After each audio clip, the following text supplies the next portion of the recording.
Chapter 1 The Beginning of Everything. This is my first time writing, so please forgive me if my writing is a little bad in the early stage. It will get better later. AIJI 740. Goodbye, Kakarot. Bardock pressed his palm tightly against the glass, muttering silently in his heart as he looked at Kakarot in the aircraft. 1 year later, AIG 741. A spherical spaceship turned into a meteorite and fell into Bayazai Mountain. An old man found a baby inside and slowly picked it up. From now on, you will be called Sun Wukong. End of 748 AD. Who am I? A crab-headed boy covered his head and muttered to himself in confusion. The crab-headed boy calmed down and looked around at the woods and the house behind him. In an instant, he seemed to remember something. He is both Sun Wukong and an ordinary young man on Earth, or rather, their souls are merged. I didn't expect that when I was watching the 3 generations of Dragon Ball heroes in the same frame, I suddenly traveled through time. No, maybe it's not called traveling through time. Sun Wukong stared at the sky, his pupils dilated. I am neither Son Goku nor Yan Ni, or maybe I should be called both. Whatever, from today on I am Son Goku, or Kakarot. Sun Wukong walked into the house, lay on the bed, and thought about what to do next. It's the end of the 748th year of the Aki era, which means it's been less than a year since I met Bulma. Sun Wukong muttered to himself while looking at the calendar on the wall. In fact, he had imagined more than once what would happen if he traveled to the Dragon Ball world. If you become a Scion, you can't escape 4 points, Senzu beans, Dragon Balls, gravity room, and learning how to use Chi. Coming back to his senses, Sun Wukong looked around, and his mind couldn't help but recall the little things that happened a few years ago, and his eyes couldn't help but become moist. If it had happened a year earlier, perhaps Grandpa would not have died. No, it's been less than a year since Grandpa died, so he can be resurrected with the Dragon Balls. However, Grandpa seemed to have met his love in the underworld, Taishang Lejun, and perhaps he would not agree to resurrect him. No matter what, the first step is to find Master Roshi and become his disciple. Sun Wukong jumped up from the bed and stretched his muscles. He picked up the Ruyi stick on the wall and began his journey to become an apprentice. Half a month later, Sun Wukong was floating on the sea, looking at the small island ahead, and he breathed a sigh of relief, finally found it. At this time, Master Roshi was lying on a recliner reading a pornographic magazine, with an obscene smile on his face from time to time. Perhaps he was too focused on reading and did not notice the quiet arrival of Sun Wukong. Hello, Grandpa Turtle Hermit, my name is Sun Wukong, and I want to be your disciple. The sudden sound in his ear scared Master Roshi so much that he became so flustered that the pornographic magazine fell to the ground. Master Roshi came to his senses, picked up the magazine on the ground, dusted it off, and looked at the boy in front of him. You want to take me as your master, and then you can be called Sun Wukong. Wait, Sun Wukong. Master Roshi pushed his sunglasses and looked at Sun Wukong. Yes, Grandpa Master Roshi, my name is Sun Goku, and Sun Gohan is my grandpa. Sun Gokong said to Master Roshi with a smile on his face. I glanced at the magazine in Master Roshi's hand and couldn't help but think that Master Roshi is still the same lecherous old man. Gohan's grandson, how is Gohan doing recently? Master Roshi couldn't help but recall his 2 disciples. Master Roshi waited for a long time but heard no response. He looked at the crab-headed boy, but found that he was hesitating and unable to speak. Grandpa is dead. Sun Wukong still said the words he didn't want to say. Hearing this, Master Roshi was stunned for a few seconds. Alas, the dead are gone, child, there is no need for you to be sad anymore. Master Roshi was also very upset, but he still comforted Sun Wukong. Let's not talk about this anymore. Do you want to be my disciple? You are Gohan's grandson. I can agree to it, but my training will be very hard. Perhaps because of Gohan's death, Master Roshi did not ask Son Goku to bring a beautiful woman with him and became very serious. "Thank you, Grandpa Kame-sensei." Master Roshi looked at the sky and found that it was still morning, so he turned to Goku and said, "Since you have accepted me as your master, the training will begin today. Come with me." Afterwards, Master Roshi brought Sun Wukong to a cliff. He carved the word turtle on a stone and threw it down the cliff. "Do you see that stone? Find it. If you find it, you will have food to eat today. If you can't find it, you will go hungry today." After saying this, Master Roshi left without looking back. Sun Wukong looked at the familiar scene in front of him and couldn't help but smile. "Okay, Grandpa Kame-sensei." 5 days passed in a blink of an eye. Sun Wukong could clearly feel that he was slowly getting stronger. Unfortunately, this was not enough. He wanted to get stronger even faster. Early in the morning of that day, after delivering the milk, Sun Wukong found Master Roshi and discovered that Master Roshi was reading a pornographic magazine again. He couldn't help but smile and an idea came to his mind. Sun Wukong carefully came to Master Kame and shouted with all his might, "Grandpa Master Kame!" The loud shouting frightened Master Kame so much that he jumped up from the recliner. He immediately hid the pornographic magazine and coughed twice in a pretentious manner. "Ahem, ahem, Goku, what's wrong with you?" Sun Wukong was amused by the way Master Roshi pretended to be a serious person, but he held back his laughter. If he laughed, he would definitely get a beating. "Grandpa Kame, I want to train harder. I have a special physique since I was a child, and I feel that this amount of training is not enough." "No problem, I will slowly increase the training amount starting tomorrow. It's nothing, just continue training." In fact, Master Roshi also saw the special physique of Sun Wukong. The amount of training he gives to Son Goku now is the same as the amount of training he gave to his 2 disciples, Son Gohan and the other one.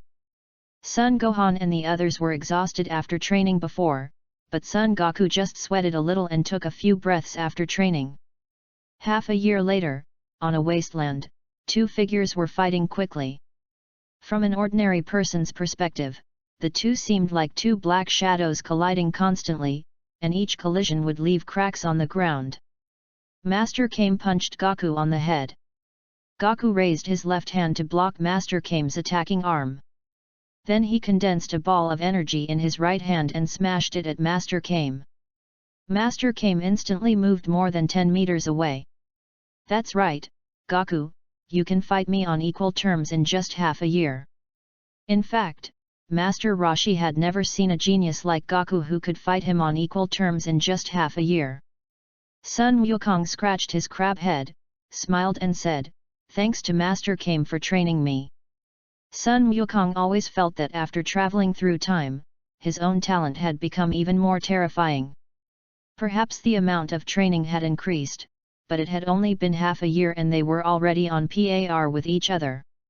It is possible that his fighting ability is stronger than Master Roshi, but his martial arts skills are not as good as Master Roshi's, but this is simply impossible in the original work. "I have nothing more to teach you. All that's left is for you to hone your martial arts skills. You should also get out more often. Training alone will never make you a martial arts master." Master Roshi looked at Son Gokong and couldn't help but feel emotional. "Ah! Grandpa Kame, are you going to chase me away? I'm just letting you go out for some experience. Before you leave, I'm giving you something, the somersault cloud. Of course, this depends on whether you can ride on it." Master Roshi looked at Sun Wukong and seemed reluctant to leave, and the corners of his mouth twitched. This kid has a really big appetite. It would be good for him to go out and gain some experience. Looking at the somersault cloud in front of him, to be honest, Sun Wukong felt a little nervous. He was not the Sun Wukong in the original novel, and perhaps he was not as sincere as before. Whether he could sit on it depended entirely on luck. With a light jump, Wukong was on the somersault cloud. I didn't expect that I could sit on it even if the needle didn't poke me. Half of a sincere heart is still a sincere heart. Wukong was very happy in his heart, as he had already made preparations for not being able to sit on it. Grandpa Master Rashi, can you also give me the bead on your neck? Gaku said while scratching the crab's hair. Here, little brat. After saying that, Master Rashi threw the beads around his neck to Gaku. Gaku quickly caught it and said thank you to Master Rashi. Sitting on the somersault cloud and after feeling the operation, Wukong turned into a golden stream of light and flew away. Goodbye, Grandpa Rashi. Goku's voice echoed throughout the sky. Gaku, don't forget to participate in the 21st martial arts tournament. Good. Don't think of the protagonist as the Wukong in the original novel, nor as a complete time traveler. He is a new personality formed after the fusion of souls. The protagonist's personality will be a bit similar to the original Wukong, after all, it is a fusion, but there are still differences. Chapter 2 Boys and Girls. Wukong rode on the somersault cloud and slowly flew back to Baizai Mountain. He could also perform flying techniques, but the somersault cloud could save him a lot of energy. The flying technique is actually not difficult, Master Rashi also knows it, but for some reason he does not use it. After flying over his house, Wukong jumped off the somersault cloud and couldn't help feeling a little nostalgic. After all, he hadn't been back for 6 months. I gently pushed the door open, and the dust on the door slowly fell down. Under the sunlight, it looked particularly clear. At a glance, the house was covered with a thin layer of dust because no one had lived in it for more than half a year. When Wukong saw all this, his brows slightly frowned, and the energy in his body suddenly surged out. With a shake, the dust attached to the entire room broke away from the wall and fell to the ground. Then he controlled the energy to wrap up the dust and transported it out of the house. After doing all this, Wukong breathed a sigh of relief. This could also be considered a training in breath control. At this time, my stomach started to growl due to hunger. I looked at the sky and it was almost time for lunch. Son Wukong was going to go fishing at the stream near his home. Don't ask if there is a fishing rod. The Scion's tail is the best fishing rod. He had already trained his tail a long time ago. He did what he said. After flying up into the sky and doing a somersault, he headed towards the stream. After putting his tail into the water, about 10 minutes later, Sun Wukong felt a fish biting his tail. With a strong swing, a fish that was 2 meters long, 1 meter wide, and weighed at least 300 kilograms flew to a height of more than 10 meters. Wukong flew up into the sky and followed the fish, kicking it onto the shore and knocking the fish unconscious. Looking at the fish in front of me, it is much better than the past when I often caught nothing. Look at this fish, it took the bait quickly and it is big. He found a wooden stick thicker than his arm, skewered the fish from head to tail, found some firewood, lit a fire, and started roasting the fish.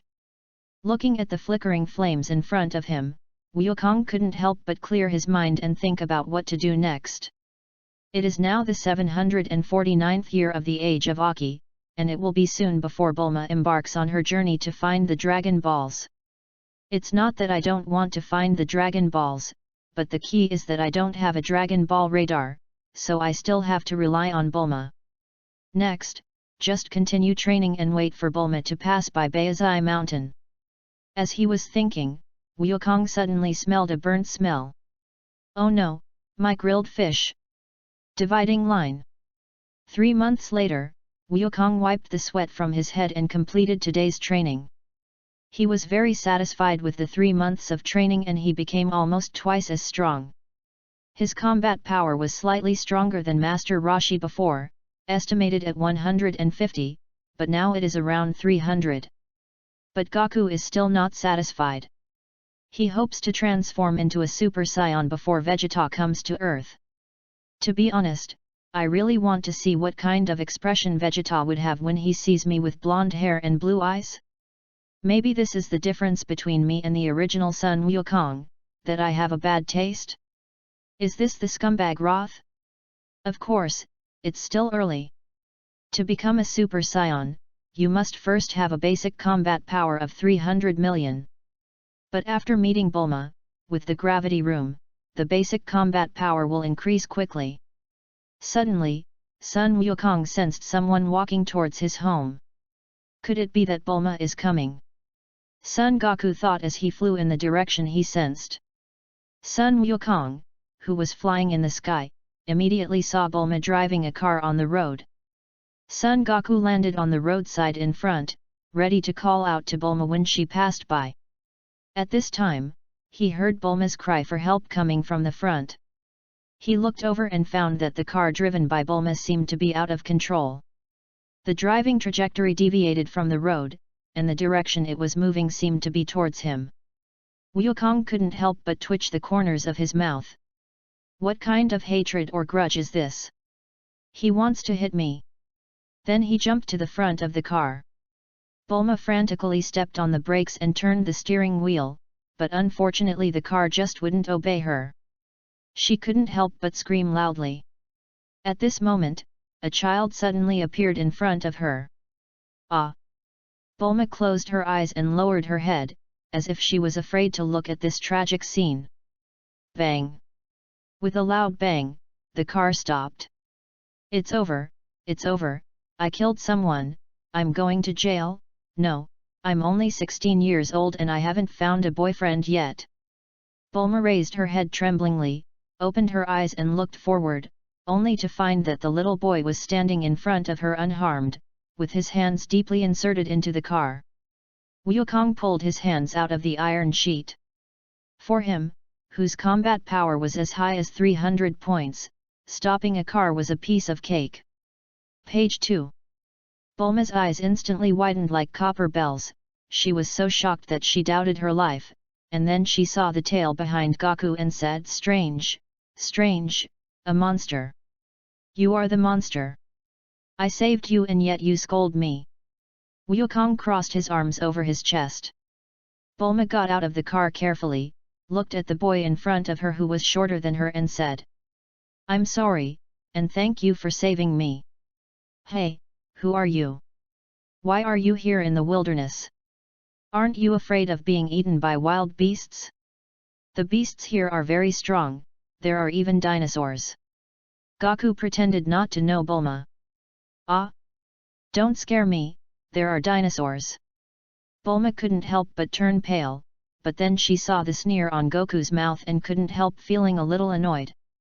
"Of course. Dinosaurs are scary to you, but they are excellent ingredients to me."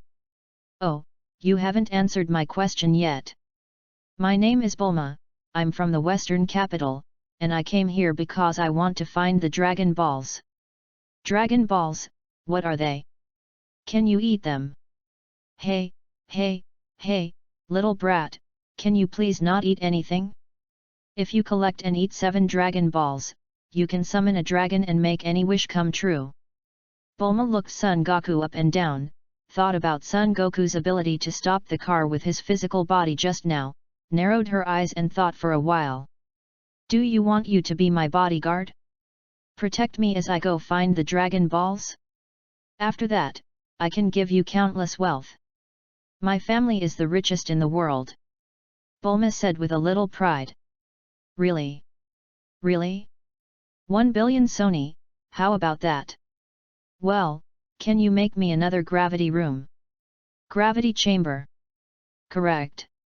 I can promise to do my best, but it may not be certain. You have to be mentally prepared." "Okay, deal." Sun Wukong had to sigh again at how wealthy Bulma's family was. She was only 16 years old, with a small goal, and she would give it to him as soon as she said it. After hearing Son Goku's agreement, Bulma was very happy, but she looked at the car next to her and knew that the car could not be used. Then she took out the universal capsule, pressed it and threw it on the ground, and a motorcycle appeared. "I don't even know your name. Sun Wukong, you can just call me Wukong." "Okay, Goku, come on up." Bulma sat at the front of the motorcycle, leaving a large space at the back, wanting Gaku to sit at the back. "No, I can fly." After saying this, Sun Wukong felt a little regretful, and couldn't help but sigh in his heart. If it were before the time travel, I would have agreed long ago, and sure enough, we still merged. "Can fly?" Bulma asked in surprise. "Yes, the somersault cloud." As Wukong shouted, a yellow cloud flew over from afar. Wukong leaped up and jumped onto it. "Let's go," Gaku said to Bulma with a smile. Looking at Gaku sitting on the cloud, Bulma couldn't help but feel envious. "Can I sit on this cloud?" "Ah? I don't know about that. Not everyone can ride on the somersault cloud, but you can try." After saying that, Sun Wukong controlled the somersault cloud to land on the ground, and then made way. "Hee hee." Bulma got off the motorcycle happily, and then put her buttocks on the somersault cloud and prepared to sit down. As a result, there was a thud, and Bulma passed through the somersault cloud and fell to the ground with her buttocks. "Hiss, it hurts." "It hurts so much." Bulma got up from the ground and rubbed her butt. "Haha, it seems you can't ride the somersault cloud." Wukong laughed. Bulma couldn't help feeling angry when she saw Son Goku laughing so happily. "What are you laughing at? You are not allowed to sit. Ride the motorcycle with me," Bulma said viciously. "Hey? Why?" "No reason, just because I'm the sponsor. Do you still want the money?" "Okay, alright." Bulma couldn't help but feel a little proud when she saw Son Goku's depressed look. "Let's go." After Gaku got on the motorcycle, Bulma stepped on the accelerator and drove towards Goku's home. Chapter 3: The beginning of the journey. "Bulma, why are you going to my house?" Son Goku asked, pretending not to know. "Your home? Do you mean the house not far ahead is your home?" Bulma stopped the motorcycle with some confusion. "Yes, that's my home." At this time Bulma took out a Dragon Ball, an orange glass object containing 2 red stars. "Is this the Dragon Ball?" "Yes. I first found this in the warehouse, and then I found out that this is the Dragon Ball, the dragon that can fulfill any wish, so I made the Dragon Ball radar to find the Dragon Ball."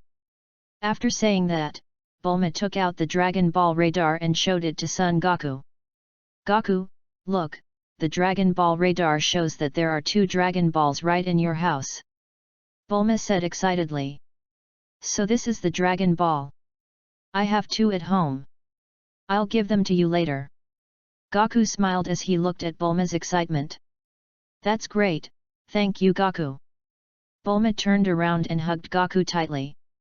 For a moment, Goku's face couldn't help but blush. Although Bulma was only 16 years old and had not yet fully developed, being held in the arms of a young girl, any normal person would blush unless he was the original Son Goku. "Ah? No, sorry, I'm too excited." Bulma also reacted. Although Gaku was only a 12-year-old boy, it was also the first time for her to hug a strange man so intimately, and her face couldn't help but blush.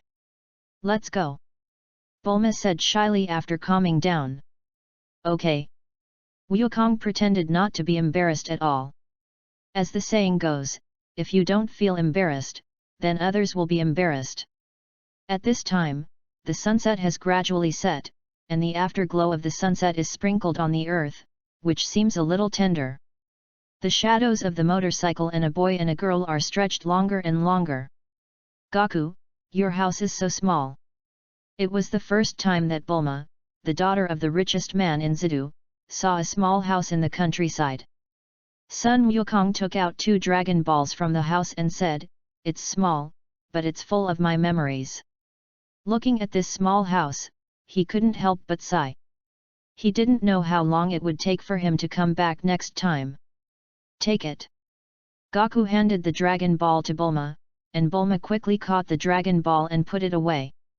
"Great, now I have 4, and I only need 3 more to collect the 7 summoning Dragon Balls." Gaku looked at the sky, which seemed to be getting dark soon, and then turned to Bulma and suggested, "It's getting dark soon, Do you want to stay here for one night before leaving? Okay, I'm a little hungry.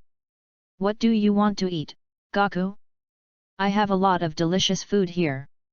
After saying that, Bulma took out several universal capsules and looked at Gaku proudly. Bulma, do you remember when I told you there were dinosaurs around here? Remember, what happened? How about we have grilled dinosaur meat tonight? Dinosaur meat is delicious. After grilling, the meat is juicy and chewy, and I'm very good at grilling. Gaku suggested to Bulma. Okay, I haven't eaten dinosaur meat for a while.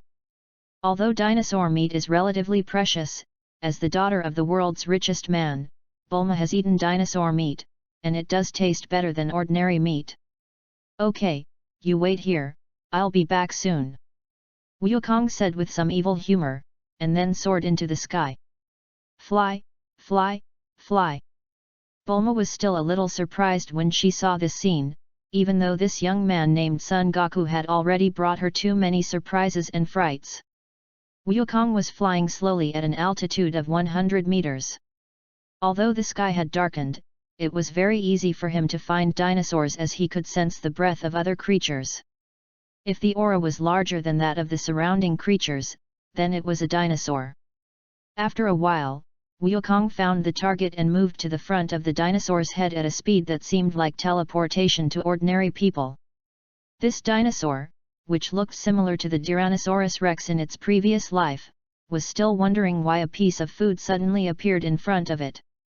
Suddenly, a strong blow to the brain made it lose the ability to think. Wukong kicked the dinosaur on the forehead, and the huge force caused the nearly 10-meter-tall dinosaur to fly hundreds of meters away. After plowing countless trees, the dinosaur's huge body crashed into a huge rock. Gaku grabbed the dinosaur's body with one hand and slowly flew towards Bulma.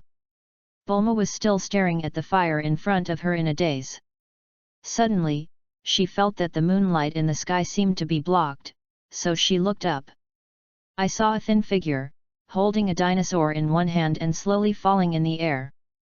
The faint moonlight illuminated the boy's face. The originally immature but handsome face seemed to have become much more mature at this moment, and his small body seemed to have grown taller. Seeing this scene, Bulma's heart couldn't help but skip a beat, but her beating heart soon calmed down. It would be great if Gaku were a few years older. Bulma looked at the figure in the sky. Gaku was only 12 years old, which meant Bulma was destined to treat him as her younger brother. Forget it, what are you thinking about? Bulma, Gaku is only 12 years old. Hey, Bulma, what are you thinking about? You look so focused. Gaku put the dinosaur on the open space next to him, and asked as he looked at Bulma's distracted look. It's nothing, it's nothing. Gaku, didn't you say you are good at grilling? Hurry up and grill. I'm so hungry. Bulma said a little panicked. Oh, by the way, Bulma, what barbecue seasoning do you have? The barbecue seasoning at my house is too boring. Gaku asked after cutting off a large piece of dinosaur meat with his chi. Of course there is. Let me tell you, I brought a lot of universal capsules. Bulma took out a universal capsule and smashed it on the ground, and a bunch of barbecue seasonings appeared. Bulma sat on the ground with her legs bent, her hands wrapped around her calves, her head resting on her knees, looking at the boy who was roasting dinosaur meat in front of her. Gradually, the aroma of meat filled the air. Gaku, it smells so good. Bulma sniffed the fragrance in the air and couldn't help swallowing several times. Of course. How could I lie to you? This small piece is ready. Give it to you. Bulma looked at the boy in front of her who was handing her the barbecue. The boy's face was filled with smiles, and she couldn't help but smile. Thank you. Bulma took the barbecue, took a bite, and her taste buds were instantly stimulated by the aroma of meat and seasoning. It's really delicious. Gaku, I'll hire you as my chef from now on, how about that? No, I'm not a chef and I still need training. After hearing this, Gaku couldn't help but roll his eyes. Tisk, what's so good about training? You do not understand. Yes, yes, of course I don't understand our great hero Wukong. Wukong saw that the barbecue in front of him was almost done, so he took a bite and started eating. Gaku, can you eat so much? Bulma looked at the barbecue that was almost bigger than Gaku with some curiosity. It's very easy. My physique is quite special, so I eat a little more than the average person. After hearing Goku's explanation, Bulma was a little skeptical. Is this called a little more than normal people? But she didn't delve into it. Bulma, what wish do you want to make after you collect all 7 Dragon Balls? Gaku asked Bulma. He knew that she probably wanted to find a boyfriend. Ah? What wish? Bulma was a little flustered when asked. No, I don't know. Let's wait until we have collected them all. Hearing this, Gaku couldn't help but frown. What's going on? Is it the butterfly effect? Wasn't Bulma's original wish to find a boyfriend? What about you, Gaku? If you were given this wish, what would you wish for? Bulma immediately changed the subject. As for me, I would wish for a gravity room, Gaku answered truthfully. How boring. You only know how to practice at such a young age. Will you be able to find a girlfriend when you grow up? Bulma couldn't help but roll her eyes. Hehe, I think I'm pretty handsome, so I should be able to find someone, right? So narcissistic. How about you be my girlfriend when I grow up? Wukong joked. Bulma blushed slightly when she heard this. What are you talking about? You are so young. How old are you? You want a girlfriend so early? Ah? Isn't this what you mentioned? Really? How can you know what a girlfriend means when you are so young? I don't know. Aren't they just friends? Ah, you don't know, I thought, bah, it's so dark, I'm going to bed.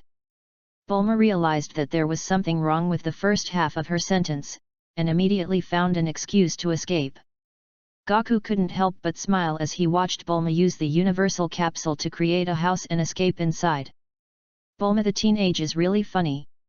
Afterwards, Wukong also returned to his home, took a shower and prepared to go to bed. In the middle of the night, Gaku was looking at the ceiling and couldn't sleep. The adventure was about to begin, and the story also started from this day. He couldn't help but look forward to it. At this time, Bulma walked out of the bathroom, sat on the edge of the bed, and looked at the bright moonlight in the sky through the glass in a daze. Chapter 4 6-Star Dragon Ball. Hey, Bulma, time to get up. Gaku shouted while knocking on Bulma's door. Bulma woke up in a daze, and couldn't help but feel a little angry. But in an instant, Bulma's face turned slightly red. As for why? It was because she had a wet dream last night. After Bulma finished washing up, she opened the door, glanced at Son Goku and walked out, occasionally glancing at Goku's face out of the corner of her eye. Will Goku really be that handsome when he grows up? Page 3.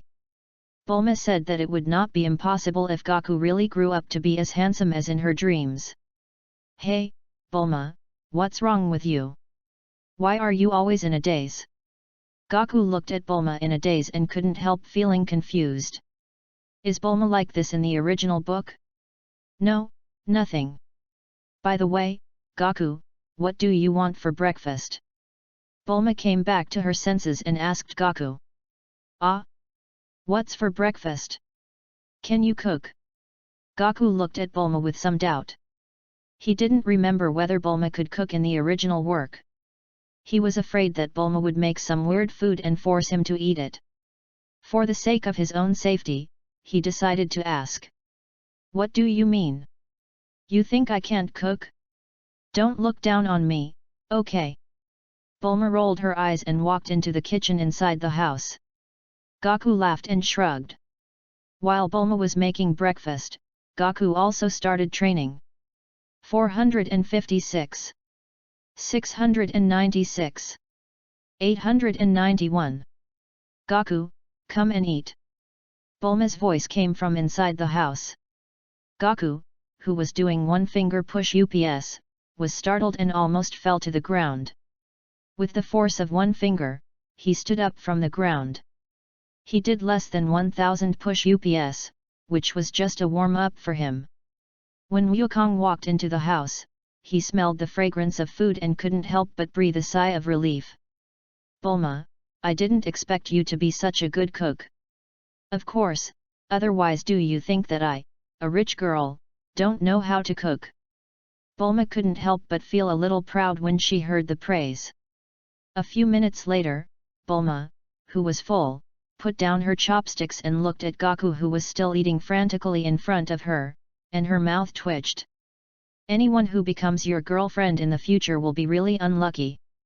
Unless you don't cook, the time you spend cooking will be at least twice as long as a normal person. Bulma couldn't help but complain about Son Goku's appetite. Haha, there's nothing I can do about it. I was born with a big appetite. After hearing Bulma's complaints, Gaku scratched his crab head a little embarrassedly. Because of Gaku, it took Bulma half an hour to pack up everything, and the two of them finally set out on their journey to find the Dragon Balls. It's still better to be in nature and look at the flowers and plants. It was really boring to stay in Zita before. As the motorcycle drove along the country road, Bulma couldn't help but sigh at the beautiful scenery around her. Yes, the beautiful earth is also a goal I need to protect. Wukong said as he looked at the scenery with his eyes gradually blurred. A few days later, a village appeared in their sight. Why there is no scene with the old turtle is because Wukong found the turtle within half a year of training and sent him back. Gaku, look, there is a village ahead. The Dragon Ball radar shows that there is a Dragon Ball in the village. Bulma said to Gaku with a little excitement. That's great. Wukong looked at the village in front of him. If he remembered correctly, this should be where Wolong appeared. The Dragon Ball seemed to be on an old lady. As the two drove into the village and got off the motorcycle, they found that there was no one around and it was so quiet that it was a little scary. Bulma suddenly asked with some fear, Gaku, do you think this village is a little too quiet? Yeah, it's a little too quiet. Is there a monster? Ah? Monster. Don't scare me. Bulma couldn't help but hug Gaku, her face full of fear. How could I scare you? It's possible. Don't be afraid. Even if there are monsters, I can defeat them easily. Trust me. Listening to Goku's comfort, Bulma thought about Goku's ability to stop a car with one hand and gradually felt relieved. Is there anyone? Is there anyone? Bulma called out to all around, but found that no one responded to her. That's not right. The Dragon Ball is clearly right here. Bulma was a little confused. Just knock on the door and you'll know. After saying that, Wukong walked to a family's door and started knocking. Hello, is anyone there? We are here to kill the monsters. After a while, there was a noise in the house. When the people in the house heard that they were here to kill monsters, they opened the door, revealing a head, and looked them up and down. Are you here to destroy the monsters? Yes, what do the monsters here look like? Can you tell me about it? Wukong said to the middle-aged man with a smile. Come in first, fellow villagers, come out, it's not the Devil King Wulong. The middle-aged man shouted around, and then many people walked out of the houses around. I told you, it's definitely not a mistake, it wouldn't be that early. There were whispers of discussion among the crowd. The middle-aged man led the two people into the house. Hello, you two. A cute girl greeted them both. Hello. This is my daughter, the middle-aged man introduced. What is the oolong you are talking about? Bulma was a little curious when she heard how afraid of oolong they were. Oolong is a very scary monster living nearby.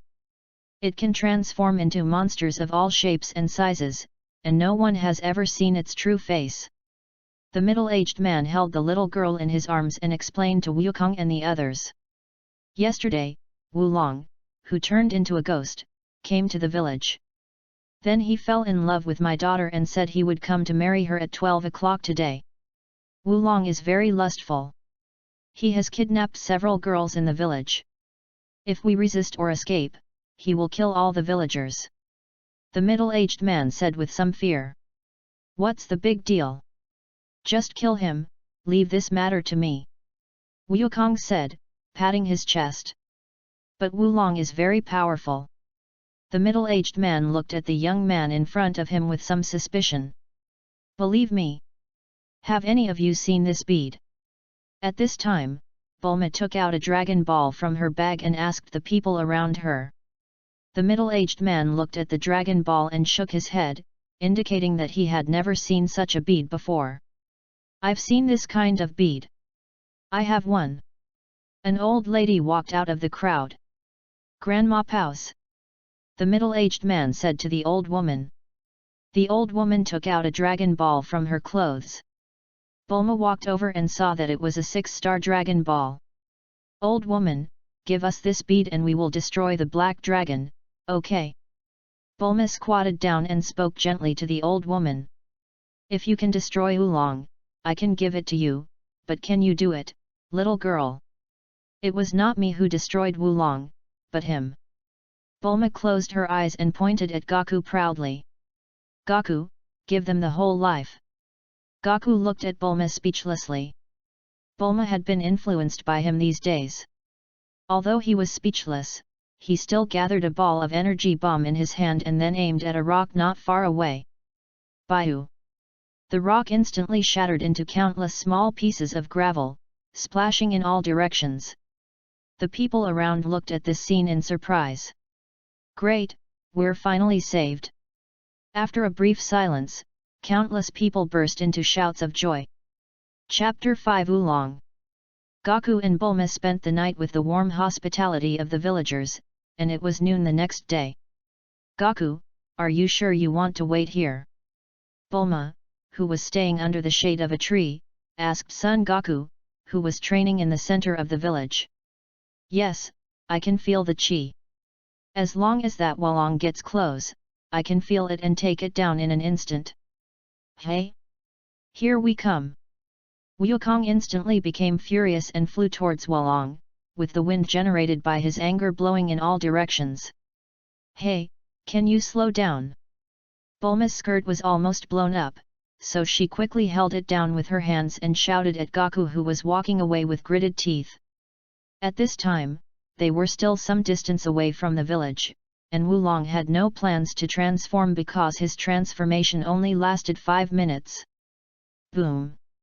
A cloud of dust suddenly rose in front of Wulong's eyes. When the smoke cleared, he saw a crab-headed boy appear in front of him. You, who are you? Wulong asked with some fear as he looked at the hole under Goku's feet. You don't need to know who I am, you just need to know that I'm here to catch you. Asshole!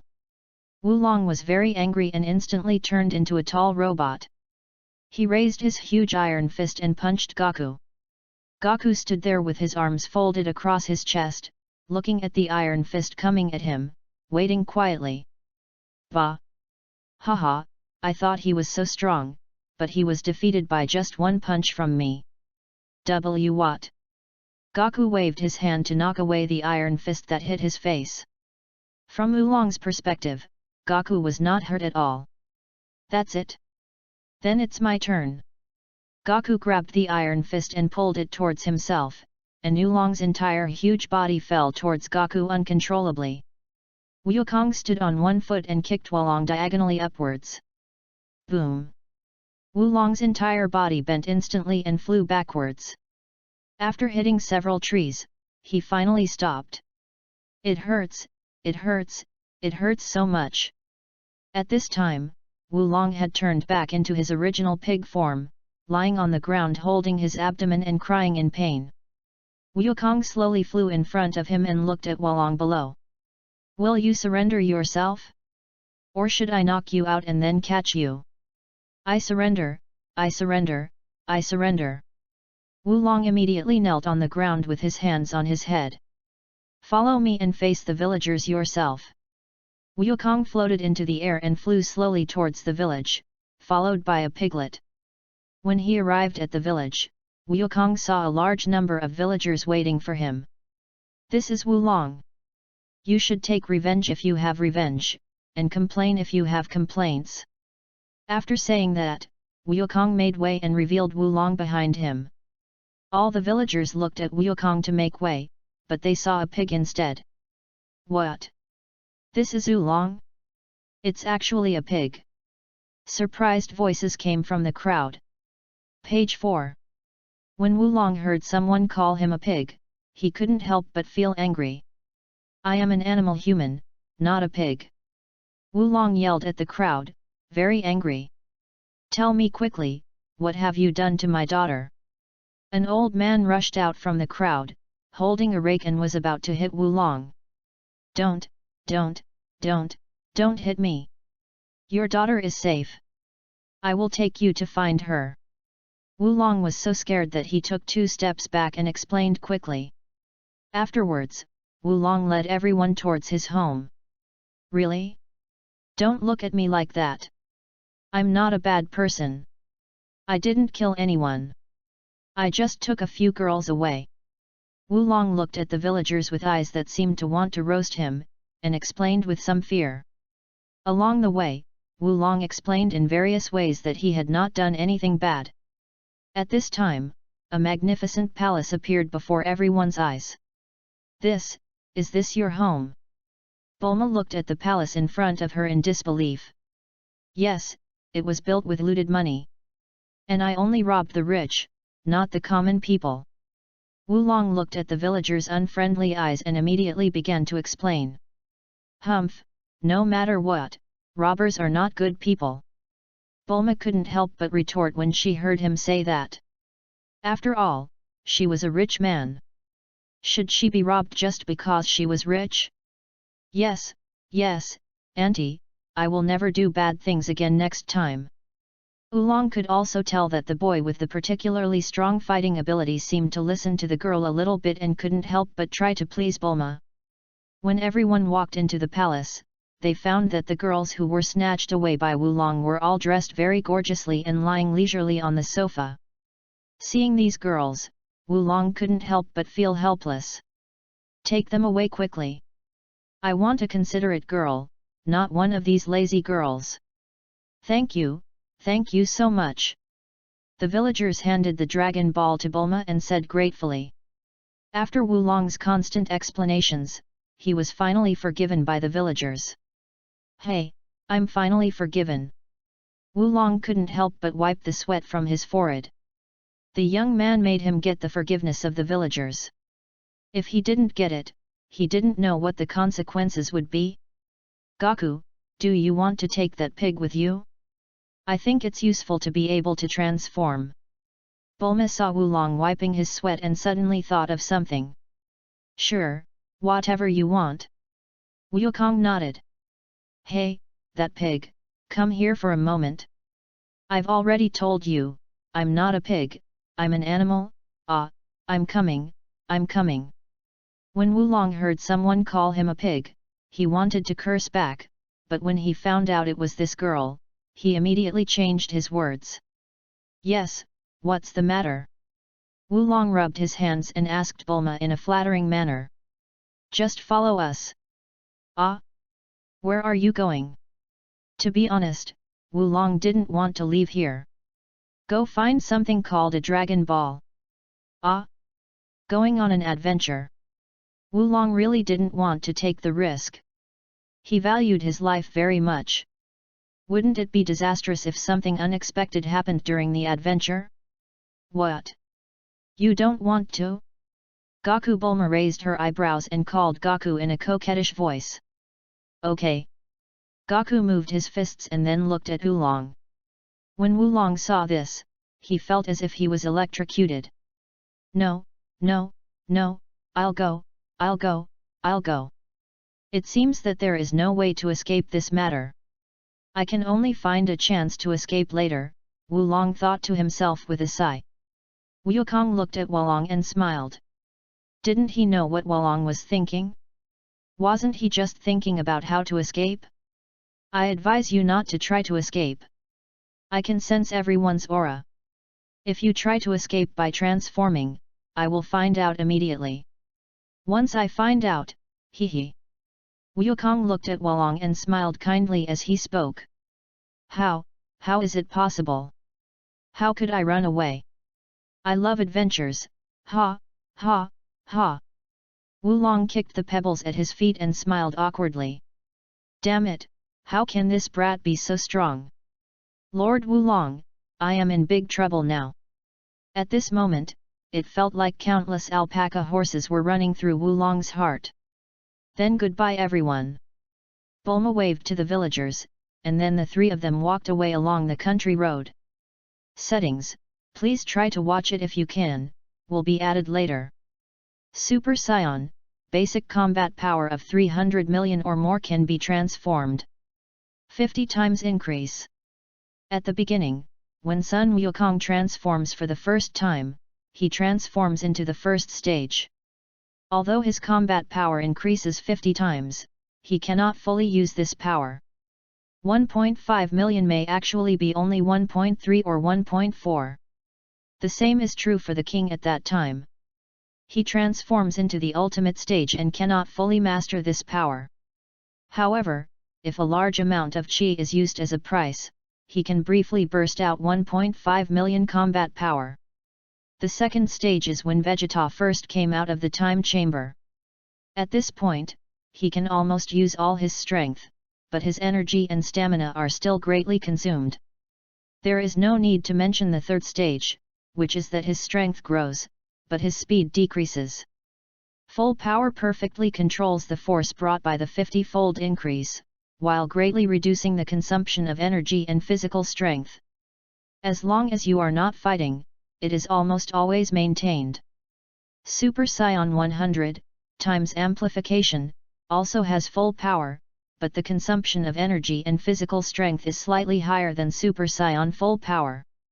Super Saiyan 400 times increase, the consumption of energy and physical strength is very huge.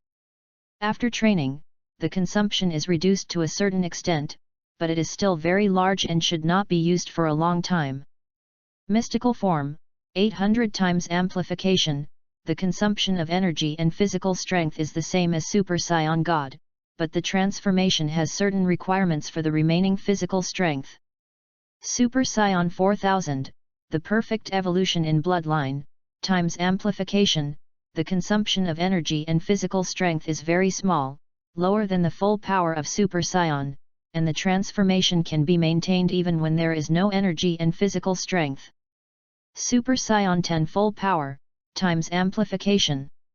Super Saiyan 60 limit breakthrough, Super Saiyan with the aura of God, amplified times, and the hair changes from black to red. Dimension, mortal, God, Hades, King of the Realm, Great King of the Realm, God's Dimension. After reaching the God's Dimension, after training, the combat power will quickly increase to the God's Power level 1. At the same time, the higher the dimension level, the faster the combat power will increase.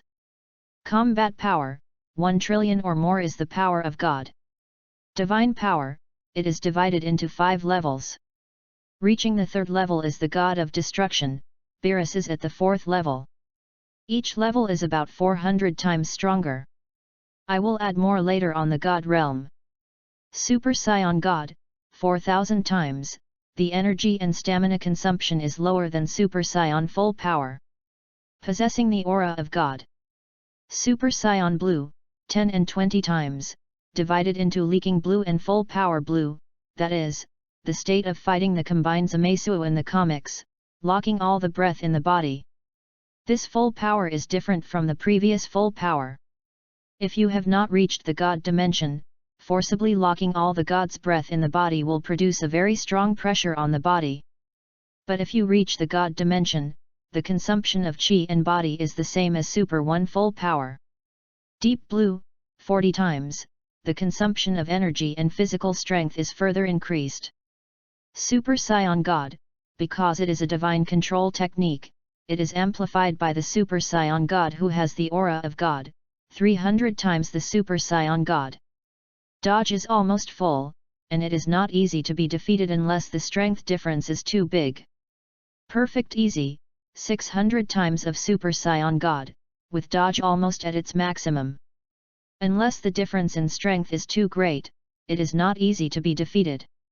I know that many people think that extreme easy is a martial art, not a transformation, but have you ever thought about how to hurt Jiren in normal state without the amplification? Therefore, in my setting, it is extremely easy to be at ease. It is both a transformation and a realm of martial arts. In fact, it can't be considered a transformation. It is to further develop all the hidden power in your body. Self-intent, the god of destruction's divine control technique, greatly improves defense, 500 times that of the Super Saiyan God, and further increases hidden strength as it is hit, but there is a theoretical limit that the body cannot withstand. If there is a difference with the comics, it is equivalent to my other setting. After all, the comics are not finished, right? Whether it is easy or self-easy, they are both divine control skills. If they are from the divine dimension, using them will not put any pressure on the body, and the consumption of energy and physical strength will be very small. Chapter 6: A Big Slap. Hey, Wolong, do you have any vehicle? Bulma asked Wolong because there were 3 people but only 1 motorcycle. Hey? No, no. Wolong quickly replied that although he had a large RV, why would he take it out? Oh? Really? Then just run behind me by yourself, Goku, you and I will ride on the motorcycle. Bulma looked at Oolong's expression and knew that he must have it, but was just unwilling to take it out. Ah? No, wait, let me think about it. Oolong pretended to be convinced. Now I remember, I have an RV, haha. Oolong laughed awkwardly twice, then took out a universal capsule and conjured up a motorhome. Come in, come in. Oolong looked at the way Bulma looked at him sideways, feeling a little uneasy and scared. Humph, Goku, let's go in. After saying that, Bulma took Goku's hand and walked into the RV. After the two of them entered, Oolong carefully walked into the RV. This RV is so huge. After coming in, Bulma couldn't help but sigh at the size of the RV. It looked very big from the outside, but only after coming in could she really feel how big the RV was. That's right. I spent a lot of money to customize it. Oolong couldn't help but touch his nose with some pride. Oolong, can you drive? Yes. Oolong answered almost instantly. Okay, then you drive. I'm going to have a good rest. After saying that, Bulma took out a mirror and looked at her face. Really? I've been exposed to the wind and rain these past few days, and my skin feels worse. I quickly put on a facial mask. Bulma took out a facial mask from somewhere and put it on her face. Oolong came to the cab and suddenly remembered that he didn't know where they were going, so he turned around and asked the 2 people sitting on the sofa. Where are you going? Bulma was happily applying her facial mask at the moment and didn't seem to respond to Oolong's plan. Goku glanced at Bulma, shook his head helplessly, and then said to Oolong. Let's go to the Flaming Mountain. By the way, my name is Son Goku and his name is Bulma. You can just call us by our names from now on. Ah? Flaming Mountain. Oolong was shocked when he heard this famous place name.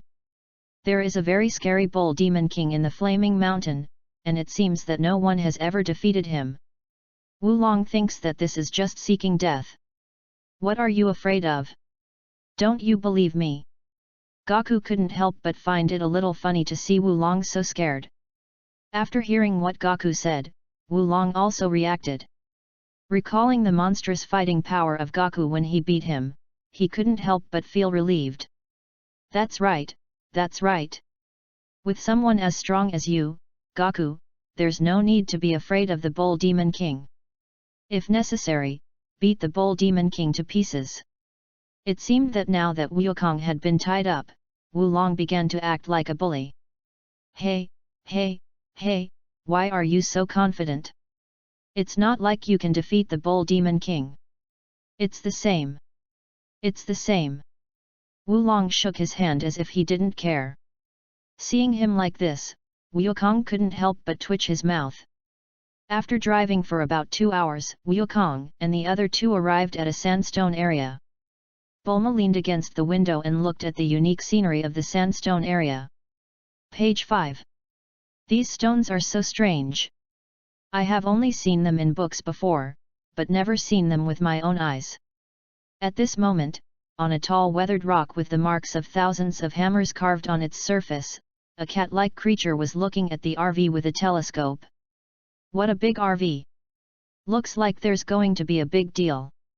Puer quickly put away the telescope and ran into the cave. Yamcha, Yamcha, here comes the big business. At this time, Yamcha was eating in the cave. Hearing Puer's words, he quickly added the noodles in his mouth and finished speaking, then wiped his mouth with paper. It's been a long time since I encountered business, and it's big business, hee. Yamcha came out of the cave, took out a telescope and looked in the direction of Goku. A motorhome? With a motorhome that big, the people inside must be rich. Puer, prepare the car. Inside the RV at this time. 9997. 9998. 9999. 10,000. After Wukong finished doing push-ups and stood up, he exhaled and wiped the sweat from his head. Hey, finally finished practicing. Goku, how are you so strong at such a young age? You can do 10,000 one-finger push-ups in 2 hours. Practice. Damn it, of course I know you got it through practice. Looking at Goku's perfunctory look, Bulma gritted her teeth and spit out the words almost word by word. Goku sensed that Bulma was a little irritable, so he quickly comforted her, don't be angry, after we find the Dragon Balls, how about I teach you how to practice? Really? The kind that can fly? Bulma's eyes lit up instantly when she heard it. Real? Goku looked at Bulma's eyes that were like light bulbs and couldn't help but cover his eyes. Great, you said it, you can't go back on your word. Don't worry. Wukong replied with a roll of his eyes. Seeing that Bulma was not bothering him, Goku sat cross-legged, closed his eyes and began to meditate. If you want to become a martial arts master, it is not enough to just train your body. Only by practicing both spirit and cultivation can you use 100% of every bit of strength. About a quarter of an hour later, Wukong, who was practicing, suddenly opened his eyes and felt 2 balls of air approaching him. If I remember correctly, it should be Yamuti and Puer. Hey, stop the RV in front of you, or don't blame me for being rude. Yamcha drove the motorcycle with one hand and used the other hand to hold the horn and shout at the RV next to him. Hey, what's going on? Bulma, who was resting with her eyes closed and wearing a facial mask on her face, was startled and almost fell off the sofa.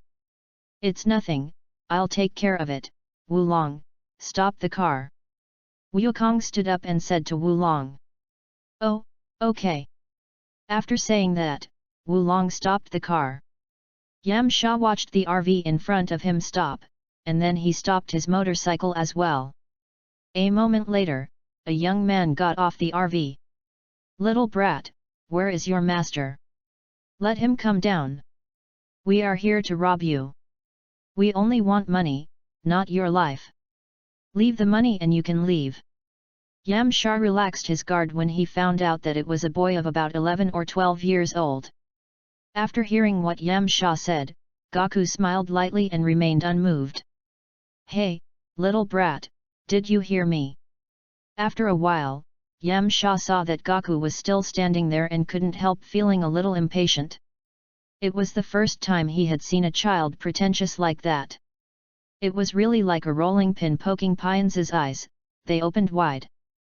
Yamcha walked up to Goku and stretched out his right hand to grab Goku by the collar. Wukong moved his head to the same level as Yamcha's with a swish, stretched out his left hand, aimed at Yamcha's right cheek, and slapped him hard. Bang! A crisp slap resounded through the heavens and earth and pierced through the sky. This big slap hit Yam Sha's sleeping heart hard. For a moment, Yam Sha seemed to see his great-grandmother waving at him. An unfamiliar old lady brought a bowl of hot soup and tried to feed him. Yam Sha was knocked flying instantly. After spinning 3.5 times in the air, he fell to the ground and fainted. Isn't this the creation of a world-famous painting? Oolong and Bulma were attracted by the loud slapping sound. What is this? A man with half of his face swollen like a pig was lying on the ground in a strange posture. Puer looked at the unconscious Yamcha and immediately ran to his side, pushing him, trying to wake Yamcha up. Yamcha, wake up quickly, don't leave me alone. Woohoo! After a while, Yamcha woke up in a daze, touched his swollen face, and found that he had lost consciousness. Hey? What's going on? What happened? Yamcha was apparently beaten to the point of suffering temporary amnesia. Master Yamcha, you were slapped by that kid and fainted. Puer kindly reminded. Yamcha touched his swollen face again and suddenly remembered something. He rolled up his sleeves and wanted to settle the score with Wukong, but as soon as he took a look, he found that Wukong's palm was raised and smiling at him. Yamcha was so scared that he took 2 steps back and couldn't help but feel a little disappointed. Just wait, I'm not done with you. Just wait. I will definitely come back. After saying that, Yamcha pulled Puer up, jumped onto the motorcycle, and left without looking back. Really? You're so young, why would you become a robber? Bulma couldn't help but feel sorry for the 2 people who were escaping. Never mind, let's get in the car and go. Wukong suggested. That's right, let's go and get to the Flame Mountain as soon as possible. Chapter 7, Meeting Yamcha again. In the evening, the RV stopped in an open area. Bulma got out of the car, conjured up the house, walked into the kitchen, and started preparing dinner for today. About half an hour later. Wukong, it's time to eat. Stop practicing. Gaku opened his eyes and stopped meditating when he heard Bulma's voice. When I walked out of the RV, I found that Bulma had set up a big table in the open space outside. The table was full of delicious food, many of which were made by Bulma herself. Well, here we come. This scene made Wulong, who was standing nearby, extremely envious. He didn't believe that nothing happened between Bulma and Gaku. It seemed that Bulma was quite perverted and liked younger ones. He knows that Bulma's family is the richest in the world. Damn, Gaku doesn't need to work hard at such a young age. What is this called? This is called Qin Shi Huang, touching the electric wire, winning. As for me, I have to rely on robbery to make money, and I am easily caught. Isn't it? I was caught and used as a laborer. Thinking of this, Wulong couldn't help but shed tears of envy. By the way, how are we going to allocate beds tonight? There are only 2 beds for 3 people. Halfway through the meal, Wulong suddenly asked a question. This is not simple. I sleep in my bed, Wukong sleeps in the bed of your RV, and you sleep on the sofa in the RV. Bulma answered without even thinking. What? What? You don't agree? Bulma threatened. Okay, all right. Wulong's pig ears, which had been erected, drooped down. What is this called? This is called Chen Rui, touching the wires, he is numb. After dinner, Bulma cleaned up and went back to her room to rest, while Gaku and Wulong returned to the RV. Wukong, do you still practice at night? Wulong felt helpless as he watched Wukong doing push-ups shortly after entering the RV. He is so strong and so stubborn. How can he survive? Alas, as the saying goes, I'm not afraid of others being competitive, I'm just afraid of those who are better than me. People with better talents than you are probably more competitive than me. Life is not easy, Wulong sighed. Yes, the longer you practice, the faster you become stronger. Only when you are strong enough can you protect what you want to protect. Hey, don't be so profound, okay? You are so young, who do you want to protect? Bulma. It seemed that after getting to know each other for a while, Wulong actually started playing a joke on Wukong. In Wulong's eyes, Goku is not as scary as Bulma. Just kidding, Goku should be fine. Just because there isn't one now doesn't necessarily mean there won't be one in the future. Wulong, do you want to come and train with me? I can teach you how to practice. When Wukong asked him if he wanted to practice, Wulong quickly shook his head. No, I'm not interested in cultivation. I'm only interested in women, hee. When Wulong said this, he couldn't help but laugh lewdly. Wukong felt that Wulong was truly hopeless. This was when Goku suddenly sensed the energy of Yamcha and Puer, and stopped practicing. Hey, Wukong, why are you suddenly not practicing? Wulong couldn't help but feel curious. Come out with me and I'll take you to meet an old acquaintance. Wukong acted as a riddler for once. Ah? What old acquaintance? Although Wulong was also confused, he still followed Wukong out. Lord Yamcha, do we really have to come back at night? Aren't you no match for that boy? Yamcha couldn't help but feel a little angry when he heard Puer expose him so ruthlessly. I can't beat him, but can't I win with my IQ? Then Lord Yamcha, what plans do you have? Puer asked with some confusion. Hee, they have to sleep at night, right? Then I can secretly spread the drugs in their rooms while they are sleeping. After taking the drugs, they will become weak all over. Then they will be at my mercy, right? Page 6. Wow, Lord Yamcha is so awesome. What a great plan. Puer couldn't help but praise Yamcha happily. Just wait, crabhead boy. I will definitely avenge this slap. Yamcha couldn't help but imagine the scene of himself hanging Goku up and slapping him in the face with both hands. GGG. It's over, Lord Yamcha has gone crazy. Puer couldn't help feeling sad when he saw Yamcha's silly smile. Oh, what slapping revenge do you want to take? Suddenly, a voice came into the ears of Yamcha and the other person. Who? Yamcha was shocked. Who do you think I am? Goku teleported in front of Yamcha at a speed that was almost invisible to ordinary people. What? Yamcha was so frightened that he fell to the ground and kept crawling backwards on all fours. No, I mean I want to come up to you and slap you in the face. After recovering from his shock, Yamcha chose to follow his heart. How could he fight him? If he fought him, Chen Rui would just step on a nail and lose. Ah! Lord Yamcha, you didn't mean. Shut up. Seeing Puer was about to dismantle his Taiyamacha, he immediately stopped him. Okay, I won't tease you anymore. Looking at the two of them acting like funny guys, Wukong decided not to tease them anymore. What else do you want? If nothing else, I'll leave. Don't leave in a hurry. Seeing Yamcha moving little by little, trying to escape from him, how could Goku let him go? Is there anything else you can do? Let me ask you, do you want to become stronger? Yamcha's eyes lit up when he heard Goku's words. I want to, why don't I want to become stronger? Originally Yamcha thought he was strong enough, but today Goku's big slap in the face woke him up.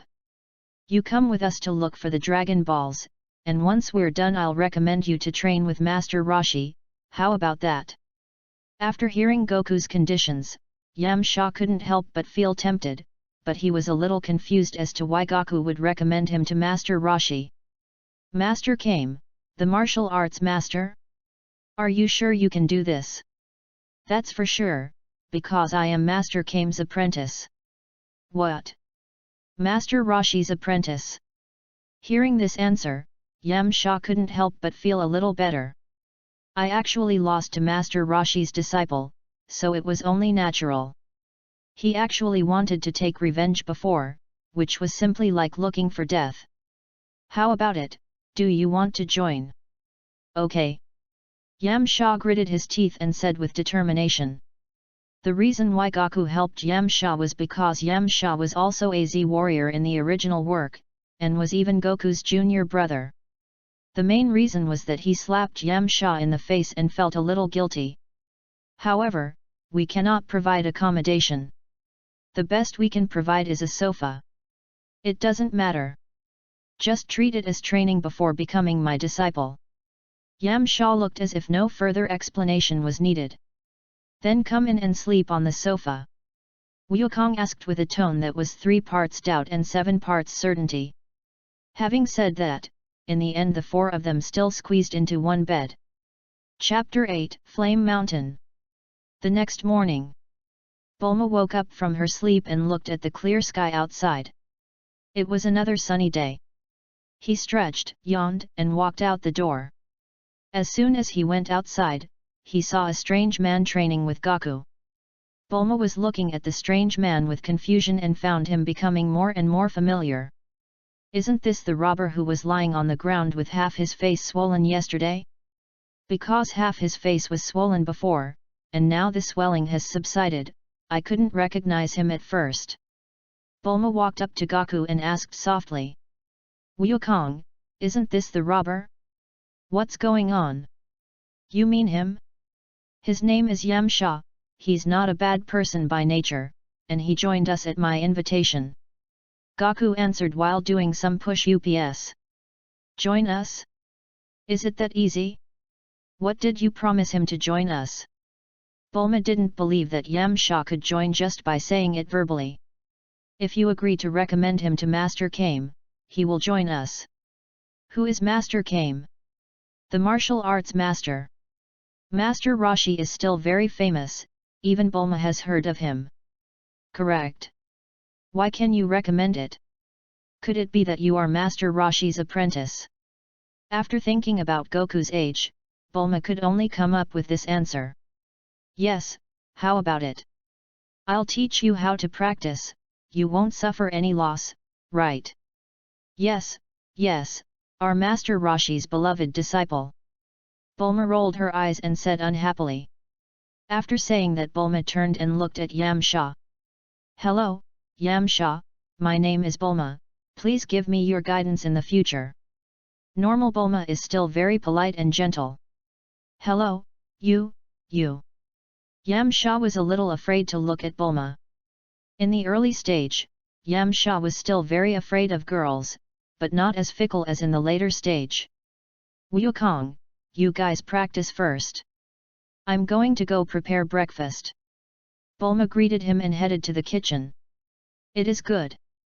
Goku looked at Bulma with some confusion. Why didn't Bulma become a fangirl? Didn't Yamcha become a fangirl in the original novel? Shaking his head, Goku simply stopped thinking about it. Bulma's previous behavior was different from the original, so it was normal that it was different this time. Hey? Goku, you eat so much? Does eating so much have anything to do with your strength? After finishing his breakfast, Yamcha was shocked when he saw the pile of plates next to Goku. The key point was that Goku was still eating. It should be related, right? The reason why I am so strong has a lot to do with being a scion, and scions have a big appetite, so it is not wrong to say that. After hearing what Goku said, Yamcha lowered his head and started eating again. Although he was full, he did it all for the sake of becoming stronger. After a while, Yamcha couldn't eat anymore, but when he looked up, he found that Sun Wukong was still eating, so he gritted his teeth. Burn, my little universe. Half an hour later, the RV was driving in the wilderness. Goku was doing push-ups, and Yamcha was sitting on the sofa next to him with a big belly. He was holding his belly with both hands and looked like he wanted to die. Wukong, you misunderstood me. You deserve it. You asked for it. You should know that people's physiques are different. Bulma retorted mercilessly. 2 days later, Bulma and her group of 5 left the wilderness and came to a mountain range. This place is really weird. It's so hot even though it's in the north. Oh, turn on the air conditioner. Bulma wiped the sweat from her head and said. Because the Huoyan mountain is right in front of us, this place used to be called Liangjing Mountain, and it was always very cool in the summer. But one day 10 years ago, a huge fire fell from the sky, and it has since become the Huoyan Mountain. Wulong explained as he drove. Look, there is the flaming mountain ahead. Everyone looked in the direction Wulong pointed and saw a high mountain with a blazing fire. Strangely enough, there was no fire on the top of the mountain but a palace stood there. The fire is so big. It's unscientific that it has been burning for 10 years and it hasn't gone out yet. Bulma exclaimed. The Bull Demon King should be just ahead, but since we have Wukong, we don't need to be afraid of him.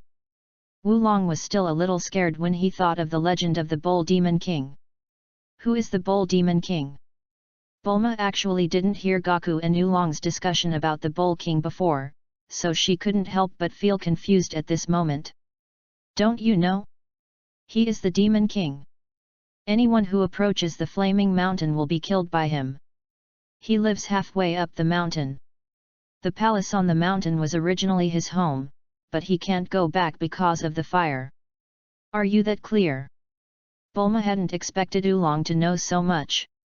It's clearly written in the book. What should we do now? The radar shows that the Dragon Ball is on the flaming mountain. Bulma was a little overwhelmed. On the flaming mountain? That should be in the palace. The treasures that the Bull Demon King robbed before were all placed there. Wulong reminded Bulma. Ah? What should we do? Goku, can you fly up? Bulma looked at Goku for help. Well, have you ever thought about taking the Dragon Balls? Would the Bull Demon King agree? Goku asked them back. What are you afraid of? Goku, you're so strong, just rob it. That's right. Yamcha echoed Wulong. Grab the head. Wukong gave Wulong a chestnut punch. Ouch, it hurts so much. Why are you hitting me? Wulong immediately covered his head and rubbed it, looking at Wukong in confusion. All you do is rob people all day long. Have you ever thought about helping Bull Demon King put out the fire so that he can give us the Dragon Ball? That's right. This time it was Bulma's turn to agree. Now wait, the Bull Demon King should be coming out soon. Wukong could already sense the Bull Demon King's presence coming towards them. After a while, a rough voice came into the ears of several people. Page 7. Hey, what are you little brats doing at the foot of the flaming mountain? Do you want to rob me of my treasure? A tall and strong figure emerged from the woods, holding a huge axe in his hand and wearing a hat on his head. Uncle Bull Demon King, you misunderstood. We want to help you put out the fire. Bulma explained hurriedly. There's no way to not explain it. Who wouldn't be scared when seeing such a tall body? What? Help me put out the fire. The Bull Demon King didn't react for a moment. Great. If you can put out the fire, you can choose any of my treasures as your reward. After saying this, Bull Demon King couldn't help but burst into laughter. But how do you solve it? It's such a big fire. Hey? What's the matter with that stick on you, kid? The Bull Demon King noticed the golden cudgel on Wukong's back. This is what my grandfather left me. Do you know my grandfather? Grandpa, are you Son Gohan's grandson? Yes, my name is Son Goku, and Son Gohan is my grandfather. Haha, I'm sorry for offending you just now. I didn't know you were Brother Gohan's grandson. Your grandfather and I were both disciples of Master Roshi. Upon hearing that he was Son Gohan's grandson, Bull King immediately became closer to him. Master Kame? I am also a disciple of Master Kame. That's great, you must be very talented in martial arts. By the way, I have sent my daughter to ask Master Kame to borrow the palm leaf fan. You just need to wait here. When my daughter borrows the palm leaf fan, she will be able to put out the fire. Then you can pick something from my treasure as a gift for you." Oolong and Yamcha looked at each other as they saw how close Gaku and the Bull King were. They could see from each other's eyes that they didn't expect that Wukong was also a relative of someone else, and they were the only two who were suffering the most. As expected, some people are born in Rome, while others are born as mules and horses. Looking at the sky. Chapter 9 7 Star Beads. The Banana Fan? The banana fan has been lost by Master Kame. Wukong still remembered the plot of the original work. The palm leaf fan was lost after it was soiled by Master Roshi, and was finally found in the home of an old woman on an iceberg in the north. What? Lost? This is indeed something that Master Wu Tian can do. The Bull Demon King was a little surprised at first, but then he thought it was Master Wu Tian. "Oh, that's okay, that's indeed what he can do. Then I'm sorry, Wukong, the fire can't be put out and I can't go in." The Bull Demon King scratched his head and said, "Uncle Bull Demon King, have you seen this bead?" Bulma pulled out a dragon ball from her bag and showed it to the Bull King. The Bull Demon King turned his head and nodded after thinking for a while. "I have seen it. It should be placed in the palace on the mountain." "Ah? Then this can't be obtained."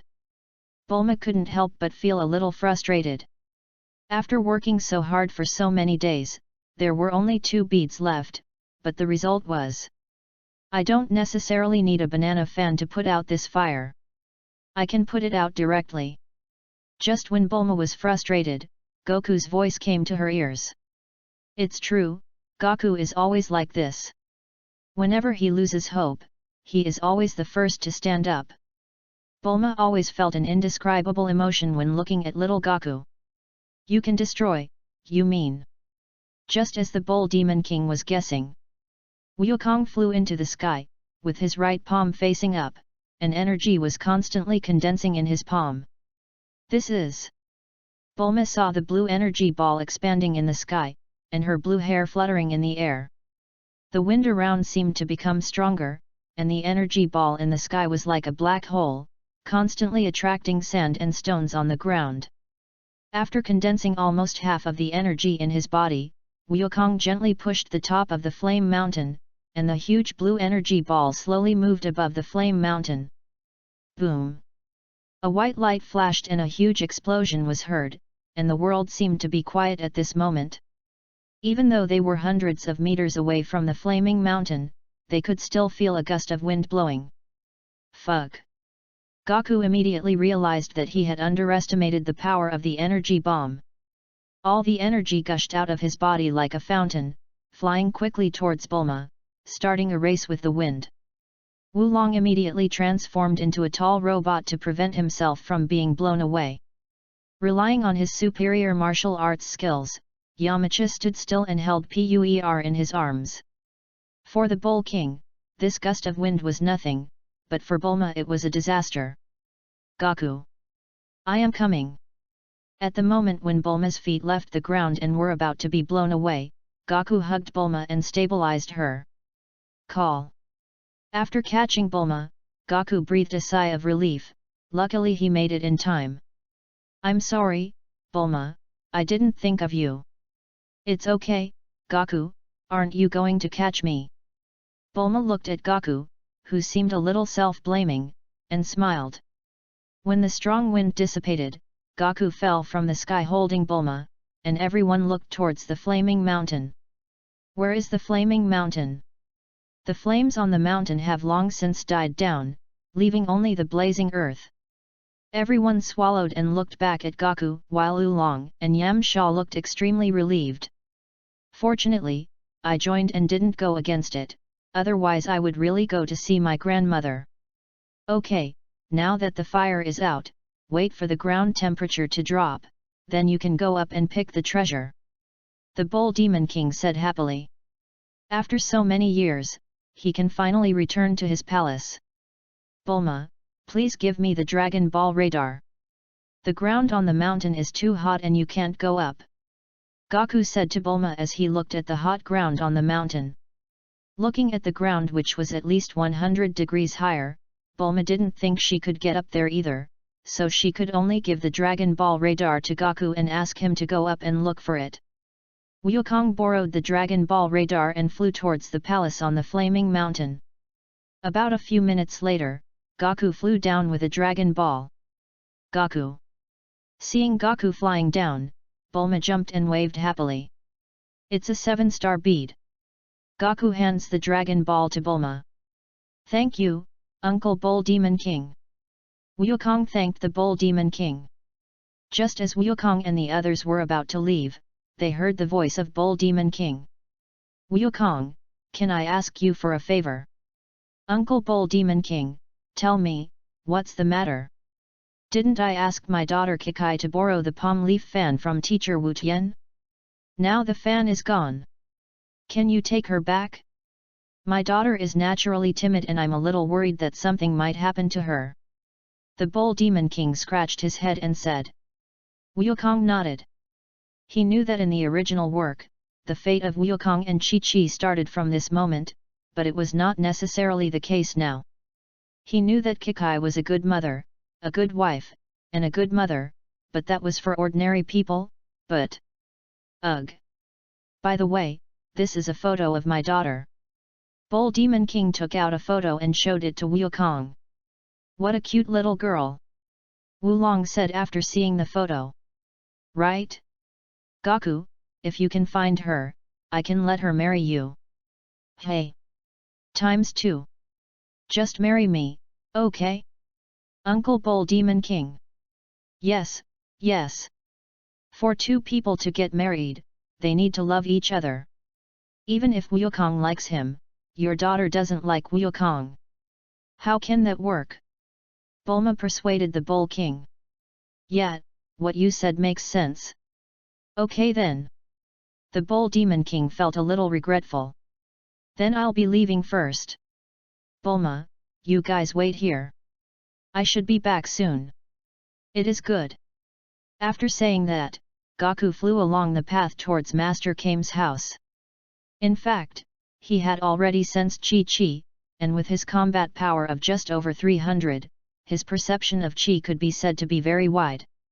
After flying about 10 kilometers, Wukong saw Chi-Chi with his naked eyes. At that time, Chi-Chi was turning a dinosaur into ashes. Kiki. Who? Kikai, who was originally scared, suddenly heard someone calling him. He stopped crying, wiped the tears from his face, and looked around. Wukong in the air slowly descended and landed in front of Chi-Chi. Yes, did you call me? Chi-Chi asked Wukong with some fear. Yes, it was your father, the Bull Demon King, who asked me to come find you. My dad. Yes, let me take you back. The fire in Huoyan Mountain has been extinguished now. We don't need the banana fan anymore. Let's go. It is good. Kikai was very naive and agreed without thinking much. Somersault cloud. Following Wukong's shout, a cloud flew over from a distance. Wukong looked at Chi-Chi and said. You sit on this. After Kikai got on the somersault cloud, Wukong flew up using his flying skills and flew towards the flaming mountain with the somersault cloud. Wukong didn't want to have too much interaction with Chi-Chi, mainly because he didn't dare or want to face her.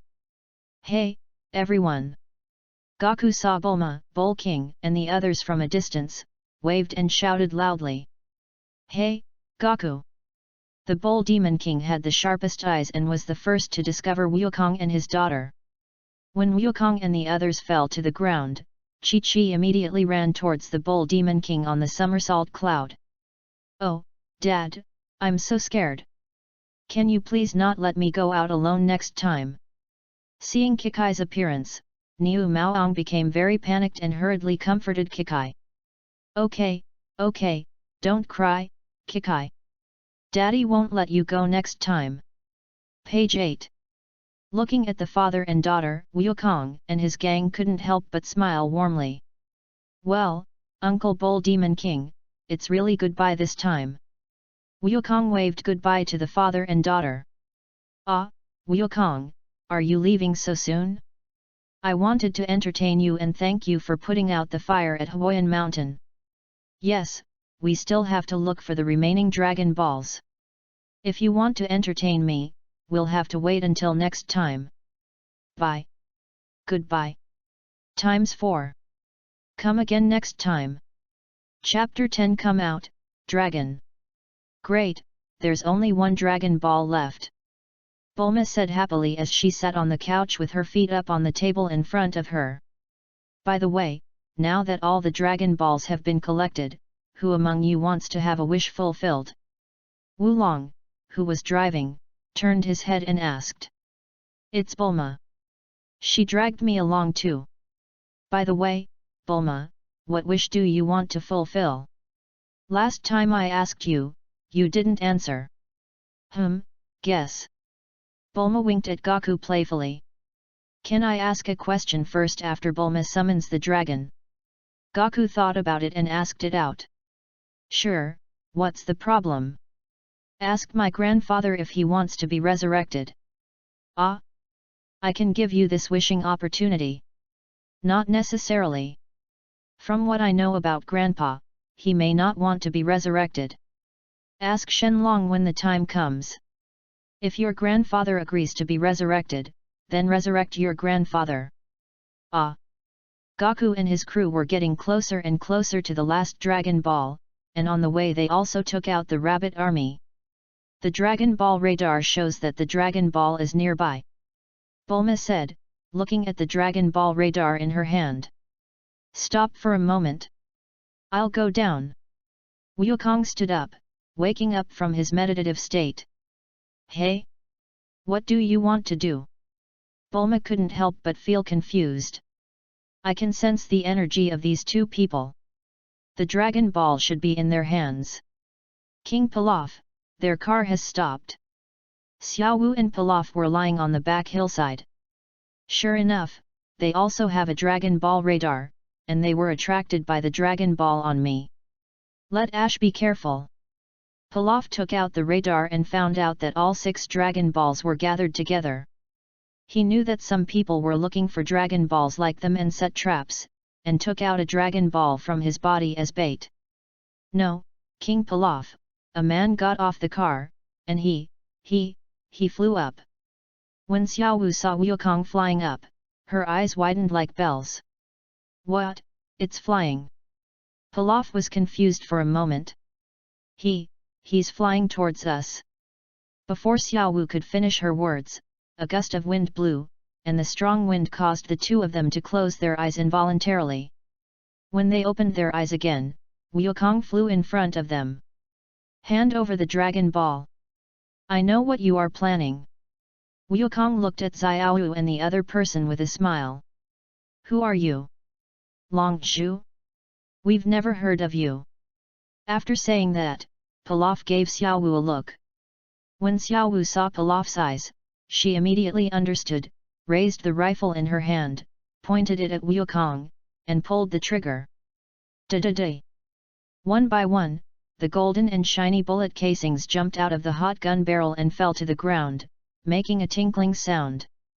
A burst of gunfire rang out, and the strong smell of sulfur stimulated the two people's sense of smell. But all this failed to make the two of them react. They were so scared that their limbs lost feeling and cold sweat broke out on their heads. The bullets hit the boy in front, but the imagined scene of blood splattering did not appear. Instead, the bullets turned into pancakes and fell to the ground. Wukong lowered his head and brushed off the dust on his body, then looked at the two of them. Don't waste your energy. Call your accomplice in the underground to come out. I advise you to stand still and hand over the Dragon Balls. Don't do anything tricky. Otherwise. Wukong condensed a ball of energy bullet in his hand, and with a flick of his hand, the energy bullet brushed past the ears of the two men and fell behind them. Boom! A violent explosion sounded, and the two could clearly feel a heat wave coming towards them. The two men turned their heads tremblingly and saw a pit about 10 meters wide and 2 meters deep emitting steam a few dozen meters away. They both swallowed at the same time, and Pilaf took out the Dragon Ball and handed it to Gaku carefully. Gaku took the Dragon Ball and found that their accomplices had not yet come out from underground. "Why don't you call out your accomplices?" "We don't have any accomplices. There are only 2 of us," Pilaf said a little panicked. "Still holding on to some little thoughts? Okay." After saying that, Gaku condensed another energy bullet in his hand and fired it at the place where the energy was locked. With the sound of the explosion, the metal wreckage of the robot flew around and a puppy wearing a ninja costume was blown out. Wukong controlled his strength very well, and Ash only suffered a few superficial abrasions, which were not life-threatening. "Is this what you mean by having no partner?" Gaku turned his head and tilted it to look at Pilaf and the other man. "King Pilaf, what should we do with the Dragon Balls now?" Once the 3 of them were together, Ash asked as he watched Gaku fly towards Pilaf. "What can I do? Are you going to fight him? You can look for him next time. It only takes a year anyway." Pilaf looked at Ash fiercely, indicating that if you want to die, go ahead. "Bulma, Dragon Ball." Bulma, who was watching TV, suddenly heard Goku's voice. She immediately turned her head and saw the Dragon Ball handed to her by Gaku, so she quickly took it. "Great, now we have finally collected all 7 Dragon Balls." Bulma couldn't hide the smile on her face. "Summon the dragon now?" Yamcha asked from the side.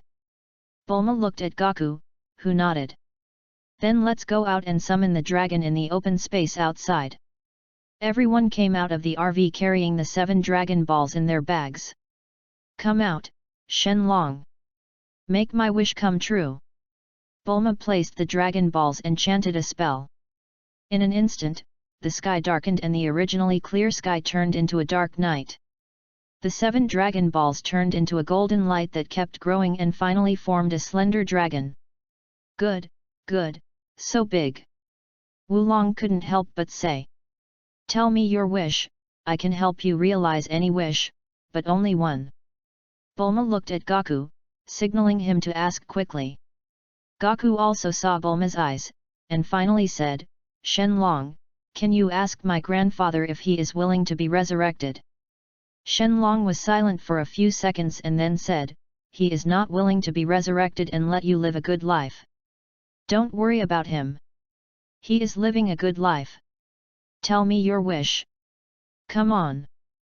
"Bulma." Gaku looked at Bulma. Bulma slowly walked forward, smiling and yelling, "Shenlong, please give me a gravity chamber in a universal capsule." After hearing this, Gaku looked at Bulma in surprise. "Bulma, you... What about me? Is it not okay?" Bulma crossed her arms behind her back, skipped over to Gaku and asked with a smile. "Okay, your wish has come true, bye." The dragon disappeared and turned into 7 Dragon Balls, which flew in all directions. "No, it's nothing. Think about it, is it a waste of time for me to build a gravity chamber for you? Since I can't think of any wishes, wouldn't it save a lot of time to just make a wish?" "Thank you, Bulma." Gaku held the universal capsule that fell from the sky and thanked Bulma solemnly. "What are you going to do next?" "Yamcha, I will give you 1,000 million when the time comes." Bulma asked everyone. Then, she thought of something and stared at Wukong. "Don't run away, come back to Zidou with me, you promised me that you would teach me how to train." Ha, how could I possibly run?" Wukong scratched his head and laughed awkwardly twice. "As for me, I will go to Master Roshi to train." Yamcha was very happy to hear that he could get 1,000 million. "Of course I'm going back to my home," Wulong said without thinking. He was not short of money. The money he had robbed before was enough for him to use for the rest of his life. "Hey, Wulong, don't let me know that you're still robbing and snatching girls when you go back," Wukong threatened. "No, not anymore." Wukong's words scared Wulong so much that he quickly responded, but there was no other way, if he didn't respond he would definitely get beaten, and he didn't deserve a beating. Bulma threw out a universal capsule and turned it into a plane. This plane was the one they bought when they defeated the rabbit army before. "Come up, I'll take you to where you need to go," Bulma said to the others after getting on the plane. Chapter 11, The Unusual Passion of the Briefs. After sending Yamcha and Oolong to where they wanted to go, Goku and Bulma returned to West City together. Bulma's house is located in the center of the western capital. Goku couldn't help but sigh that Bulma's house occupies such a large space in the city center. As Goku and Bulma entered the house, they saw Mrs. Brief coming to greet them. "Bulma, you're finally back. Did you have fun outside?" Who is this handsome boy?"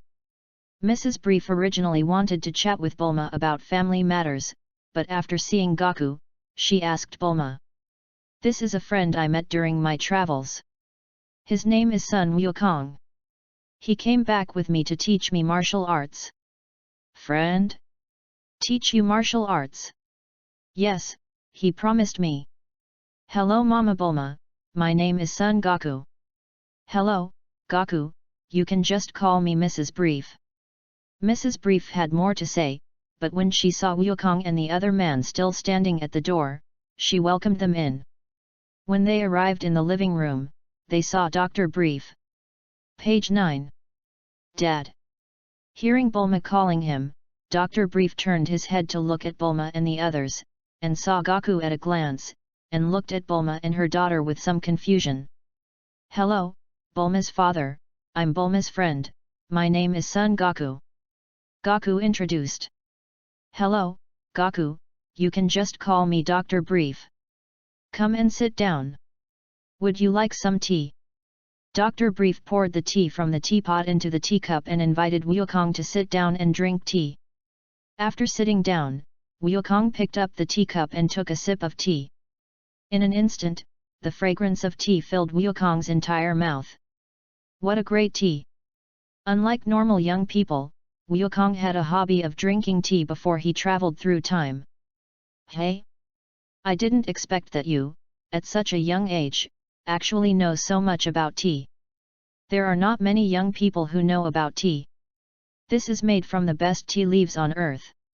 Dr. Brief couldn't help but sigh.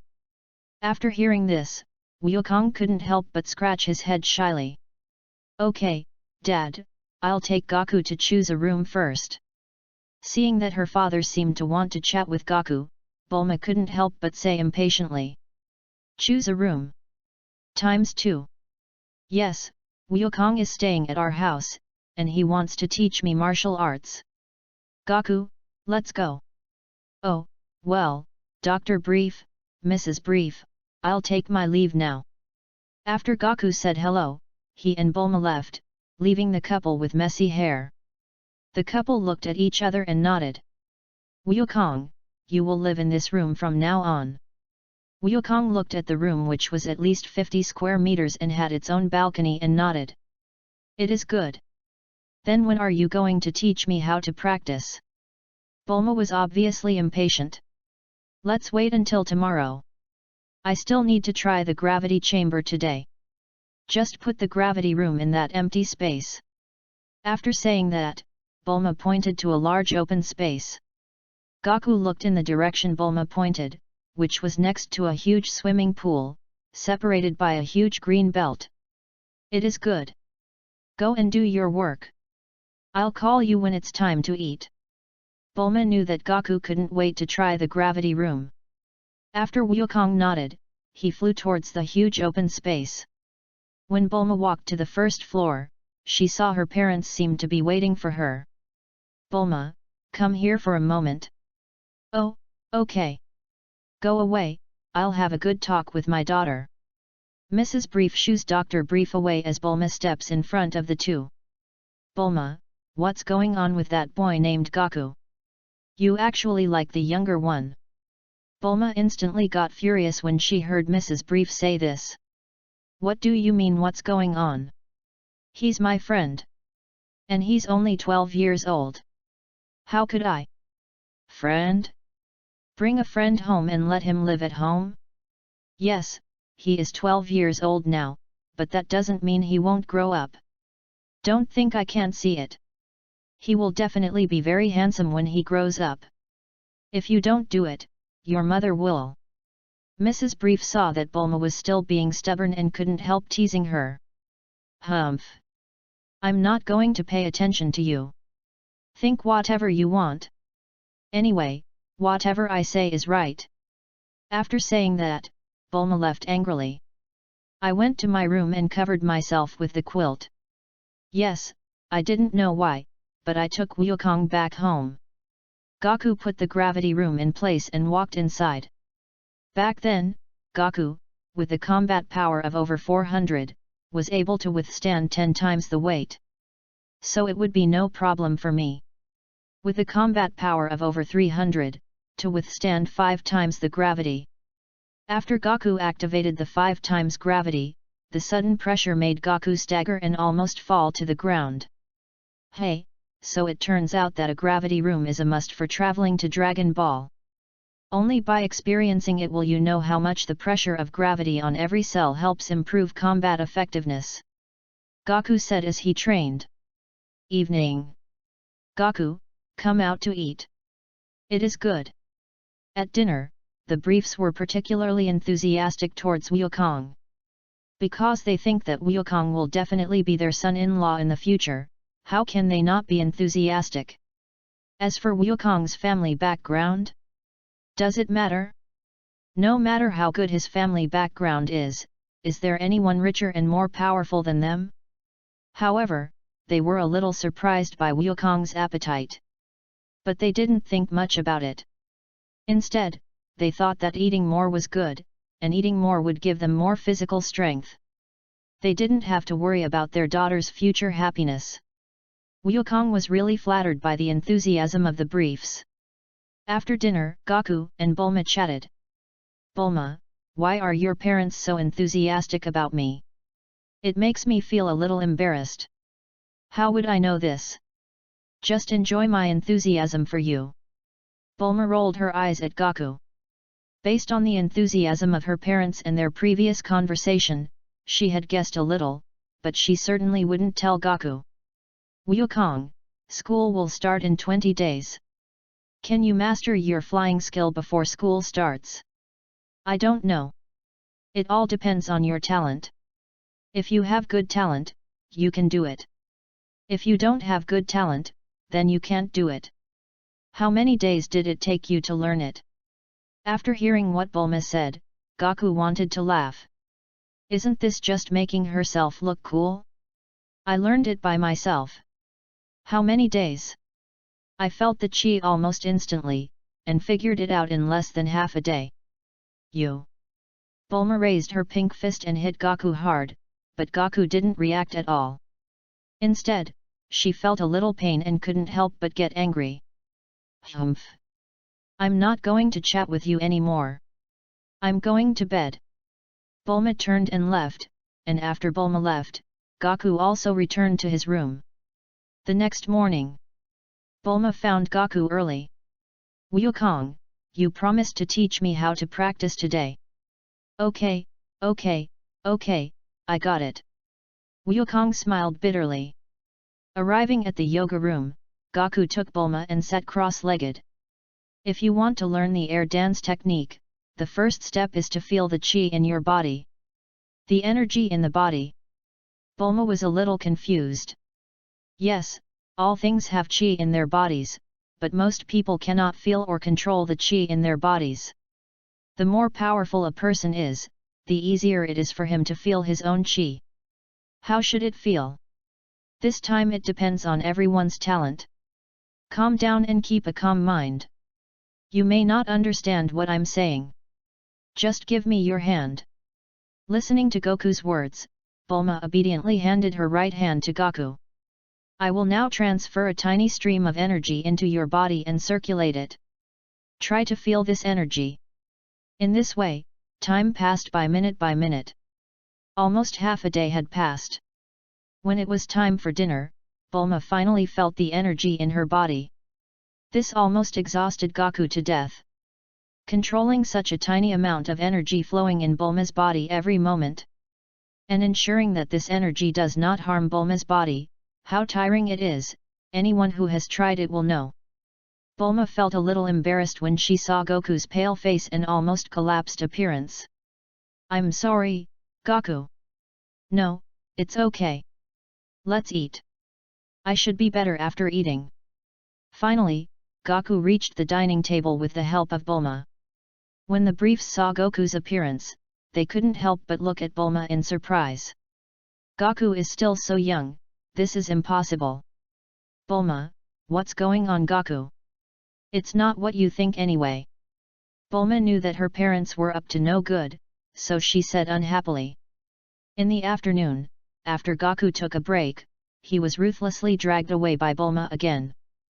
"Bulma, now you just need to meditate and exercise to continuously strengthen the energy in your body." After saying this, Wukong quickly flew away. 10 days later. "Woohoo, I am a genius. I can fly in 10 days.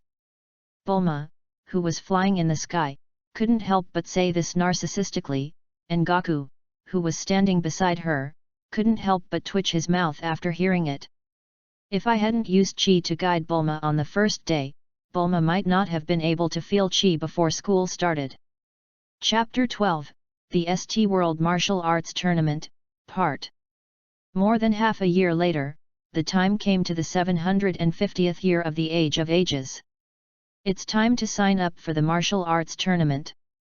When Wukong woke up from his bed, the first thing he remembered was that today was the registration time for the martial arts tournament. Goku put on his clothes and walked out the door. Just as he was about to fly to the martial arts tournament venue, Bulma jumped out from somewhere. "Goku, are you going to participate in the 21st World Martial Arts Tournament?" "Yes." "Take me with you, okay? School is on holiday now." "Can." Goku knew that even if he didn't agree to Bulma, she would still follow him, so he might as well agree. "Come on, take a plane with me," Bulma said to Goku after she conjured up a plane. "Okay." About an hour later, Bulma parked the plane in the open space outside the martial arts tournament venue.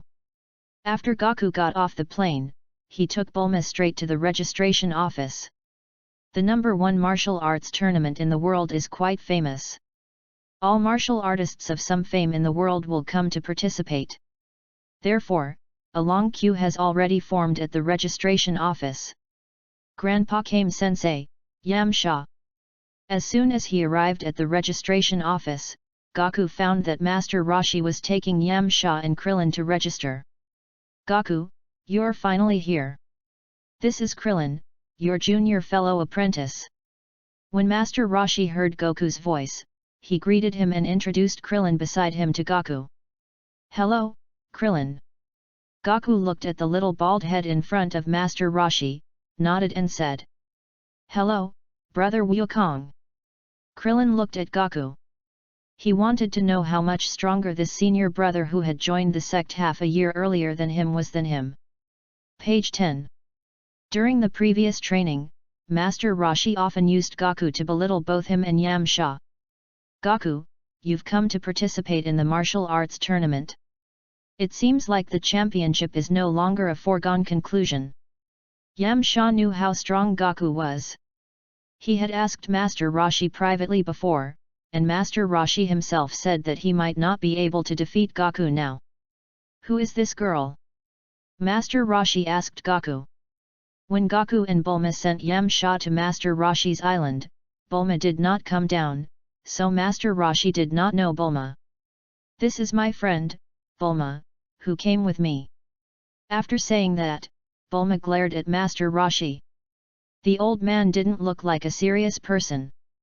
"Ahem, enough talking. You guys line up first. Puer and I won't accompany you," Master Roshi reminded everyone. "Goku, come on. I won't go in with you either." Bulma made a cheering gesture to Goku. After a long time, it was finally Goku and his friend's turn. Goku drew number 70, Krillin drew number 93, and Yamcha drew number. "Haha, that's great. It looks like the three of us won't face off in the preliminaries. Yamcha couldn't help laughing as he looked at the list of competition order. After all, with my own strength, I can definitely enter the finals. If I am unlucky and meet Goku in the preliminaries, I will really cry. Wukong and the other two walked to the preparation room. Looking at Wukong who was meditating, Krillin couldn't help but ask Yamcha, "Does senior brother Wukong often do this?"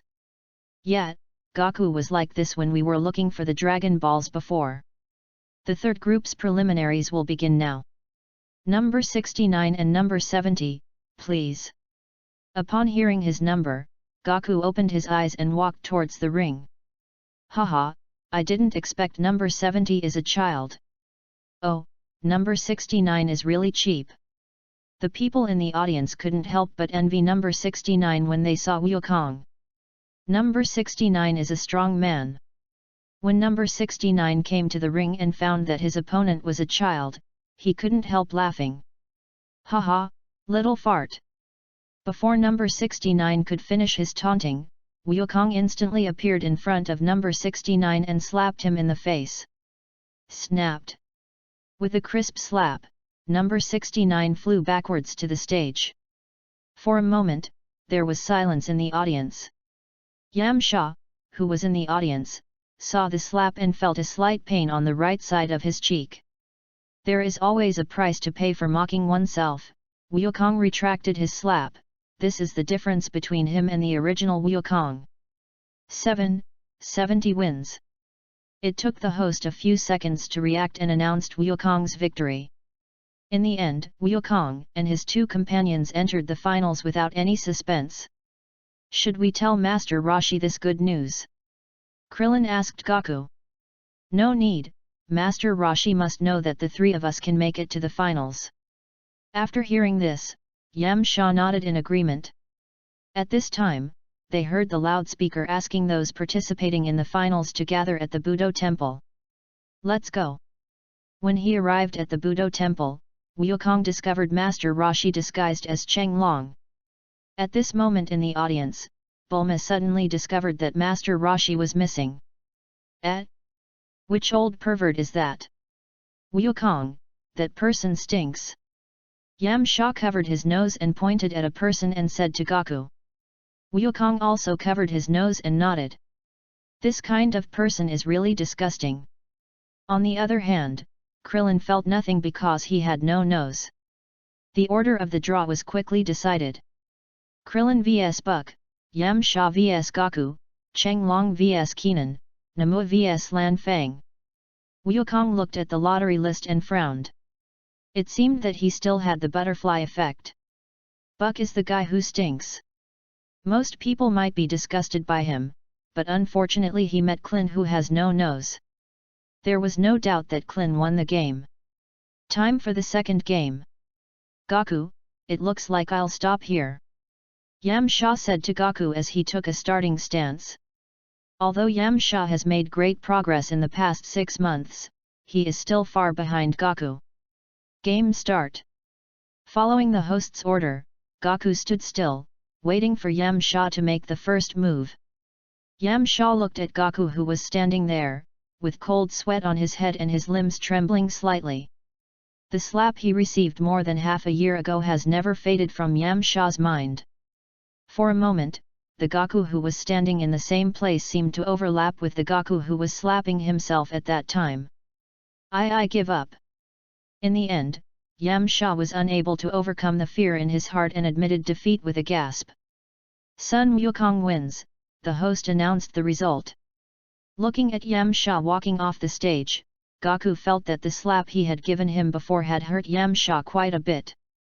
In the next 2 games, Master Roshi and Namua won without a doubt. "Brother Wukong, that old man named Chenglong is so amazing."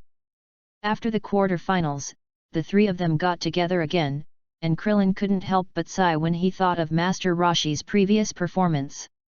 Yamcha actually already had some guesses. The old man named Chenglong was obviously much stronger than them, but he had never heard of him before. In addition, he looked like a lewd old man in the 4th game, so he was probably teacher Wu Tian. Is the old man named Chenglong that Gaku met the real Master Wu Tian? Yam Sha wanted to confirm with Gaku. Yes. What? Krillin didn't expect that in the end he would be the only one kept in the dark. Thank you, Mengu people. Gaku, how can you be so sure? Yam Sha asked puzzled. Because everyone's chi is different. The chi of the old man named Chenglong is the same as that of Master Roshi. At this time, Gaku has already mastered the control of chi very well. It was Master Roshi who taught him the basic control of chi at the beginning, and he reached this level through his own hard practice. But all this is not enough for Wukong. If he wants to master chi perfectly, besides spending a lot of time, he has to go to the temple. Therefore, Gaku also planned to go find the gods after participating in the martial arts tournament to practice further mastery of chi. Chapter 13, The ST World Martial Arts Tournament, Part, the prototype of Zizagi. Because Gaku won the second game, his opponent in the semi-finals is Krillin. Wukong looked at Krillin standing opposite him and smiled slightly. Go ahead, Krillin. Just by standing there, Krillin felt the oppression coming from Gaku and couldn't help swallowing. Okay, brother Wukong, please be careful. After saying that, Krillin turned into a black shadow and rushed towards Gaku. Krillin clenched his fists, stretched his hands like a big bow, and punched Gaku hard. Just as his fist was about to hit Gaku, he suddenly disappeared from his sight. Not good. Krillin said in his heart and quickly turned around in the air, but unfortunately inertia prevented him from stopping. When Krillin took several steps back on the ground and lost his inertia, Gaku kicked Krillin in the stomach. In an instant, Krillin turned into a white light and flew out of the ring. All this happened in just 1 or 2 seconds, and before the host could react, the game was over. Sun Wukong contestant wins. As the host announced the result, Gaku walked down the ring and helped Krillin up. Haha, brother Wukong, the gap between you and me is really huge. Krillin couldn't be said to be intact at this time, but he was also in a mess. However, he still laughed from the bottom of his heart. It's okay. If you keep training, you will definitely catch up with me now. Really? That's great. Krillin's eyes lit up. Wukong actually played a trick. He could indeed catch up, but he was the same as he is now. He gave everyone time to catch up, until everyone was out of reach. Ahem, a bit pretentious, a bit pretentious. As expected, Master Roshi also defeated Namu, and Gaku will face Master Roshi in the final. Gaku, come on, I believe you will be the champion. Bulma cheered for Gaku in the stands nearby. Gaku nodded to Bulma and walked onto the ring. In the final, Gaku looked at Master Roshi who was dressed as Chenglong in front of him and wondered whether he should expose him. After all, the three of them knew about it. Grandpa Master Roshi, stop pretending. Don't you know that I can feel the energy? Gaku thought about it and decided to expose Master Roshi. Yeah, I know. I was pretending for Krillin and the others to see. I wanted to teach them a lesson myself, to let them know that there are always people who are better than you. But who knew that you would teach me a lesson in advance? It's almost the same. So now? Grandpa Kame-sensei, do you want to fight me? Gaku didn't think that Master Roshi could beat him. After more than half a year of training in the gravity room, he had improved greatly. Although there is no combat detector that can measure his specific combat power, but his Kamehameha is now enough to destroy the earth, it should be tens of thousands. You little brat, do you think I, an old man, can't beat you? Yes, your chi is much stronger than mine now, but today I, an old man, will teach you a lesson. Strength is not entirely determined by the strength of your chi. After saying this, Master Roshi took a defensive stance. Come over here. Okay, Grandpa came, be careful. Gaku leaned forward and punched Master Roshi. Gaku did not use his full strength, but even so, he believed that Master Roshi could not block this punch. What? Gaku actually saw Master Roshi dodge his punch by twisting his body slightly. Gaku couldn't believe it and threw several punches in succession, with the wind blowing everywhere. However, Master Roshi dodged all of them with ease. Wukong stopped attacking and looked at Master Roshi in shock. Is this the prerequisite for realizing the ultimate freedom? No way, this is too similar to the ultimate freedom. How is it? Gaku, this is the peace of mind that one pursues after reaching a certain level in martial arts. The body and consciousness are perfectly separated, and every move and every form is like being engraved into the body. When Master Roshi saw Gaku stop, he couldn't help but feel a little smug, but this is the only thing he can teach his apprentice now, right? Yes, Grandpa came, it is indeed amazing to reach your level in martial arts. I will also continue to improve my martial arts level, but what if my energy is much stronger than yours? After saying that, Gaku burst out with all his energy, and the fierce energy wave hit Master Kame like a tsunami. Master Kame, feeling how powerful Goku's energy was, couldn't help but smile bitterly. Yes, a high level of martial arts can make up for some of the gap, but if the gap reaches a certain level, even the highest level of martial arts will be a joke. Gaku flew towards Master Roshi, and his surging breath actually plowed a mark on the ground, grabbing his arm at a speed that Master Roshi could not react to. Grandpa Master Roshi, just admit defeat. Gaku still wanted to save face for Master Roshi.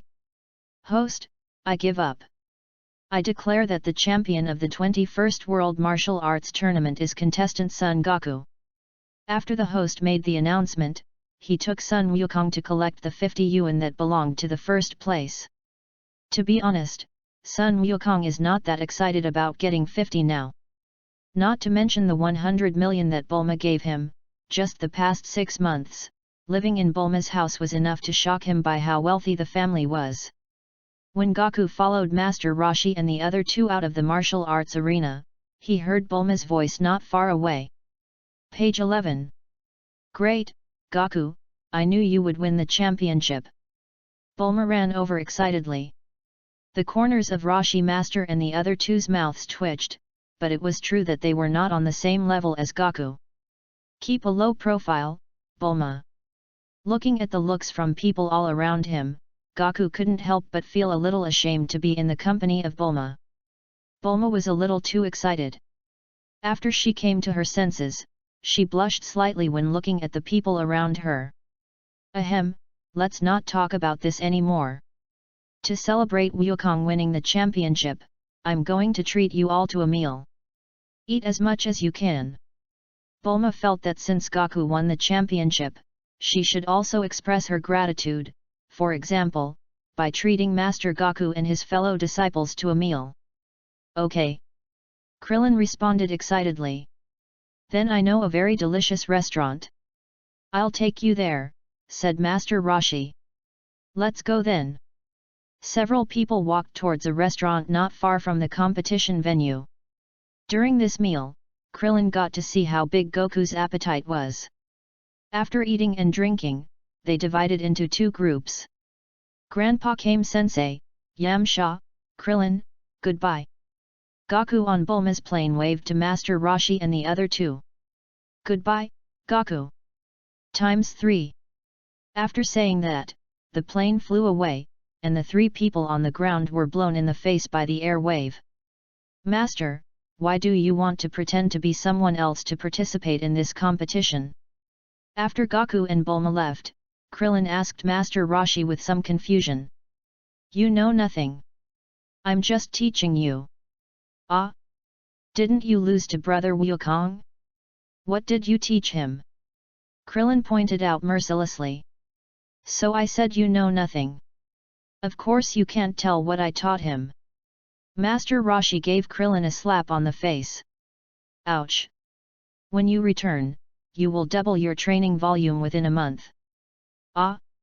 No, Master Wu Tian. Chapter 14, It's okay to destroy the Red Ribbon Army on the way to the Fairy Tower, right? 1 year after the martial arts tournament. Gaku no longer knew the extent of his own fighting power, but what was certain was that it was more than 100 times stronger than it was a year ago. Gaku, are you leaving? Bulma looked at Gaku packing his things and felt a little reluctant. Yes. To become stronger. After Wukong packed his things, he put them on his back and went out to the balcony. Can't you become stronger by using the gravity room in my house? Bulma followed and came to the balcony. No, here, your strength can indeed become stronger, but your martial arts realm grows very slowly. Then where are you going? Bulma lifted her hair to her ears and turned to ask Gaku. There, at the horizon. Wukong looked up into the distance and saw that the clouds in the distant sky turned into red clouds under the setting sun. The reddish-yellow sunlight shone through the clouds onto the balcony, and Bulma and Goku's hair looked a little red. For some reason, Bulma felt an indescribable emotion as she looked at the beautiful sunset in the sky. Horizon. Okay. How long? 1 year? 2 years? Maybe longer. Will you come back to see me? Yes. Gaku turned and looked at Bulma. Bulma, can you give me the Dragon Ball radar? Gaku didn't want to waste the once-a-year opportunity of the Dragon Balls, so how could he not make good use of them? For example, this year. Gaku used the Dragon Ball radar to search for the Dragon Balls alone, and made a wish to allow the Scions to survive in space. No. You're going to use the Dragon Ball radar to search for the Dragon Balls once a year, right? Yes. Okay, then come to me every year and take me to look for Dragon Balls. Bulma looked at Gaku with a smile. Ah!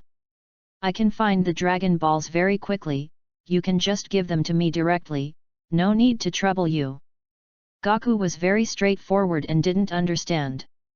Domiyo Gaku, this is my way of making sure you don't forget about me as a friend. So you better come to see me every year. Okay, okay. Now that Bulma has said this, what else can Gaku do? Well, bye, Bulma. Wukong lifted his feet off the ground, waved his hands, and slowly flew into the sky. Bye, Gaku.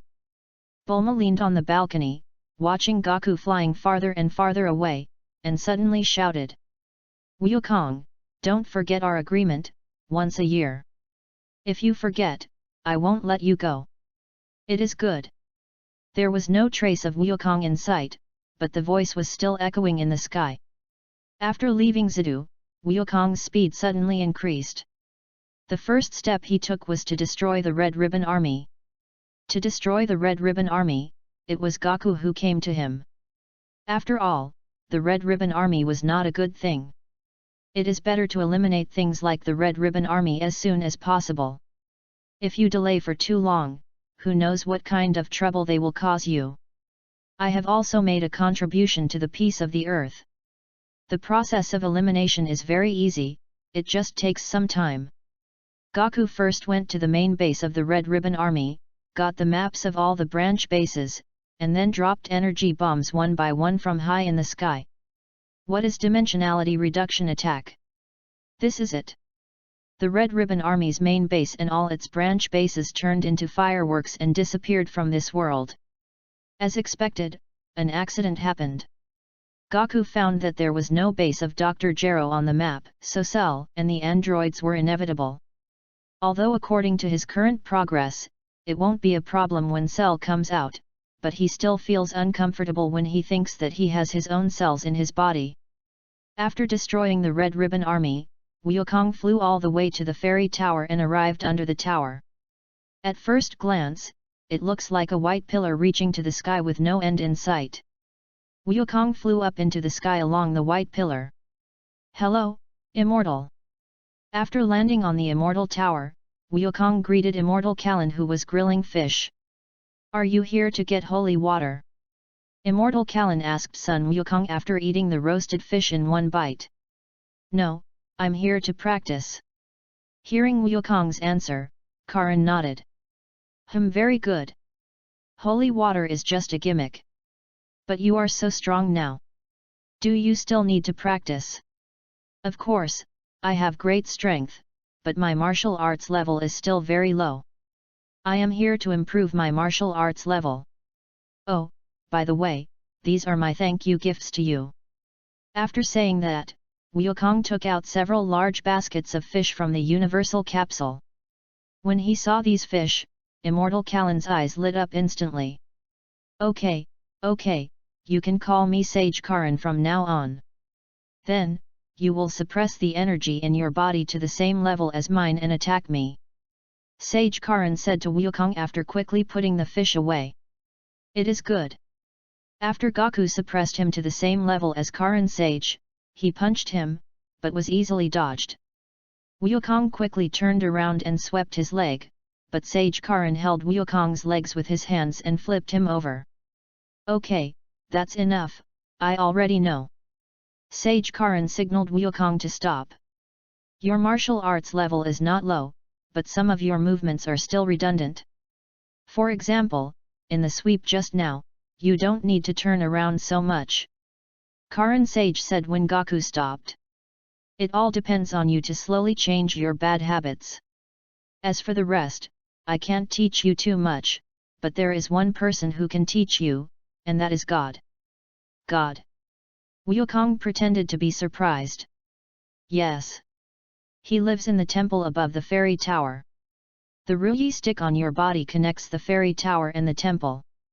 But since you can do the flying technique, you don't need the Ruyi stick anymore." Immortal Karin noticed the Ruyi stick on Wukong's back a long time ago. "Okay, thank you, Master Karin.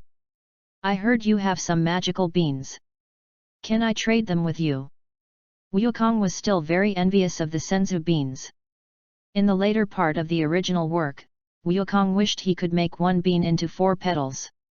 "You mean senzu beans? I have 6 cans. What are you going to exchange for them?" Immortal Kallen glanced at the fish beside him and reminded Sun Wukong. Wukong immediately understood that even if Sage Karin hadn't reminded him, he had already hidden a lot of fish in the universal capsule.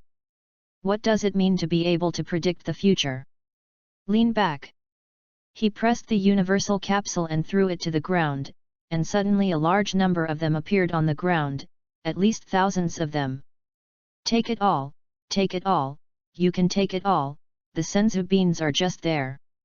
The immortal Karin flew directly to the pile of fish, pointed in the direction of the magic beans, and ignored Wukong, immersed in the ocean of happiness. Goku walked to the jars where the senzu beans were stored, and looking at the 6 full jars containing at least tens of thousands of senzu beans, he couldn't help but sigh. There were really a lot of senzu beans that had not been harmed by Yajirobe, the tanky Yasuo, and he could eat as much as he wanted in the later stages. Wukong only took 5 cans and put them into the universal capsule, leaving 1 can. After all, he couldn't take them all, right?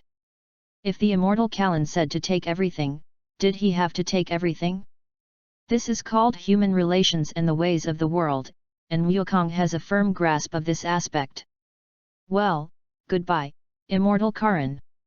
I'll continue to bring you fish next time we meet." Wukong waved his hand and flew towards the temple above, but Karin Sage didn't care at all and was fully immersed in the pile of fish. However, when he heard the fish, he raised his head and looked. "Fish? What fish?" Chapter 15, The Temple, the Supreme Martial Arts. When Wukong flew to the tiled temple, he found that the gods and Popo were already waiting for him. With Goku's current combat power, how could he not attract the attention of the gods and Popo? In fact, from the moment Goku left Master Roshi's island, the gods discovered Goku. After all, such a strong person has almost never appeared on Earth. As time went on, Goku's fighting power became more and more outrageous. If the gods had not been able to sense from Goku's aura that he was a kind person, they would have thought that the earth was doomed. "Are you the god?" Wukong asked the god. "Yes, I am the god, and this is my servant Bobo. We have been keeping an eye on you for a long time." "Hello, my name is Bobo. How long have you been following me?" "Yet, with how powerful your chi is, how could we not pay attention?" Haha. Gaku scratched his head. This was indeed the case. He probably had a combat power of over 1,000,000 now. For the current Earth, this would definitely be a dimensionality reduction attack. Page 12. I already know why you are here. Just train with Bobo. He is better than me. The god pointed at Bobo. The gods were right.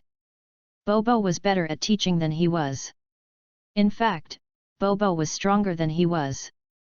How much stronger? Even he didn't know. After all, Bobo had sent away several generations of gods. Bobo, please give me your guidance. Well, come with me, and let's start the training now. Wukong followed Popo to an open space.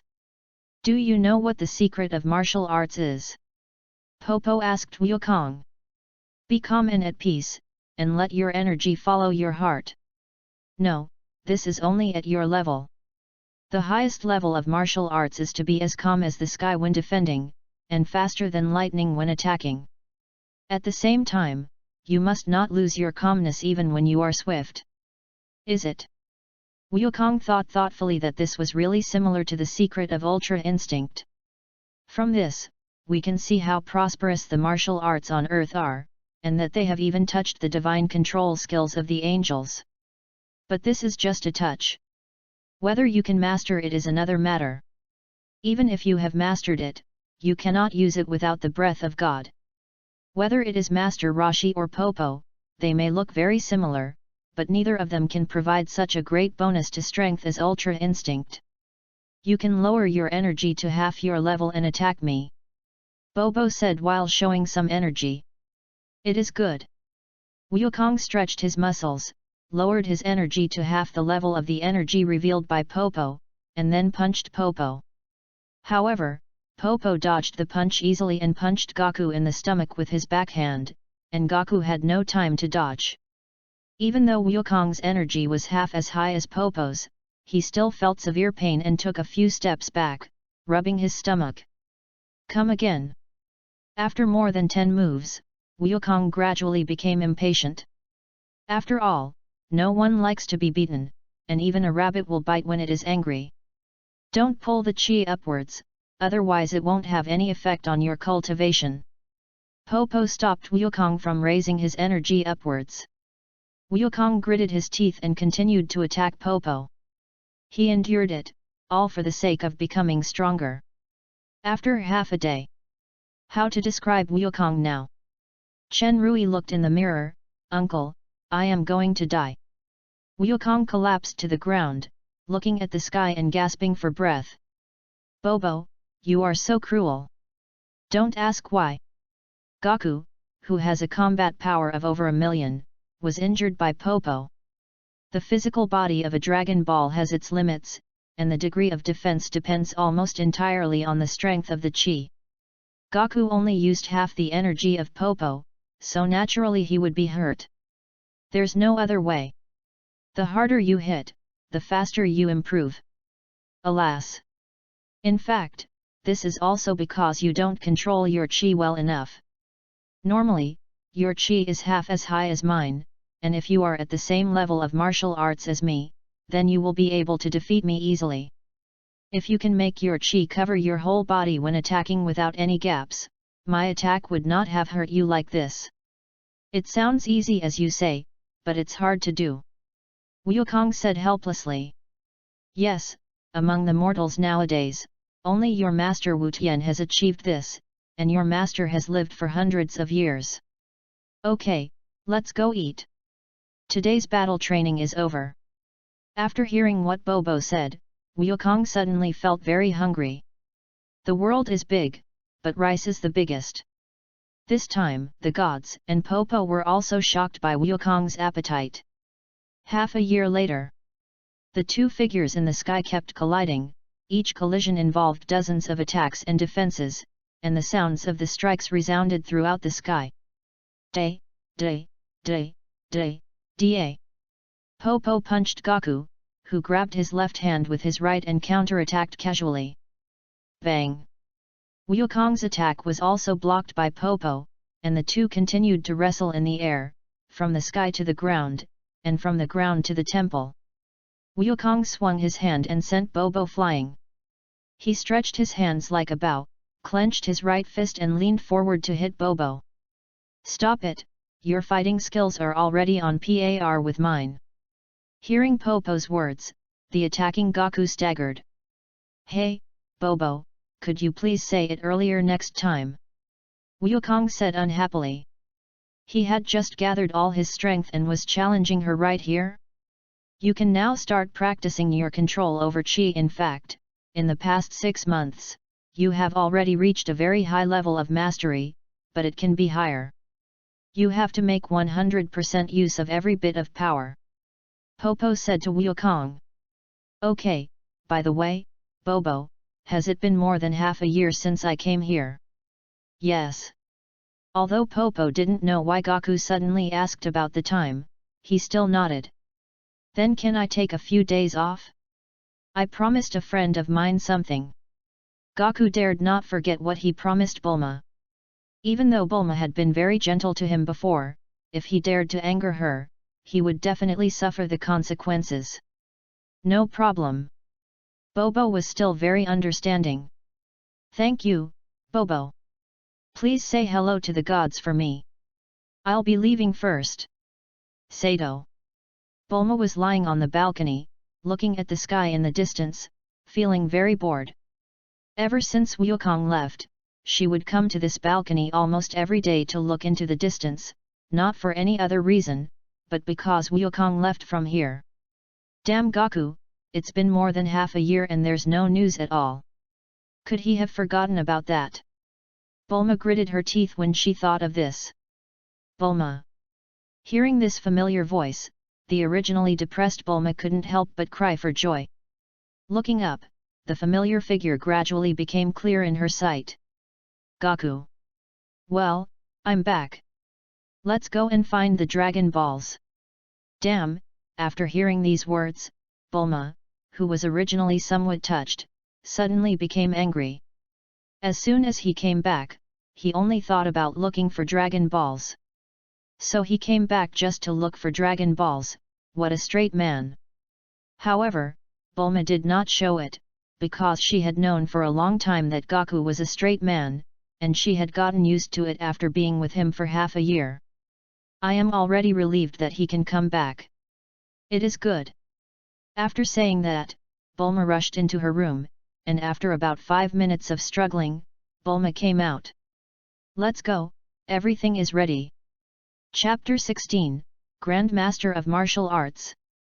This time, it only took Gaku and his friends more than a day to find all the Dragon Balls. If Gaku was alone, he might have found them in half a day. Looking at the 7 Dragon Balls in the bag, Bulma couldn't help but feel nostalgic. "Gaku, do you remember the first time we met?"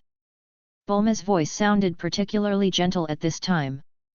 "Remember, your car broke down and almost hit me, but I stopped it. Luckily it was me. If it was someone else, you might have killed them. Isn't this fate?" "Yes, my destiny is to be bumped into by you." Bulma was amused when she heard Goku's unpleasant reply. "Humph, it's your blessing to be bumped into by me." Bulma rolled her eyes. "Let's summon the dragon." Bulma felt a little nostalgic when she recalled the scene of summoning the dragon 2 years ago. She didn't expect that 2 years had passed in the blink of an eye. She was almost 18 years old, but Gaku hadn't grown up much. Thinking of this, Bulma looked at Gaku. He seemed to be a little taller than before, but not much. His 14-year-old face was still very childish. By the time Gaku grows up, she will be in her 20s and old. Omega. Bulma feels sad when she thinks of this. In fact, all of this is Bulma's delusion. Judging from his mother's genes, he might not really grow old until he is in his 40s or 50s. Mrs. Brief is really outrageous. She is still very young even in the superhero world. Since Bulma is her daughter, she should have inherited some of this gene. Gaku laid out the Dragon Balls and looked at Bulma. "You come and summon Bulma." Bulma was obviously very happy to hear Gaku say that. She shook off the distracting thoughts in her mind. What was she worried about? Didn't she still have the Dragon Balls? When that time comes, she can just use the Dragon Balls. She will definitely control Gaku. Come out, Shenlong, and fulfill my wish. As the sky darkened, the dragon appeared again. Speak your wish to the one who summoned me. Please let me have a panel that can see through the enemy. Well, your wish has come true, but this panel is based on your strength. The stronger you are, the stronger the enemies you can detect. So, goodbye. After he finished speaking, the dragon turned into 7 Dragon Balls and flew to various places on the earth. Hearing Shenlong say that, Wukong nodded. According to his own strength? This is also good, the growth potential can be with him for the rest of his life. Let's go back to Zidu. It is good. On the plane. Gaku, after you return to Zidu this time, are you still going to leave? Bulma, who was driving the plane, turned her head and asked Gaku. Ah! For a moment, the plane fell silent. Bulma gripped the handle of the plane tightly without saying a word, feeling extremely depressed. But it will probably be over in half a year. Gaku also noticed Bulma's low mood and started to explain. It is good. After hearing what Gaku said, Bulma was still a little depressed, but much better than before. Into the night. Gaku flew in the air, took one last look at Bulma's house, then turned and flew away. Wukong! You must come back. Bulma rushed to the balcony and shouted to Gaku, the evening breeze gently blowing her hair. Although the 2 days were short, they were also extremely precious. Separation is for a better reunion. After half a year of separation, Bulma realized how much of a mark this young man named Gaku left in her heart. Must. Wukong was flying in the air, feeling the evening breeze brushing his cheeks, and looking up at the stars in the sky. For some reason, his heart felt a little uneasy. Bobo, God, I'm back. As soon as he stepped onto the tiles of the temple, Gaku saw the god and Popo waiting for him. Well, you're back, Gaku. Yes, don't underestimate my pursuit of martial arts. Gaku said this like a hot-blooded fool. Popo and the gods were also obviously amused by Wukong. Wukong used the panel to check Popo and God and found that Popo had a combat power of more than 1000, while God had only close to 300. Both of them were from the same dimension, God. Seeing that Popo's fighting power was 3 times that of a god, Gaku couldn't help but sigh that he was worthy of being the one who had outlasted several generations of gods. This panel carefully tells him that the dimension is divided into several levels, and he himself is just a mortal, divided into several levels, which was previously set. His panel looks like this. Sun Wukong. Page 13. Race, Scion. Basic combat power, 148 million. Dimension level, mortal. Skills, too many, I won't go into details, I want the plot to move forward faster. Wukong thought for a moment, turned off the panel, and then looked at Bobo. It's so late today, are we going to start practicing tomorrow? Of course, but if you want to practice tonight as well, that's fine. Over the past 6 months, after spending time with Gaku, Bobo has become much more lively and cheerful, and even starts to make jokes about Gaku. Haha, forget it. Wukong scratched the crab's head. At night, Gaku was lying on the bed, looking at the bracelet on his arm through the moonlight. It was given to him by Bulma, called the gravity bracelet. His memory went back to half a day ago. Gaku, put this on. Gaku looked at Bulma handing him a blue bracelet with some confusion. What is this? Although Wukong was a little confused, he still took it and put it on his wrist. Kill you. Pfft, who would believe that? Wukong rolled his eyes and sneered. Tisk, that's boring. This is a gravity bracelet. It can be adjusted to 100 times. It may not be comparable to the gravity room, but you've already gone out, right? At least you can get 100 times the gravity with this, which will make you stronger faster. When did you do it? I have never asked Bulma to do such a thing. Hehe, this is your reward for coming back this time during the 6 months you were away. Bulma looked at Goku with some pride. Thank you, Bulma. Bulma felt uncomfortable hearing Goku's thank you. No, you still want to say thank you to me for both of us. His thoughts gradually returned to the present, and Goku slowly fell into sleep with a smile on his face. Early in the morning after breakfast. Oh, here it comes. Wukong punched Popo, and the two quickly engaged each other. For a moment, the sound of the violent collision could be heard throughout the temple. From now on, you will practice with me for half a day and meditate for half a day. This way, you can improve your control over Qi. Popo said casually as he took a punch from Goku. It is good. One day a few months later, Wukong woke up from his meditation state, and at this time, Popo and the god walked in front of him. Wukong, you have already become a martial arts master. I have nothing more to teach you. Perhaps this realm is not the end of martial arts, but everything depends on you in the future. Wukong stood up and saluted. Thank you, Bobo and Tian Shen, for your guidance and companionship over the past year. I will never forget everything you taught me. Haha, you can go now. Your girlfriend has been waiting for you. Wukong blushed when he heard this, and he stammered, No, it's just a friend. Okay, got it, we're just friends, let's go. This is the mouth of Wukong. After his death, everything else was burned to ashes, leaving only his mouth. Goodbye. Chapter 17 The 22nd World Martial Arts Tournament 300 million Combat Power. Bulma. When Goku arrived above Bulma's house, he immediately saw Bulma next to the gravity room. Goku. Hearing this familiar voice, Bulma immediately looked up at Goku. Click. Goku fell from the sky to the ground, and was curious why Bulma was next to the gravity room. Bulma, what is this? You are talking about the gravity chamber. Isn't the gravity chamber that comes out of the Dragon Ball wish only 150 times? It's not enough for you now, so I asked my dad to upgrade the gravity chamber. Bulma said with a smile. Your father is so busy, will he agree? Hehe, does he dare to disagree? Only a father can understand how much every father dotes on his daughter. But when Dr. Brief found out that Bulma threatened him because of Son Goku, he was very sad. Do you want to go in and try it? It can reach a maximum of 400 times now. Bulma tempted Goku.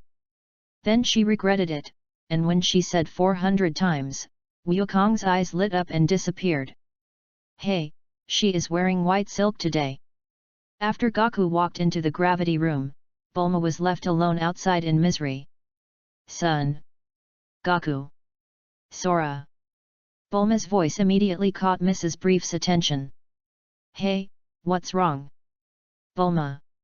Mrs. Brief came over and asked. Bulma calmed down and finally explained to her mother with a smile. It's okay, Mom, it's Goku who's back. I'm so excited. A year later, Goku summoned Shenron once more during this year, originally wishing to have the same recovery ability as Bu.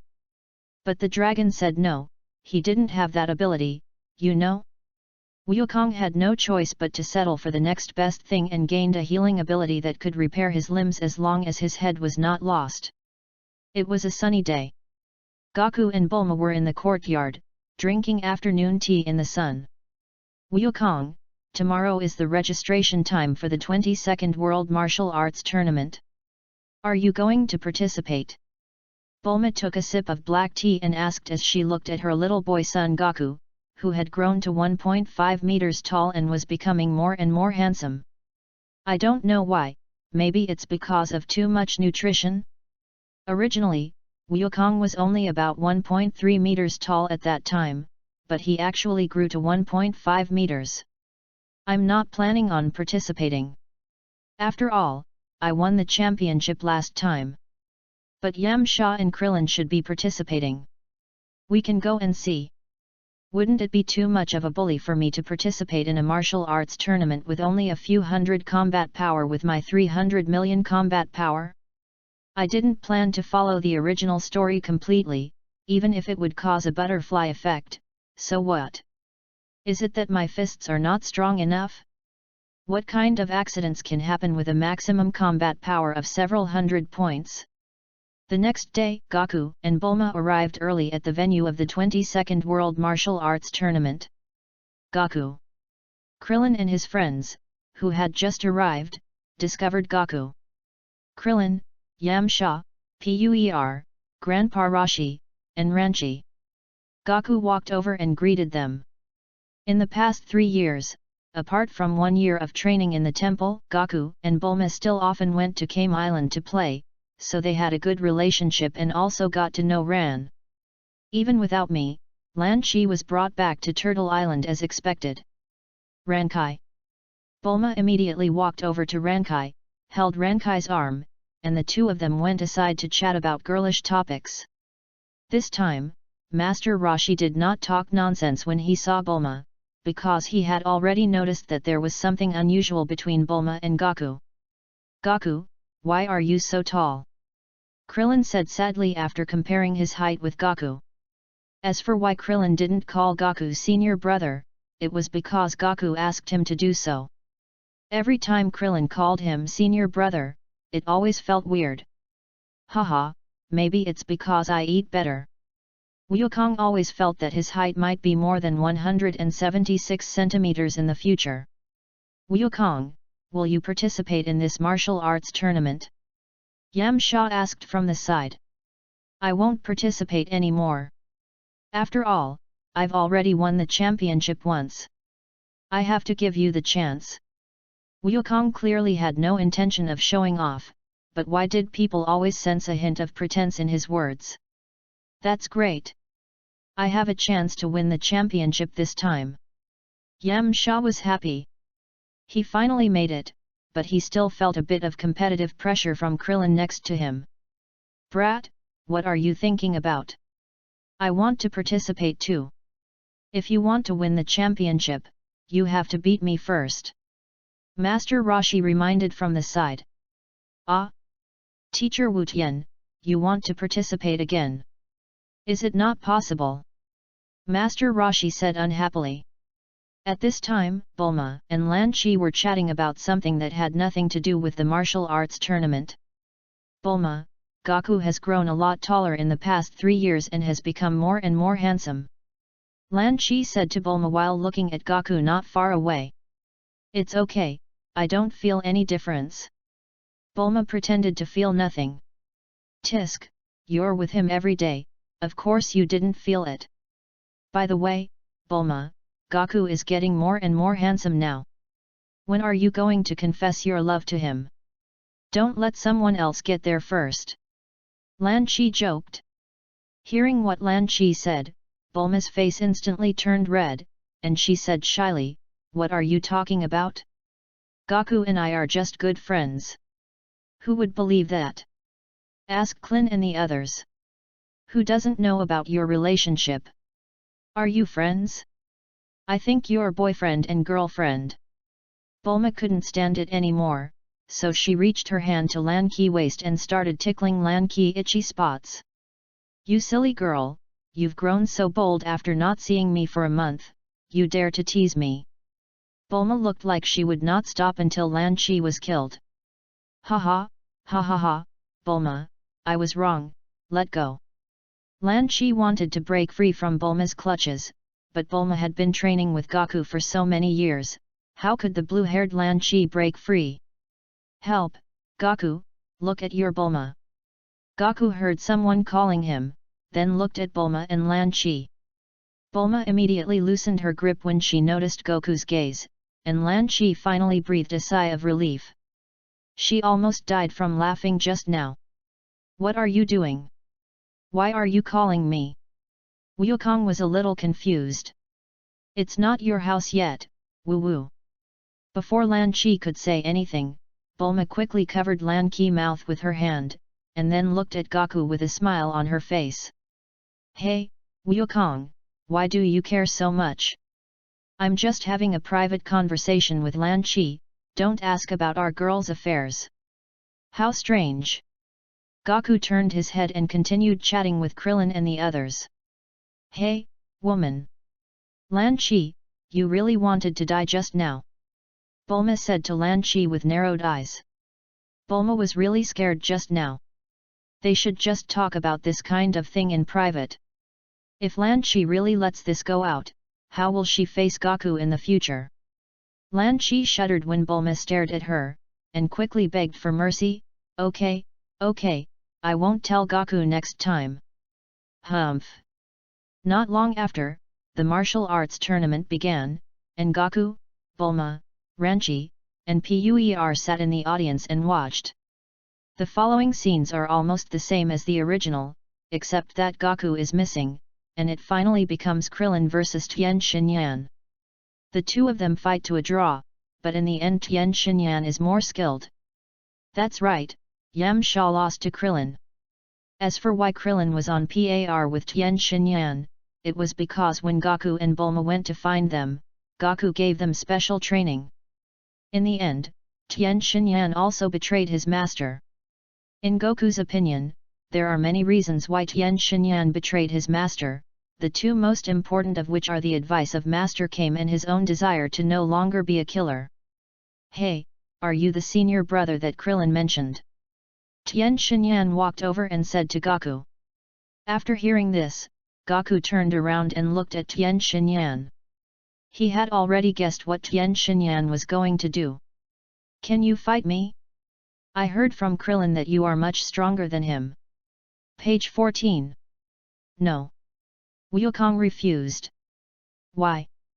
At this time, Gaku flashed and came in front of him at a speed that Tien Shinyan could not see. That's why, let's put it this way, I'll give you 3 years to train, and I'll participate in the martial arts tournament in 3 years, and you can come and challenge me. After saying that, Gaku turned and walked towards Bulma.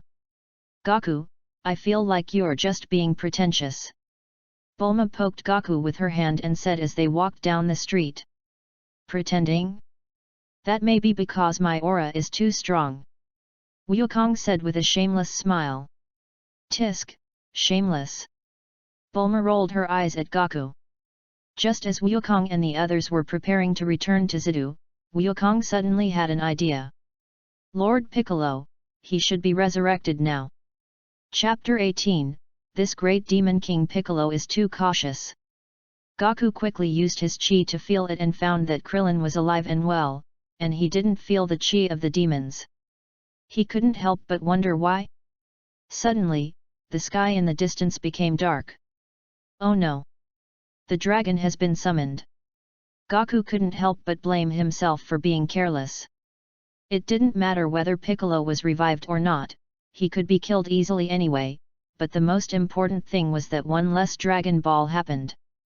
Bulma, I have to go out for something. Wait here for me. I'll be back soon. Without too much time to think, Wukong flew towards the place where the dragon was summoned. Let's go back to a month ago. The Pilaf trio discovers a rice cooker. King Pilaf, what is this rice cooker? Why is there a talisman on it? Ash said to Pilaf as he tore the talisman apart. Don't. However, it was too late for Pilaf to shout. With a burst of strong light, the great devil Piccolo, who had been sealed for hundreds of years, reappeared in the world. I, the great demon King Piccolo, have finally resurrected. After coming out, King Piccolo first smiled up to the sky, then looked at Pilaf and the other two. Since you released me, I will give you a chance to live and become my subordinate. Our Pilaf is the boss. Ash was about to refuse when Pilaf covered his mouth. Lord Piccolo, we are willing to be your subordinates. Pilaf chose to follow his heart. Fortunately, he stopped Ash, otherwise the three of them might have lost their lives. Well, tell me about the current situation in the world first. Lord Piccolo felt that he still needed to understand the current world situation. It would be difficult to deal with it if there were people stronger than himself. Now the whole world is ruled by the Earth Kingdom, but the one who rules the kingdom is a dog. Humph, a dog can actually rule the earth, what a joke, a huge joke. Are there any powerful martial artists on Earth? Lord Piccolo is still a little afraid of martial artists, as he was sealed by a martial artist before. Yes, the most famous one is Master Roshi. Some time ago, another unknown one appeared. In the past, there was an army in the world that had the power to overthrow the kingdom. It was called the Red Ribbon Army. Then, within one day, except for a few who escaped, the Red Ribbon Army was completely wiped out. They had no power to resist at all. Hearing what Pilaf said, Lord Piccolo's brows furrowed. This meant that even if this unknown martial artist was not stronger than himself, he would not be much weaker. Well, to be on the safe side, let's use the Dragon Balls to restore my youth before discussing it. What, this evil aura is, could it be Lord Piccolo? At this time, Master Roshi and his companions had not left yet. Master Roshi was surprised by the energy released by Piccolo after he used the Dragon Balls to restore his youth. However, Master Roshi was not worried because he sensed Goku flying towards Piccolo. With Goku's current strength, he can easily defeat Piccolo. At this time, the rejuvenated Lord Piccolo killed the dragon with a casual blow, his face looking a little solemn. After regaining his youth, the energy gushing out of his body could no longer be controlled and it gushed out in an instant. Some powerful martial artists on Earth should have felt it. I originally wanted to take it slow and rule step by step, but the dragon has misled me. Now I can only hope that there is no martial artist stronger than me on the earth, otherwise, alas. But fortunately, I had a plan in reserve, and if things really got to the point I would have to use that plan. At this moment, Lord Piccolo sensed a breath no weaker than his own flying towards him, and his face instantly darkened. King Piccolo looked at Goku, who fell from the sky to his front, and found that he was just a teenager. Since he is a young boy, it means he is easier to seduce, so Lord Piccolo decided to give it a try. Young man, do you want to have endless wealth and power? Beautiful women, luxury cars, and mansions at your fingertips. Hearing this, Wukong couldn't help but laugh. A guy with a combat power of more than 200 points and his own combat power of 300 million asked if he wanted endless wealth and power? When Piccolo saw Goku's smile, he was delighted and said quickly, "Come and be my subordinate. When I conquer the whole world, you will be second to none and above 10,000 people. How do you think? Is there a possibility? After I destroy you, I will be the most powerful person among thousands of people." Goku looked at Piccolo with a smile. Hearing this, Lord Piccolo instantly understood that this young man had never thought of being his subordinate from the beginning to the end, and was just here to kill him. As for whether he wanted to be above everyone else, that was no longer important. You are too confident. Why do you think you can destroy me? King Piccolo sneered when he felt that Goku's energy was similar to his own. The opponent was just an ordinary earthling, but his talent for rapid self-healing was enough to defeat him with equal combat power. Since you're determined to die, I'll grant your wish. Before he could finish his words, Piccolo kicked the ground with both feet, leaned over and punched Goku. Puff! Goku turned into a residual shadow and instantly came in front of Piccolo and kneed him deeply into Piccolo's stomach. Lord Piccolo was pushed so hard that he vomited a mouthful of bitterness. His figure instantly broke through the sound barrier and slammed into the ground. Boom! With a loud crash, a huge pit formed on the ground and a cloud of dust rose up. When the dust settled, King Piccolo was lying in the center of the pit, his eyes dazed. He had been beaten so hard that he lost the ability to resist. You can also feel the chi. Have you ever thought that I would hide the size of my chi? Goku flew in the sky and looked down at Piccolo with a smile. How can it be repaired? King Piccolo gathered a large ball of energy in his hand and shot it at Goku, who punched the energy bullet upwards with his right hand. Boom! The explosion sounded above Goku's head, and the resulting wind and waves blew Goku's hair swaying in the air.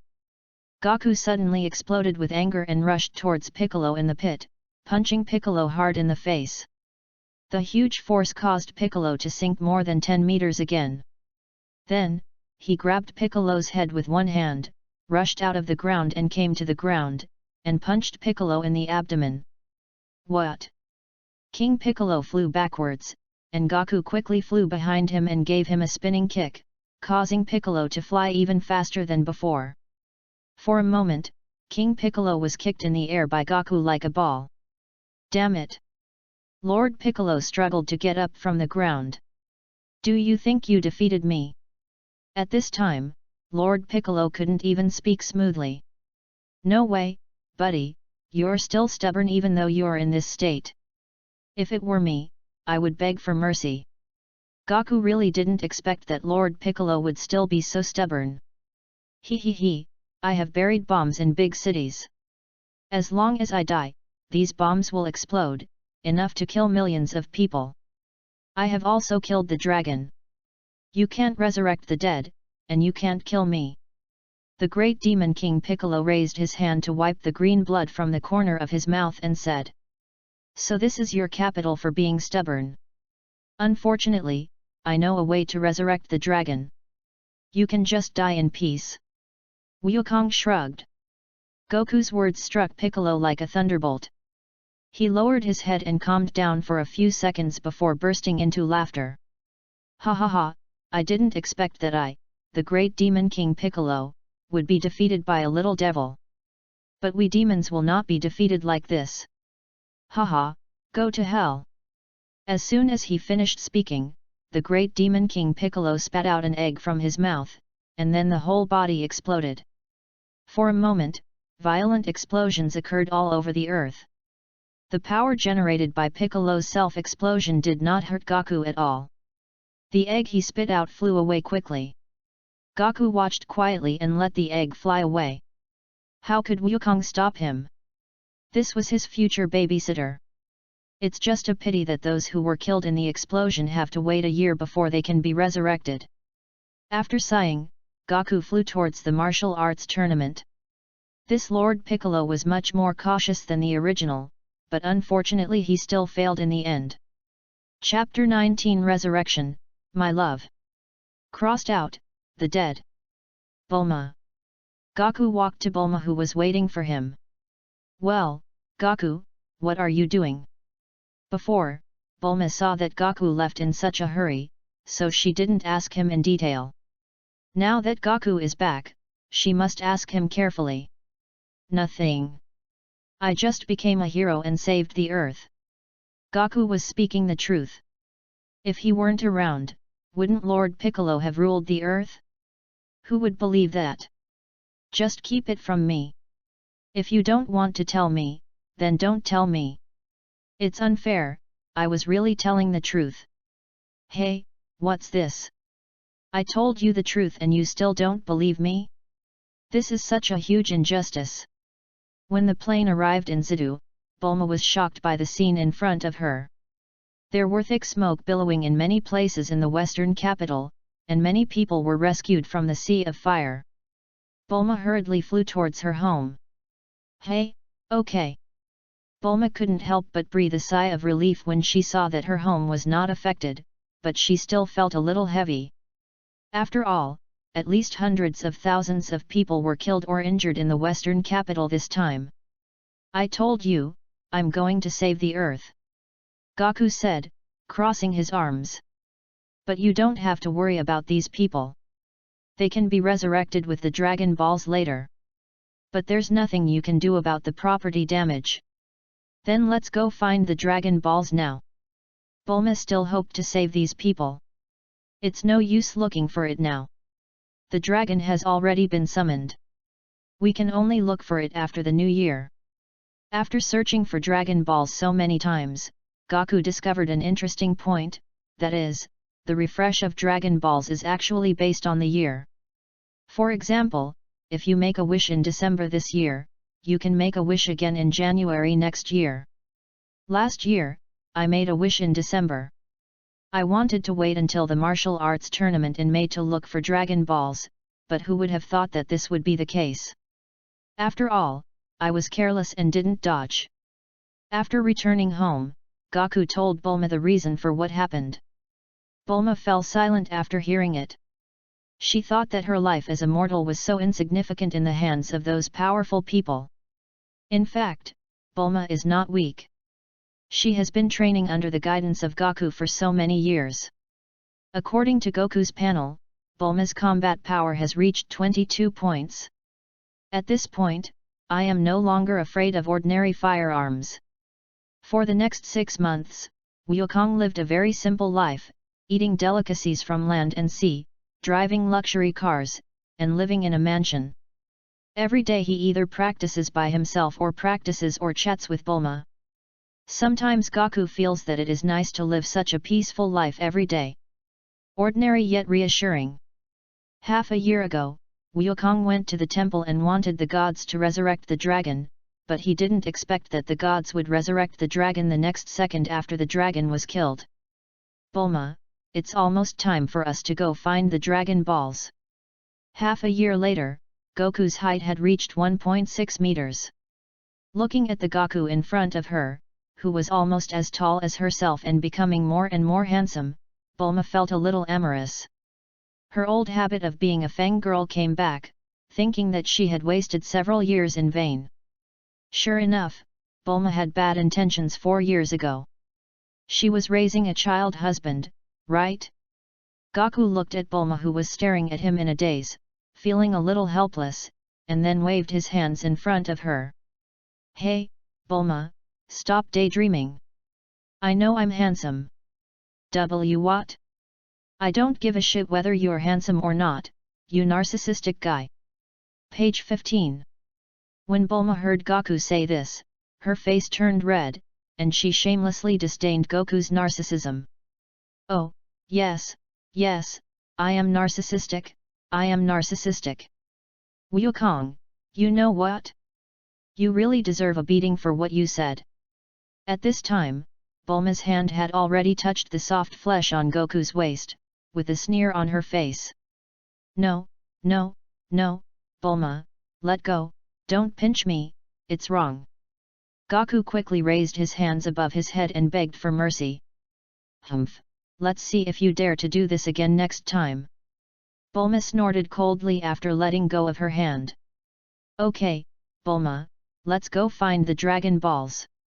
The two quickly found all the Dragon Balls and summoned the dragon. Come out, Shenlong, and fulfill my wish. In an instant, the sky turned dark and the dragon descended again. Whoever summoned me, tell me your wish. Shenlong said to Wukong. Resurrection, I almost got it wrong, Shenlong, please resurrect those who died because of Lord Piccolo. As soon as he said resurrection, Gaku almost used a smooth little combo and said out my lover. Well, your wish has come true, so goodbye. The dragon transformed into 7 Dragon Balls and flew to various parts of the earth. After resurrecting all the people who died because of Lord Piccolo, the two of them finally resolved a common knot in their hearts. In other words, the thought is clear. For a time, strange scenes were played out all over the world. Countless dead people crawled out of their graves and knocked on their doors. When the people at home opened the doors, they thought it was haunted and were almost scared to death. Of course, there are also warm scenes of family reunions. After returning to Zidu, Gaku looked at Bulma with some confusion, not knowing how to start the conversation. Gaku, is there anything wrong with you? Bulma found that Gaku was looking at her with some confusion. Bulma, I may have to be away for another half a year. Gaku scratched his head embarrassedly. He planned to go to North Kaio planet to learn Kaioken and Spirit Bullet. In the original novel, Sun Wukong spent nearly half of the year on the road, but he didn't need to do that. Half a year would be enough. Bulma was a little angry at first, but then she thought, what's the point of being angry? Training to become stronger has always been Goku's hobby. After these years, hasn't he adapted to it? Well, go ahead, but it's agreed that it can only be for half a year. Gaku was prepared to be scolded, but he didn't expect Bulma to agree so easily. That's great. Looking at Goku's happy expression, Bulma also smiled. They are not even boyfriend and girlfriend, but their conversation is just like that of a married couple. Gaku said goodbye to Bulma and then arrived at the temple. God. Wukong found the god when he arrived at the temple. Wukong, what are you doing here this time? God, can I ask you for a favor? Wukong himself didn't know how to go to hell, so he could only ask the god to take him there. Gaku, tell me, what's the matter? In the previous year, Gaku had already become familiar with the god and Popo, so the god was still willing to help Gaku. Can you take me to the king of hell? Wukong's words were so shocking that the gods were stunned for a moment. King Yan? Are you sure, Gaku? Yes. Wukong nodded and said seriously. Okay then, come with me. Not long after, Wukong and the gods arrived at the palace of Yama. Hey? God of Earth, what are you doing here? The king of hell looked at the god with a bad tone. After all, the Dragon Balls he created increased the workload of their underworld. Lord Yan Wang, I am bringing this young man with me. Hello Lord Yama, my name is Sun Wukong, and I want to become the disciple of King Kai of the North. The king of hell looked in the direction of the voice and found it was a young boy. Are you talking about Lord North Kai? Lord North Kai rarely accepts disciples. Whether you can achieve success depends on you. The road next to you leads to Lord North Kai's planet. After saying this, the king of hell pointed at the snake path. Thank you, Lord Yama. Goodbye, God. After waving to God, Gaku flew along the snake path to the North Kai King planet. Hey? Why are you still staying here? The king of hell did not have a good temper towards this god on earth. The god was frightened and broke out in a cold sweat. Yes, Lord Yan Wang, I will leave immediately. Chapter 20, North Kai King. After flying onto the snake path, Wukong finally understood why it took 4 months to fly in the original book. It was really that long. It's like an old lady's foot binding, smelly and long. Even with his current combat power of 523 million, it still took him nearly 10 minutes to fully explode. When he reached the end of the snake path, Wukong looked down and saw a very small planet. Gaku jumped lightly and was affected by gravity, falling to the ground of the planet.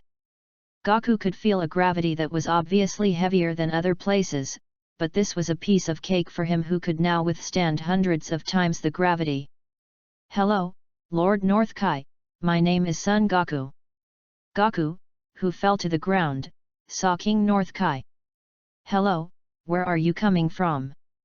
King Kai looked Gaku up and down and asked with some confusion. I'm here to become your disciple. I heard that Lord North Kai has 2 particularly powerful martial arts, so I want to learn these 2 martial arts from you. Oh, so you are here to become my disciple. However, there is a condition before becoming my disciple. That is to make me laugh with your jokes. King Kai placed his hands behind his back and slowly walked in front of Gaku.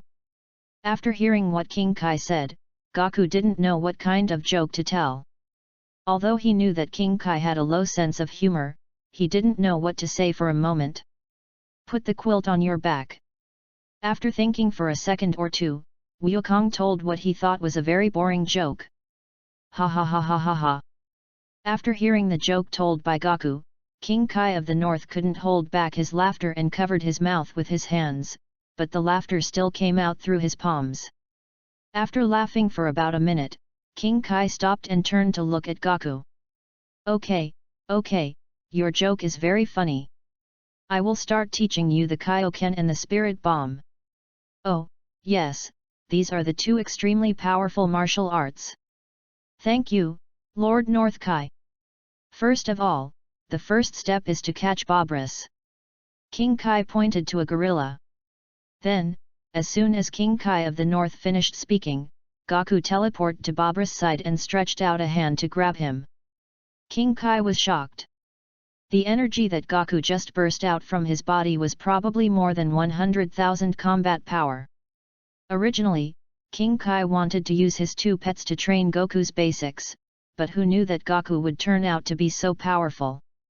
Okay, I didn't expect you to be so strong, so I'll start teaching you the Kaioken and Spirit Bomb now. Half a day later, Gaku finished his training and found that King Kai had prepared a meal for him. Thank you, Lord North Kai. What is there to thank me for? If you become my disciple, I will definitely provide you with food and accommodation. Then the King of the North regretted saying these words. It was a sin. King of the North, another bowl please. Damn, is this the reincarnation of a glutton? After eating so much, King Kai was petrified instantly when he saw the pile of rice bowls beside Gaku. After finishing his meal, Wukong tried to adjust the gravity bracelet to 10 times, and then a heavy pressure spread throughout his body. Gaku couldn't help but smile. He didn't expect it to be multiplied. The gravity bracelet has a maximum power of 100 times, and can be stacked to 1000 times on the North King Kai planet. 1000 times is enough for me to use for a long time, and I'm afraid it can be used for a long time even after the super race, of course, under normal circumstances. I'm sorry, Bulma. Gaku thought that if he couldn't build a 1000 times gravity room in the future, he would go to King Kai of the North to practice. Half-year later. Goodbye, Lord North Kai. Gaku waved and flew along the snake path. King Kai couldn't help but heaved a sigh of relief as he watched Gaku leave. He was finally gone. Goodbye? It would be best if we never met again. King Kai of the North has a harsh tongue but a soft heart. If Gaku needs help, he will still help. Of course, all this is a story for later. Gaku, who was flying on the snake path, was very satisfied with the results of his training in the past 6 months. His normal combat power alone increased from more than 500 million to nearly 800 million. Today, his panel looks like this. Sun Wukong. Race, Scion. Combat Strength, 796.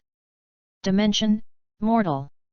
Skills, Healing, Kamehameha, Kamehameha, King Fist, up to 20 times, Spirit Bomb. That's right, in half a year Gaku has learned the Kaioken 20 times. As for the final Kamehameha wave, it is an improvement he made on the Kamehameha wave. The same amount of energy has even greater destructive power. Let me formally explain here. The reason why the protagonist is so much stronger than the original period is that he is the result of the fusion of two souls. A strange reaction occurred after the fusion. Both his comprehension and physical potential have been greatly improved. Just think of him as a fusion person, but his appearance is still Sun Wukong. In fact, I have already hinted in the first chapter that the protagonist is different from the original Sun Wukong. Lord King of Hell, can you send me back to the mortal world? Wukong said to the tall King of Hell. The King of Hell was startled by the sudden voice, then he looked down and found it was Sun Wukong. So it's you, little guy. You've returned from studying under Lord North Kai. The King of Hell was a little bit skeptical that Wukong could complete the study in just half a year. Yes, Lord Yama. Okay, you are really talented. I will take you back now. Thank you, Lord Yama. Once back in the mortal world, Gaku flew to Bulma's house. Gaku entered the house from the balcony of his room, and as soon as he walked down the stairs, he saw Bulma doing yoga. You know what, you really don't say it, Bulma has a really good figure. Gaku couldn't help but take a few more glances at her. Damn this restlessness of adolescence. Hey? Gaku, when did you come back? Bulma suddenly saw Gaku and felt a little shy. She saw Wukong secretly glancing at her. She felt shy but also a little happy. Wukong, this dull-headed man, finally came to his senses. Well, I just came back. After being discovered by Bulma, Gaku touched his nose awkwardly. Bulma stood up and walked to Gaku, circled around him, and started to become infatuated with him again as she looked at Gaku, who was more than half a head taller than her. Gaku is really tall and handsome now, and all these years of waiting have not been in vain. Half a year later, Wukong has grown to 1.8 meters tall, 4 centimeters taller than his original self when he grew up, but his height should be fixed at this level. Bulma, why are you looking at me like that? Gaku felt uncomfortable being stared at and said awkwardly. Nothing. Looking at you, I feel like you've changed a lot in half a year. Of course, I know I've become handsome again. Wukong said shamelessly. Look at you, you shameless guy. Bulma rolled her eyes at Gaku. Have you had lunch? Bulma asked as they walked with Gaku. Haha, no, I came back in a hurry. Gaku wanted to please Bulma, but this trick did not fool Bulma, and he just hit the wrong horse. Hey, why didn't I know you were in a hurry to come back?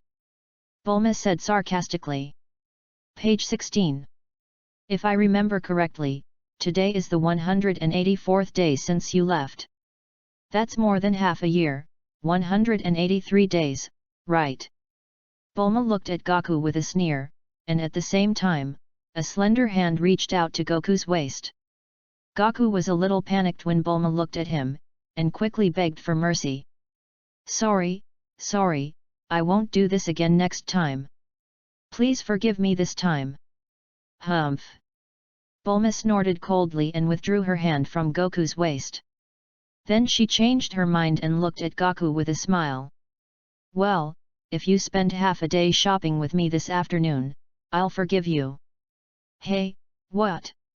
Before Gaku could agree, Bulma took his hand and dragged him towards the commercial street outside the house. Chapter 21 A Layer of Membrane. Gaku followed Bulma to the commercial street. He knew he couldn't escape today. He came here with Bulma once half a year ago, but he felt more tired that day than a day of training. He never came here with Bulma again after that. Gaku touched his stomach, thinking that since he couldn't run away, he might as well take care of the stomach first, and then gently grabbed Bulma's hand. Bulma, how about we go eat first? Then I'll go shopping with you. Bulma never thought that Gaku would take the initiative to hold her hand. The dry and warm touch came from the palm of her hand, and her fingertips trembled slightly. The throbbing and shyness at that moment made her like a 17 or 18-year-old girl, so nervous that she dared not breathe. Okay. Bulma's voice trembled slightly. When Gaku tried to pull his hand out of Bulma's, he found that Bulma was holding his hand tightly, as if she was holding the whole world at that moment. Gaku looked at Bulma, who was staring straight ahead, a smile appeared on his lips, and he let go of his hand that was about to break free. Gaku and Bulma walked into a restaurant hand in hand. When the waiter saw them, he immediately came over and brought them into the store. Give us a big private room. Bulma said when she saw the waiter seemed to be taking them to a table for 2 in the hall. Are there more than 2 of you? The waiter asked in confusion. Just 2 of us, just take us there. With Wukong's appetite, the table would not be able to accommodate the food if he didn't change it. Of course, it would not be able to accommodate it even if he changed it, but it was better than not changing it. The waiter understood immediately. Young people nowadays are really extravagant. Bulma saw that the waiter looked like he understood, so she didn't think much about it. After they entered the private room, Gaku and Bulma sat down. The waiter brought the menu. Bulma put the menu aside and said to the waiter. No need to look at it, why don't you serve 10 servings of all your signature dishes? 10 servings? The waiter suspected he had heard wrongly. 10. Yes, don't worry, we can eat it. Wukong said on the side, maybe they will need more later. Okay. The waiter walked out in a daze. It seemed that he had misunderstood before. After adding 5 more servings, Gaku walked out with Bulma, feeling full. At this time, a group of people in the kitchen finally breathed a sigh of relief after hearing that there were no orders. They cursed in their hearts, "Is there a company coming for a team building? Gaku, look at the way that waiter is looking at you. I feel ashamed for you." Bulma said with disgust. Tisk. He can't eat that much, he's just incompetent, there's nothing to be surprised about. Wukong said that it was not him who was wrong, but this world. Gaku, do you want me to help you get your hair done? Your hairstyle looks pretty cool, but it looks too much like a crab head. No, because of my physical condition, my hair will be like this no matter what. Sion's hair is fixed, and even if it changes, it will slowly change back. Ah! I was wondering why you have the same hairstyle for so many years and it hasn't changed at all. Then shall I take you to the clothing store to buy some clothes? Bulma said with some regret. Clothing store? Buy clothes? I usually wear a martial arts uniform. It feels too monotonous. It's good to go shopping for clothes. It's good. Let's go. Gaku originally wanted to say that it was fine to wear the martial arts uniform, but Bulma's death stare at him instantly made him change his mind. This was not cowardice but following his heart. Bulma's originally frosty face instantly melted like spring snow, revealing a satisfied smile. Humph, you're smart. Bulma said in a low voice. Hey, what did you say? In the evening, Gaku and Bulma returned home after having dinner in the commercial street. As soon as he got home, Wukong fell directly onto the sofa. I'm so tired. Gaku complained in a low voice. He didn't dare to say it loudly. If Bulma heard it, he would be in trouble. Gaku, what are you talking about? Bulma, who had just put away the things she bought, turned and asked Gaku. Nothing, I just had a really great day today. Wukong said casually. Hearing what Gaku said, Bulma smiled slightly and said slowly. Oh? Really? Then shall we continue shopping tomorrow? After saying this, Bulma looked at Gaku with a smile, but there was a hint of ridicule in her smile. Ah! Wukong panicked instantly and didn't know what to do. Seeing Goku's expression, Bulma couldn't help but laugh out loud. Haha, okay, I won't tease you anymore. I'm very happy that you can accompany me for half a day today. I don't know why.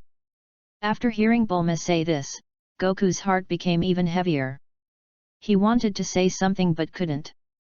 Just like this, half a year of dull life passed, and the relationship between Gaku and Bulma gradually heated up, but neither of them dared to say that first word, and it seemed that the membrane between the two was just about to be broken. Not that kind of film, I didn't drive. After a day of training, Gaku walked out of the gravity room. Why? Even though my combat power has reached over 1,000 million, I still can't transform into a Super Saiyan.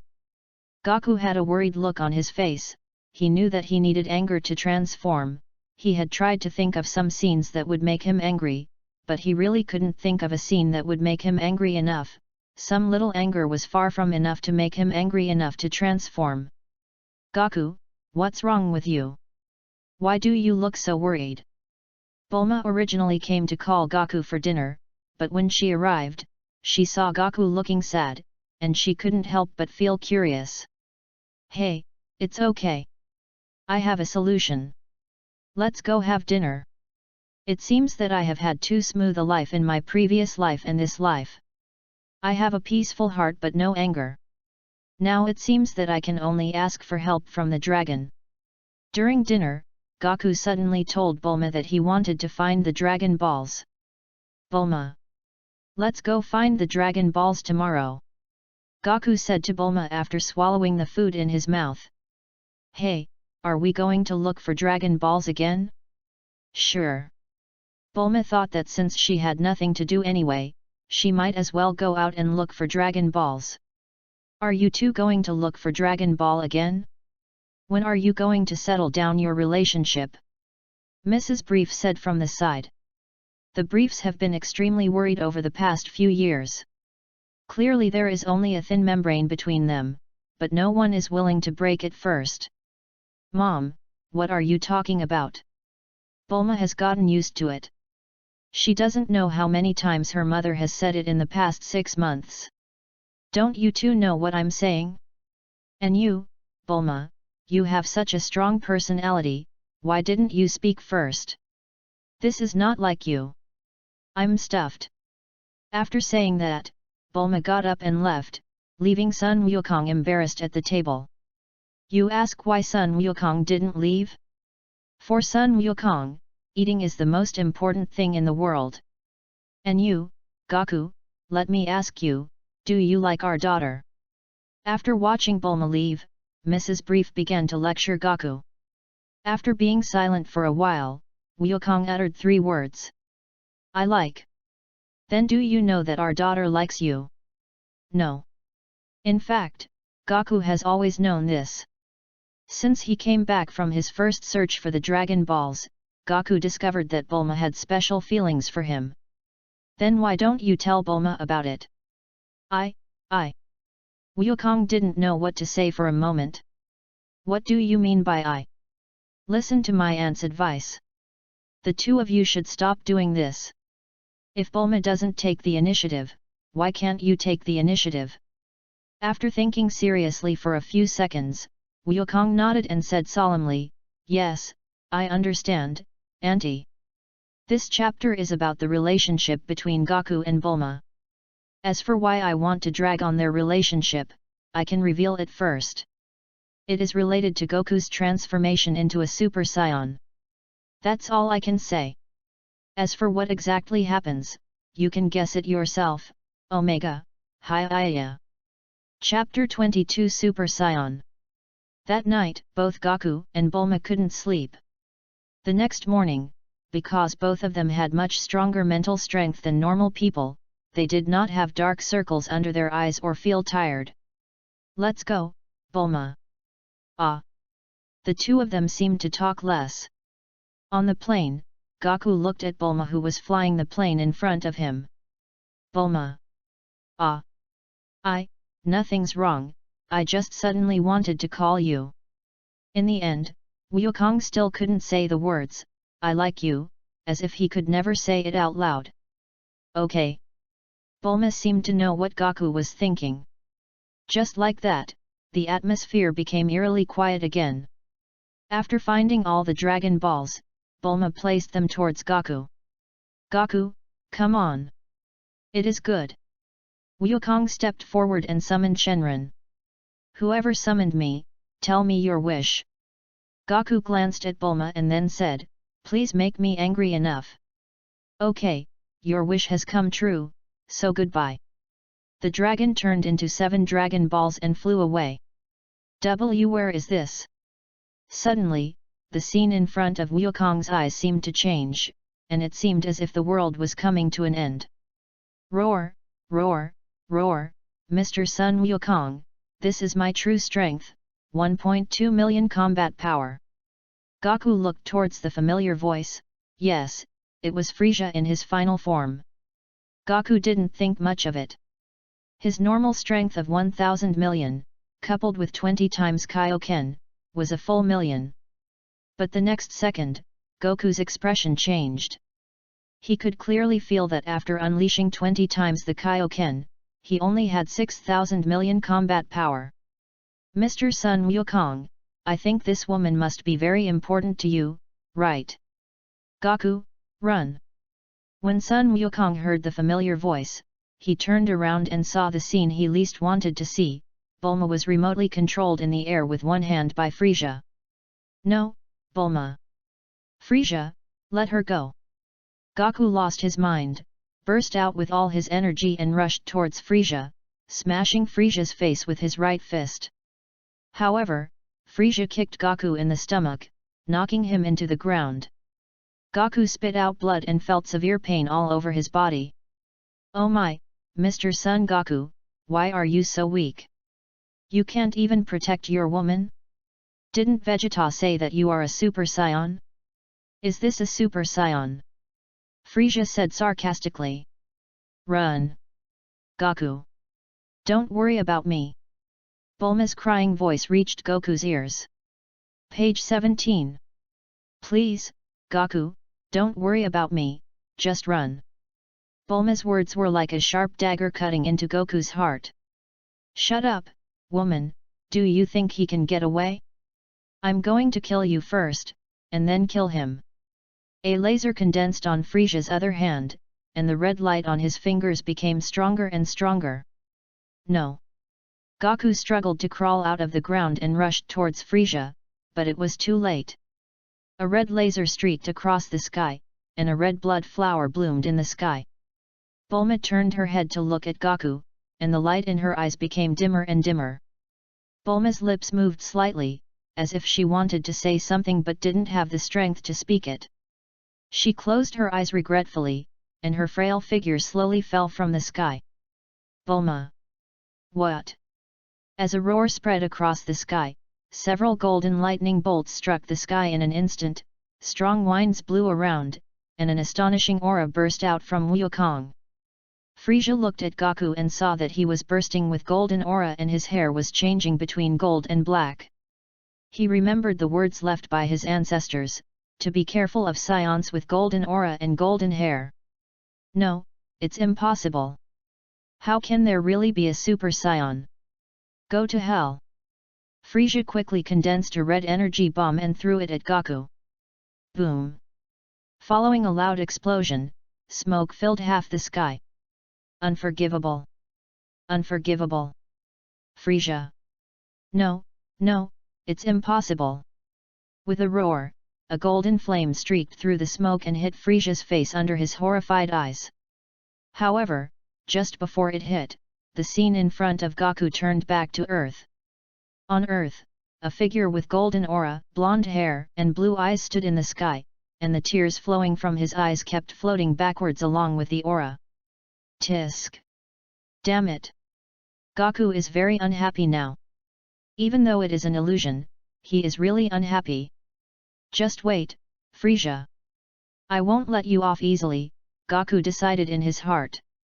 Influenced by his transformation into a Super Saiyan, Goku's character became a bit more brutal, and his originally gentle face also had a bit of firmness and evil. Frisia was very speechless. He was sitting at home and the pot came from the sky. Family members, who understands? Goku put away his exposed arrogance and slowly flew towards Bulma. Goku, what's wrong with you? You suddenly feel much more handsome. Bulma looked at Goku who was in front of her. He had golden hair, flowing tall hair with bangs, golden eyebrows, and emerald green eyes. There was a bit of evil on his face, which immediately hit Bulma's XP. Goku didn't answer, but took 2 steps forward and hugged Bulma tightly. Woo, Goku, you. Bulma froze for a moment, and was a little at a loss for a moment. Goku buried his head deeply in Bulma's hair. A fragrance came from Bulma's hair, and Goku's irritable heart seemed to calm down gradually. Don't leave me, Bulma. Fool, how could I leave you? Bulma said softly as she put her arms around Goku's waist and rested her head on his shoulder. Yeah, I won't let you leave me, no one can hurt you, no one. Bulma seemed to sense that Goku was a little agitated and patted him gently on the back. Okay, don't think too much. With you here, how could anyone hurt me? With Bulma's comfort, Goku's excitement gradually subsided. Bulma. I like you. Can you be my girlfriend? I want to protect you forever. Bulma was stunned for a second after hearing this. And then smiled. Okay.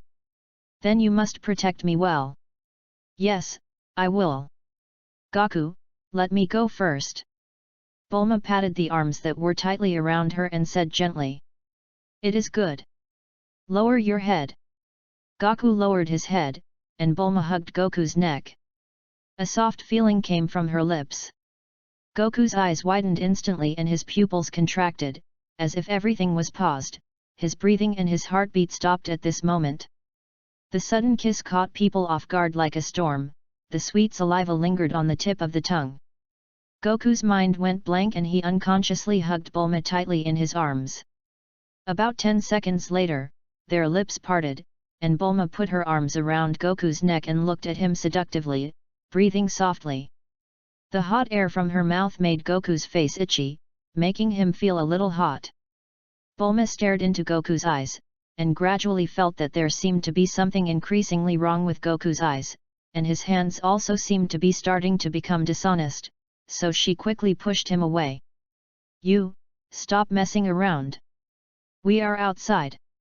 If you have anything to say, wait until you get back." Bulma was bold, but she wasn't that bold. "Then let's go home." After being interrupted by Bulma, Goku regained his sanity in an instant. After all, it was the damn restlessness of adolescence. Adolescence, okay, I'm to blame, you always blame me for everything, right? Okay. Bulma took Goku's arm and rested her head on his shoulder, and the two walked towards the plain not far away in the sunset. The setting sun seemed so soft, shining on the two people and stretching their shadows so long. Chapter 23 Don't Shiver. At Sija Bulma's house. The brief couple looked at the two of them with disgust.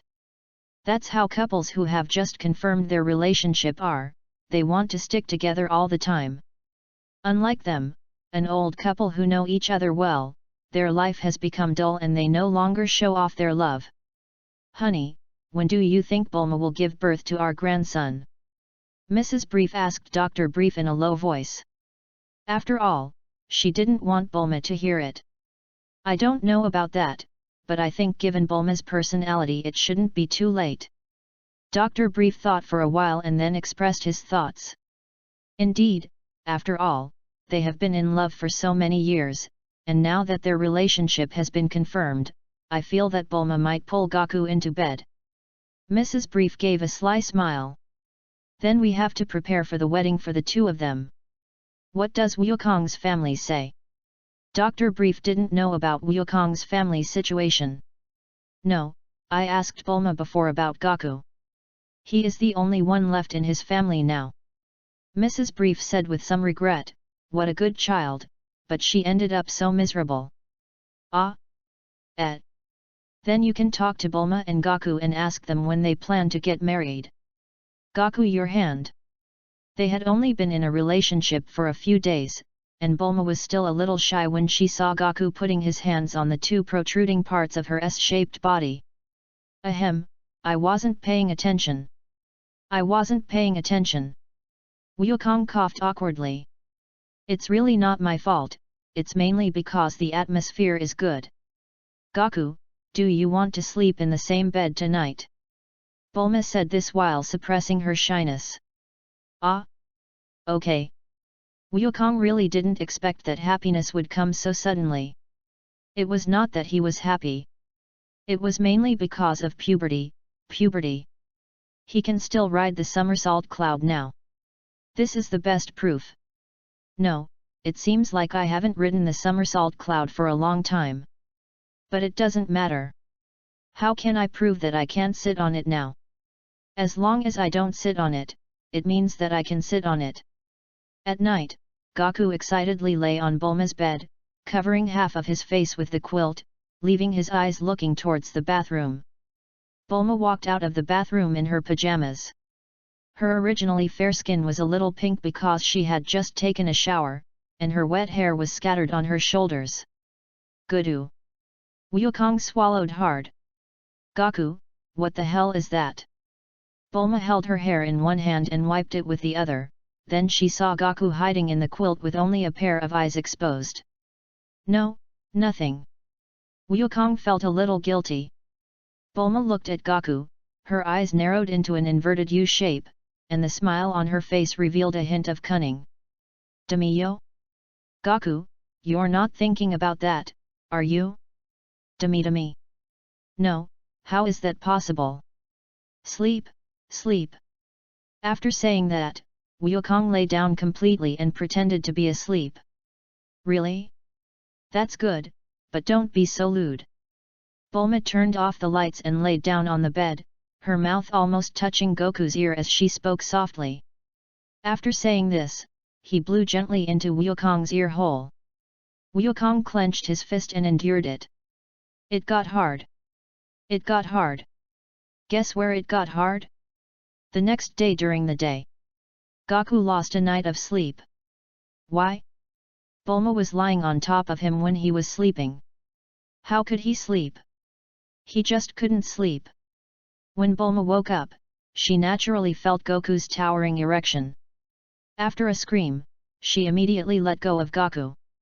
Gaku, you. Bulma was a little embarrassed to say it, and hesitated for a long time. Wukong sighed, looked at the ceiling and said helplessly, "Are you going to ask me why this happened? Guess why?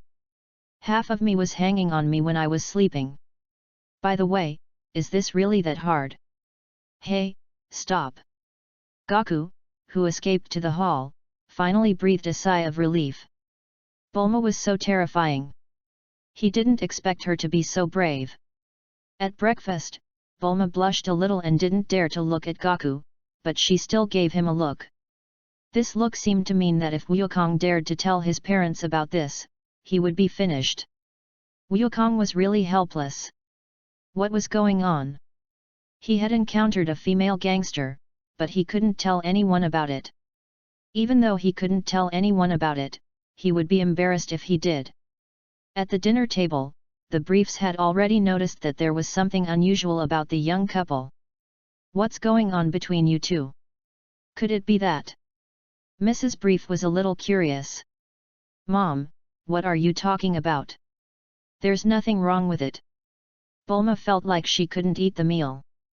"Hey, didn't you two sleep together yesterday? Who says that's bound to happen if we sleep together?" Bulma said, gritting her teeth. Okay, let's stop talking and eat." Mrs. Brief immediately admitted defeat when she saw Bulma's expression as if she was about to lose control.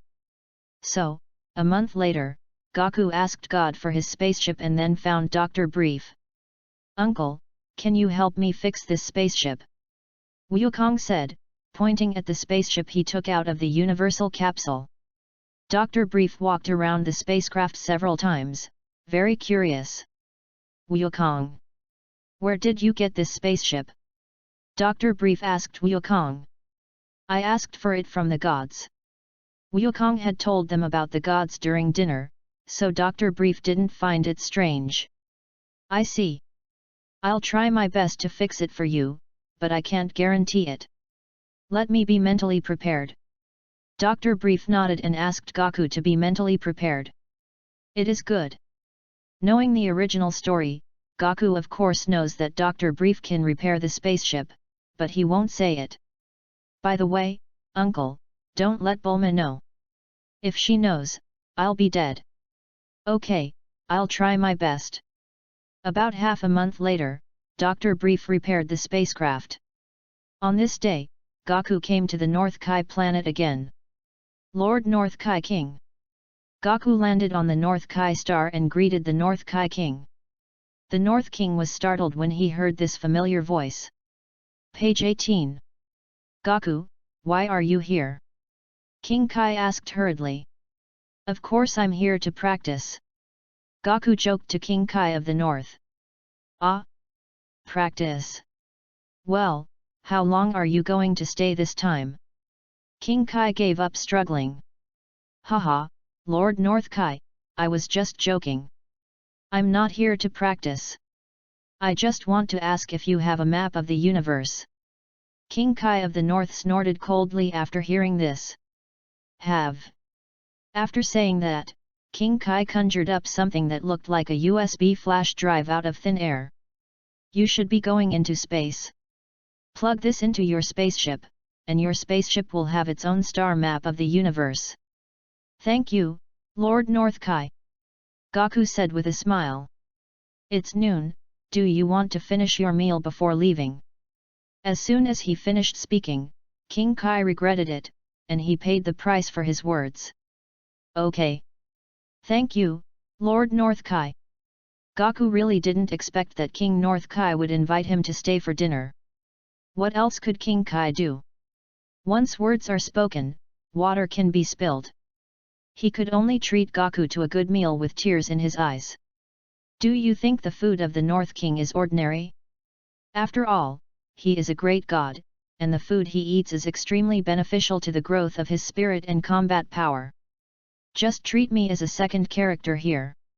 Gaku can eat as much as King Kai of the North would eat in dozens of days in one meal. Do you think he wouldn't feel bad? Chapter 24, Yudrit. The night before Gaku was about to leave, Bulma and Gaku were lying in bed, and Gaku noticed that Bulma was particularly silent today. Bulma, what's wrong with you today? I feel like you haven't spoken much all day. Gaku was afraid that Bulma had something on her mind and would eventually get sick. Gaku, are you really leaving again? Bulma's voice was clearly a little tearful. She actually knew it when Gaku found her father. Wukong was silent. He didn't know how to answer. They had only been a couple for 2 months, and he was going on a long journey again, even leaving the Earth to go into the universe.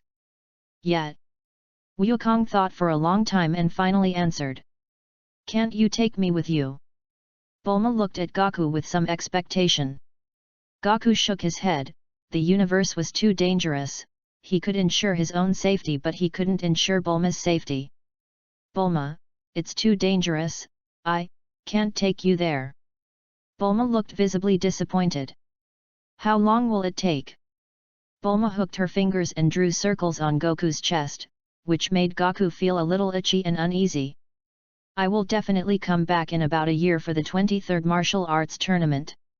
This will be the last time I won't bring you with me. I will definitely bring you with me next time no matter what. Gaku felt that once he learned instant teleportation this time, he would be able to ensure Bulma's safety. Okay, I will wait for you. After saying that, Bulma turned over and sat on Gaku, then bent down and kissed him. Gaku seemed a little overwhelmed by Bulma's sudden kiss. Gaku, stop talking and kiss me. This night is destined to be sleepless. The mandarin ducks were in double nights, and a pear blossom pressed the begonia. When he woke up the next morning, even Gaku felt a little weak. Yesterday, Bulma was too crazy and demanded too much tirelessly.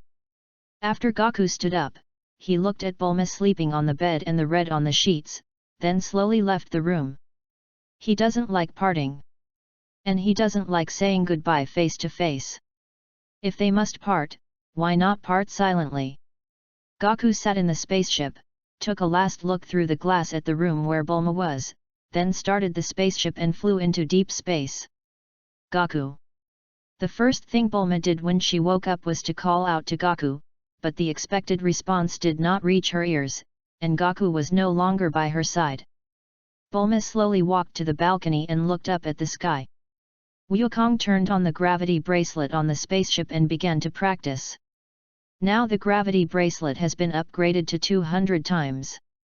For me now, the efficiency of practicing under 300 times gravity is the highest, but it is better than nothing.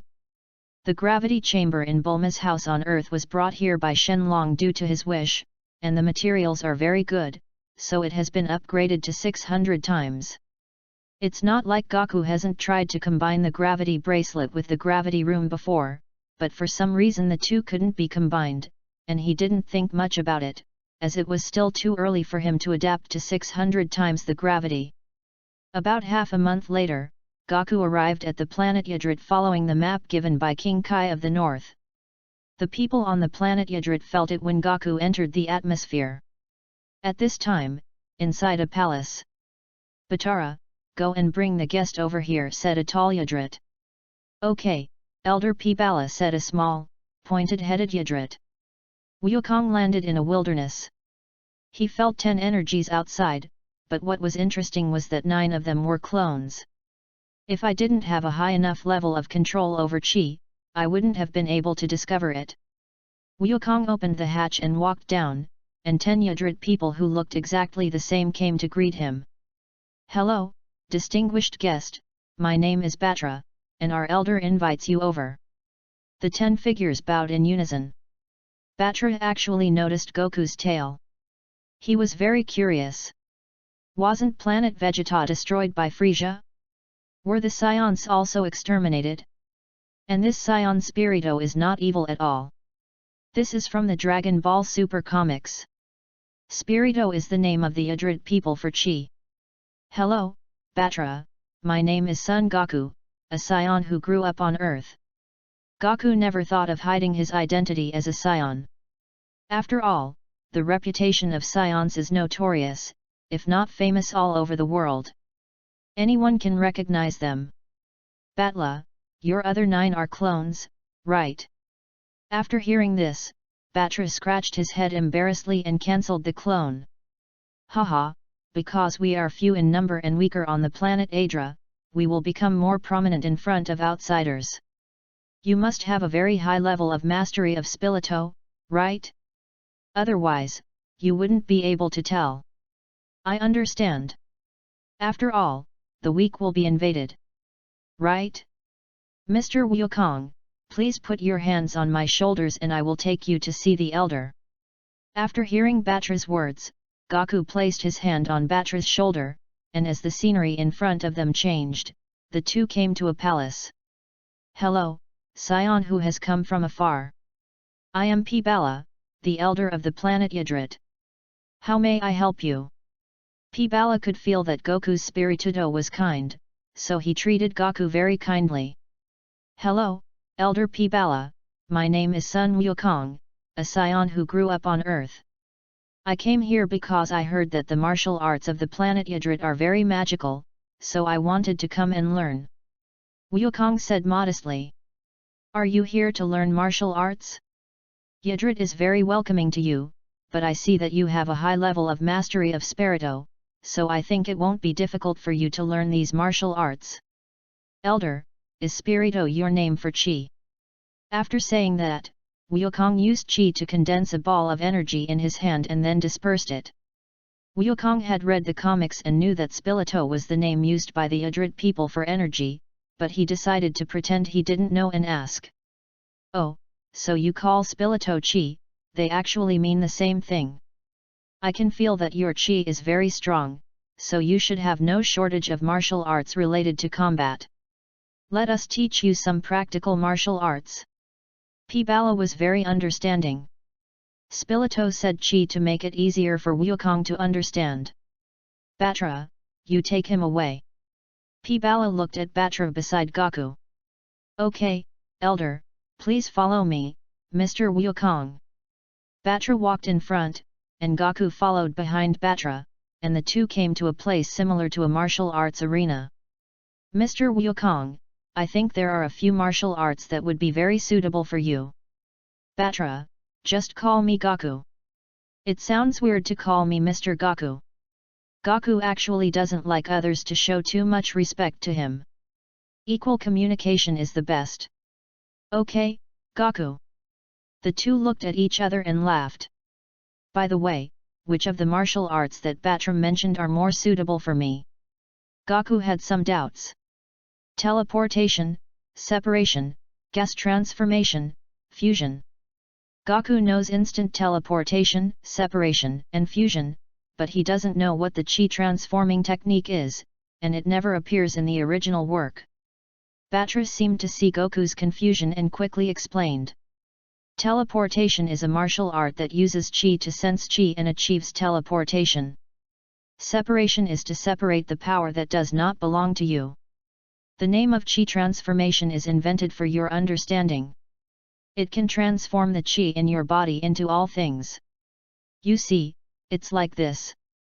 After saying that, Batra waved his hand and a ladder made of white energy shot straight into the sky. Damn, coach, I want to learn this. This is so cool, Wukong's second-year soul can't help but burn. After learning this, you will be able to walk step by step in the sky, and walk towards the sky step by step. It is exciting just to think about it. As for the fusion technique, it is to fuse two people with almost the same combat power. After the fusion, a miraculous warrior will be produced with extremely powerful combat power. We, the Idrit people, have relied on the fusion technique to overcome difficulties many times. Oh! Batra, let's start. Goku already felt that he couldn't wait any longer. It is good.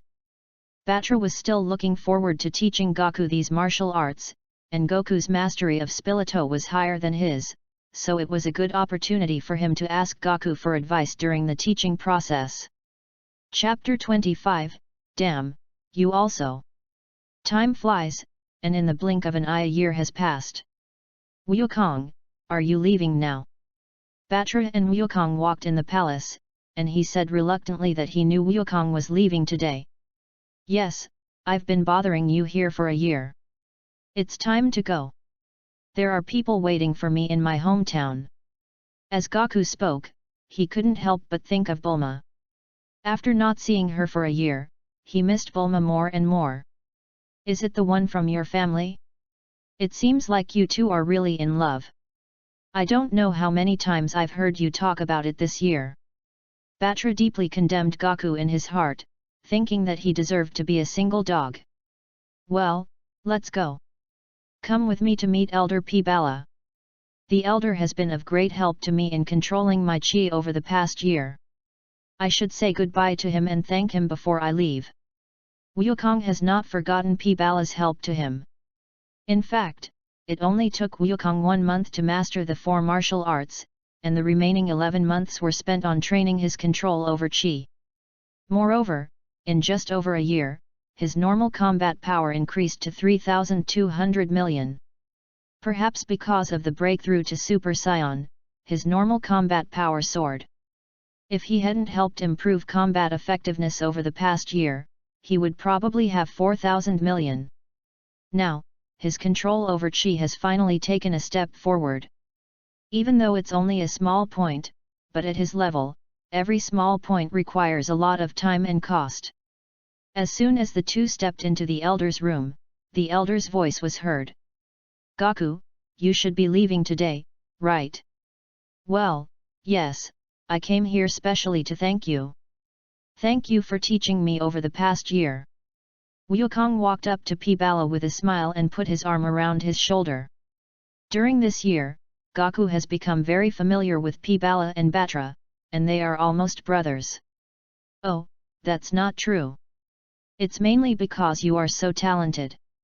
I have nothing to teach you in a year. You have achieved what you have today because of yourself. P. Bala was speaking from his heart. He had never seen anyone as talented as Goku. Isn't this just being polite to you? Wukong said shamelessly. The faces of the other two darkened instantly, but they were not surprised as they had become familiar with it over the past year. By the way, Wukong, before you leave, I have one more thing to say to you. To use your Earth's words, martial arts will never end and you will benefit from it throughout your life, so please don't stop exploring martial arts. P. Bala said to Wukong seriously that he didn't want a genius like Wukong to lose his passion for exploring martial arts. Yes, I will. After saying that, Wukong placed his finger between his eyebrows and teleported away with a swish.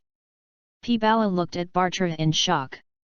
Bartra seemed to suddenly realize something and quickly said to P. Bala.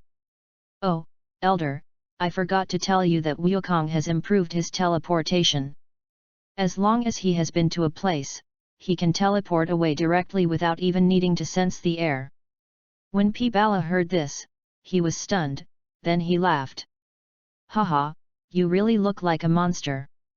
By the way, Goku should be able to pass on the improved teleportation to you, right?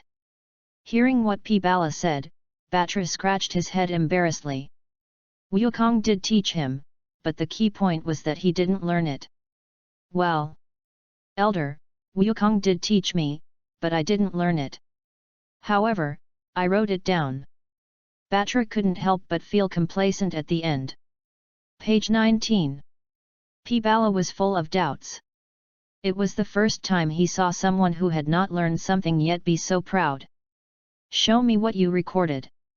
Hearing what P. Bala said, Batra quickly took out a few pieces of paper and handed them to him. P. Bala looked at the papers. After a long time, P. Bala smiled awkwardly. Haha, you are worthy of being Monkey King. Put these pieces of paper into the collection hall and see if anyone can learn from them in the future. You have to believe in the wisdom of future generations. P. Bala felt that he could afford a 3-bedroom apartment now. Batra couldn't help but despise Pibala in his heart. He couldn't learn it himself, but started to praise Gaku. He also said that he believed in the wisdom of future generations. These two people have been with Gaku for so long, but they have become not good people. Batra is still very self-aware and thinks that he is not a good person. There is no way, this is mainly due to Wukong's influence, and he can't be blamed. Wukong, yes. Gaku traveled in the universe for 5 or 6 days and came to a planet where business was very prosperous. He planned to buy some gifts for Bulma on this planet.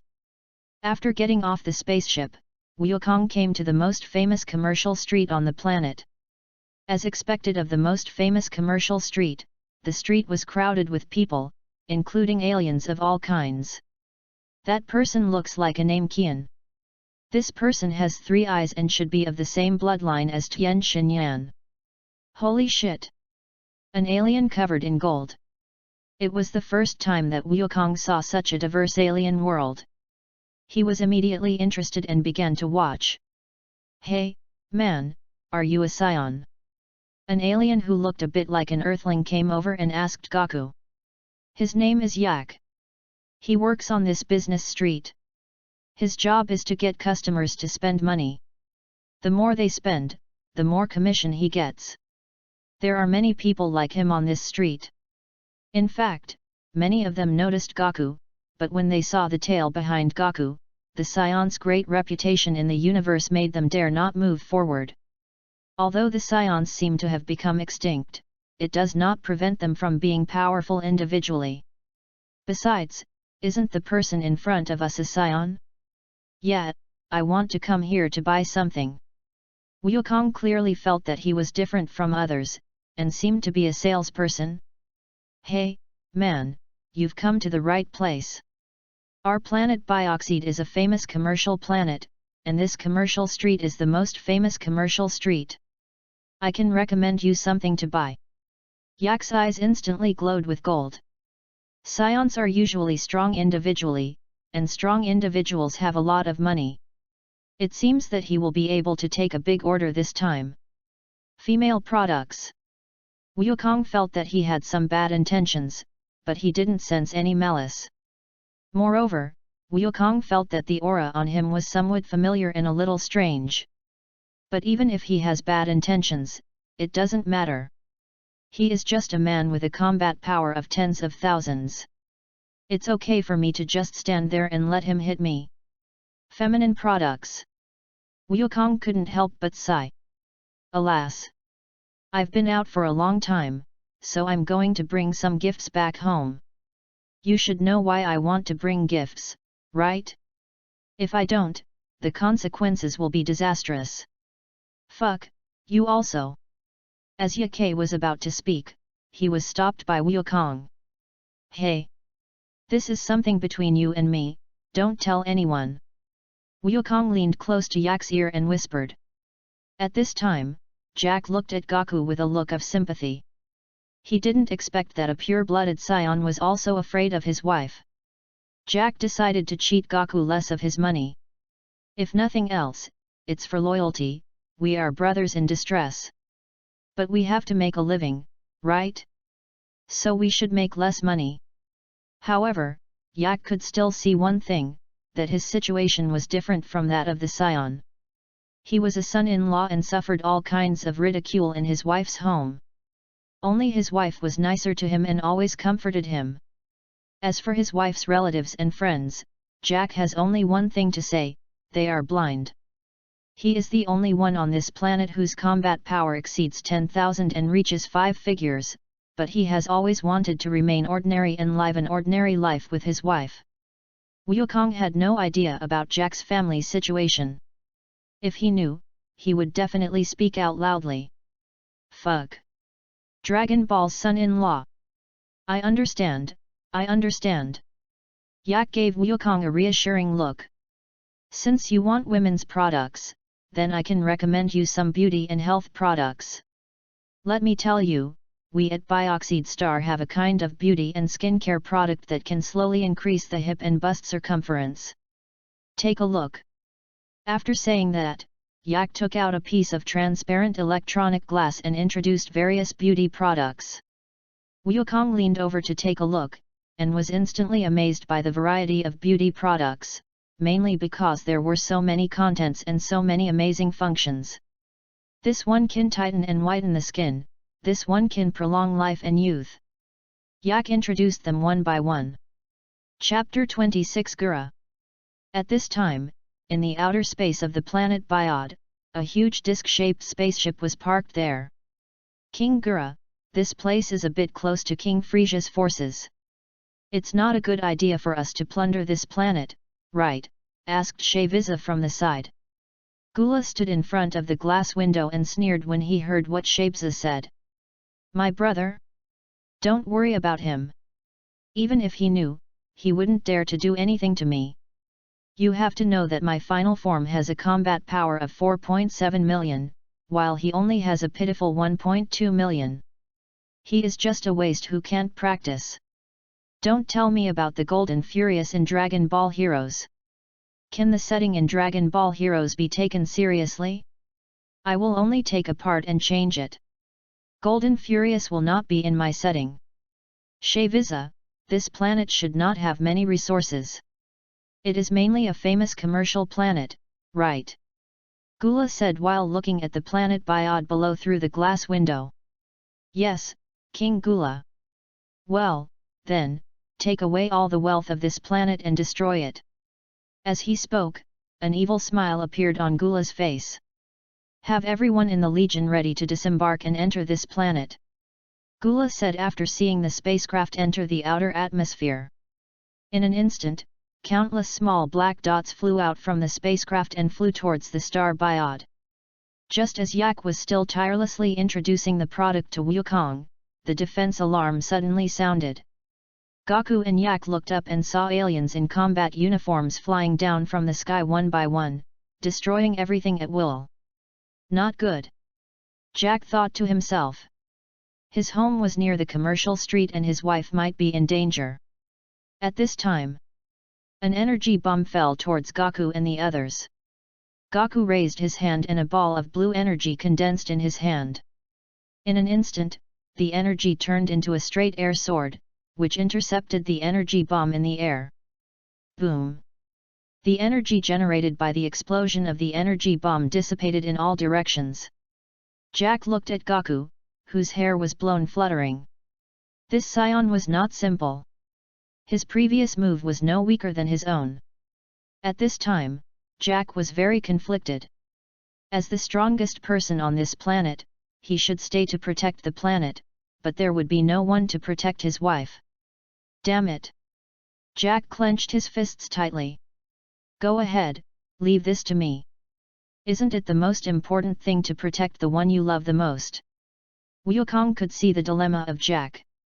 He also couldn't stand invaders, so he spoke out to help Jack. This. Yak hesitated. Clam. As Goku's hair rose slightly, an astonishing energy burst out from Goku. Okay, thank you. Yak nodded solemnly. He naturally felt the powerful aura from Goku, which was much stronger than his. Prepare for me the things you recommend to me. I don't want the things I want to be gone after I save this planet. I came to this planet to buy things. Goku looked at Yak with a smile. Sure. After saying that, Jack turned and flew away. When Ark left, Goku looked at the invaders in the sky and felt that their costumes were very familiar. The next second, Goku thought of Frisia and a cruel smile appeared on his face. Wukong teleported into the sky and was surrounded by many members of the Gula army. Who are you? The people around were startled and stepped back, looking at Wukong with some fear. Wukong turned his head to look at the person who was speaking, tilted his head, and instantly appeared next to him, and kicked him away with a whip kick. What? Before the people around could react, Wukong came in front of them at a speed they couldn't understand and punched them. Countless people flew backwards, and in an instant, only one person was left in the sky. You, who are you? We are from the Gula Legion, you are dead. The remaining person retreated repeatedly and threatened Wukong. Gula? Isn't it Frisia? Never mind, they are all the same anyway. Wukong teleported to the last person, condensed an energy bullet in his right hand and pressed it on the man's head. Goodbye, go to hell and repent for your mistakes. As soon as he finished speaking, the energy bomb expanded instantly, wrapping up the last member of the Gula Legion. When the energy bomb dissipated, not a trace of dust was left. After destroying all the people in this area, Gaku looked up because he could sense that the strongest people were above the sky. At this time, Gula and his Gula special forces, who were high in the sky, had already noticed the abnormality in this area. Swish! Gaku teleported in front of them, startling Fura and the others. Fura slowly flew out from behind them and saw the tail behind Gaku. You should be a scion, right? Let me think, now besides the 3 scions under Frisia, it seems that the only scion left is the one I let go. Of course Gaku knew this. He had seen the movie Strongest vs. Strongest. In that movie, he was able to reach Earth alive only because Cooler let him go. Your performance just now was quite good. You have at least 100,000 combat power. So, if you join me, I will let you go again. How about that? Gula still values talents. Apart from the 3 people in his Gula special forces who have reached a combat strength of more than 100,000, there is no other person around him. Stop dreaming, do you think it's possible? Gaku sneered at Cooler, who looked very similar to Frisia's final form. Humph, you don't want a chance to live, then I can't do anything about it. Shaviza, you 3 go ahead and finish him off. After saying that, Gula turned around and tried to get back to his stroller. The next second, Gaku kicked Fura in the face with a spinning kick, and the defenseless Fura was kicked flying in an instant. Where were the 3 people of Shaviza in the sky at this time? Wukong exploded and crushed them to ashes in an instant, and at the same time, kicked Gula. Fura steadied himself in the air and touched his face that was kicked by Gaku. Although he was not injured, he felt humiliated and a surge of anger burst out. Scion Monkey, you are looking for death. Although Gula was extremely angry, his tone was still very cold. At this moment, Gula heard the voice of someone on the spaceship. Lord Gula, that scion just exploded with 3,200 million combat power, and the 3 special forces were wiped out in an instant. Hearing this, Gula sneered and then looked at Wukong. Scion Monkey, why are you so bold? It turns out that you have a combat power of 3,200 million, but this is not your capital for arrogance. Do you know how much combat power I have? Wukong stretched his muscles disapprovingly, then said, of course, 200 million? I also know that you have a stronger form, so show it to me. Fura was a little surprised that Gaku knew that he had a combat power of 3,200 million and that he had an ultimate form. At the same time, he was curious as to why Gaku wasn't afraid with a combat power of million. Although I'm a little surprised that you know this, since this is your wish before you die, I will fulfill it and let you know what the real gap is. After saying that, a purple energy enveloped Gula. Ah, ha!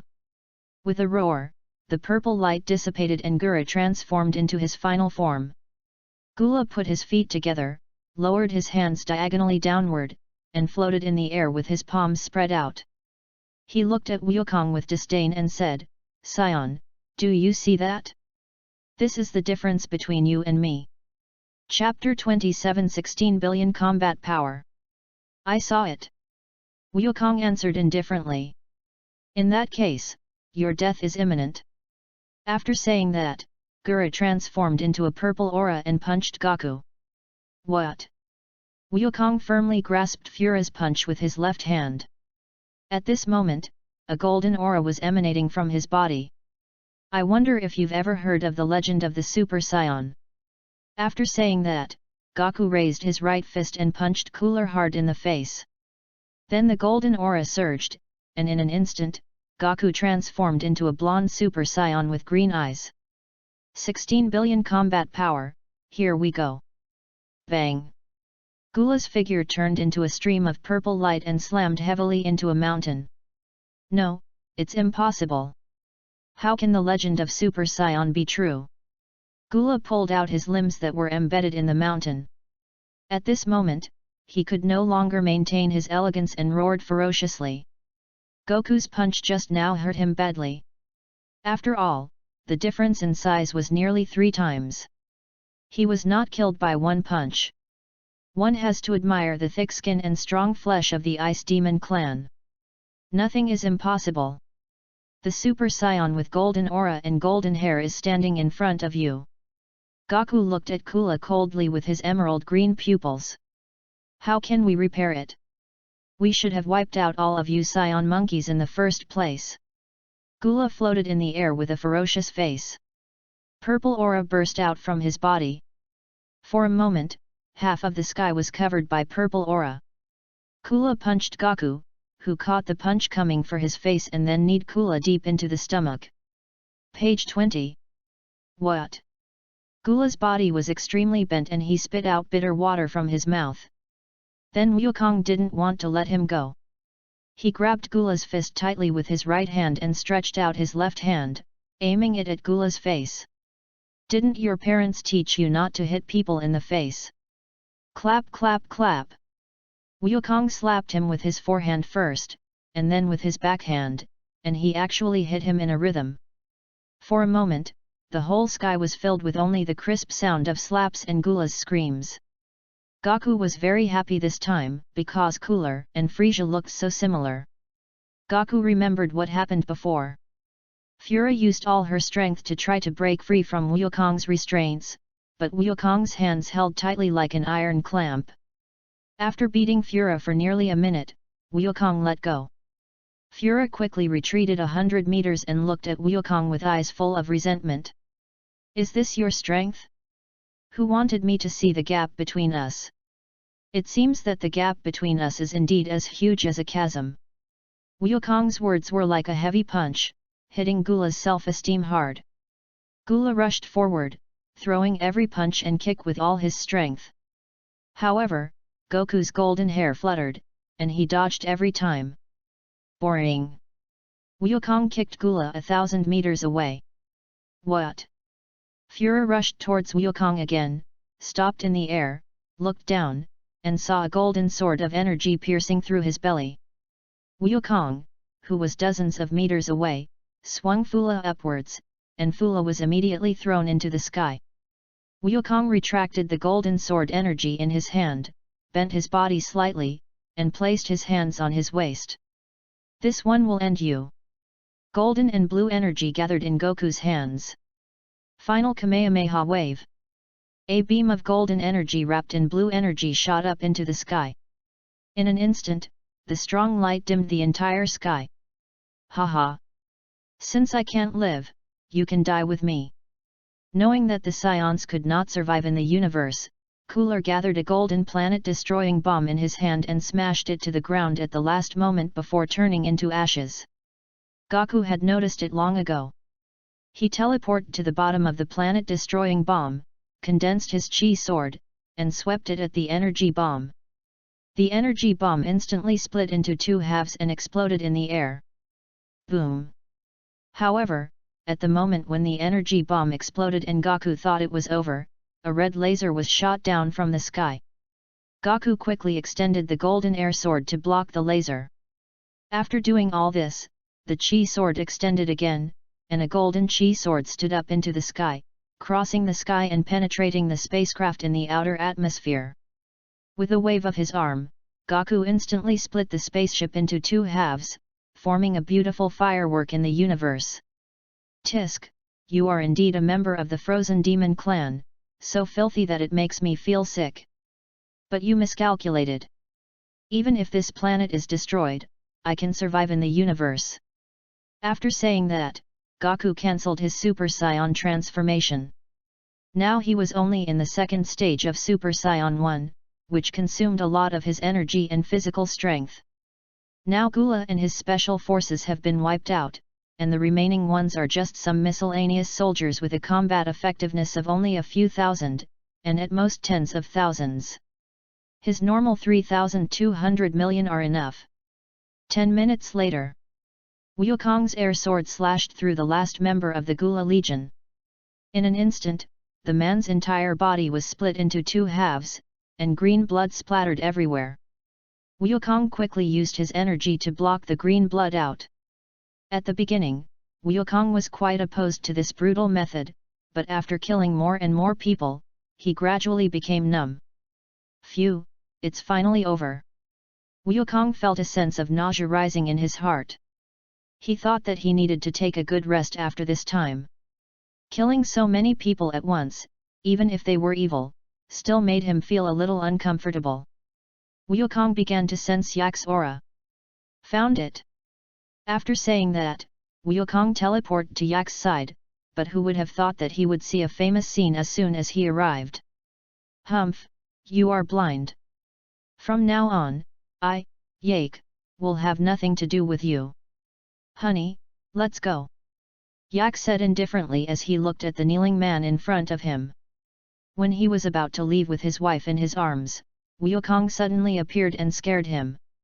Oh my god, man, why did you suddenly appear?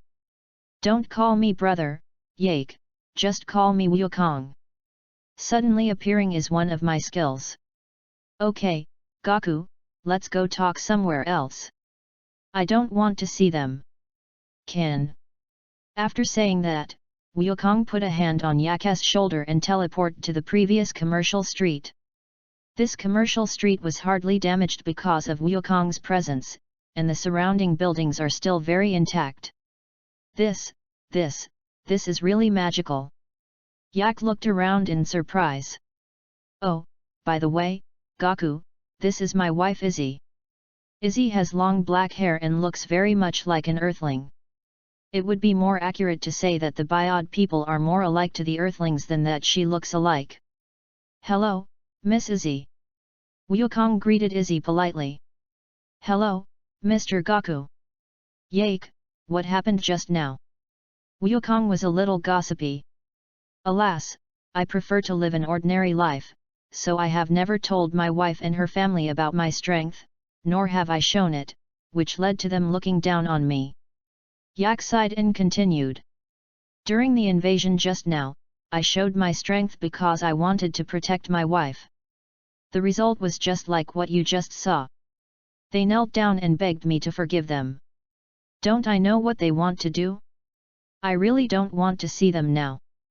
Wukong felt more and more familiar when listening to what Yak said. Damn! Dragon Ball son-in-law! Are you the Dragon King? Yak looked confused when he heard Wukong's question. What is the Dragon King? Ahem, nothing much. By the way, how are the cosmetics you prepared for me? Wukong coughed awkwardly a few times and then said. He couldn't help but ask, without even thinking about where Yak had read the Dragon King's novel. Just go to the store and get it. This street is my wife's property anyway. Wukong was stunned when he heard this. Wow, he didn't expect there would be another gigolo like him. Brother, I didn't expect you were also a gigolo. Wukong couldn't help but pat Yak's shoulder. So you also. Chapter 28, Mixed Blood Scion Arc. So you're also a gigolo. Yak looked at Gaku in surprise. He didn't expect that they were so similar. Moreover, he also has Scion blood in his body. I didn't expect that we would be so destined to each other. How about I recognize you as my big brother? Yak felt that since Gaku was so strong and he was a Scion, and even defeated Cooler, it would be a great advantage for him to recognize him as the big brother. He had sensed the two terrifying auras in the sky before. Recognize me as your big brother? Wukong was confused by Yak's sudden train of thought. Yes. We are so alike, and I also have Scion blood in me. Hearing what Yak said, Wukong opened the panel in surprise and looked at Yak. Yak.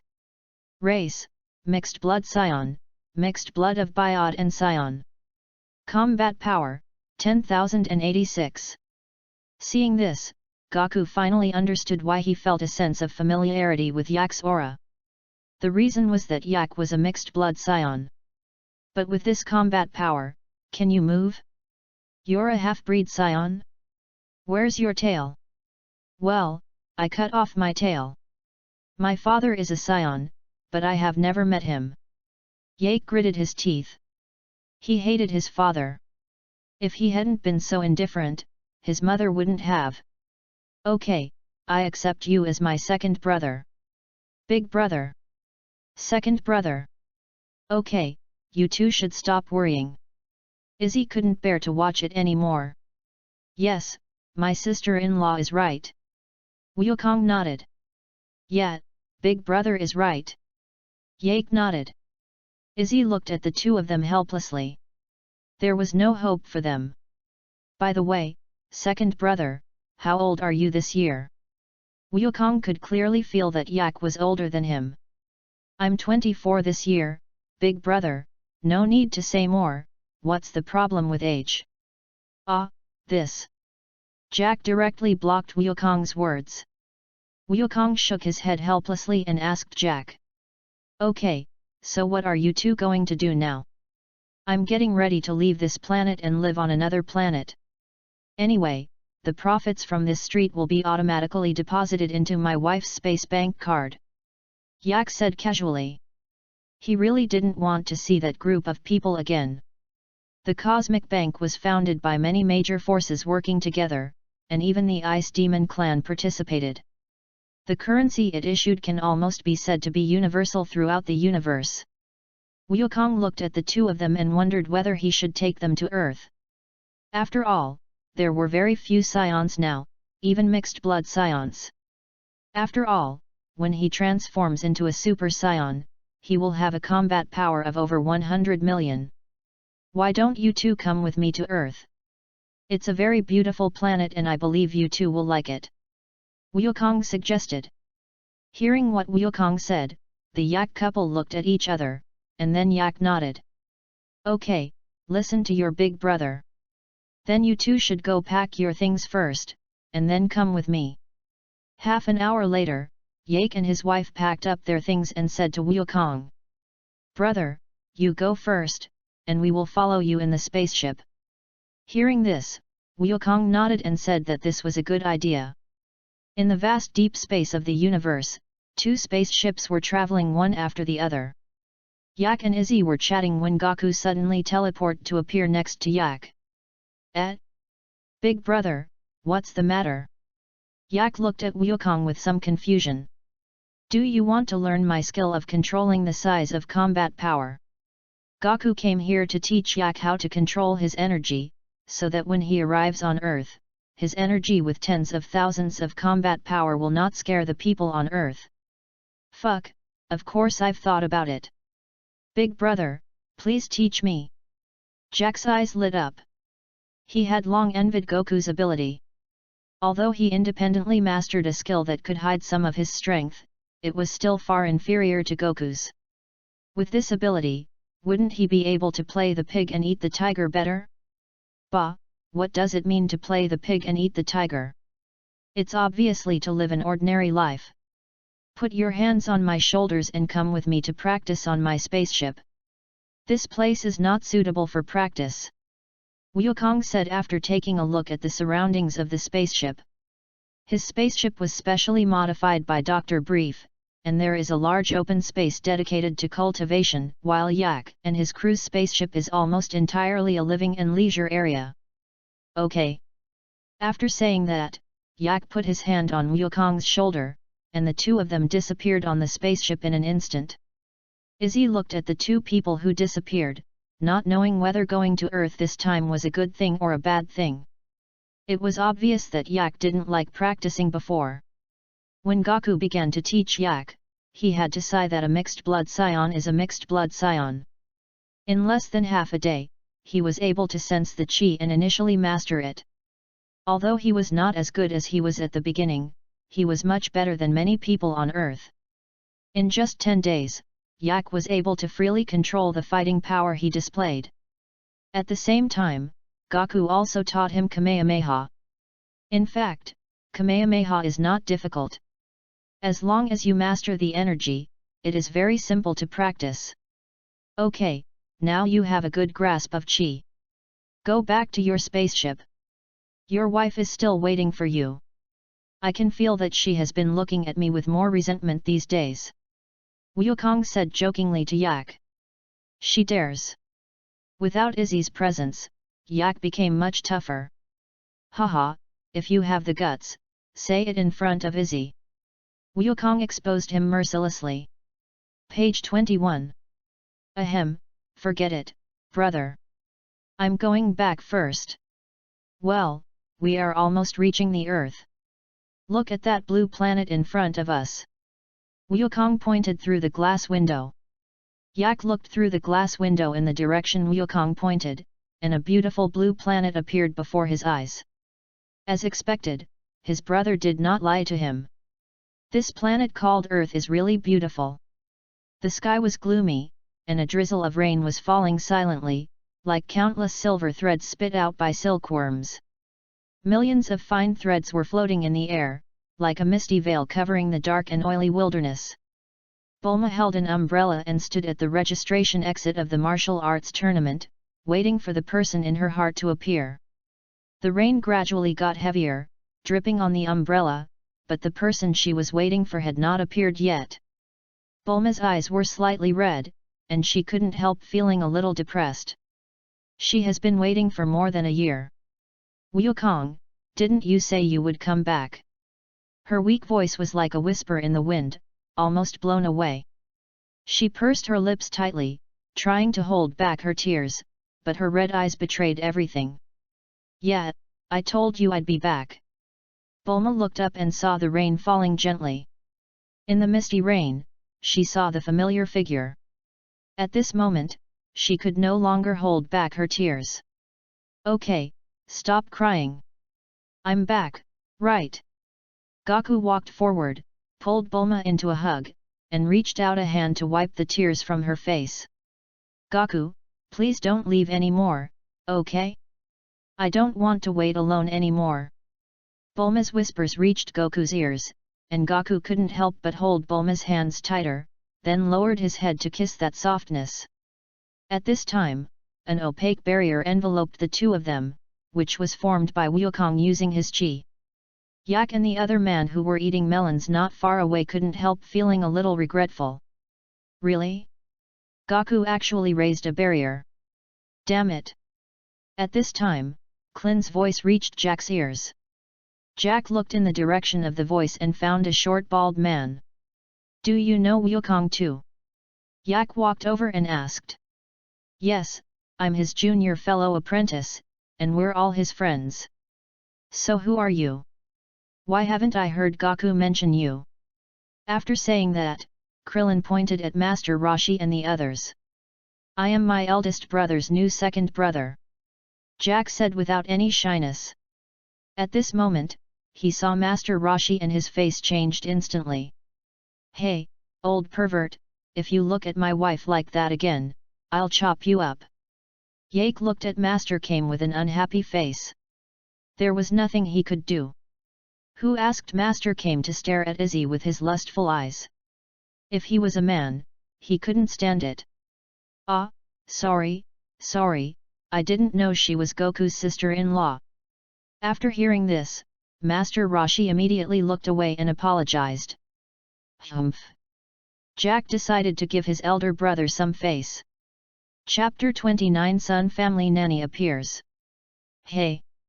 What are you guys looking at over there? Is it interesting?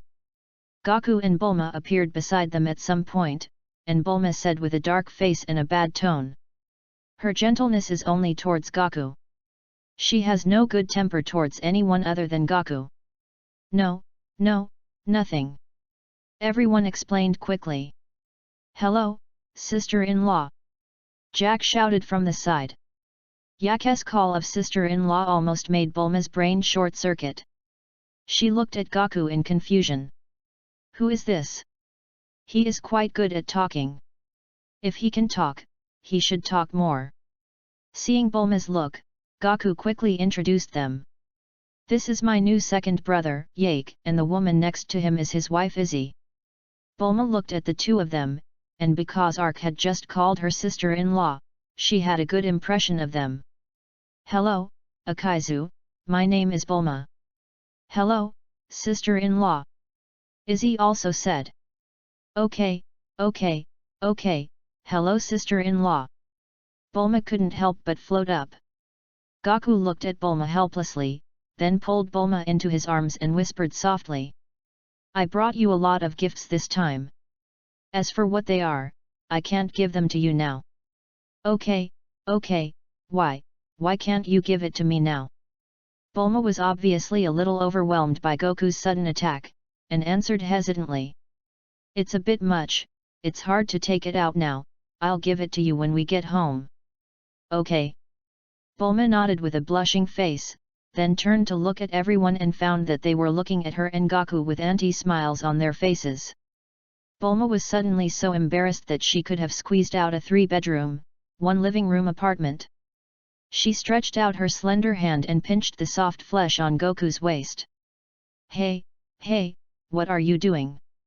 Wukong rubbed the soft flesh around his waist in pain. It's you. Look at how they see us. You still dare to ask? Hurry up and sign up. After saying that, Bulma escaped from Goku's arms. Hey, everyone, long time no see. Gaku came to Krillin and the others and greeted them. Wukong didn't expect that almost everyone he knew would come this time, even Wolong.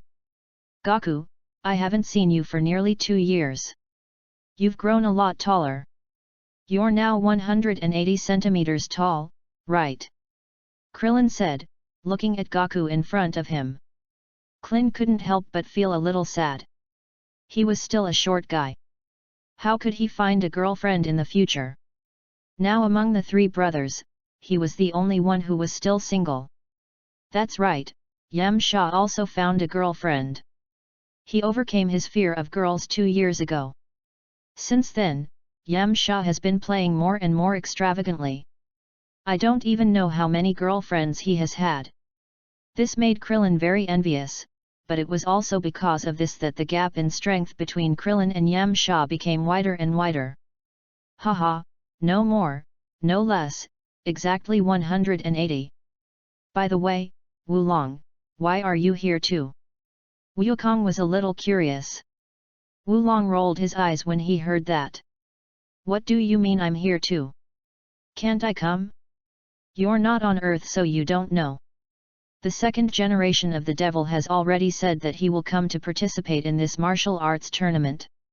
If no one can defeat him, he will use force to rule the world. Wulong said unhappily. Haha, I see. Sorry, Wulong. Gaku didn't expect Piccolo to be like this. This was different from the original. It seemed that it was the butterfly effect caused by himself. But it didn't matter. No matter how much he changed, he couldn't change the fact that he was his family's nanny. Gaku could sense that among this group of people, Tien Shinyan was the strongest, followed by Krillin, and of course Ark didn't count. He took a look at the panel and found that Tien Shinyan's combat power was as high as 602 points, which was more than twice as high as the original, and Krillin's combat power was 532 points. This was already very difficult. As they had never used any gravity room. They had already reached a level more than twice that of the original simply through hard training. Of course, this was also influenced by the butterfly effect.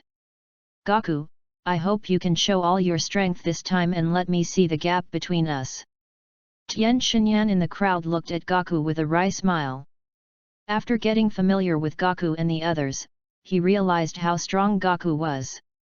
He couldn't even compare to Gaku from 6 years ago, let alone Gaku now. This huge gap is really despairing. However, Tien Shinyan was not discouraged. His pursuit of martial arts could not be defeated by this setback. Martial arts only need to be compared with oneself, so why should he care about others? Yes, definitely. Gaku answered seriously. This time he decided to give Tien Shinyan a quick death and kill him instantly with one blow.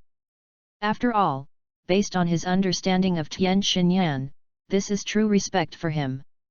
Brother, should I participate?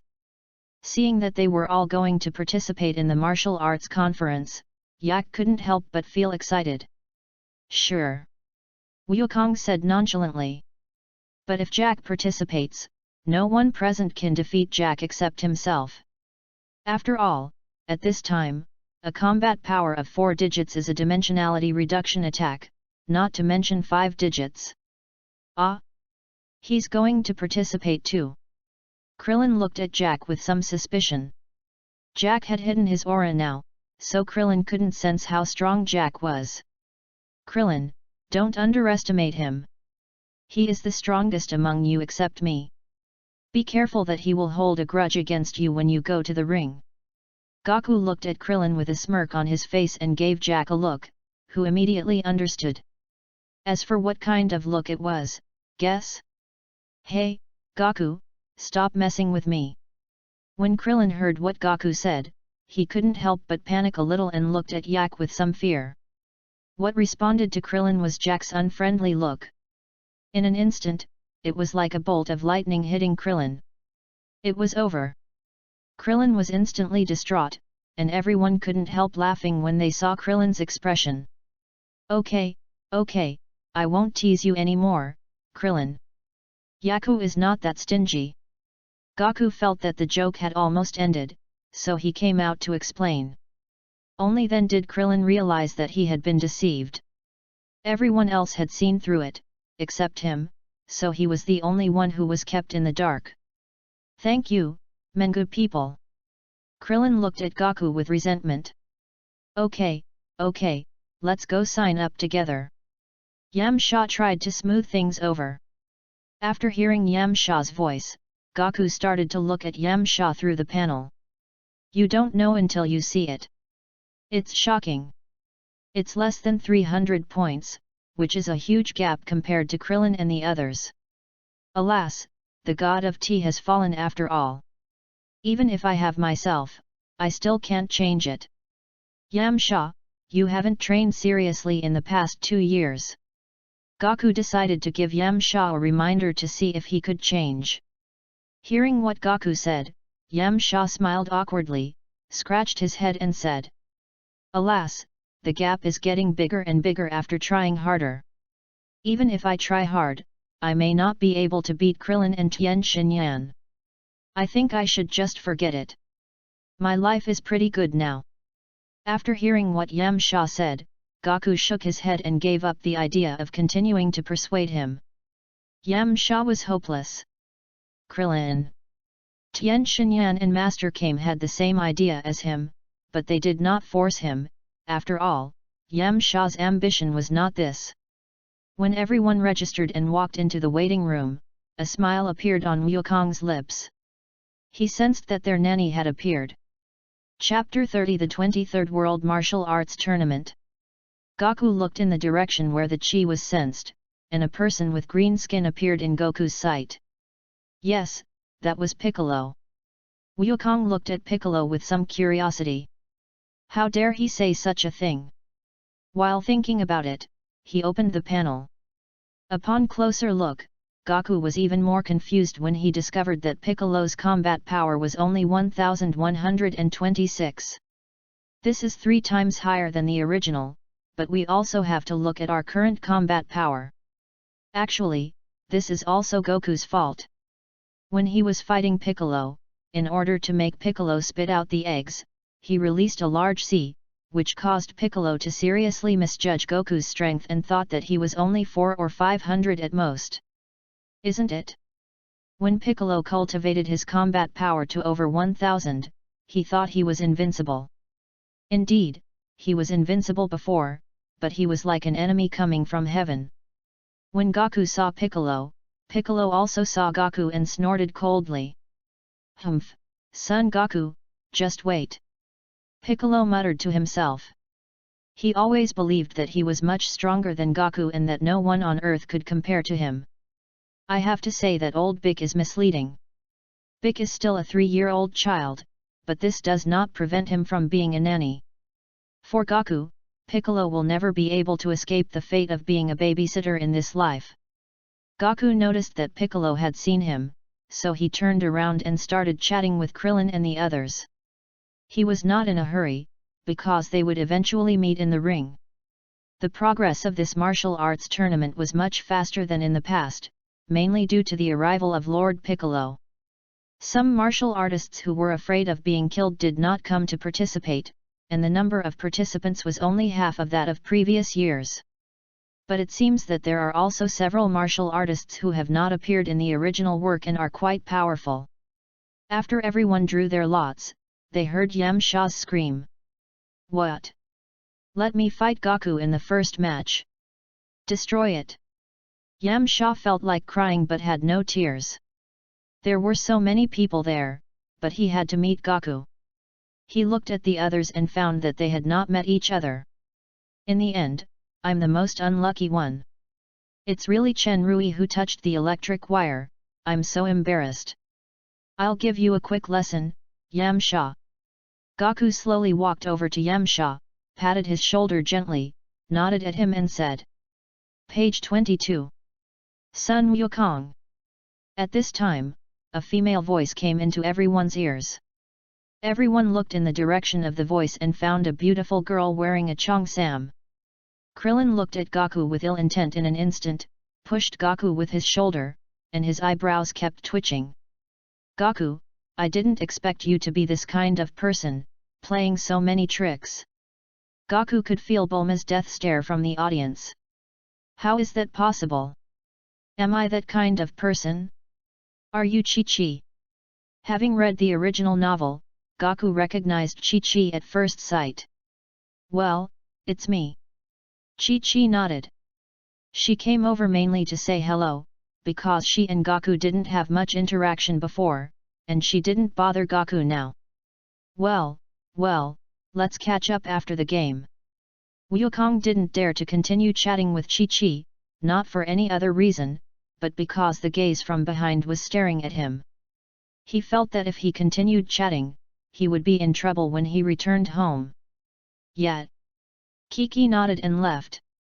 After Son Goku and Yamcha arrived on the ring, the golden-haired host looked at Gaku and felt somewhat familiar. Are you a Sun Wukong player? The host asked, looking at Wukong's unique crab head. Yes, it's me. Wukong replied with a smile. Wukong's answer made the host very happy. The champion of the previous session has come, and there is hope for the Earth. He had a very deep impression of Wukong. He had won an almost overwhelming victory in that session, and the powerful momentum in the final was unforgettable. Great, you're here. I didn't expect you've grown so tall after not seeing you for a few years. Haha, don't worry, can the game start? Gaku asked back, tilting his head. Okay, let the game begin. As the game officially began, Gaku instantly appeared in front of Yamcha and patted him on the shoulder. Just go down and admit defeat. It's too embarrassing to be beaten down by me. Yamcha said that he still agreed with Goku's idea, so he immediately walked down the stage and admitted defeat to Gaku. Host, I give up. Seeing that Yamcha gave up so naturally, Gaku sighed and shook his head. Yamcha really had no ambition in martial arts. If he did, he wouldn't have given up so easily. In a blink of an eye, the competition entered the quarterfinals. Gaku took a look at the result of the draw and found that he was with Tien Shinyan, Krillin, Arc, and Piccolo. Interesting, I didn't expect that Krillin and Yak actually met. Krillin naturally also saw the battle schedule, and he looked at Jack with a panic and some fear. Yak, you won't hold a grudge, right? Klin scratched his bald head and asked awkwardly. Don't worry, I won't deliberately embarrass you. Is he such a person? Although he is a little cunning, he is definitely not the kind of person who holds grudges over trivial matters.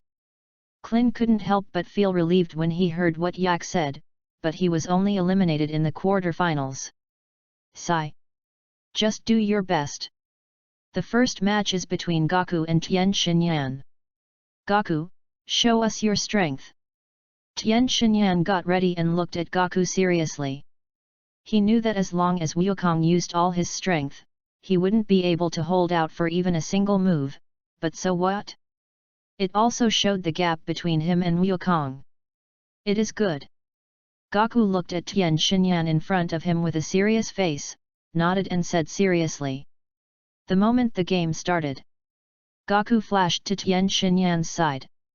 Before Tian Xinyan could react, Gaku hit him on the neck with a knife. Tian Xinyan staggered forward, then fell to the ground and fell asleep. Gaku withdrew his raised hand and turned to look at the host. Announce the result. Oh, good, contestant Sun Wukong wins. The host didn't even have time to react before the game was over. He couldn't help but sigh in his heart that he was worthy of being a Sun Wukong player. The people in the audience felt that it was both real and fake as they watched Tian Xinyan being defeated so cleanly. Piccolo looked at Wukong, who was slowly walking down the ring with a serious face, and his face seemed to turn a little greener. He didn't even see the attack of Sun Wukong just now, which only showed that Sun Wukong's strength was far greater than his. While Piccolo was still in deep thought, the second game began. Krillin gathered all his energy and pushed off the ground, using the reaction force to quickly rush towards Jack. Jack easily dodged Klin's punch, and then dodged several times, avoiding Klin's swift punches one after another. Krillin looked at Jack, who was constantly dodging, and couldn't help but break out in a cold sweat. The gap was really big. Okay, Krillin, it's my turn. Jack said that he would not deliberately target him, but that didn't mean he would just defend himself. Jack quickly kicked Krillin with a whip kick. Of course, he couldn't use his full strength. If he did, Krillin would be beaten to pieces. What? The enormous force turned the defenseless Krillin into a shadow and crashed into the wall beside the ring. Boom! A cloud of smoke rose up, Klin fell to the ground and then got up. Because Jack controlled his strength, he was not seriously injured. Klin smiled helplessly. The gap was too big. Player Arc wins. Yak took the ring and came to Klin. Krillin, are you okay? Haha, you didn't use your full strength, it's just a little scratch. Krillin smiled. Piccolo's face in the audience turned even greener. Even if Jack held back, Piccolo could only see an afterimage. Damn it! Another one who is stronger than me. Thinking about what I said before, haha, what a joke. Krillin asked Ark after the two of them walked into the preparation room. By the way, do you know how strong Gaku is?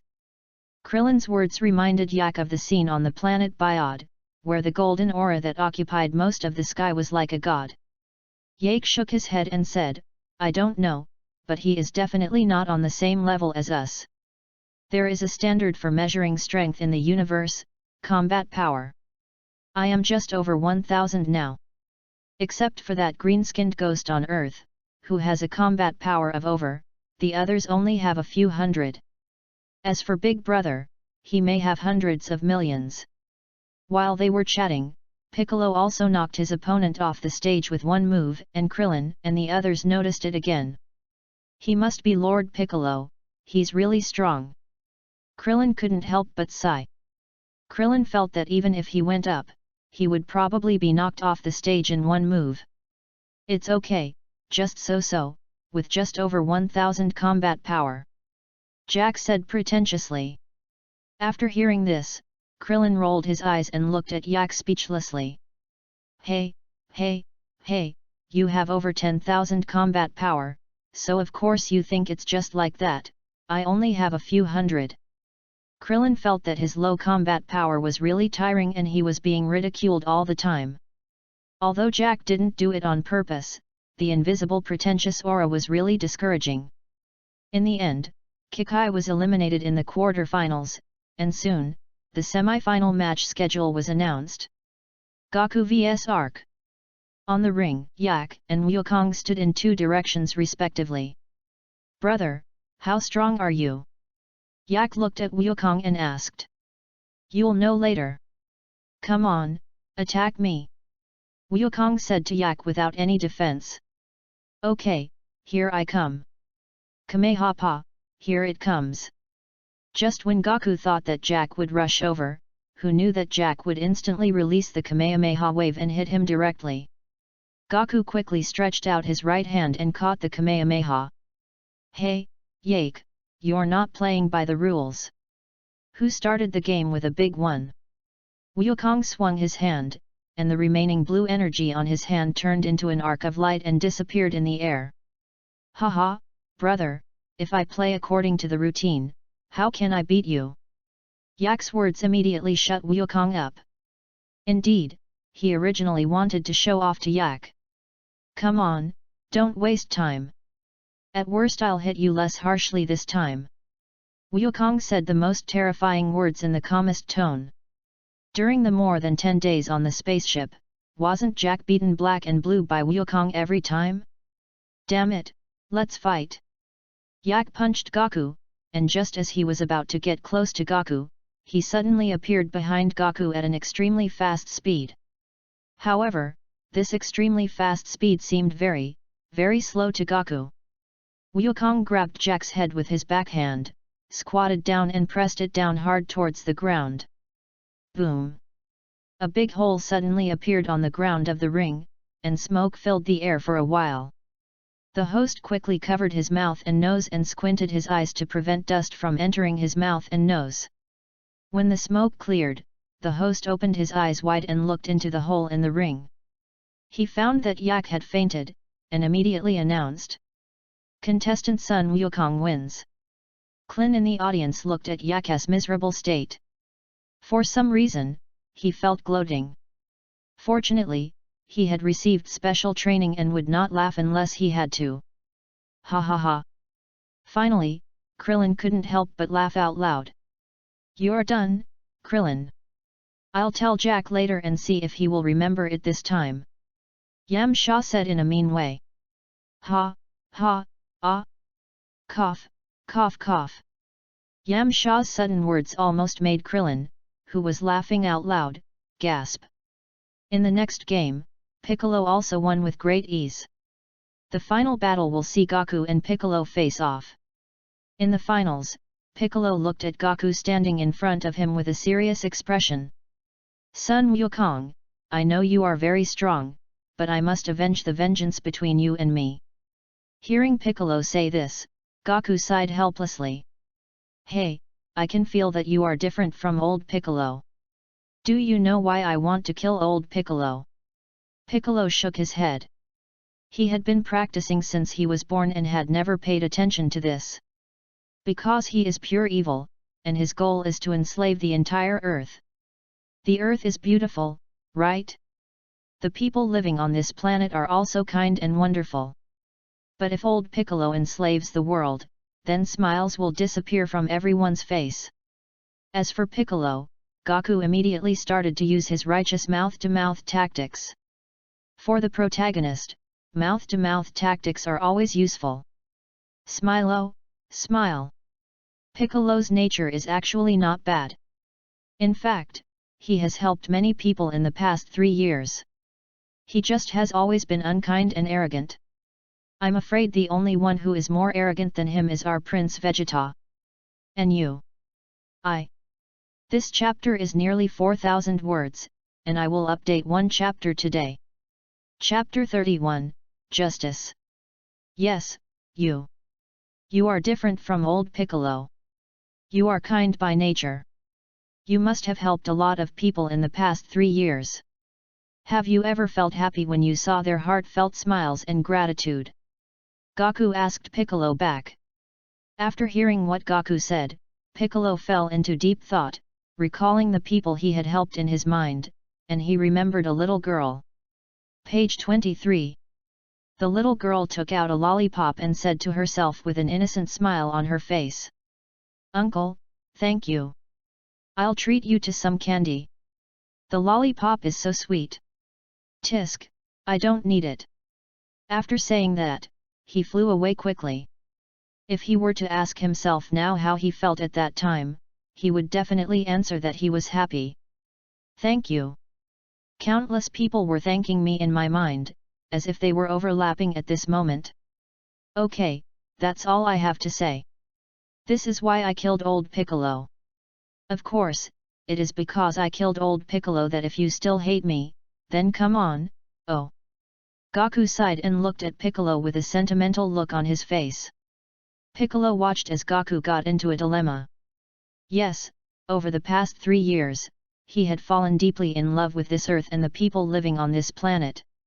His own father wanted to destroy this beautiful world. Perhaps it was his fate to be killed. Wukong really didn't expect that his words of persuasion would really work. Wukong said that it was really too filial, and it was the most filial piety in the whole house. After coming to his senses, Piccolo looked at Gaku and snorted coldly. Humph, we can talk about revenge later. Let's finish this competition first. It is good. Piccolo got into position, only to find Gaku standing there motionless. Why are you standing still? Piccolo couldn't help but wonder.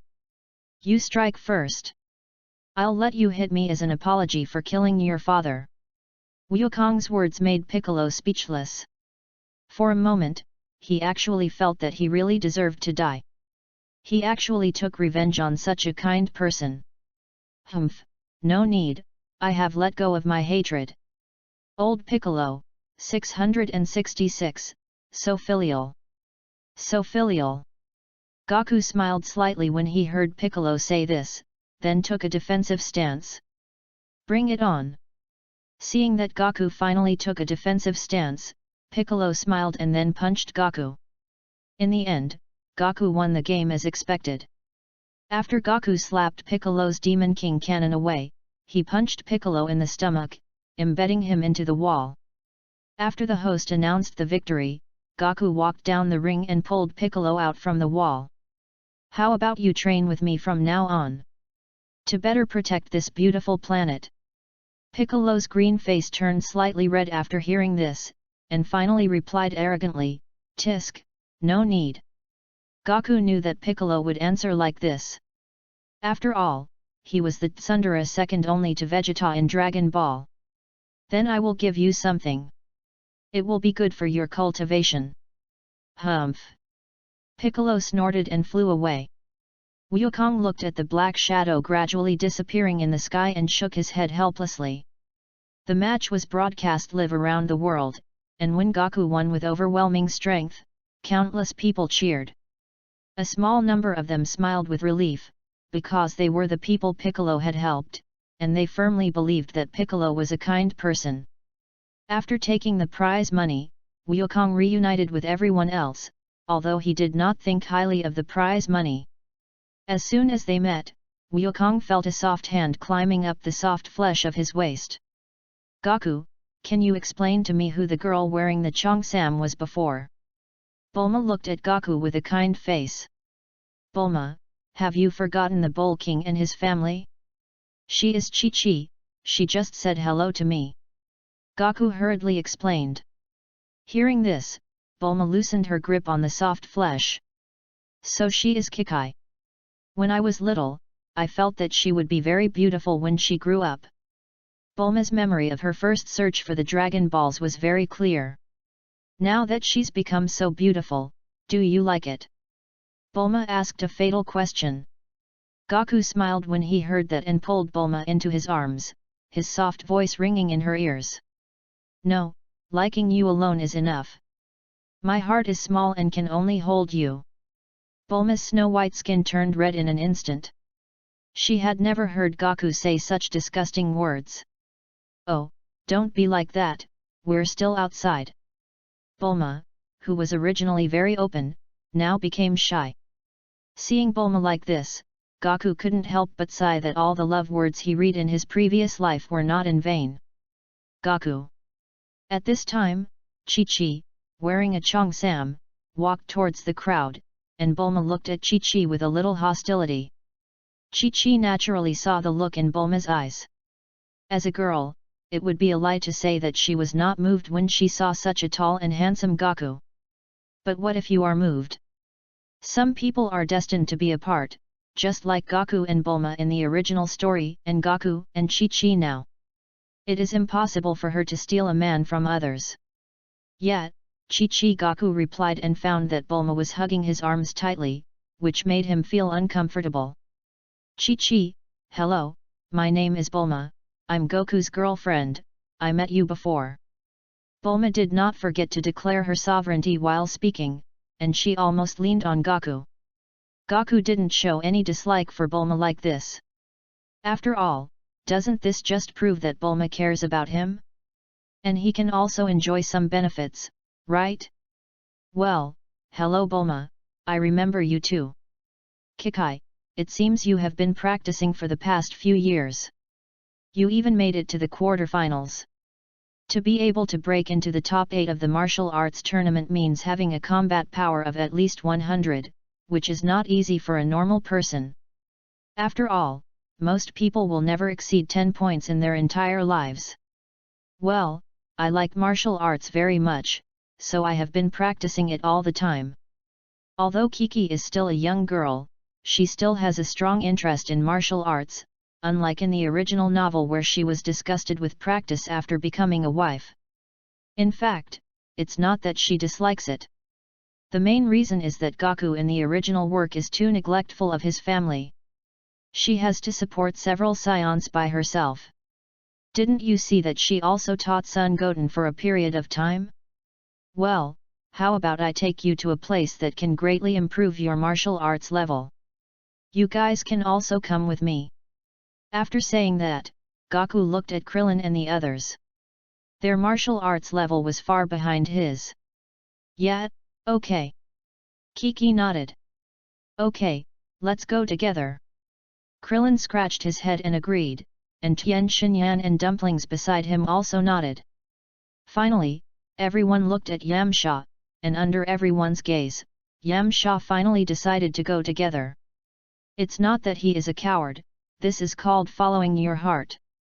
You guys get your hands together, I'll teleport you over there. After Krillin and the others joined hands, Goku held Bulma with one hand and put the other hand on the shoulder of one of them. In an instant, everyone arrived at the temple. Wukong, why are you here? Who are they? The god was a little confused about the sudden appearance of the people. After all, it was impossible for him to pay attention to Wukong and the others all the time. I brought them here to practice, God, are you willing to teach them? In fact, this matter still depends on whether the gods and Popo agree or not, but Wukong thinks that the gods and Popo will most likely agree. After all, it can drive the development of martial arts on Earth. After hearing this, Tien Shen and Bobo looked at each other and nodded. Well, you can, but it can only last for 3 years. How much they can learn depends on their talent. 3 years? That's enough. Wukong felt that he had completed it in 1 year. 3 years were enough, but he never thought about how high his talent was. Popo looked at Wukong speechlessly and asked, do you think everyone is as talented as you? 3 years? That's so long. Yamcha said fearfully. 3 years is such a long time. After 3 years, his girlfriend might have given birth to his child, but it won't be his. You all should know how to fly, right? After you finish training every day, just fly back and come back for training the next day. Bobo thought of an idea. Phew, that's good. Yamcha breathed a sigh of relief. This way he no longer had to worry about his girlfriend putting a hat on him. Okay, everyone, you will train here for 3 years. Bulma and I will go back first. Oh, by the way, Akaizu, you two should come with me. Your housing has not been arranged yet. After saying that, Wukong teleported away from the temple with the 3 of them. A summary at the end of the volume plus the setting of the character's combat power for the next volume. This is the end of the first volume. It took me more than 10 days to write it. There are a total of more than 30 chapters, which mainly talk about the story of the Dragon Ball period. I actually mainly wanted to write about the love story between Goku and Bulma, but it was my first time and I didn't know how to write it. After I realized that I didn't write well in the first few chapters, I quickly started to speed up and finish them. To be honest, it was my first time writing a novel and I felt like it wasn't going very smoothly at the beginning.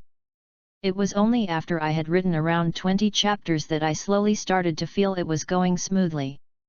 The protagonist of my book is a new soul created by the fusion of the souls of a modern human and Wukong, so don't measure him by the original Wukong's personality, and don't measure him entirely by modern people's thinking.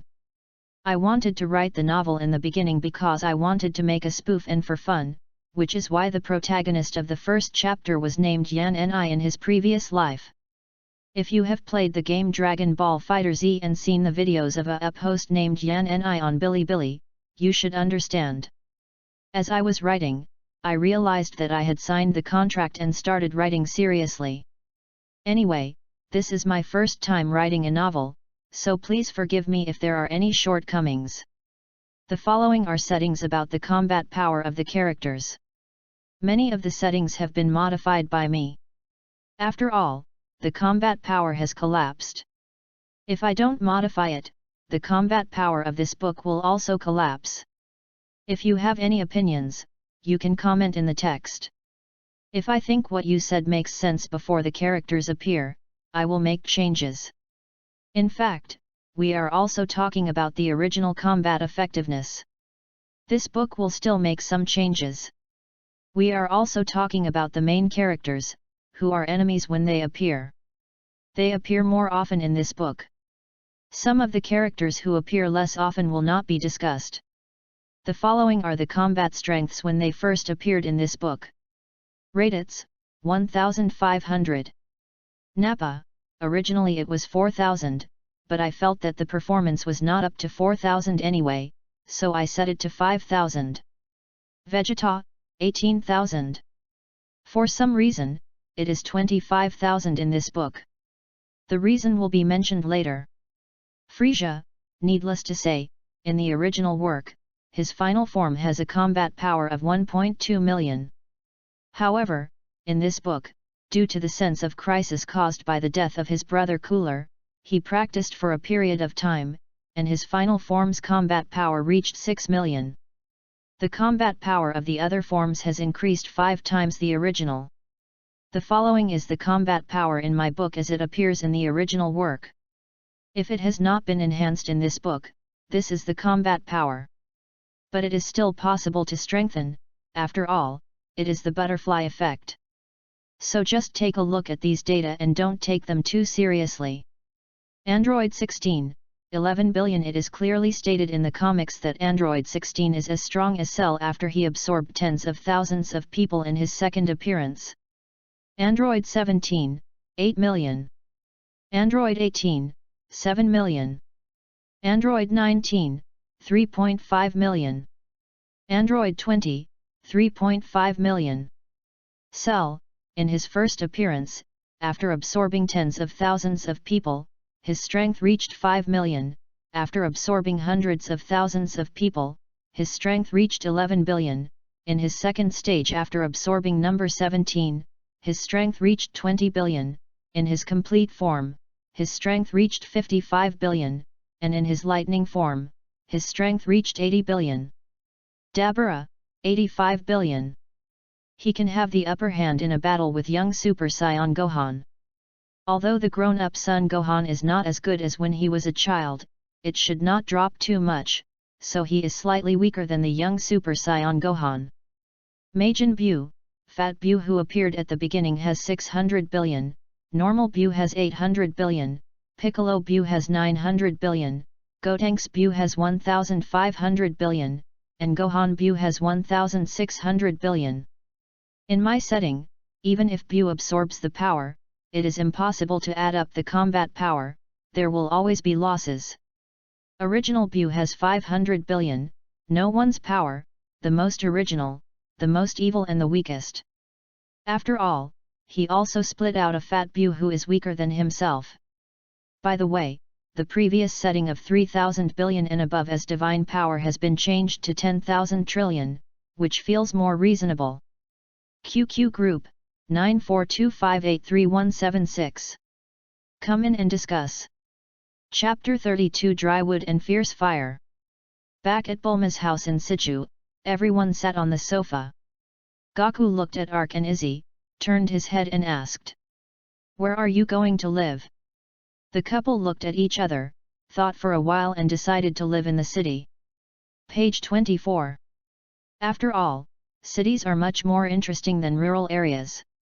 Let's live in Zidu. We'll buy a house near your home. This time when they left Biod, they brought a lot of valuables with them, including a lot of gold. In fact, gold on their planet is far less valuable than on Earth, but at Wukong's reminder they still brought a lot. Near our home? There are no particularly large villas near our home.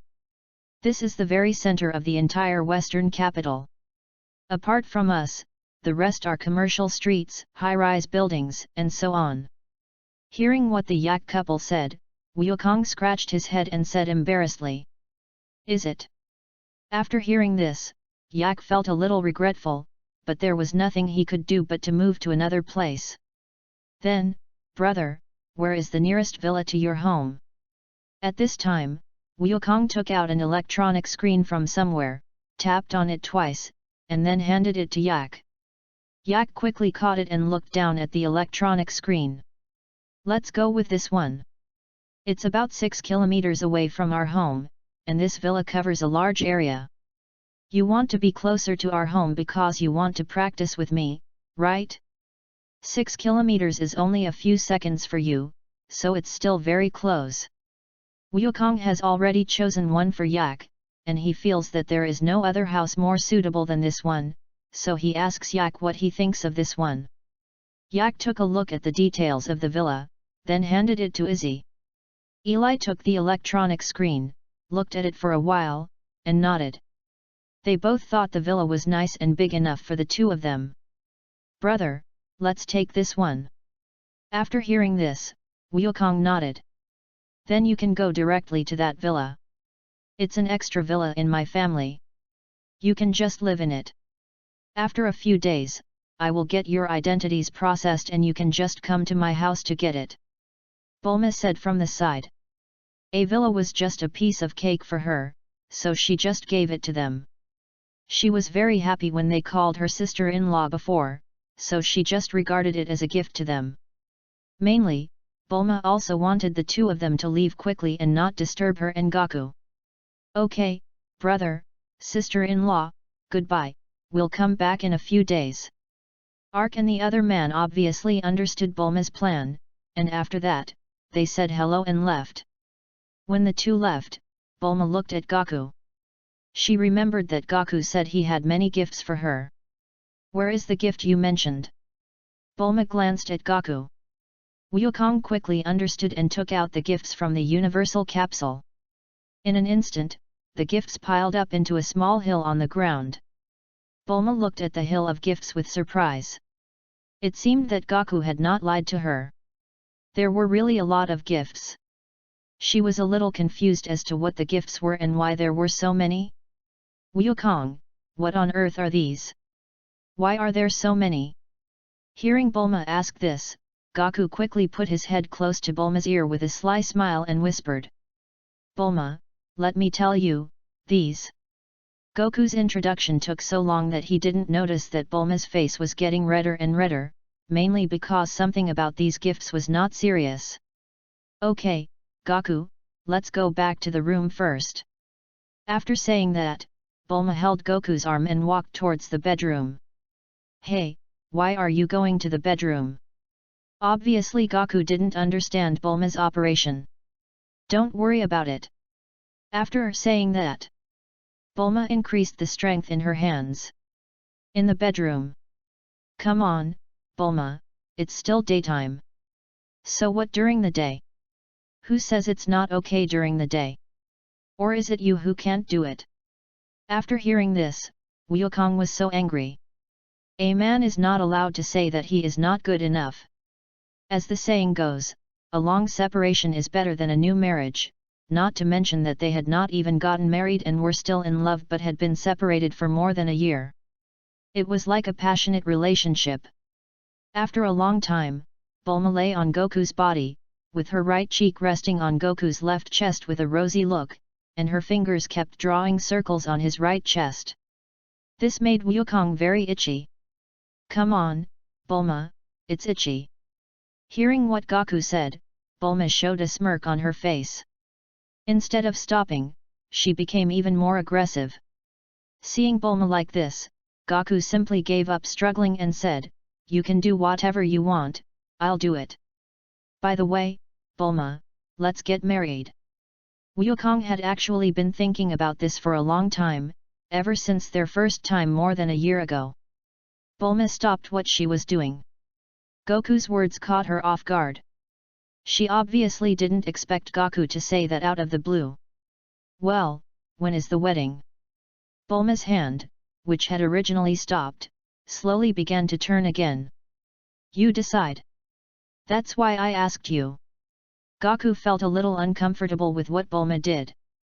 As for what kind of discomfort it was, those who understand will understand, and those who don't understand will not understand. My mother also talked to me about this some time ago. Let's go talk to her tomorrow. During the year that Gaku was in space, Mrs. Brief actually talked to Bulma about them, but Bulma didn't care at the time. Tomorrow? Not today. Wukong was a little confused. "Damiyo, Gaku, now I'm going to reward you."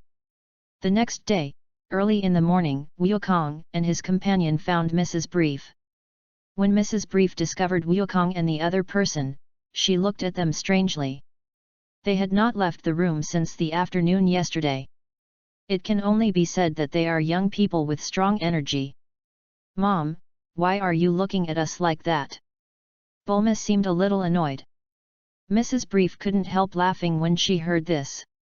"Haha, you should know the reason, right?"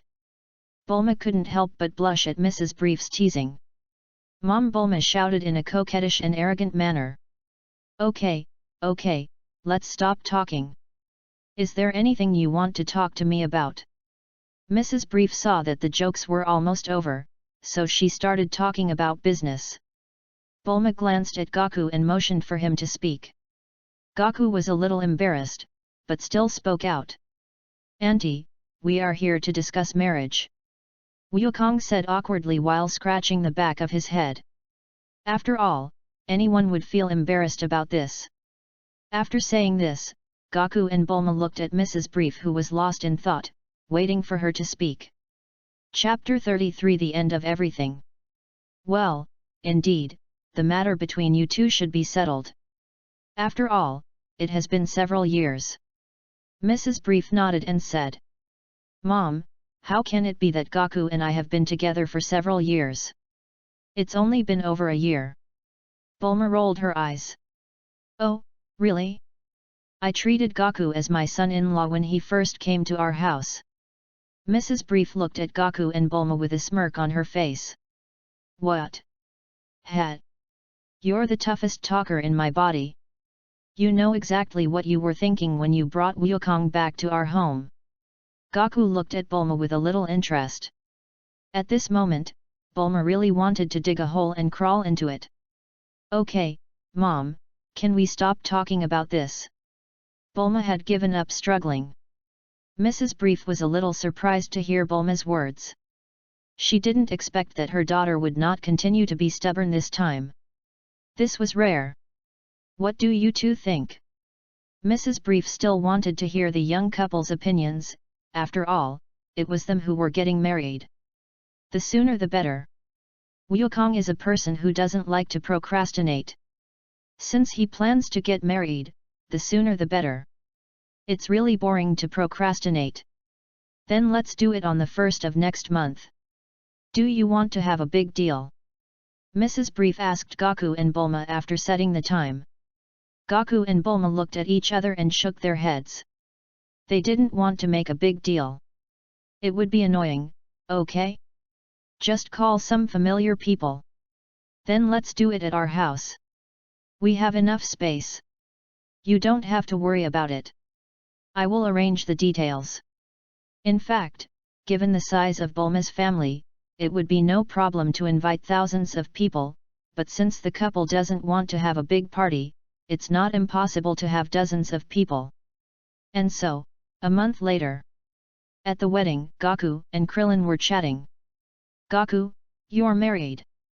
Yamcha has a new girlfriend, and as for me, oh. Let's not talk about it.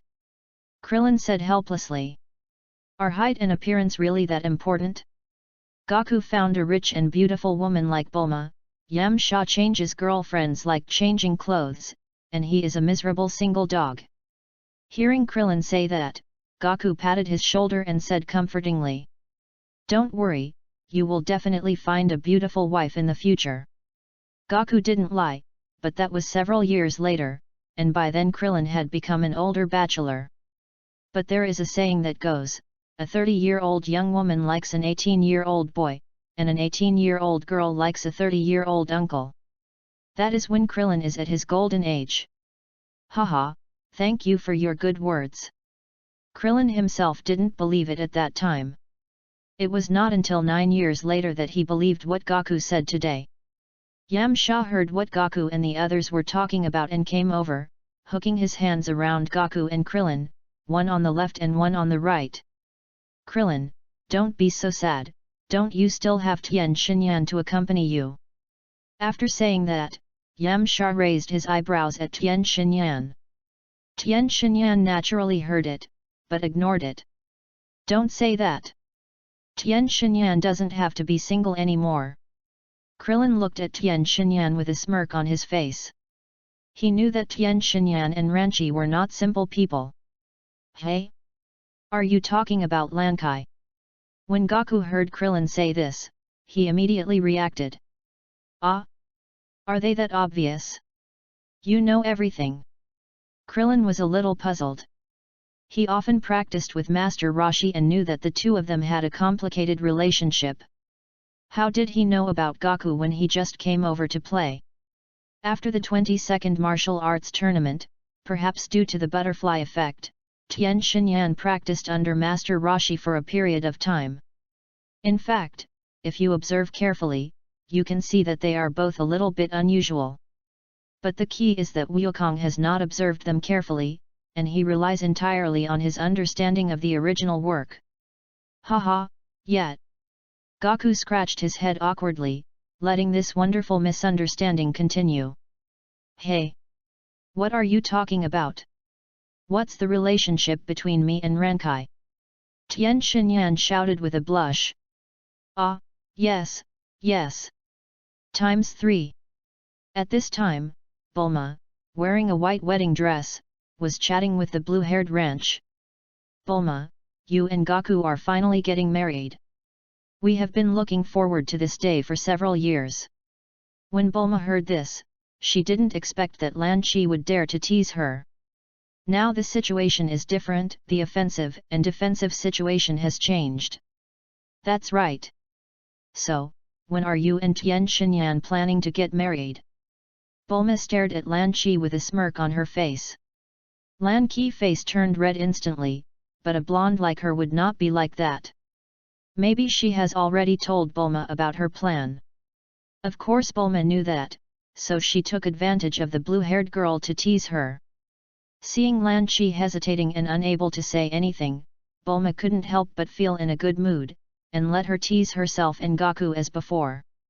That day, Bulma and Gaku both drank a lot of alcohol. At night, Gaku was still sober because of his strong physique, but Bulma was already very drunk. Hee, Gaku, do you like boys or girls?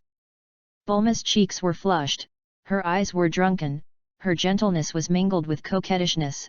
She lay on Gaku and smiled at him foolishly. Why are you asking this? Go to bed early, you are drunk. Be obedient. Gaku touched Bulma's blue hair and said gently. No, Bulma wants to have a baby with you. Page 25. Silent all night. The next morning, after breakfast, the couple took the Dragon Ball radar. They were about to embark on another journey to find the Dragon Balls.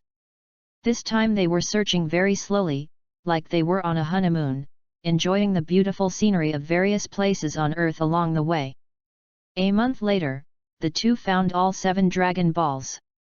This time, Gaku promised Shenlong the method of practicing as a god. In fact, he had heard about the dimensional level when he was practicing with King Kai of the North, and he also understood the dimensional level and the benefits of a high dimensional level. Gaku himself also asked King Kai of the North for advice on how to practice, but King Kai of the North did not agree, saying that unless he agreed to become the candidate King Kai, how could Gaku agree to become the candidate King Kai? The dimension can also be seen as a kind of spiritual power, which can be regarded as a higher level of spiritual power. The spiritual power of gods must be strong, but no matter how strong the spiritual power of mortals is, they are still mortals after all. Goku's mental strength is very strong, and he can advance very quickly in the dimensions before he reaches the level of Great King Kai. As for why he is so powerful, there are two reasons. One is because of his own talent, and the other is that he cannot do without Lord North Kai King. All the food he eats is good stuff. Lord North Kai is such a good man. Gaku sighed in his heart. In order to repay Lord North Kai, Gaku decided to visit North Kai's planet more often in the future. Super Saiyan God is the breath of God. If he cultivates to the God dimension, he will normally possess the breath of God. What will it be like to transform into Super Saiyan God? Gaku is still looking forward to it. That's right, only when your dimensional level reaches the divine dimension can you transform all the energy in your body into divine breath. But the dimension before the God dimension is not unable to grasp the breath of God, it's just that the purity is not enough. Of course, this law doesn't seem to apply to Saiyans. Gaku opened his eyes, and after mastering all the training methods of God, he returned home with Bulma. The first thing he did when he returned home was to teach Goddess Bulma how to practice. And just like that, more than half a year passed. Well, because of me, the summary at the end of the volume has been completed in the first few chapters. You can take a look, X_X. There are some combat power settings there. Add Q942583176. Let's chat. Chapter 34 is also the beginning of everything. At this time, Wukong was waiting anxiously outside the room because his child was about to be born, and this was the first time he would be a father. He believed that no one could help but be nervous at this moment. Not only were they nervous about the children, but they were also more nervous about Bulma's safety. Bulma did not stay in the hospital when she was pregnant. Instead, she invited the best medical team to come to their home. After all, this was what they should do given their family's financial situation. Mr. Sun Wukong, you can come in. It's a boy. Mother and child are safe. We'll leave first. If you have anything else, you can call us again. A group of female doctors wearing masks walked out of the sliding door. After waiting for a long time, Wukong finally heard the words he had been waiting for a long time. Okay, thank you. I'll contact you if there's anything else. After nodding to the female doctors, Wukong walked into the room. Once inside the room, Gaku came to Bulma's bedside and looked at her with concern. Bulma, are you okay? Bulma's face was a little pale at this time, but because she had been practicing with Gaku, her physical condition was much better than that of ordinary people. Well, it's okay. Go see our son. He looks really like you. Bulma smiled with relief.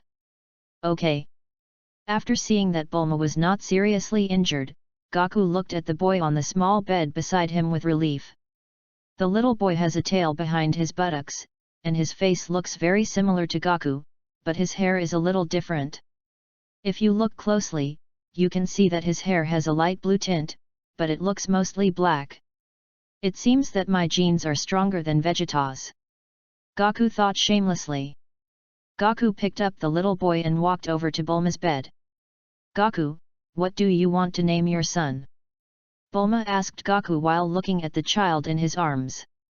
Wukong thought about it and decided that there was no need to change it, so he just kept the name. Let's call him Son Gohan, in memory of my grandfather. In fact, Bulma and Gaku have met Son Gohan several times. The earliest time was after the 21st martial arts tournament, when Gaku took Bulma to find the fortune teller and then met Son Gohan. Son Gohan? Very good. Should we go and see your grandfather? Tell your grandfather about this. Bulma asked Gaku. Well, wait until you are fully recovered before going to see him. Wukong nodded and said after hearing this. Perhaps because he was a mixed-race scion, little son Gohan was very lively when he was born and pinched Goku's face hard. You unfilial son, you pinch your father's face at such a young age, what will you do when you grow up? Gaku said jokingly, while gently patting little Gohan on the butt with his hand. Hee hee. Bulma looked at the father and son and laughed softly.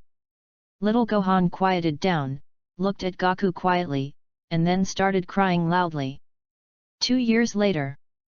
Wukong wakes up from his meditative state. God's method of cultivation is very similar to meditation, but with a few more things. Gaku opened his eyes and glanced at his faceplate. Son Wukong. Race, Scion. Combat Strength, 9100. Dimension, King Kai. Transformation, Super Saiyan 1 full power. That's right, now Goku's normal combat power has reached 9,100 million. It's because he hasn't paid much attention to cultivating his combat power in the past 2 years, but has been cultivating his dimension. Of course, after practicing the dimension, the high dimension level also slightly led to a slight increase in combat power. If nothing unexpected happens, his normal combat power will exceed 100 million next year. No, it is certain. Baba. At this time, little Gohan ran over with his short legs, hugged Goku's body and fell directly into his arms. Gohan, why are you here? Where's your mother? Gaku said, stroking Gohan's hair. Mom is busy, let me come and play with you. After hearing what Gohan said, Gaku remembered that he had asked Bulma to make a few more gravity bracelets a few days ago. Bulma was indeed very busy these days. These gravity bracelets are prepared by Gaku for Krillin and the others, so that their combat power will increase much faster. So, Gohan, what do you want to play? Gaku decided to take care of Gohan more often these days so that Bulma wouldn't have to worry about Gohan. I want to go to the amusement park. Okay, Dad will take you there. Let's fly there, okay. Okay, Daddy is the best. When little Gohan heard that his father was taking him to the amusement park, he could no longer suppress the joy on his face and happily kissed Gaku on the face. Gaku looked at the cute little Gohan in his arms and laughed from the bottom of his heart. What a great life! In the evening, when Gaku and little Gohan just returned home, they saw Bulma coming out to greet them. Just recently, she finally completed all the gravity bracelets. Gaku, why don't you maintain that blonde look these days? Bulma was a little surprised that Goku's hair turned black again, as he had had blonde hair for the past year. Bulma likes blonde hair because it is not only more handsome, but also makes him look unusually fierce in that aspect. Thinking of this, Bulma's face turned slightly red. Bulma likes the Super Saiyan form, but Son Goku is not willing to maintain it all the time. Meditation in Super Saiyan form is too inefficient, and even at full power, his mind cannot be as calm as normal. Moreover, during the year of full power training, the frequency at night was obviously higher than before. It was not him who took the initiative, but Bulma. Whenever she teased him, ahem. Haha, this is one of my forms. Now that I've completed my training, I don't need to maintain it anymore. Also, keeping it at full power all the time has some bad effects on me. Wukong didn't lie. Maintaining full power all the time was not good for his meditation. Really? That's a pity. Bulma said with some regret. When Bulma said really, Goku's heart skipped a beat, but fortunately, the next sentence made him feel relieved. Bulma walked forward, squatted down, picked up little Gohan, and asked Gohan with a smile on her face. Gohan, did you enjoy your afternoon? Yet. Happy. Too bad mommy didn't come. Little Gohan kept poking with his thumbs, feeling a little aggrieved. Okay, next time Dad and Mom will go with you. Bulma pinched little Gohan's chubby face. Really? Little stars seemed to light up in little Gohan's eyes. Real? Yeah, that's great. At this time, Klin's voice came from outside. Goku, we're here to see you. Goku and Bulma walked out of the gate and came to the courtyard, where they saw Krillin and his group of 5. Uncle Krillin, Uncle Yamcha, Uncle Tien Shinyan, Uncle Jiaozi, Uncle Ark. Gohan in Bulma's arms called out politely one by one. Hey, little Gohan, I haven't seen you for a few months. You've grown up. Jack greeted him from the side. All of them had seen little Gohan. After all, they hadn't been staying in the temple for 3 years. Why are you here? Wukong looked at them with some confusion. Haha, haven't you been training in the temple for 3 years? We came to find you together, Yamcha replied. Oh, indeed. If you calculate it this way, it has indeed been 3 years. Wukong nodded. Where's Kikai? Bulma found that Chi-Chi didn't come with them, and looked at Krillin with some confusion. For some reasons, Bulma still cares about Chi-Chi, even after she married Goku. After all, you can never trust a man's self-control too much. She stayed in the temple. Krillin's words left both Goku and Bulma confused. What? Stayed in the temple? Wukong was a little confused. Krillin said seriously when he saw Goku and Bulma's confused expressions. Yes, she has become a candidate for the God of Heaven. Hearing Krillin say this, for some reason, Goku finally felt relieved. Became a candidate for the God? That's good. Maybe this is a good ending for her. Well, now that you're here, why not don't rush to leave? How about having a barbecue party tonight? Wukong suggested after he came to his senses. Okay. Everyone had no objection. I will only update 1 chapter today. From now on, I recommend 2 chapters a day. I have to have perfect attendance next month, so I have to write more words now. There will be midterm exams next month, and I have to go to class every day. Psi, Omega, I hope you understand. In the next chapter, Super Saiyan 5 will appear, and the famous scene of fighting Scum is also coming. Add Q942583176. Let's chat. Chapter 35, Saiyan Attack. The briefs did not come to the party. In their words, why should we go to your young people's party? Page 26. At this party, Goku even called Piccolo to come. Piccolo said no, but he still followed in the end. Humph, all for the thing that can make you stronger, Piccolo thought to himself. It was already very late at the party, and everyone had almost eaten and drunk their fill and started bragging. Only the 2 gluttons, Goku and Yak, were still eating barbecue. Bulma also took little Gohan back to rest early. Hey, Goku, I heard that many men have a very low status in the family after they get married. What do you think? Krillin looked at Goku with a smirk on his face, a little drunk. From what he knows about Goku, he definitely dotes on Bulma, and her status in the family isn't that high. Klin, what's with that expression on your face? Do you think my family status is low? Wukong felt insulted and quickly put down the barbecue in his hand.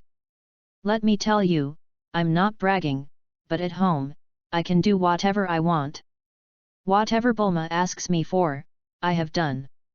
My status in the family is the Emperor. Goku acted like he was the only one in the world. At this moment, the gravity bracelet on Goku's wrist vibrated. He looked down and found that it was Bulma calling. Ahem, my wife is calling. I'm going to go to the side and answer the phone. You guys continue chatting. Wukong coughed twice in a pretentious manner, and finally came to a distance of more than 10 meters, clicked on the voice connection, turned the volume to the minimum, put his ear close to the call and asked in a low voice. Hey, Bulma, what's going on? What's the matter? What time is it? You're still drinking, eating meat and bragging. Why don't you come back soon? Does Gohan want to sleep? He's clamoring for you to put him to sleep. Okay, I'll be right back. Wukong hung up the phone, raised his head and glanced at Krillin and the others. He felt that they should not have heard it, so he walked back with his head held high, his chest puffed out, and his stomach in. He looked very proud. You guys continue chatting. Bulma has something to talk to me about. I'll go back to the house first. After saying that, Wukong flew back to the room via the balcony. After Wukong left, everyone couldn't hold it back any longer. They were all professionally trained, so they couldn't hold it back any longer, but the key point was that they really couldn't hold it back any longer. What family throne? Family younger brother's throne? Goku made all kinds of calculations, but he missed one point, which is that Piccolo's hearing is extremely sensitive. A quarter of an hour later, Wukong came out with 6 gravity bracelets. When he arrived at the dining table, Wukong felt that everyone was looking at him with strange eyes, and he couldn't help feeling curious. Why are you looking at me like that? What's the matter? No, nothing. I just thought of something happy. Krillin answered while holding back his laughter. You have a cat disease. This is a gravity bracelet. It is extremely beneficial to the growth of combat power. It has been tested and proven to be effective. It can withstand up to 300 times gravity, but you'd better start from 10 times and increase slowly. Goku handed the gravity bracelet to everyone, and after everyone took it, Goku explained. After 3 years of training, even Yamcha's combat power has reached nearly 1000, while Krillin and Tien Shinyan have already exceeded 1000 and are almost at 2000. Not to mention Yak. His combat power has reached 5. Piccolo has been training on his own for the past 3 years, and his progress has been very fast, with his combat power increasing from just over 1000 to over 3000. Wukong felt that after they had the gravity bracelet, their strength would increase by at least tens of thousands in the next 2 years. After more than an hour of bragging, the party finally ended. It was already very late at night, and the vast galaxy was shining continuously in the sky. Goku returned to the room and lay on the bed. Bulma was already asleep, with Son Gohan between them.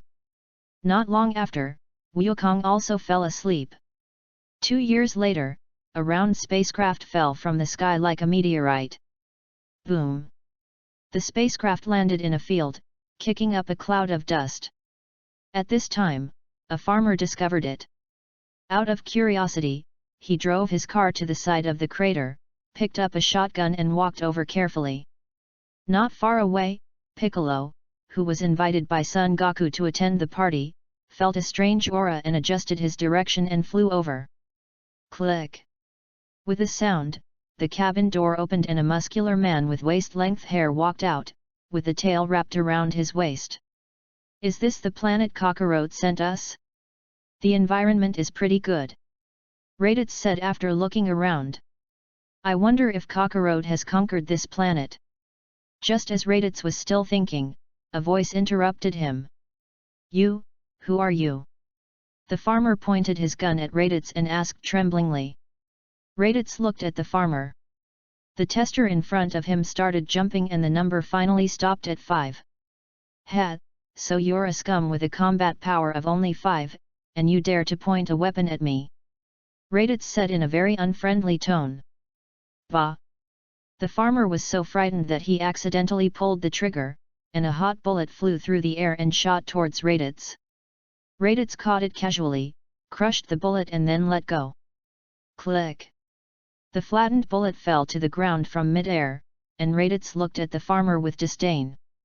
At this moment, the tester in front of me suddenly jumped and pointed to the sky. Raditz looked up and saw a green-skinned guy suspended in mid-air looking at him. The number on the tester jumped to 500. After seeing this number, Raditz sneered.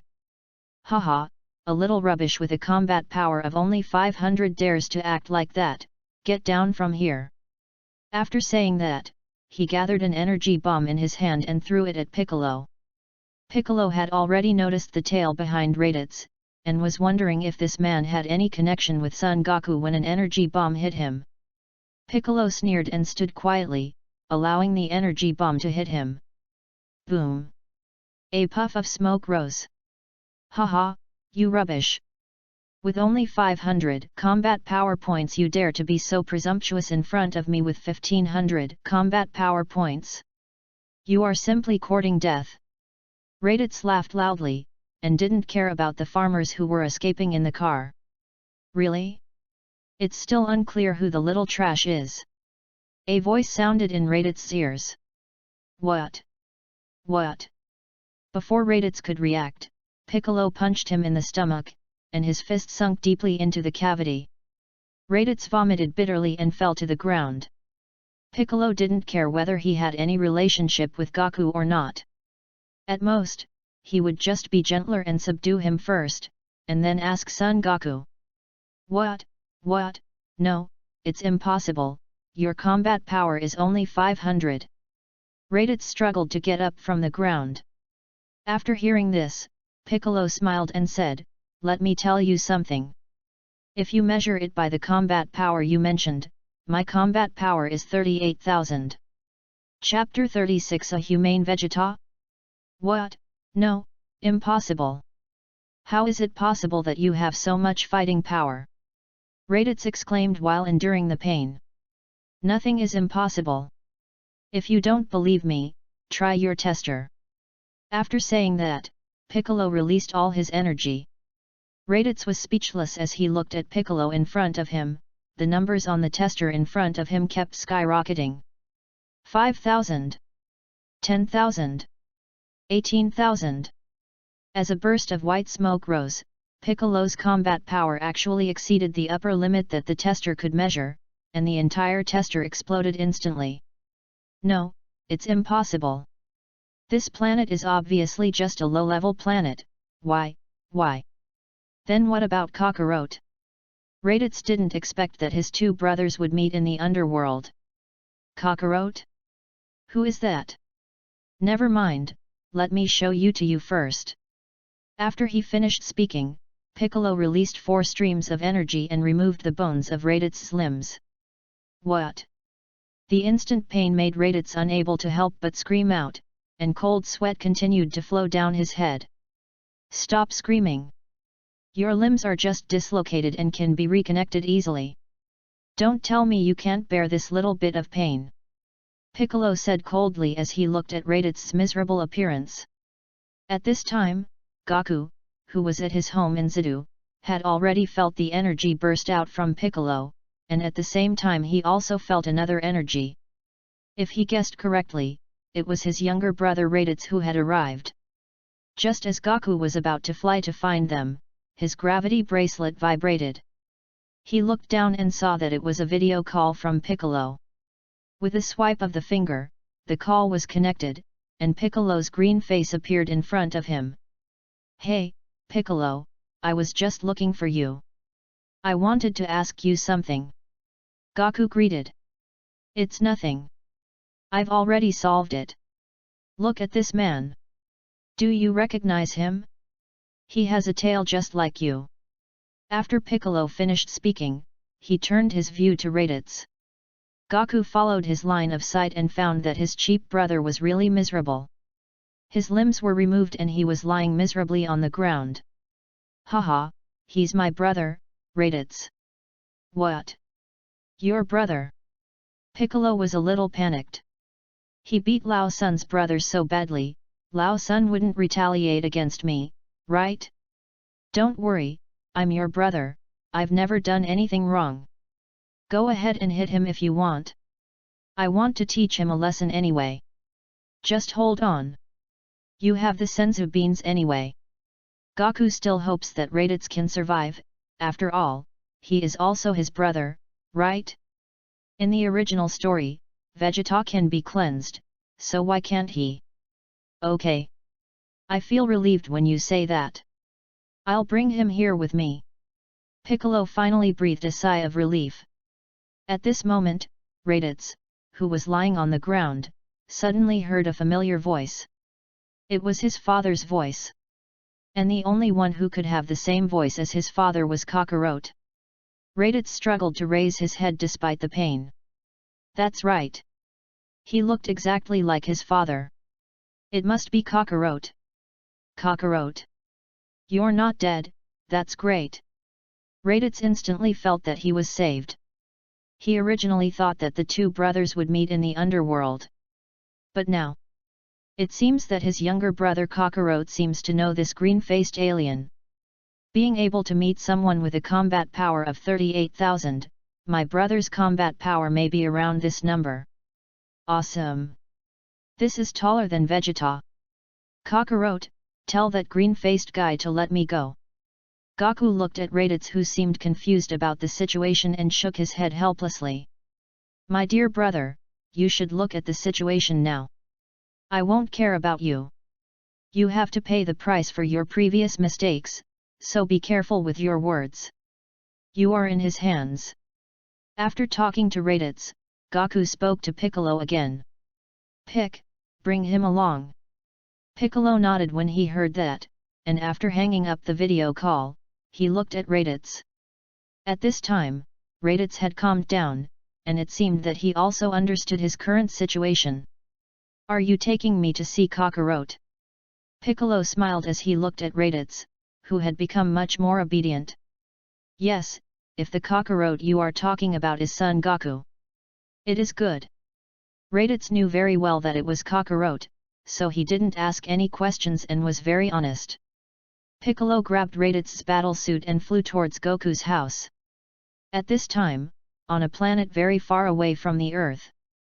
Vegeta, what should we do now? Nappa looked at Vegeta, who was eating a fruit. Page 27. Vegeta threw the half-eaten fruit away and stood up from the stone. What can we do? Go to Earth. Nappa was shocked when he heard about going to Earth, and spoke hurriedly. What? Going to Earth? Vegeta, didn't you hear the conversation in the tester? That guy has a combat power of 3.8.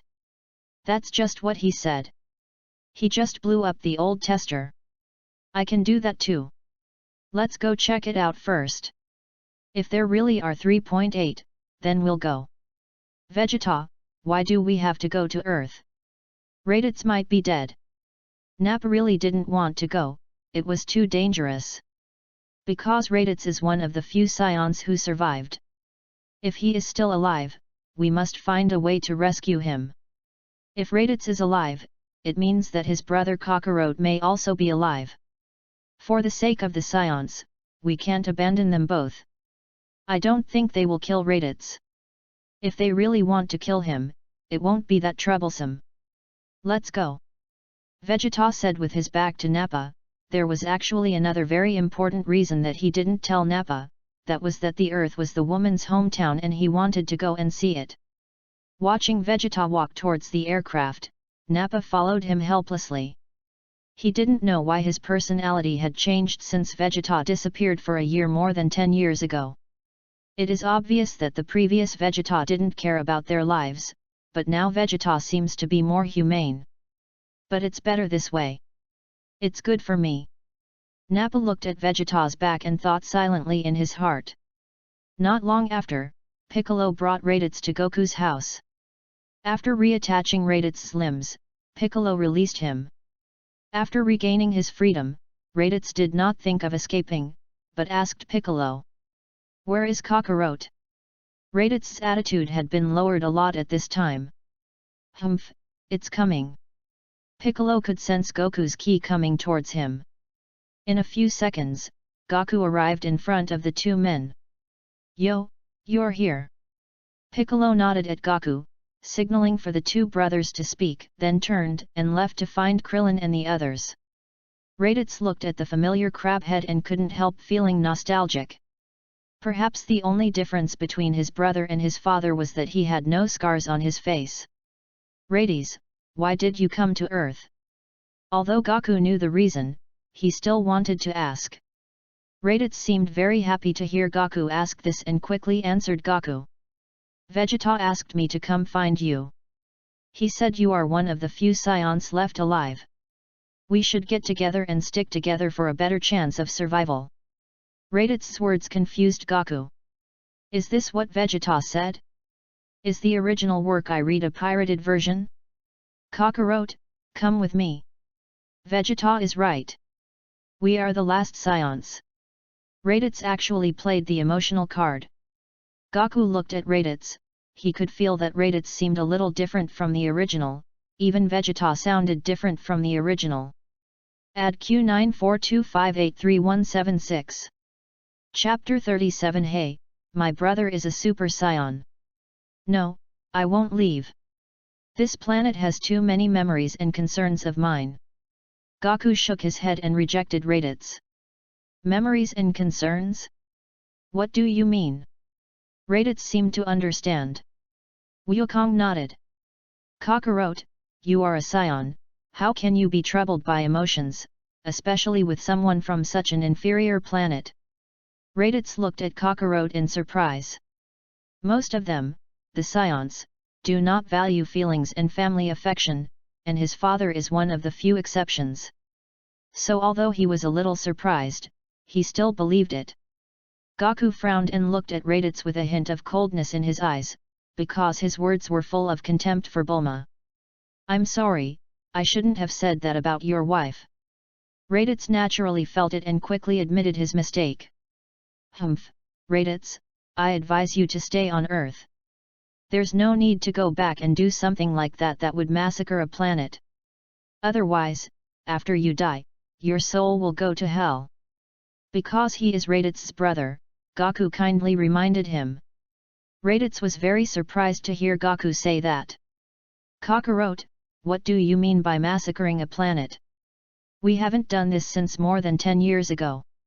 Now that we have eliminated or captured the top resistance forces, we will hand over the rest to the rest of Frisia's army. Raditz admits that he is not a good person, but he is not as bad as Kakarot says, okay? Could you please stop putting all the blame on the three of us? No? Wukong was stunned. What the hell was going on? Was his memory wrong? Gaku realized that the possibility of his brother being whitewashed had become much greater. No, not only Raditz, but also Vegeta and Nappa. Okay, I'm sorry, it seems I misunderstood you. Come with me to the party, and don't even think about going back. Stay on Earth. Gaku did not ignore Raditz's feelings just because he was strong, and he still apologized to Raditz. But, Vegeta. They will come, trust me. Wukong looked up at the sky and seemed to see a round spaceship traveling through the universe. I know you are afraid of Frisia, but let me tell you, my fighting power has surpassed Frisia. Gaku looked at Raditz calmly. What? Surpassing Frisia? Your combat power exceeds 53. Raditz looked at Gaku in surprise. Gaku nodded, then shook his head, and when Raditz was confused, he explained. I am better than Frisia, but Frisia's final combat power is 1.2 million. Not 53. 2 years later, Goku's normal combat power has reached 200 million, which has exceeded Frisia's final form, not to mention that he has already comprehended Super Saiyan, and his final combat power can soar to billion. What? 1.2 million? Are you the legendary Super Saiyan? Oh, that's great! Raditz looked at Gaku excitedly. How could Raditz not be excited? Among the three of them, his status was the lowest, and he was often the one doing the dirty work. Now, his younger brother Kakarot has become a Super Saiyan, so doesn't that mean he is the older brother of the Super Saiyan? From now on, Vegeta and Nappa will have to be humble when they meet me? And they no longer have to be afraid of Frisia from now on, and they can even take revenge on Frisia. After all, the three of them had discussed the real reason for the destruction of planet Vegeta before.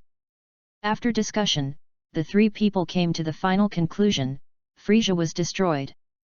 I can finally avenge my clan, my father, and my mother.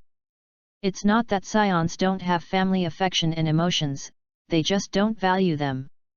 Today, Raditz is just like Fan Jin who passed the imperial examination. Yes. Gaku said with a smile as he looked at Raditz who looked excited. Okay, don't get excited, just follow me to the party, I'll introduce you to some of my friends, and you'll live on Earth from now on. Having said this, Gaku paused for a moment before continuing. But you have to change your bad habits of only using your fists and feet. And obey the laws of the Earth. After saying that, Gaku looked at Raditz. Yes, I will definitely change. By the way, my dear brother, can you show me a Super Saiyan? Raditz looked at Gaku with anticipation. Gaku was amused by Raditz's trick, seeing a grown man showing such an expression, and he agreed reluctantly. Wait until the party is over. Raditz nodded, but still felt a little regretful that he couldn't see the heroic figure of the Super Saiyan immediately. By the way, Kakarot, why do they call you Son Goku? Raditz was a little confused. It seemed that Kakarot didn't lose his memory either. This is my name as an Earthling. If you don't want to call me Son Goku, you can call me Kakarot. In fact, Wukong prefers the name Son Wukong, which represents that he lives on Earth as an Earthling. But he was not averse to the name Kakarot. After all, he was also a Saiyan, right? Gaku brought Raditz to the party, and everyone immediately noticed Raditz's waist-length hair. Gaku, this is your brother, right? I didn't expect you to be an alien. If Bulma hadn't told us, we wouldn't have known. That would be so boring, right? Krillin joked. Haha, you didn't ask that either. At this time, Bulma came out of the house holding little Gohan, saw Raditz at a glance, and walked over. Hello, you must be Goku's brother. I am Goku's wife Bulma. Bulma said politely while hugging Gohan. Hello, my name is Raditz. Raditz answered cautiously. After all, he felt that his wife Kakarot was his Achilles heel. Haha, aren't you too formal? Wukong joked. Raditz glanced at Gaku, it has to be informal. Oh, by the way, big brother, this is my son Gohan, he is 4 years old. Gohan, come and call me uncle. After Gaku introduced Raditz, he turned to Gohan and said. Hello, uncle. Gohan stood up and flew from Bulma's arms towards Raditz. Gaku watched all this quietly. He was not afraid of what Raditz would do to Gohan. First, he felt that Raditz wouldn't dare to do so, and the current Raditz was different from the one in the original book. As for the second one, well, Raditz saw his nephew flying towards him and opened his arms to hug him. What happened was that a huge force came from his chest, and he fell to the ground holding Gohan.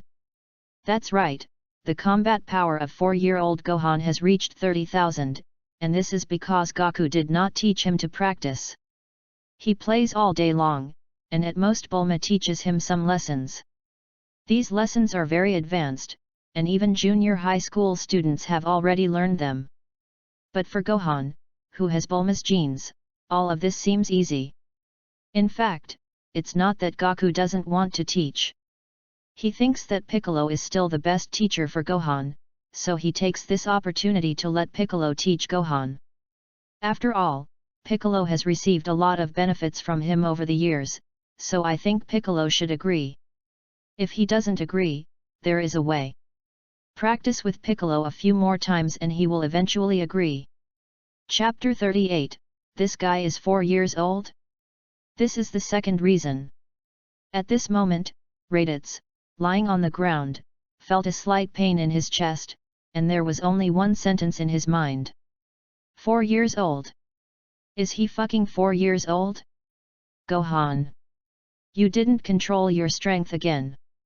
I guess I can't let you play so recklessly in the future. Gaku looked at Gohan fiercely, then walked forward and pulled Raditz up. If Bulma hadn't had the protection of her own chi, the consequences would be unimaginable. Ah? Dad. Gohan looked frustrated. Haha, it's okay, Uncle is fine, let's forget about Kakarot.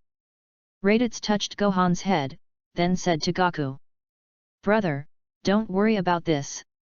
I have my own plans. Seeing Gaku say this, Raditz shook his head helplessly. By the way, how strong is Gohan now? Is he so powerful? Raditz asked Gaku while holding Gohan. 3. Goku's light words dealt a heavy blow to Raditz's weak heart. At the age of 4, he already had a combat power of 30, and I am almost 1,500 years old, but only. I have really lived like a dog for half my life.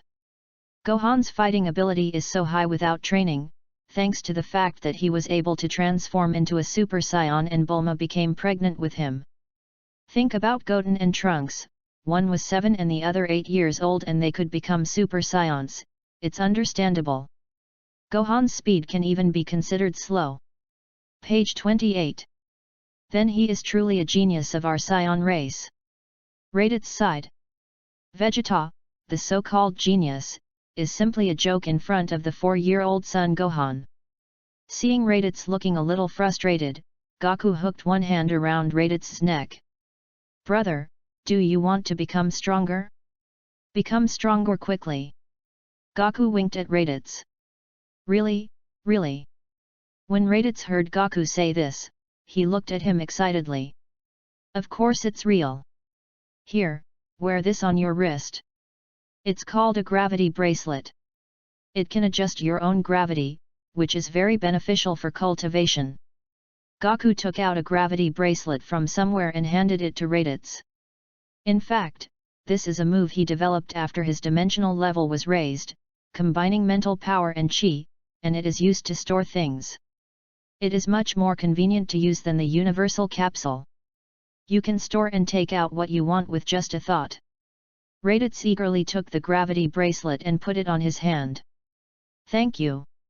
Raditz was sincerely grateful to Gaku for being so nice to him even though he had only met him for a short time. Is this what family love is?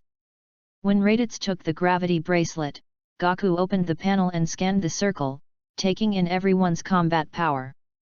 Yak 653120. Big 38123. Tianjin Rice 21573. Klin 19582. Yamcha 9540. Dumplings 9423. Even Bulma's combat power has reached 65, and her dimension has even reached the level of a god. Bulma's mental strength is extraordinary. Perhaps this is inseparable from her genius mind, which is also the reason why she can cultivate the dimensions so quickly. After looking around, Gaku nodded with satisfaction. It was not bad. Even Yamcha had more than 9,000 and almost. However, the gap between Yak and the others is really huge, part of which is because he is a mixed-race Saiyan. Another part is that gravity training seems to be more effective for Saiyans. His panel looks like this. Sun Wukong. Race, Saiyan. Combat Strength, 2,200,358,409. Dimensional Level, Great King. Transformation, Super Saiyan 1, Super Saiyan 2. Skill. He had just attained Super Saiyan 2 some time ago, and he had never transformed into it in front of anyone before. Brother, you take that seat, eat and drink, don't be reluctant. Wukong pointed to an empty seat and left. If you asked him where he was going, he must have gone to see his lovely wife. Why would he spend time with these old men instead of his wife? He has the time for that. Gaku came and sat down next to Bulma's seat. For some reason he felt that Gohan next to him was a bit of an eyesore. Gaku said gently as he patted Gohan's head. Go ahead, go in and play some games. It is good. Looking at Gohan happily leaving, Gaku showed a satisfied smile on his face. He casually grabbed Bulma and pulled her into his arms. With a gust of fragrant breeze, the ends of Bulma's hair brushed past Goku's nose. Wukong took a deep breath and never got tired of the smell no matter how long he took. Feeling Goku's body temperature, Bulma's cheeks turned slightly red and her eyes contained a hint of shyness. She wouldn't be like this normally, but the key is that she is in front of so many people. Wu, How dare Wukong do that? Goku, let me go, there are so many people here. Bulma gently patted Goku's arms around her waist, twisting her body, signaling him to let her go quickly. Goku rested his head on Bulma's shoulder, smelling the unique scent of her hair. Don't move, you're making me uncomfortable. Bulma seemed to feel something at this moment. Her whole body stiffened instantly and she seemed afraid to move anymore. But her face seemed to turn a little redder. Damn you loving dogs! Klin said through gritted teeth. That's right. Come on, wife, give me a mouth. Mew. Looking at Yak and Izzy, Klin was so angry. Damn it! Ah!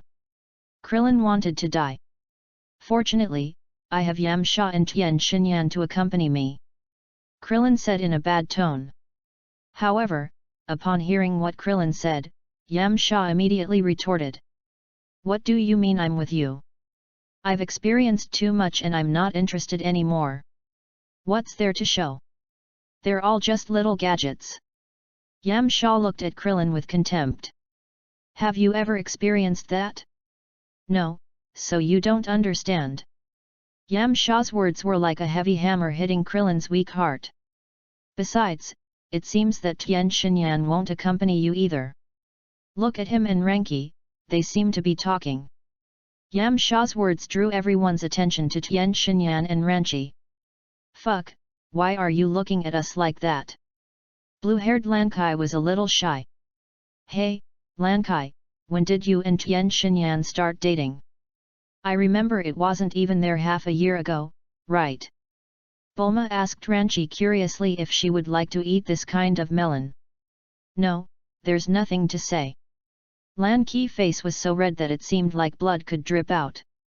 Finally, under the constant questioning of the crowd, the two men finally gave up the information. It turns out that they had been together 2 months ago. That day, the blonde Lankai, who had been in the body for a long time, finally came out. On the same day that blonde Ranchi came out, she took the initiative to attack her. Originally, there was only a thin layer of barrier between Ranchi and Tien Shinyan that could be broken.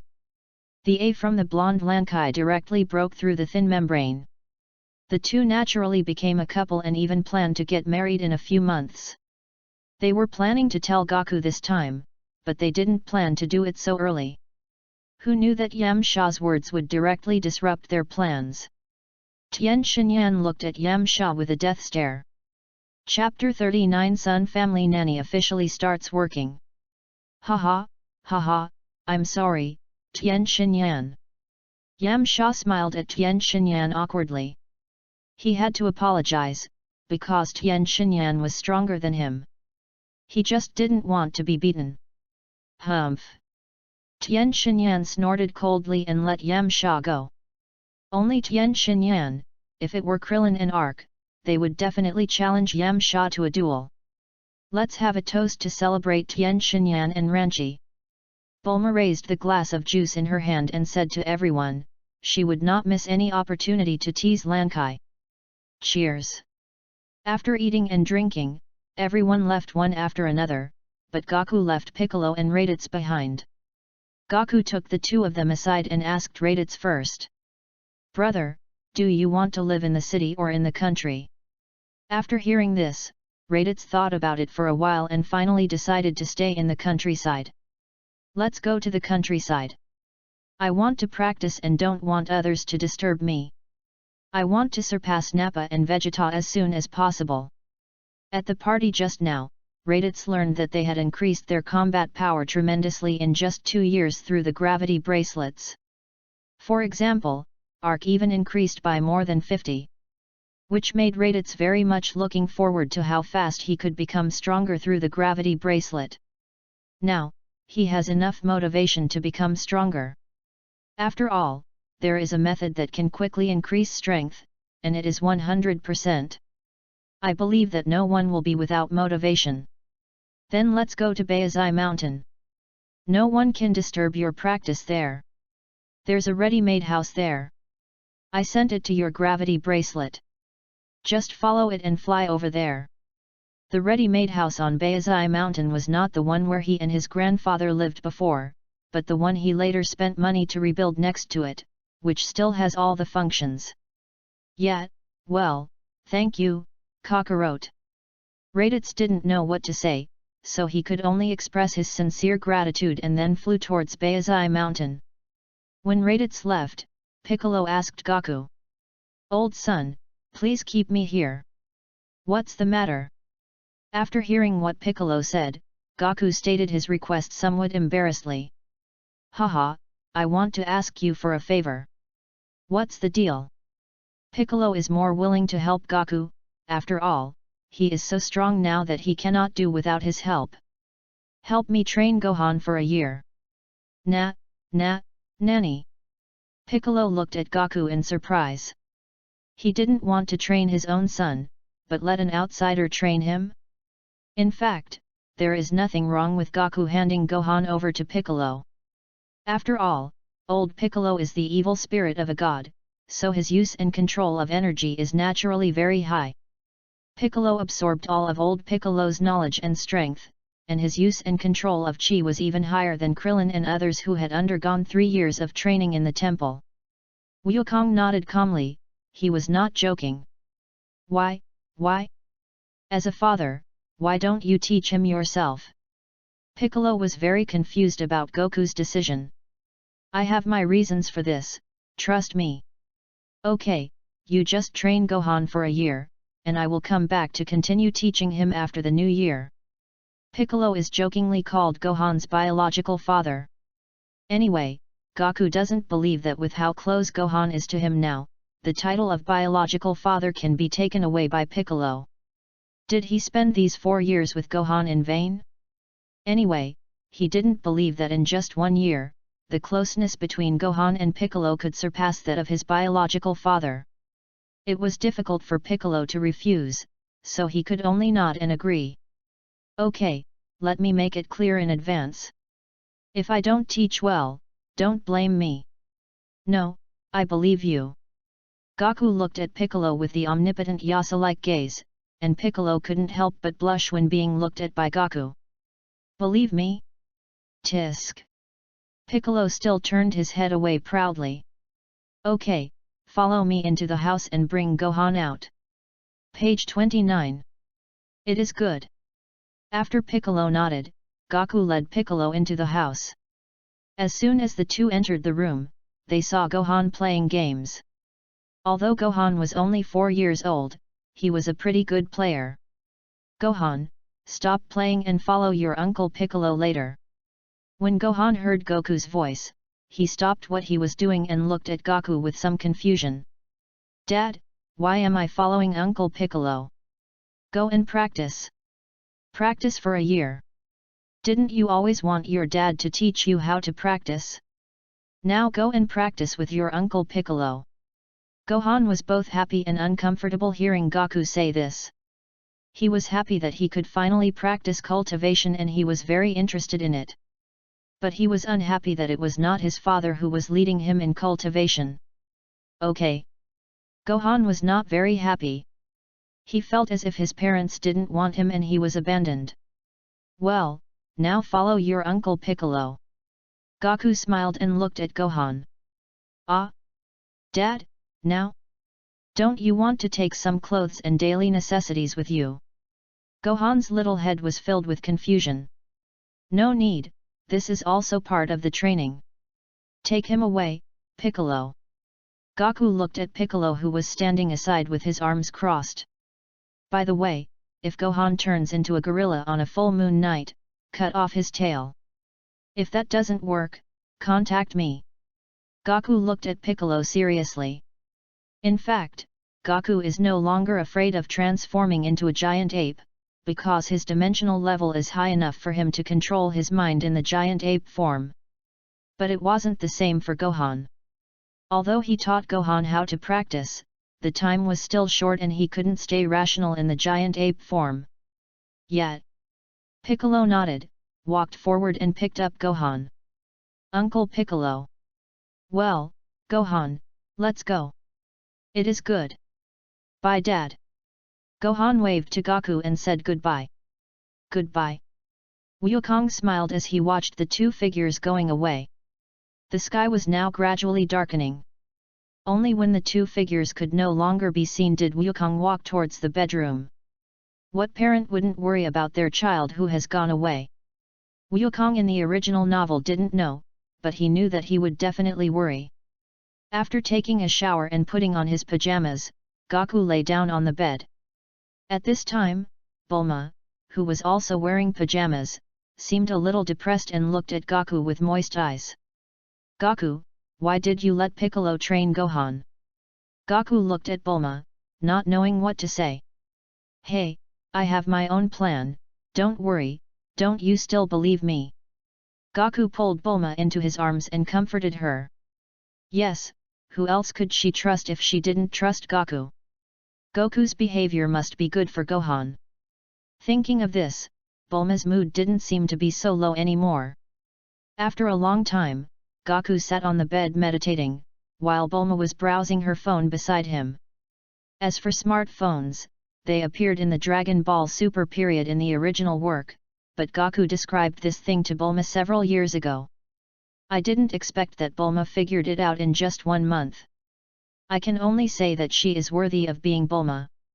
In recent years, it has directly achieved a monopoly on the industrial chain and mobile phone software. It makes already wealthy families even wealthier. Suddenly, Bulma tapped Goku on the shoulder. Wukong, look at this news, it's outrageous. How can there be a school like this? After saying that, Bulma handed the phone screen to Goku. Wukong opened his eyes and looked at the news. It would have been fine if he hadn't looked at it, but when he did, he was shocked. Damn, intern couple? Shocking. In order to solve the low marriage rate and low birth rate in society, a high school actually launched a trainee couple. A boy and a girl live together in a suite provided by the school. Their grades are determined by monitoring their intimacy. Whether they can graduate depends on the performance of the intern couple. What a heaven-defying thing! Is this the world of Dragon Ball? Are you sure it's not from some anime? Looking at Goku's confused expression, Bulma continued reading with a smile on her face. Hey, the local government actually agreed. Bulma felt that the local government was hopeless as they actually agreed to such an incredible operation. At this moment, Goku suddenly remembered why this plot was so similar to a show he had watched on Earth before. More than husband and wife, but less than lovers? Okay, I'll go to this high school next time. I gave myself a stomachache when I watched this anime. See if there are any people you remember. Goku was just thinking about it when he suddenly felt Bulma's 2 round legs falling on his legs, so close to that place. Even through the silk pajamas, I can feel its smoothness and softness. Goku turned his head and looked at Bulma, and in an instant, he understood. Chapter 40 Son Gohan's Training. The sky was already pitch black at this time, and Piccolo was still flying high in the sky holding Gohan. Uncle Piccolo, it's so late, where are we going? I'm so hungry, can we go eat first? Gohan in Piccolo's arms turned his head and looked at Piccolo pitifully and asked. Piccolo lowered his head and looked at the cute Gohan in his arms and couldn't help feeling a little sorry. No, since I have entrusted Gohan to me, I cannot let him down. Piccolo shook his head and shook off the reluctance in his mind.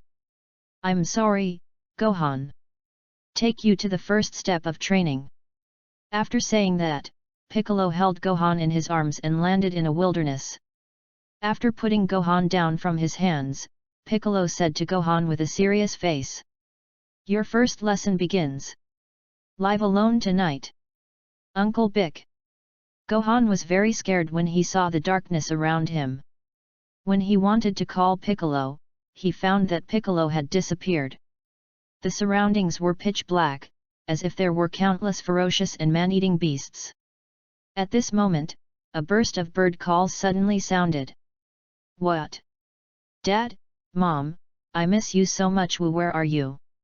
Gohan was so scared that he quickly hid on a huge rock, squatting there with his hands on his head, tears streaming from the corners of his eyes. Yes, that's right, he now has a combat power of 30,000, but he has been well protected by Goku and Bulma since he was a child. If you want Gohan to grow up, you must make him change his habit of relying on Goku and Bulma. This is also the reason why Goku asked Piccolo to train him. He was afraid that he couldn't help it. Just like that, Gohan kept crying, and his sobs became quieter and quieter. Piccolo in the dark was a little confused. He hid his breath and went up to the sky to look down. You little brat, you actually fell asleep. Piccolo wanted to laugh, but felt helpless. He picked a few fruits from the woods nearby and placed them next to Gohan. He remembered that Gohan told him that he was hungry. Of course, this was the last time he helped Gohan, and he would never help again. The next morning, accompanied by the crisp sound of birds, Gohan gradually woke up from his sleep. Gohan twisted his hazy eyes with his two little hands, yawned and stood up. Gilyalu. A sharp feeling of hunger came from my stomach. I'm so hungry. Gohan touched his stomach, and at that moment, he saw some fruits nearby. He didn't care about anything else and quickly picked up one with one hand and stuffed it into his mouth. These fruits are not small, almost as big as his head. However, after eating these fruits, he still feels hungry. Gohan raised his arm and wiped his mouth with his hand. This should be what Uncle Piccolo gave me. Gohan thought of the fruit that suddenly appeared next to him. It could only be given to him by Uncle Piccolo, right? Thank you, Uncle Piccolo. Gohan shouted loudly to the sky. However, there was no sound of Piccolo around, and in a forest in the distance, a group of birds were startled and flew into the sky. Piccolo, who was hiding in the clouds, naturally heard it as well, and his green face couldn't help but turn red. Tisk, this brat. Gohan waited for a long time but didn't hear Piccolo's voice, and he couldn't help feeling a little disappointed.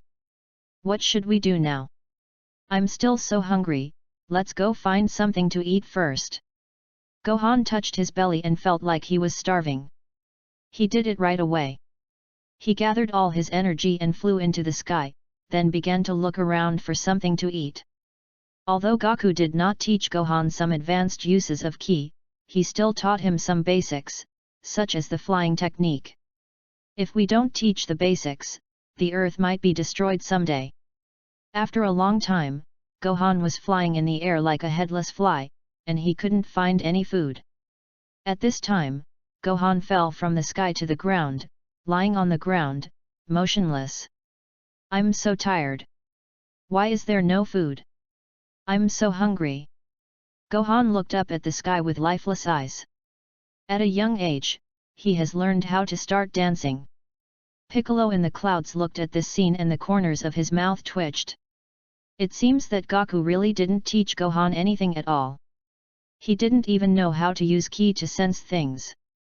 It seems that he only taught him the most basic things.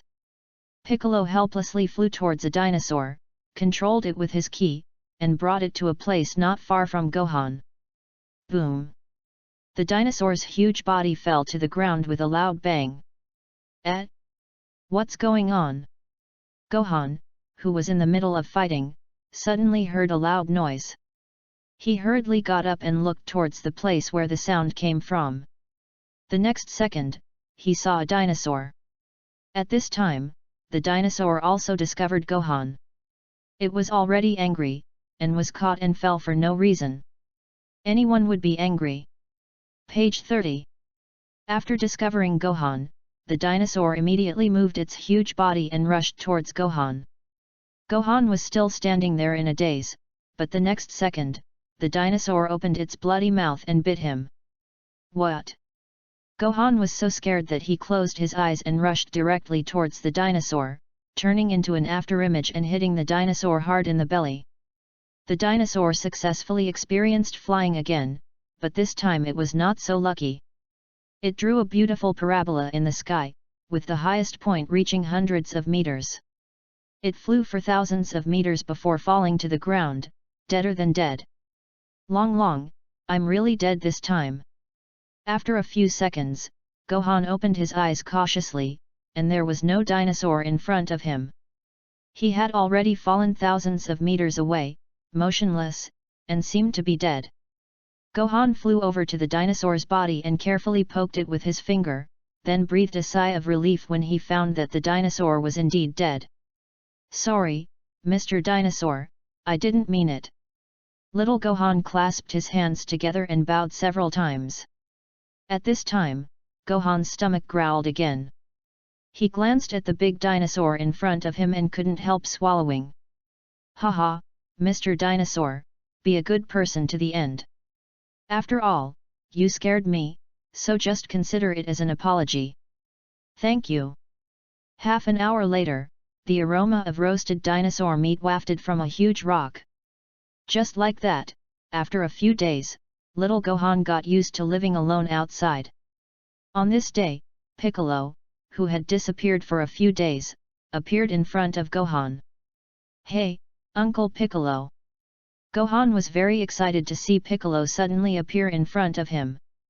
"Well, your first lesson of training is over. Now start training with me. I will teach you how to use your chi." Piccolo crossed his arms and said to Gohan with a stern face. "It is good." Gohan was very happy and nodded vigorously. Although he was used to the days like these, he had indeed had enough. "Well, just fly and follow me." After saying that, Piccolo floated in the air and flew away, and Gohan quickly followed. "Thanks, Uncle Piccolo." Gohan whispered as he followed Buick. "Hey? What are you talking about?" "No, nothing." Gohan said a little panicked. But how could Piccolo not hear it? Piccolo smiled slightly and said to Gohan in a serious tone. "Humph! Nothing to say, just be quiet." "Yes, yes." Unfortunately, Gohan was behind Piccolo after all, so he was destined not to be able to see Piccolo's face clearly. Chapter 41 Super Saiyan 2.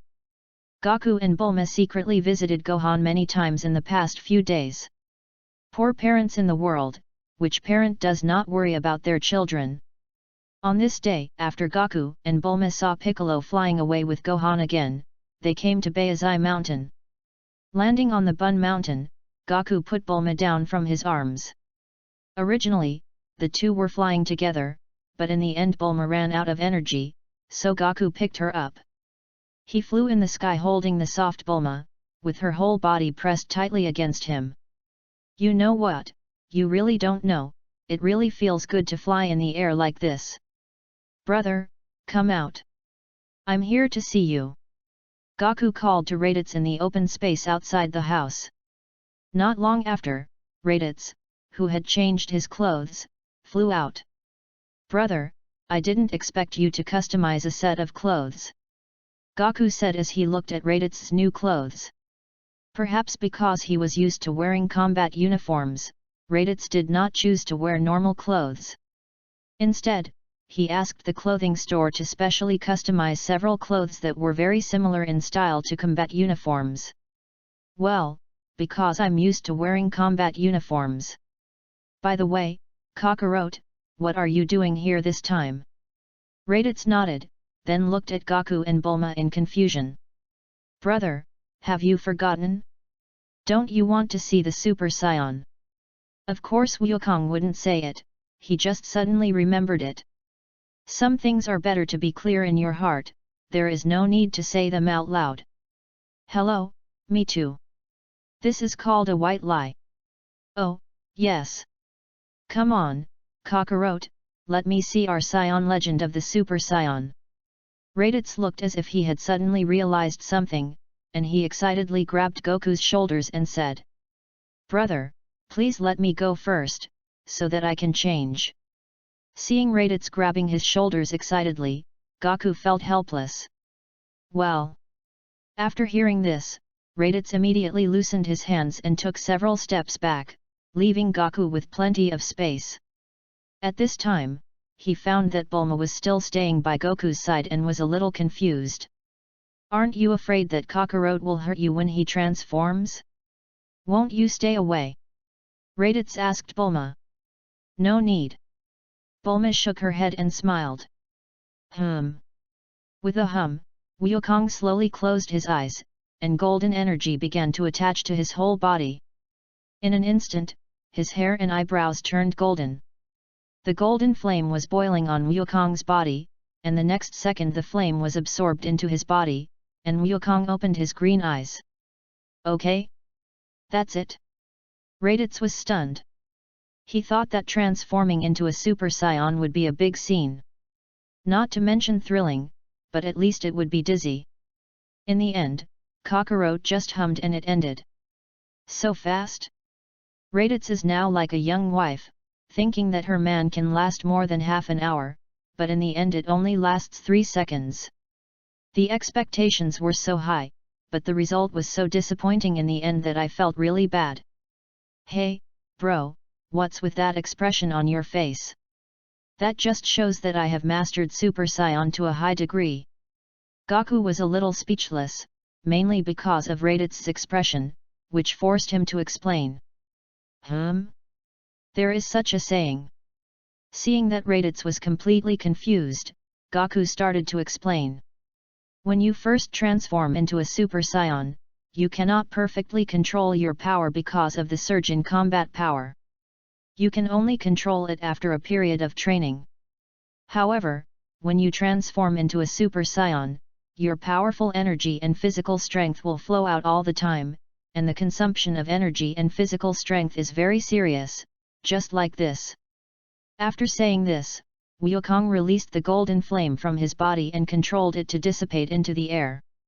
This situation is very unfavorable for a long-term battle, so in order to make perfect use of every bit of energy and physical strength of the Super Saiyan transformation, this form was developed. I call it Super Saiyan 1 Full Power. Wukong suppressed his arrogance and in an instant, he seemed to have calmed down a lot. When you are in the full power state of Super Saiyan 1, your energy and stamina will not be lost all the time, but will be stored in your body. At the same time, the consumption of energy and stamina will be greatly reduced. This is also the prerequisite for transforming into Super Saiyan 2. Super Saiyan 2. Goku's last words left Raditz confused. What the hell is Super Saiyan 2? Bulma on the side also had some doubts. She had never seen Goku transform into a Super Saiyan 2, nor had she heard him mention it. Seeing their confused looks, Goku began to explain. Super Saiyan 50 is a further transformation based on the full power of Super Saiyan 100. It is even more powerful, but the consumption of energy and stamina is also greatly increased. Super Saiyan is a fold increase, while Super Saiyan is a fold increase. After saying that, Wukong flew high into the sky, clenched his fists and placed them on his waist, making a puffing sound. And this is Super Saiyan 2. What? As Wukong shouted, countless golden flames emerged from his body, and the height of the flames continued to increase until they reached the sky. Arcs of electricity appeared in the golden flames, and the clouds in the sky were blown away by the air waves generated by the flames. Wukong's bangs all stood up, leaving only a few isolated tufts. His green eyes became even colder, and his whole face was full of seriousness and maturity. Bulma looked at Goku in the sky and couldn't help but feel infatuated with him again. He was so handsome, even more handsome than Super Saiyan. His serious and mature face touched her heart directly. At this time, Raditz was so shocked that he couldn't speak, and looked at Goku with a dull face. His original fighting power was already stronger than Frieza, and now it is 100 times stronger. What does this mean? It is really hard to understand why such a powerful being is willing to stay quietly on a low-level planet.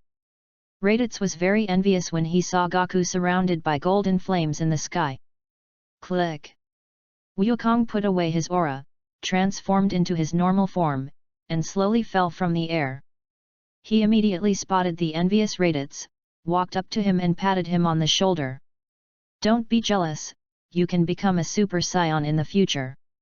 Goku said this almost in an affirmative tone. He didn't believe that with him around, Raditz couldn't even reach a normal combat power of 300 million in the later period. Hearing what Gaku said, Raditz instantly became excited and looked at Gaku eagerly. Kakarot, is it true? Can I really transform into a Super Saiyan? Looking at Raditz's expectant look, Gaku nodded. Yes, you can also transform. But the first step is to reach a normal combat power of 300 million. Raditz felt dopamine being secreted in his brain at a rapid rate.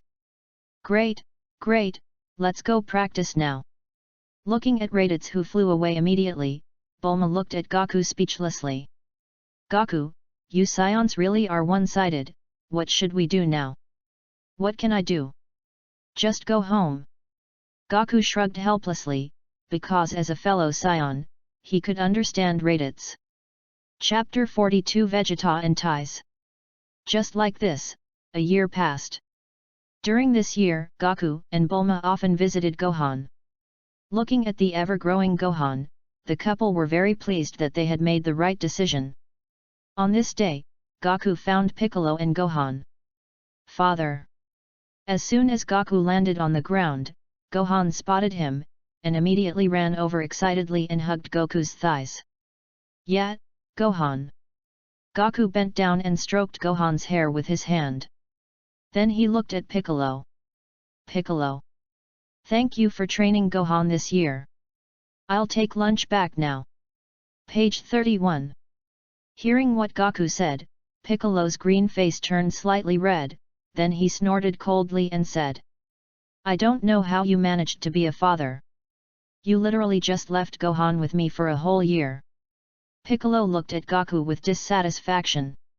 After hearing this, Wukong scratched his head in embarrassment. It's not like he didn't care. Didn't he come to visit often? Haha, there's nothing we can do. Gohan has to grow up eventually. Okay, Gohan, let's go. Thank you, Piccolo. Gaku picked up Gohan, thanked Piccolo solemnly, and flew away. Looking at the figures of Gaku and Gohan walking away, Piccolo felt a little reluctant for some reason and shook his head quickly. Who is he? He is the great demon king Piccolo. How could he have such feelings? By the way, Gohan, your aunt is back. Gaku, flying in mid-air, suddenly remembered something and said to Gohan in his arms. Auntie. Gohan was confused, he had never heard that he had an aunt. Seeing Gohan's confused look, Gaku remembered that he and his wife had never mentioned to Gohan that he had this aunt. Actually, your mother has an older sister named Ties. She is interested in space adventures and writing novels, so she went on an adventure in the universe a long time ago. She came back half a year ago. You will be able to see it when you get home later. Oh, okay. Gohan nodded. In fact, Wukong didn't know why Taisai suddenly came back, as this was not in the original book at all. However, Wukong has already let it go. After all, the differences between the present and the original work are quite significant. Wukong and Bulma also asked Taisai why she came back suddenly, but she hesitated and couldn't explain clearly. Moreover, even if she came back in the past, she would only stay for a few days and then leave again. Recently, she hasn't come back for 5 years. But this time, she has been here for almost half a year and has no plans to leave. This even made Bulma wonder if this was still her sister? Was she sure her soul hadn't been replaced by someone else? In fact, Gaku had some guesses as to why Taisai came back, because he accidentally heard Taisai say the name Vegeta. Why did Tais mention Vegeta? This is something worth pondering. Think about it, the changes that Vegeta and the other two have undergone, and Tais is adventuring in the universe. Vegeta is about to come to Earth, and Tais also returned half a year ago. There is probably only one possibility, that there is some unclear relationship between the two of them, and Tais got the news from somewhere that Vegeta was coming to Earth, so she followed him back. Anyway, Wukong decided to ask after he returned, and he might know the truth. When he returned home, Gaku found Bulma and Taisai chatting. The sound of Gaku and Bulma returning interrupted the conversation between them. Taisai turned her head and saw Gohan in Goku's arms. What a cute child! Bulma, this is your and Goku's kid Gohan, right? So cute! Taisai hurriedly walked to Goku's side and couldn't help but stroke Gohan's hair twice with her hands. Hello, Auntie! Gohan called Taisai obediently. Okay, Gohan is good. Taisai looked at Gohan with a smile.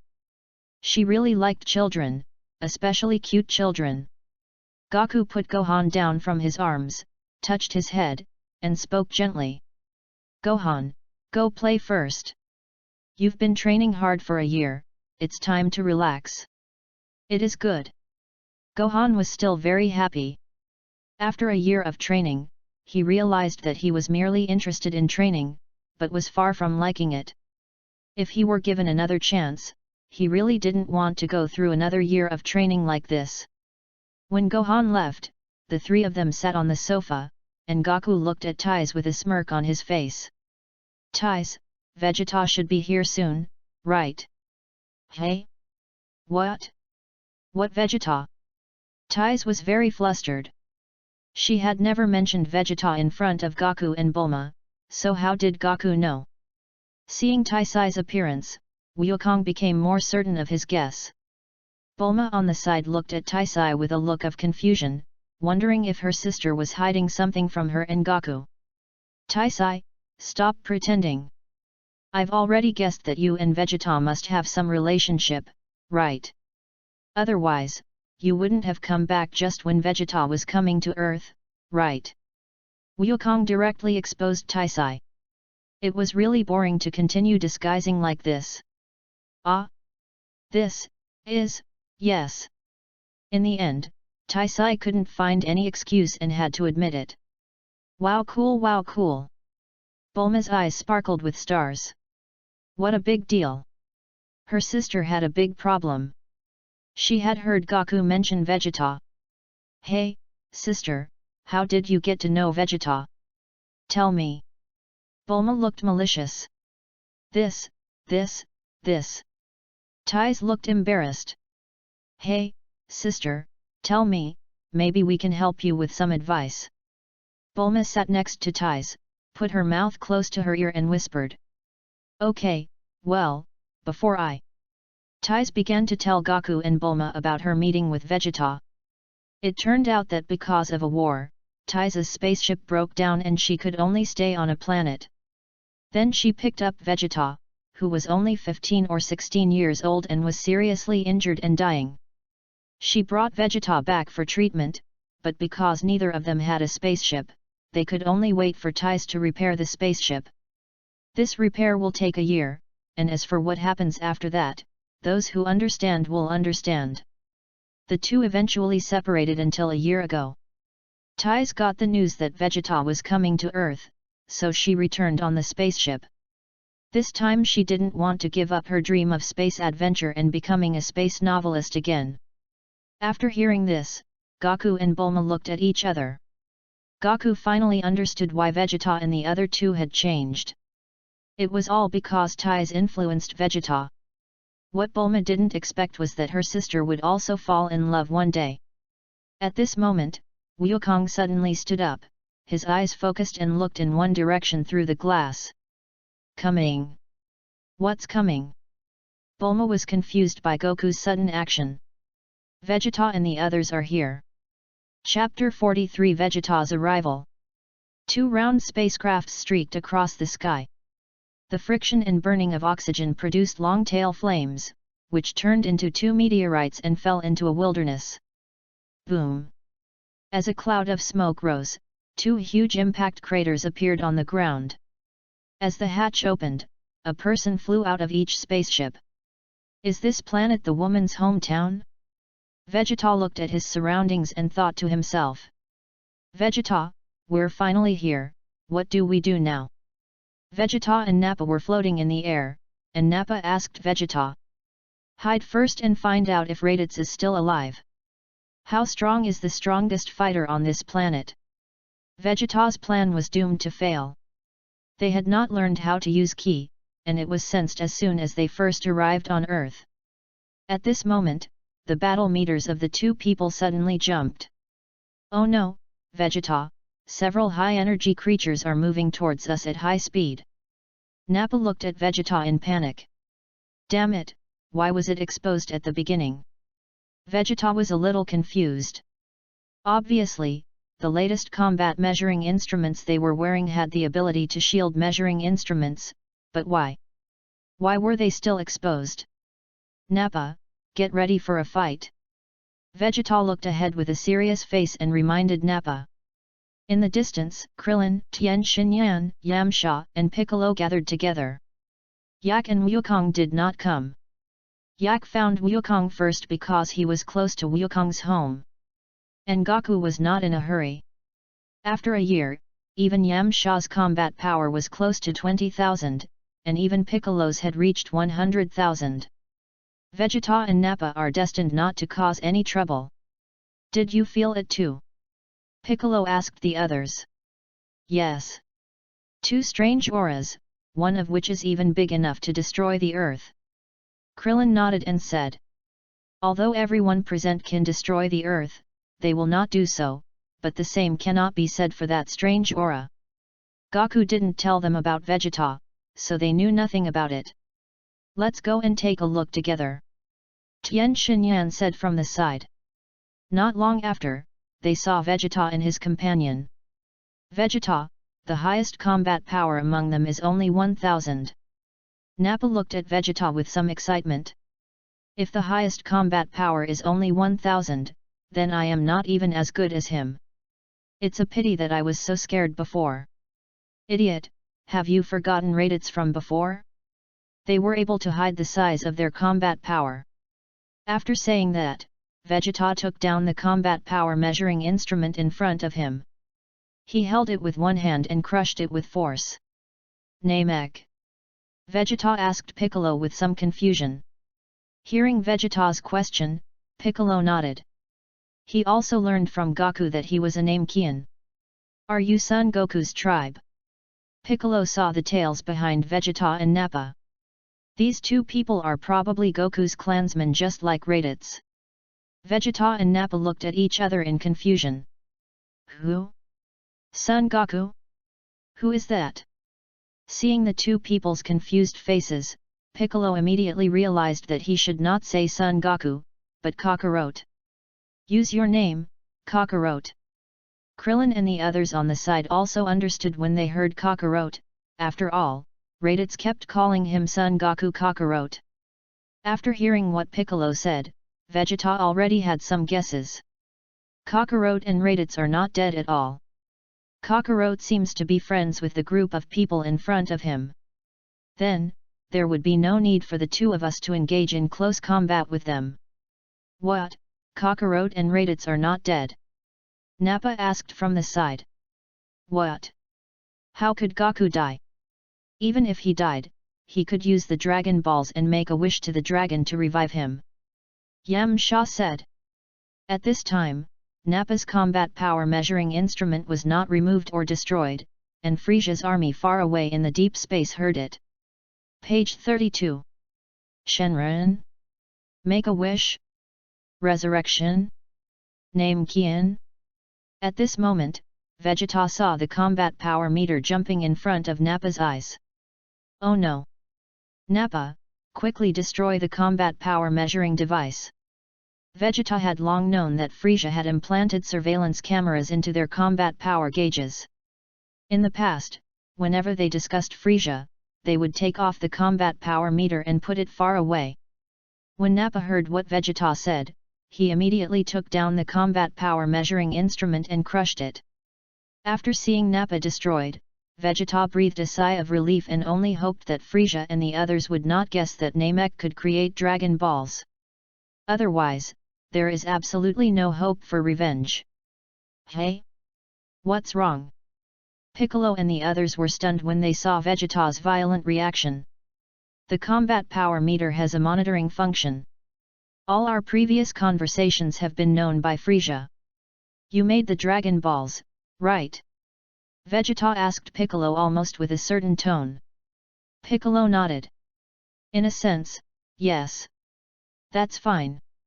There have been rumors in the universe that the Namekians have magical powers, among which the Dragon Balls are the ones that can make wishes come true.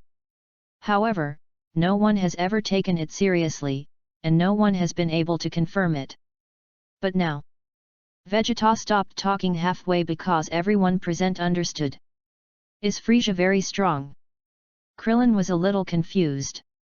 He felt that no matter how strong he was, he couldn't be stronger than Goku, right? Very strong, with a combat power of 255 million. It used to be 53, but for some reason, it suddenly became 265 million in the past few years. A year ago, when Frieza announced that his combat power had reached 265 million, Vegeta was very desperate. If 53 was still possible, then the gap of 265 million was already despairing. It was hard for him to believe that he could surpass Frieza and avenge planet Vegeta.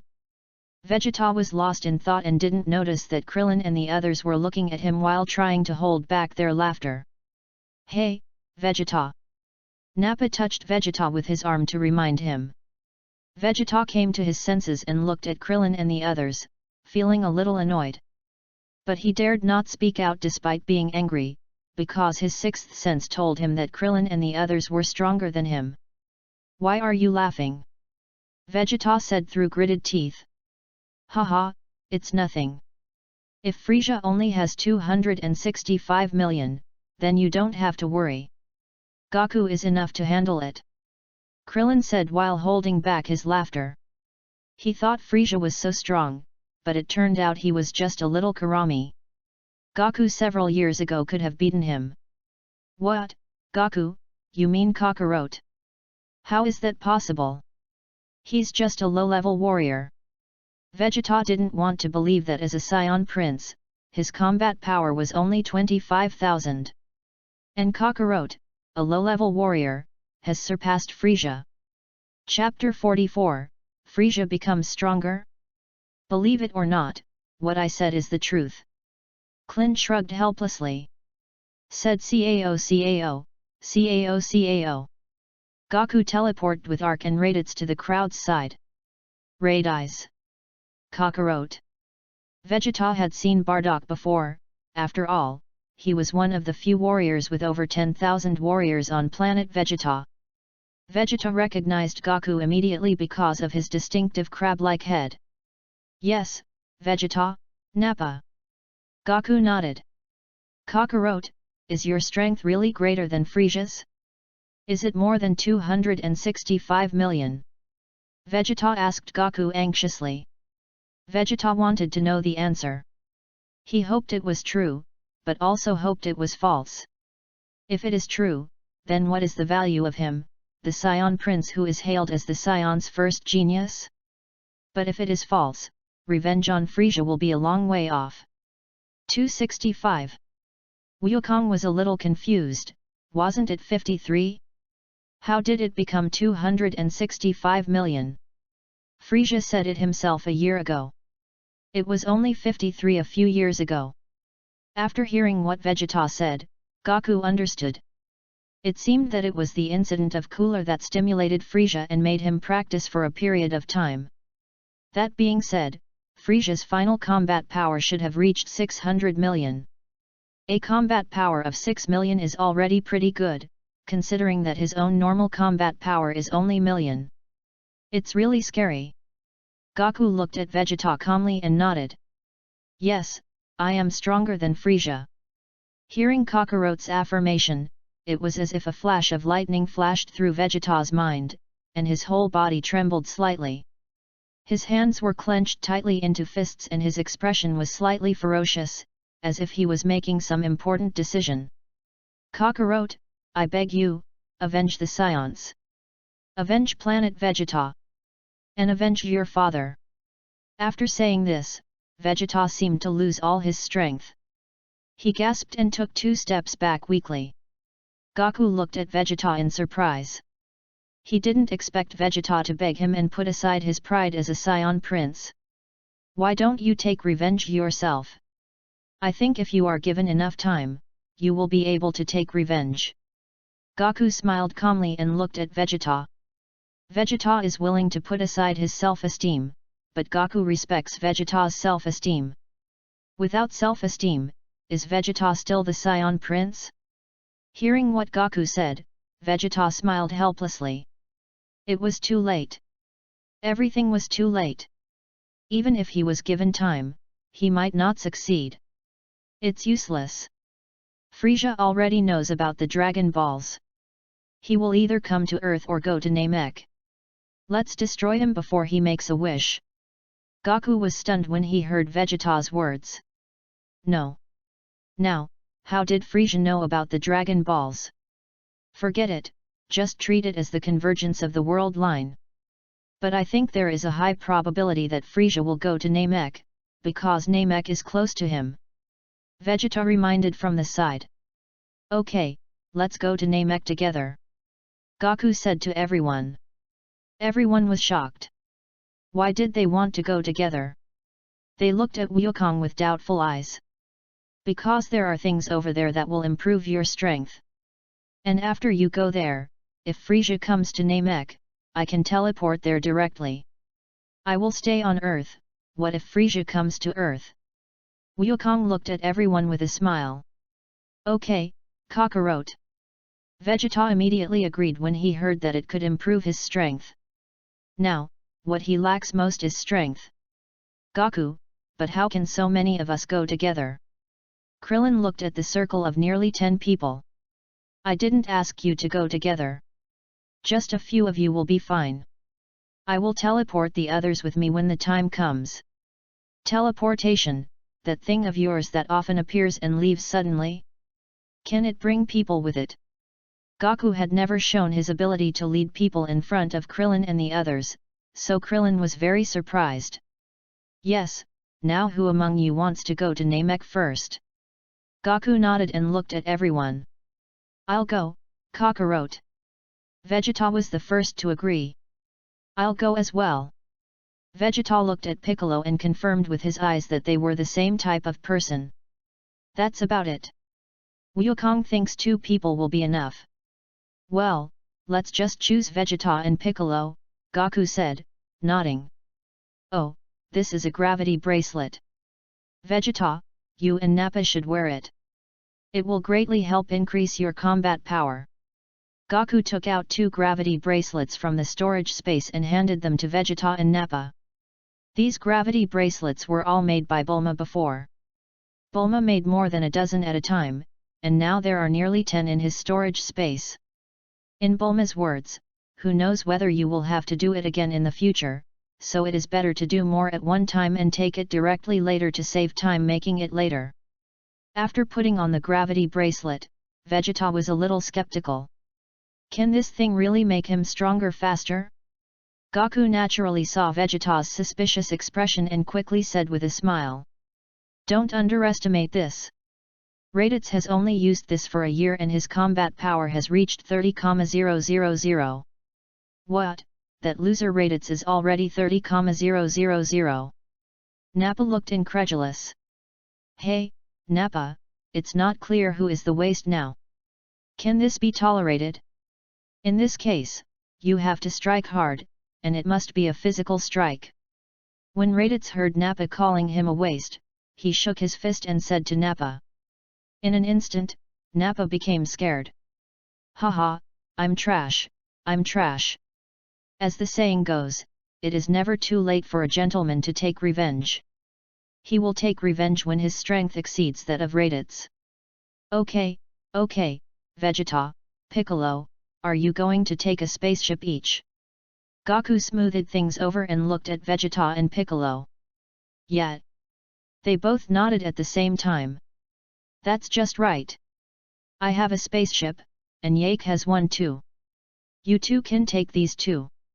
Suddenly, Gaku thought of something and quickly told Vegeta.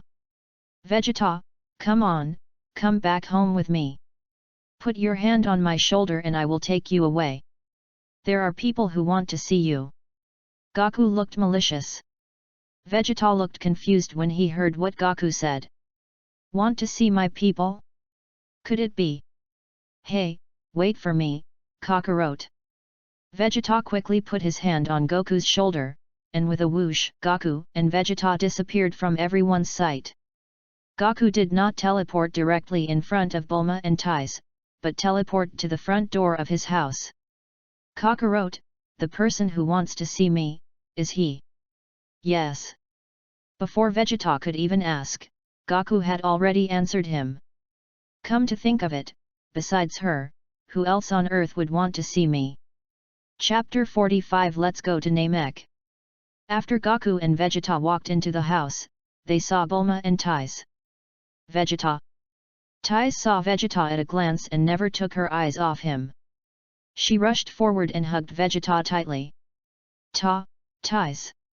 Our proud Prince. Vegeta was a little shy, his face flushed, and he placed his hands at his sides at a loss, not knowing what to do.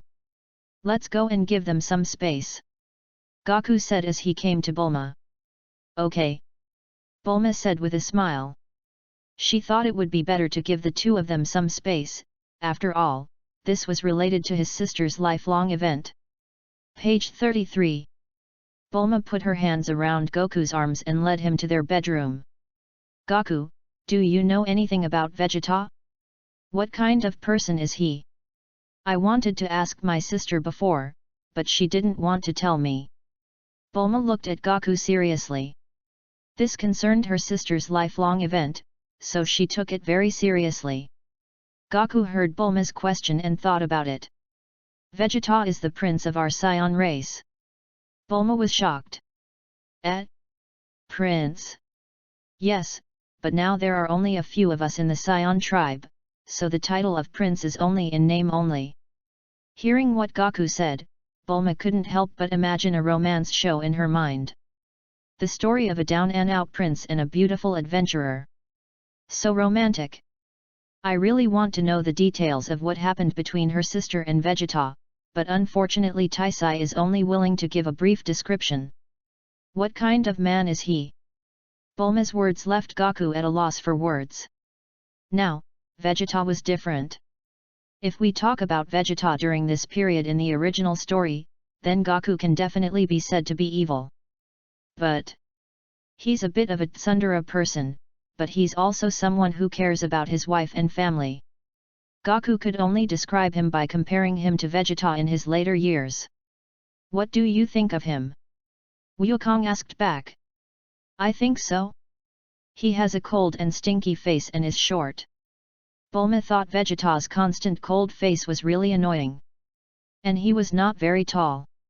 With his stilted hair included, he was only about the same height as himself, almost a head shorter than Goku. Haha, he has always been like this, but he is actually a very nice person. At this time, an enormous, flat spaceship was suspended in space, unknown light years away from the Earth. A red-skinned alien quickly walked to Frisia's side. Lord Frisia, we just learned from eavesdropping on Vegeta and his team's chat that the Dragon Balls are real. Frisia, who was originally facing away from Dodoria and looking at the starry sky through the transparent glass, slowly turned his stroller around. Oh? Dragon Balls? The one on Namek that's said to be able to fulfill any wish. Frisia instantly became interested. Yes, Lord Frisia. How do you know? Frisia couldn't help but feel curious, as no one had ever confirmed anything about Dragon Ball. Vegeta and his team are now on a low-level planet called Earth. There is a Namekian on their planet, and that Namekian created the Dragon Balls, which can fulfill wishes. Frisia became more and more excited as he listened. Going to Earth was too far away, so he decided to go directly to Namek. There were so many Namekians there, and the wishes that could be fulfilled would definitely be better. Let's go to Namek. Ho ho ho. Thank you so much, Mr. Dodoria, for bringing me such good news. Frisia is still very polite to his subordinates, otherwise there wouldn't be so many people willing to work for him. When you turn your gaze toward the Earth, Vegeta and Piccolo have already boarded the spaceship, ready to head to Namek. Goodbye, Vegeta, Piccolo. Wukong waved to the two of them and said goodbye. Humph. Vegeta and Piccolo snorted in unison and closed the hatch. Then the spaceship turned into a stream of light and flew into the sky. These two people, really are totally Sundaram monsters. Wukong couldn't help but complain in his mind. Sister, don't worry, everything will be fine, Wukong is here. Tais, who was standing by, felt a little worried when she saw Vegeta leaving, and Bulma comforted her. In Bulma's heart, Goku will always be the most reliable person. As long as Wukong is here, all problems are not problems. At this time, Goku's stomach made a hungry sound, and Bulma turned her head and started laughing and scolding. Foodie, it's only been 2 hours since lunch. I'm hungry again. Wukong felt a little embarrassed by what he said and scratched his crab head awkwardly. It really wasn't his fault. Haha, you can't blame me. Wasn't there an extra Vegeta for lunch today? The portion was about the same as before, so I didn't feel full. I don't care, it's just a foodie, a foodie. A foodie. A foodie. Okay, I'm a foodie, can you help me prepare food? Goku looked at Bulma pitifully. Hey! Really? Come with me. Bulma snorted proudly, then walked into the house with Goku.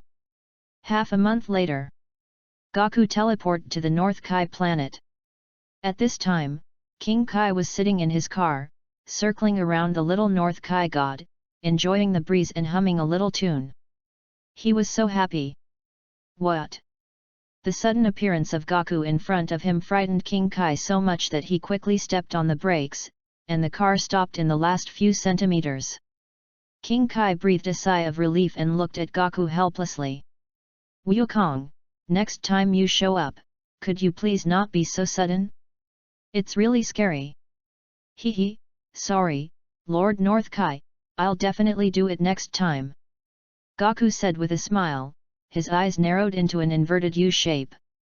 Hey, I told you to stop calling me sir. Your dimension has reached the level of Grand King. Calling me sir really makes me ashamed. King Kai of the North really envied Goku's talent, as he had only practiced for a few years and had already reached the level of Grand King Kai. Unlike me, I have been practicing for countless years, but I am still only as good as King Kai. I am really living a dog's life. Not everyone can improve as quickly as Goku, and some people may not even reach the dimension of a god in their entire life. Haha, I'm used to it, I'm used to it. Besides, I can't get to where I am today without Lord North Kai. Goku didn't lie. The reason why he was at such a high level was because he ate a lot of divine food from King Kai of the North. Okay, whatever you want. Are you here to have another meal? Over the years, Goku has come to eat here almost every month, and King Kai of the North has long since let it go. Anyway, all his resources are piled there, and it is almost impossible for him to break through to the Grand King Kai in this lifetime, so he might as well give them to Goku. It's not impossible, but I just want to ask Lord North Kai if he still has the fruit of the spirit tree. Goku was also not polite. Spirit tree fruit? There are still quite a few. How many do you want? There are still quite a few fruits of the spirit tree for people at the level of King Kai. A few dozen are enough. What do you really mean by a few dozen are enough? I only have a few hundred in stock. Take them. King Kai of the North made a change with his hands, and dozens of spirit tree fruits appeared on the ground. Goku quickly put them into his storage space. Thank you, Lord North Kai. Ugh. In the end, Goku had a meal and left North Kai planet. I don't plan to add Darius to this book, because he is too similar to Goku. There is already a Goten. If I kill him after he joins, someone will definitely ask why he is the last scion. If I don't kill him, he looks too much like Wukong, which makes me uncomfortable, so I just don't join him. Chapter 46 Spirit Tree Fruit. When he got home, Wukong took out 10 fruits from the spirit tree and gave 2 to each person in the family. Goku himself doesn't need to eat it.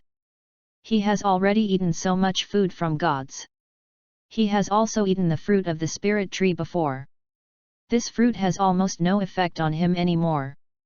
After you eat this fruit, start meditating directly. Wukong said to everyone. He taught everyone how to become a god a long time ago, but except for Bulma, the others made slow progress. Gohan might be considered the fastest among the others, but he still hasn't broken through to the god level yet. The fruit of the spirit tree, if combined with God's cultivation method, can be of great help to the growth and longevity of the dimension. For Bulma and the others, they are not required to fight, so the combat power improvement brought by the fruit of the spirit tree is completely unnecessary. Improving lifespan and dimension is the main thing. As for Gohan, he doesn't need this much improvement in combat power. The spirit tree fruit has limits on the improvement of dimension, lifespan, and combat power. The dimension can at most elevate a mortal to the level of a god, increasing lifespan by a maximum of 100 years and combat power by a maximum of more than 200 million. Of course, after the dimension reaches the level of a god, if you have never eaten it before, it will still be effective if you eat it again. This refers to the dimension that a person who has never practiced anything can improve by relying solely on the fruit of the spirit tree. This is what Goku heard from King Kai of the North. Therefore, Gohan does not need this level of combat power at all. He can quickly cultivate more than 200 million combat power. During this year, Gohan has not used gravity and most of his energy has been spent on practicing Qi. Even under such conditions, his combat power has risen to 20. After eating 2 fruits of the spirit tree, everyone's combat effectiveness was slightly improved. Bulma's value increased from a few dozen points to 10,000, Tai's value increased from a few points to 6,000, the brief couple's value increased to 5,000, and Gohan's value increased to 35 in one go. Of course, the one who gained the most was Gohan, who broke through to the next dimension and reached the level of a god. Tai's and Brief are a couple not too far from being gods. After giving them to several people at home, Wukong gave 2 to each of the people he knew. He even used instant teleportation to send Vegeta and Piccolo who were on the spaceship. Of course, he also taught Vegeta and Nappa how to practice, and Raditz and Goku had taught them before. Wukong didn't want to have any selfish motives towards them. After all, these things were not that precious. If they were really strong, wouldn't it be one less burden for him? Anyway, Wukong believes that they will all be cleared in the end, and they were not evil to begin with. However, no one has broken through to become a god like Gohan. Although everyone used the 2 fruits of the spirit tree mainly to increase their dimension and lifespan, their combat effectiveness was also improved. Details as follows. Vegeta, 16, reached after half a month of gravity training. Arc. 100 million, originally 87. Bic, 20. Raditz, 14. Tianjin Rice, 16, originally 6. Klin, 15, originally 5.5. Nappa, 11. Yamcha, 11. I won't list those that don't require fighting. After one round, there were 6 fruits left on the spirit tree. He then gave one to each of the 5 people in the family and kept one. Page 34. After eating another psychic fruit, none of the remaining 3 people broke through to the level of God, and Gohan's combat power increased to 40. After eating 3 fruits from the spirit tree, everyone felt refreshed and their bodies seemed to have endless energy. At this moment, Goku felt Bulma's eyes looking at him. Oh no! I'm going to be in trouble tonight. Pa, what kind of misfortune is this? Wukong is just like a full man who doesn't know the hunger of a hungry man. At this time, Bulma looked outside and saw that the sky seemed to have darkened, so she made a suggestion. Let's go have dinner. Ah, I've eaten at King Kai's place before, it's not like I can't eat. Goku showed everyone what nonsense literature is, which immediately earned him a roll of the eyes from Bulma. Goku, actually you don't have to say it. Bulma looked at Goku with a forced smile. Aren't you afraid that you'll prepare too much food and won't be able to finish it? Haha, I think it's impossible not to finish it with you. Haha. Ha. Ha. Ha. That night, Gaku experienced the power of the fruit of the spirit tree. Half a month later, Gaku found everyone together. According to the time in the original work, Vegeta and Piccolo have already arrived on Namek. If we don't go to Namek now, we might end up collecting the bodies of Vegeta and Piccolo. Gaku, have Vegeta and Piccolo arrived on Namek? Krillin asked Gaku. He was already a little impatient, after all, it would help him improve his strength. Well, it should have been a while since they arrived. If we don't go now, we might have to collect their bodies. Wukong said seriously. Put your arms around each other's shoulders. I'll use teleportation to take you there. After saying this, Wukong put 2 fingers together and placed them between his eyebrows. Okay? 3 powerful energies. The strongest one has over 500 million, and there are 2 more fighting, one with about 250 million, and one with just over 200 million. At this time, on the planet Namek. Roar, roar, Vegeta, I didn't expect your combat power to reach 200 million. It really surprises me. Are you the legendary Scion? No, you don't look like one. After Frieza knocked Vegeta away with one punch, he said calmly. Vegeta steadied himself in midair and looked at Frieza with a serious expression. Through the development of his potential and recovery from serious Scion injuries, his combat power has increased to 200 million, but there is still some gap between him and Frieza's 265 million. Damn it, now I can only rely on that green-faced guy. When will Kakarot come? Vegeta thought to himself, with his hands folded on his waist. Astonishing energy condensed in Vegeta's hands. Go to hell, Frieza! Gallic Cannon. A rough wave of purple energy streaked across the sky towards Frieza. Humph! As Frieza sneered, his figure was shrouded in smoke. Ha ha ha, Frieza! You're just, what? Ah! Frieza, who suddenly became larger, appeared in front of Vegeta and punched Vegeta hard in the abdomen. Vegeta spat out a mouthful of bitter water, turned into a residual shadow, and crashed into a mountain. At this time, Gaku and everyone were teleported to Piccolo's side, and Piccolo exuded a terrifying aura at this time. By K, what's wrong with you? Krillin looked at Piccolo in surprise. The gap between them wasn't that big a month ago. What exactly happened? Chapter 47 Potential Development. Through Piccolo's brief explanation, everyone finally understood what the two of them had been through. For example, the Jinyu force has been wiped out, and Frieza is almost alone now. Piccolo first had his potential developed, and then assimilated with a Namekian named Nilo to gain his current strength. His current strength is 512 million, this is what Gaku said. After hearing this, Krillin couldn't help but look at Piccolo with some envy. He himself is only worth a few 100,000 now, and Piccolo originally only had 20. Now, in just 1 month, the gap has become so huge. Ugh! Piccolo, the great elder of Namek should be nearby, right? Take us to see him. I can solve his problem. Wukong had already sensed the great elder's presence, but it seemed a little impolite to suddenly teleport in front of him. So he thought of asking Piccolo to take them there, because he had a spirit tree fruit specially reserved for the great elder. Solve his problem? You mean that kind of fruit? How did you know about it? Piccolo had eaten the spirit tree fruit, so he naturally knew the effect of the spirit tree fruit. However, he was a little curious about how Gaku knew about the great elder. Well, as for how you knew? Of course you don't know. It is better to listen to your words than to hear your words alone.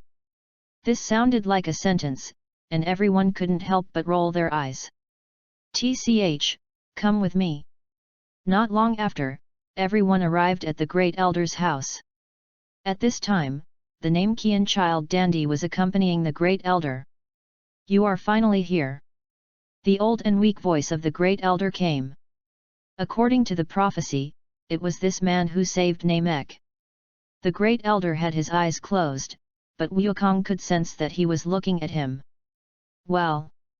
Hello, Great Elder, my name is Sun Wukong, a scion from Earth.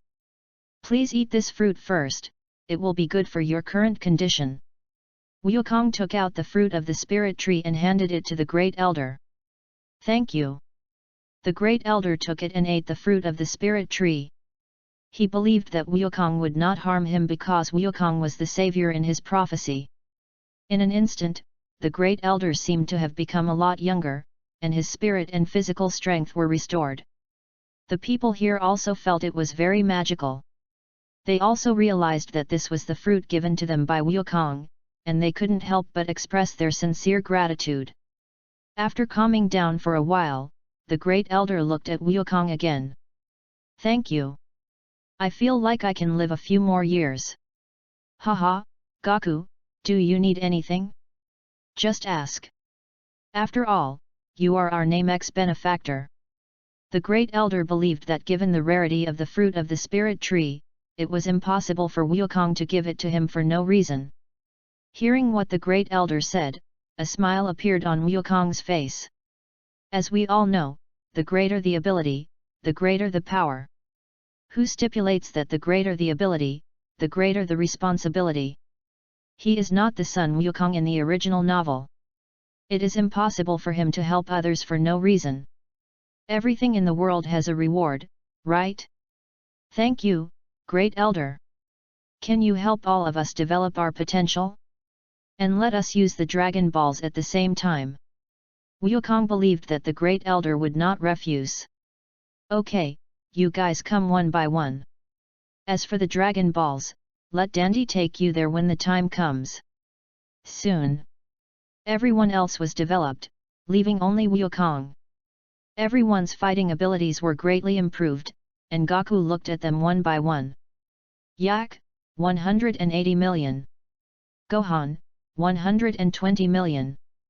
Raditz, 50. Nappa, 48. Tianjin Rice, 40. Klin, 38. Yamsha, 25. Wukong, it's your turn, come here. The kind voice of the Great Elder came. After hearing this, Gaku smiled. It was finally his turn, but he didn't know to what extent his fighting power could be improved. Wukong slowly walked to the Great Elder, and the Great Elder covered Wukong's head with his huge palm. In an instant, Wukong felt countless new energy surging out of his body, and he quickly controlled it to prevent it from flowing out of his body. Because this energy is too strong for others. In the end, Wukong was not able to completely control it, and a trace of breath leaked out, but just this trace of breath made everyone change color.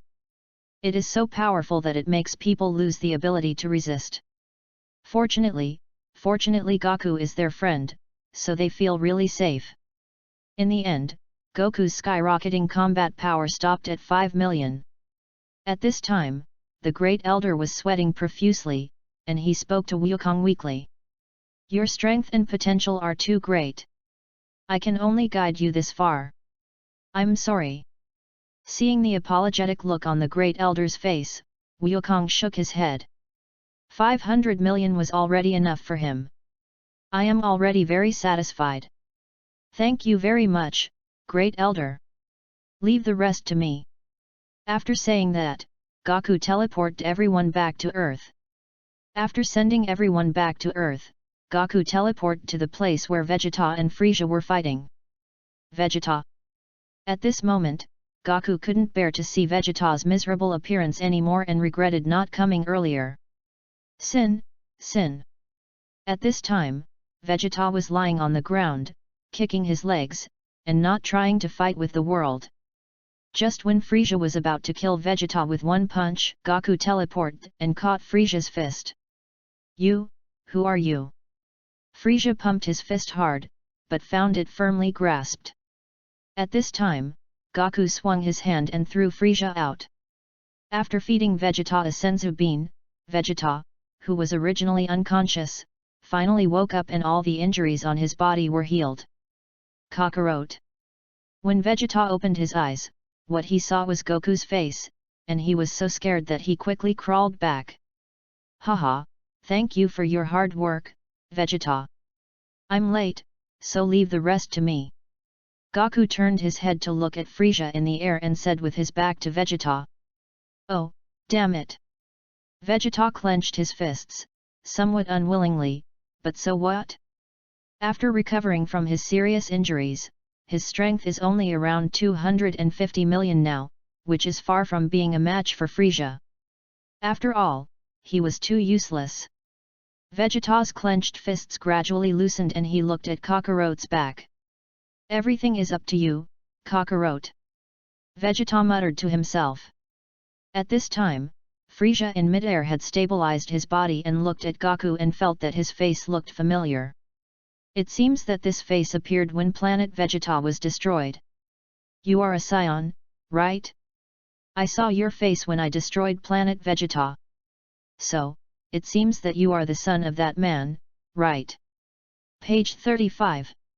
I have to say, Frieza is a master at provoking other people's anger. It is indeed a super Scion maker. Yes, Son Goku, a Scion who grew up on Earth. Now, it's time for us to settle our grievances. Goku said coldly while looking at Frieza in the sky. Oh? Grudges? Are you referring to killing your father and destroying planet Vegeta? Roar! Do you know how powerful I am? Mr. Son Goku. Frieza said elegantly. Yes and no. Take on your final form, Frieza. I know you're just like your brother.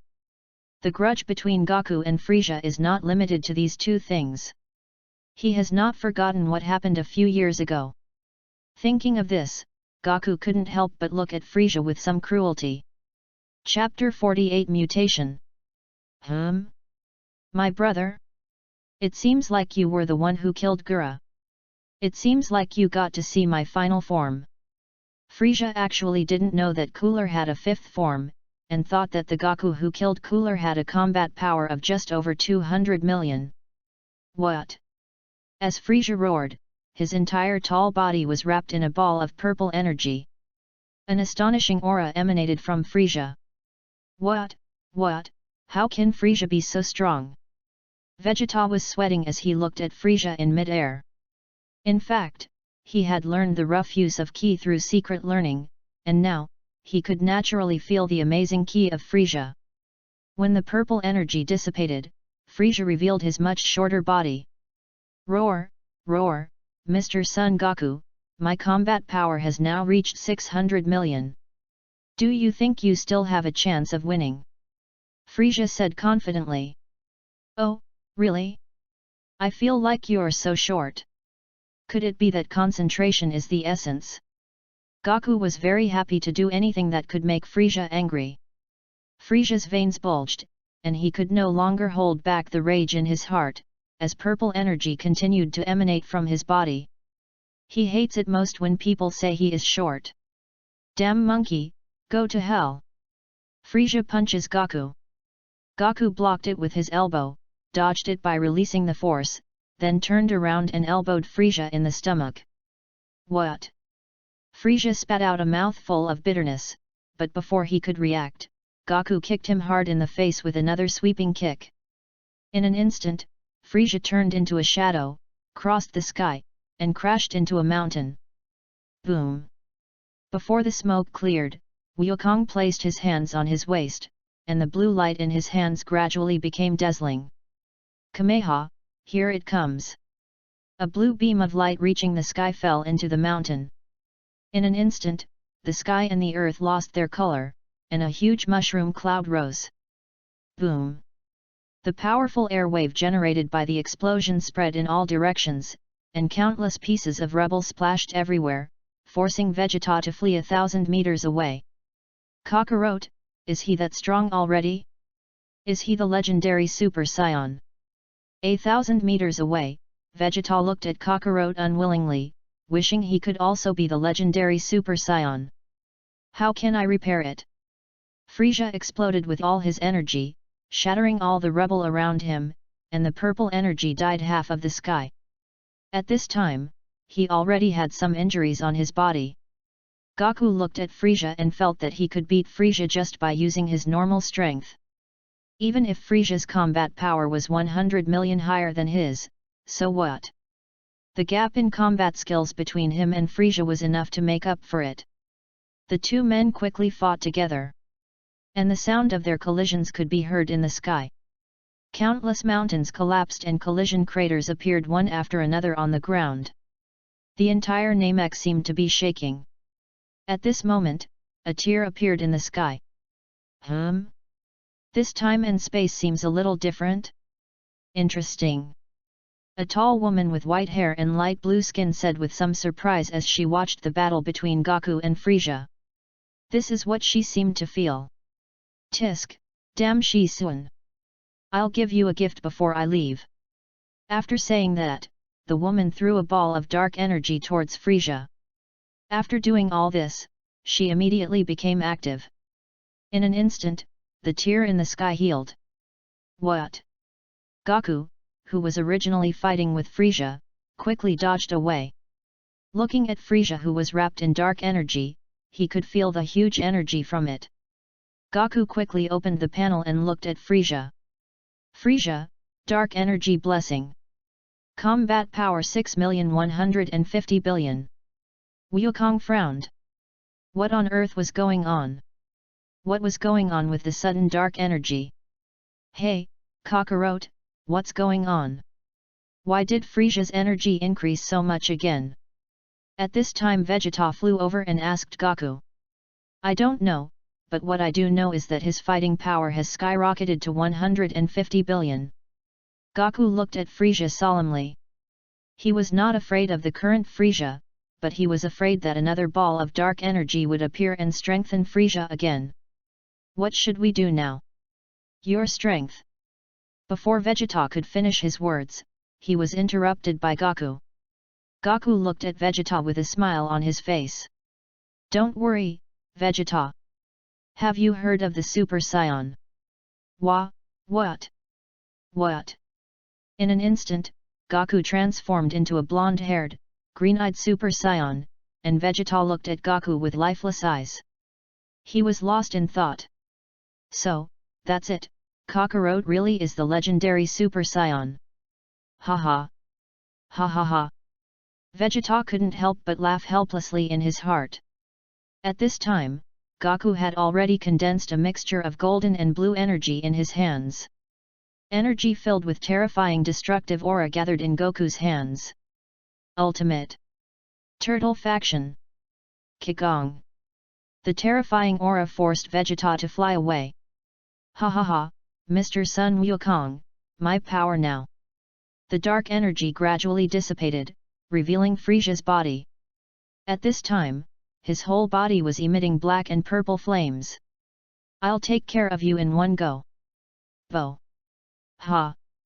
Goku teleported in front of Frisia and released the ultimate Kamehameha wave that he had been condensing for a long time.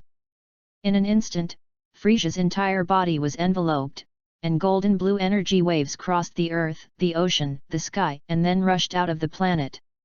Ah! How can I repair it? Frisia turned into ashes amid his own screams, and the golden blue energy gradually disappeared into the sky. Phew! Finally solved it. Goku breathed a sigh of relief after Frisia was defeated. He didn't dare to recklessly continue, fearing that something unexpected would happen. After Goku turned back to normal, he found Vegeta.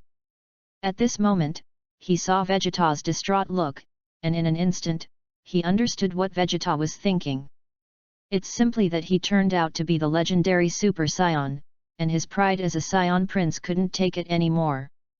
Thinking of this, Goku walked over to Vegeta and patted his shoulder. Do you think there is only one Super Saiyan? Goku asked with a smile. Hey? Isn't it? Goku couldn't help but laugh. In the original work, Super Saiyan in the Buu arc was already worthless.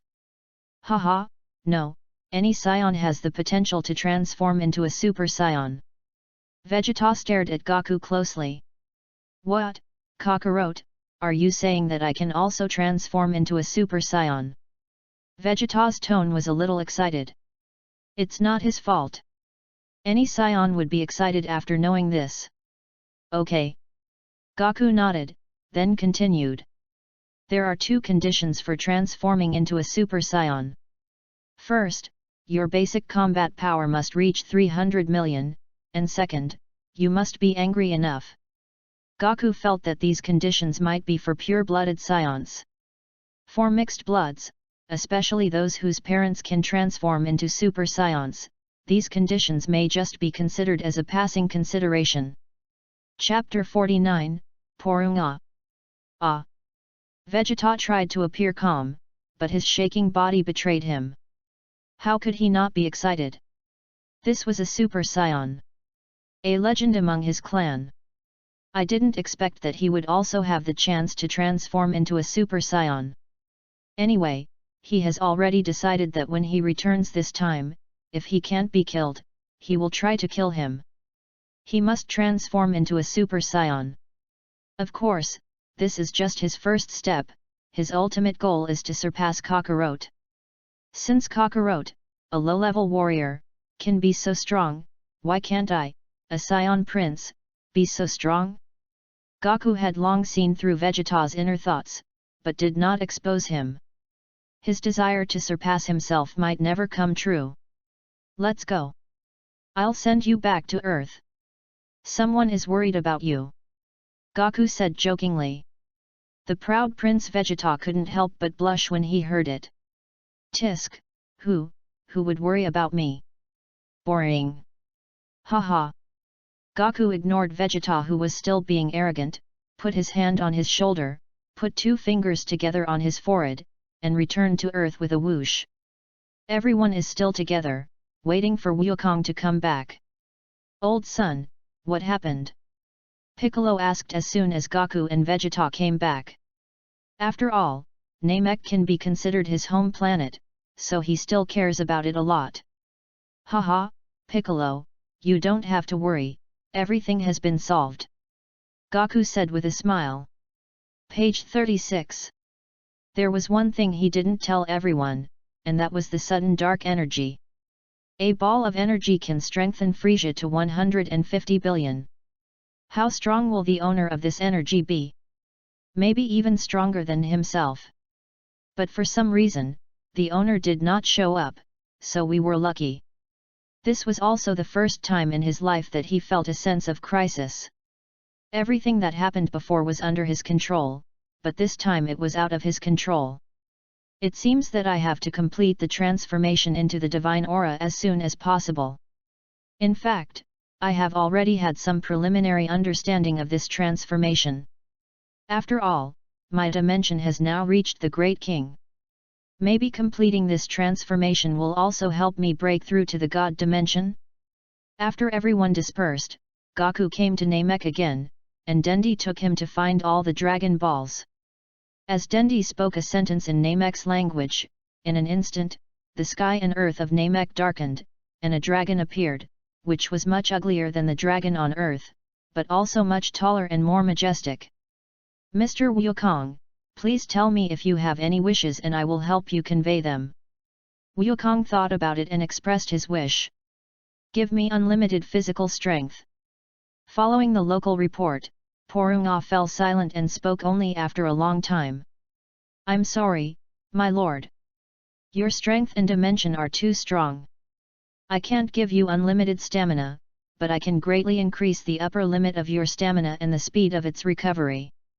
After Dandi's translation, Goku was not disappointed after hearing it, because he had already tried the Earth's dragon, and the answer he gave was not even as good as Porunga's. Well, that's all. Wukong nodded. Well, sir, your wish has come true. Perhaps because Goku was in good physical condition now, he didn't feel anything strange. After thinking for a long time, Wukong expressed his second wish. Please let me learn the language of God. That's easy. Your wish has come true, my lord. For a split second, Gaku could feel a new and advanced language appearing in his mind. Will something bad really happen if you use Shenlong too many times? Gaku asked the question in his mind. He hadn't used the Earth's dragon for several years because he always had a premonition that if he continued to use it so recklessly, something bad would happen. Even the King of the North had reminded him that according to ancient legends, the dragon was both a symbol of miracles and destruction. Now is the perfect time to get the answer through the dragon of Namek. Porunga was silent for a long time before he spoke slowly. I'm sorry, sir, but I can't answer that question. Porunga's answer surprised Wukong a little. It's interesting that a question can make the dragon unable to answer. Wukong asked Porunga thoughtfully, why? I'm sorry, this is about the source of our power, and I'm unable to speak of it. All I can say is, sir, please remember that miracles have both positive and negative sides. After saying this, Porunga turned into a dragon ball and flew around. Wukong looked at all this in silence, the corners of his mouth twitching constantly. Is this the third wish? Good good. Is that how you play? Even Dandy felt embarrassed, he didn't expect the dragon to be like this, it seemed like he wanted to run away quickly. Mr. Gaku, I'm sorry, I don't know what's going on. Dandy said a little embarrassedly. It's all right, I'm content. Thank you. If you have any trouble in the future, please come to me. I'm leaving now. Say hello to the Great Elder for me. After saying that, Gaku instantly moved away from Namek. Well. Goodbye, Mr. Gaku. Dandy's childish voice echoed across the wilderness. After returning home, Gaku said hello to Bulma and went straight into the gravity room. Bulma was left standing there with a confused look on her face. Ha ha ha. Bulma, didn't you bet with me that Gaku would not be like Vegeta? Tais laughed wildly at the side. Before, Vegeta greeted me and then went to practice, and Bulma laughed at me because of this.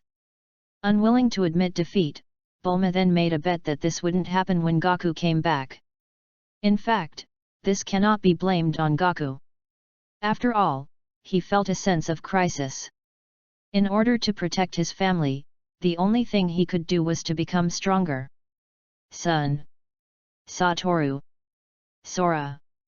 You idiot. Bulma was going crazy on the spot. It was obvious that Gaku was not like this before, and she made the bet with full confidence, but ended up making such a fool of herself. After venting her resentment, Bulma breathed heavily and slowly calmed down. Yes, isn't that the case with science? In the first few years when I first knew Gaku, wasn't Gaku the same as Vegeta? Perhaps it was because Gaku had changed in the past few years that I was a little uncomfortable with it for a while. Bulma did not object to Goku's training because she knew that it was for Gaku to better protect herself, and Gaku often took time out of his spare time to accompany her. Humph! I didn't lose. Wukong doesn't usually act like this, but today is a little special. In the past 6 months, Wukong has been with me for most of the time. Don't you know that?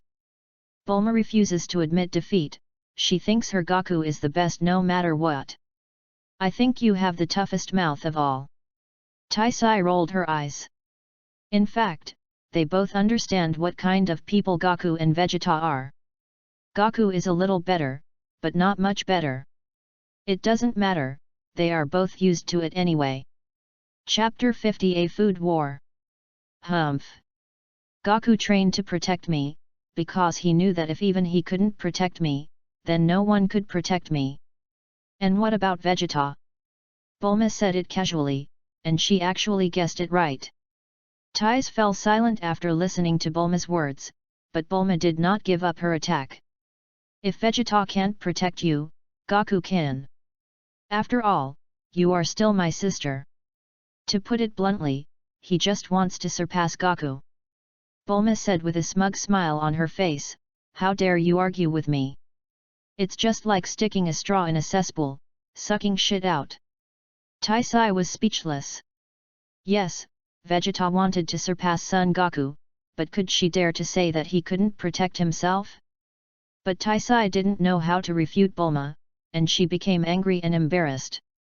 2 hands tickled Bulma's itchy spots. Haha, Taisai, let go. If you don't let go, I will be rude to you, haha. I won't let you go. I won't let you go. Taisai shouted. Sometimes people should not be too arrogant, as being too arrogant will only bring bad results. Look, Taisai paid the price for her arrogance. The final result was that Taisai was defeated miserably. She laughed so hard that she lost consciousness and lay twitching on the sofa. How could Tais, who only has a few thousand combat power, possibly resist Bulma, who has a combat power of over 10,000? Bulma stood up from the couch triumphantly. Xiaoki, how dare you? Am I challenging you, Bulma? At this time, inside a new gravity room. This gravity chamber was made with the materials brought by Yak, and the materials used are better than those transformed by the dragon. Therefore, with the help of Bulma and his father, the current gravity chamber with a maximum gravity of 1000 times was built. And even this is not the limit of the materials used. The gravity chamber given by the dragon was originally upgraded to 700 times, and it could no longer be upgraded. After all, the materials were there, and it was useless even for someone as smart as Bulma. Wukong did not turn on gravity, but sat cross-legged and meditated with his eyes closed. He was trying his best to feel that ethereal breath. Now, his dimension has reached the Great Realm King, and he is only one step away from the God dimension. However, this step is full of difficulties. But if you just want to comprehend a trace of divine aura, the difficulty is not very high.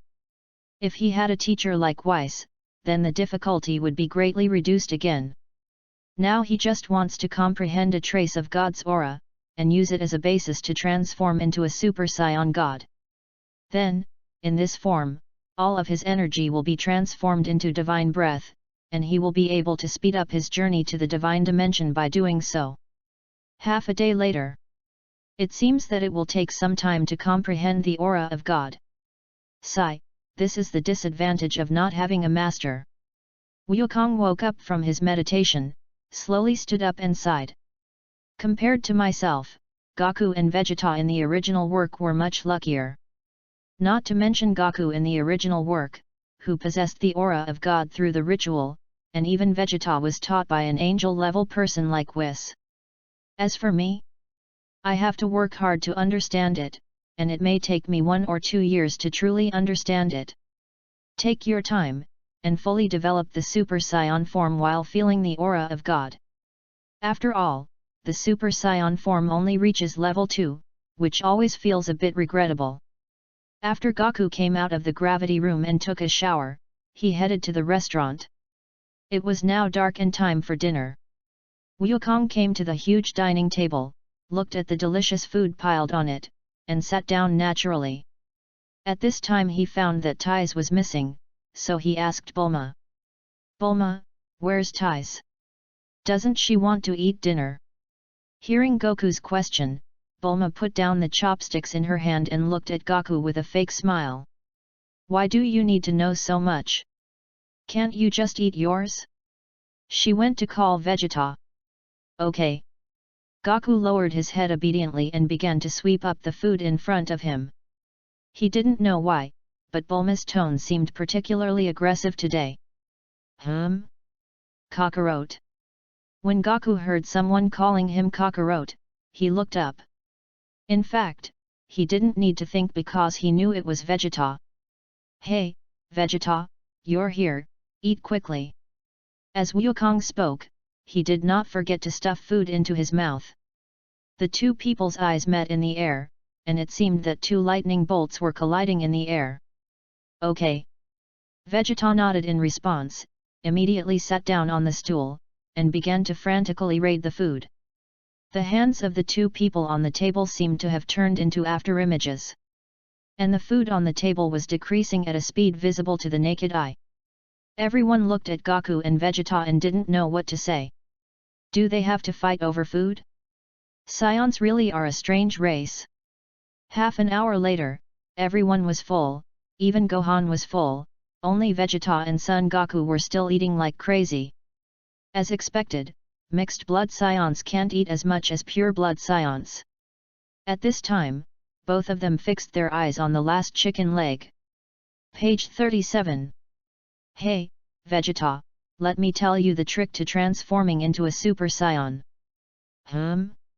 What's the trick?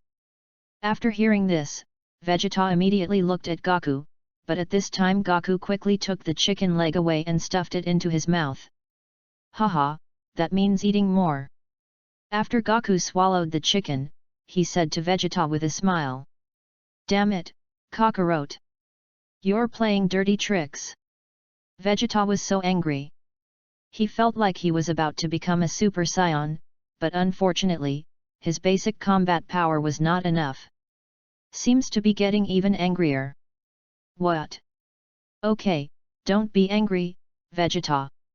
Once your basic combat power is sufficient, I have a way to make you directly become a Super Saiyan. Vegeta was stunned when he heard this, and his anger, which had reached its peak, dropped instantly. What? Do you have any idea?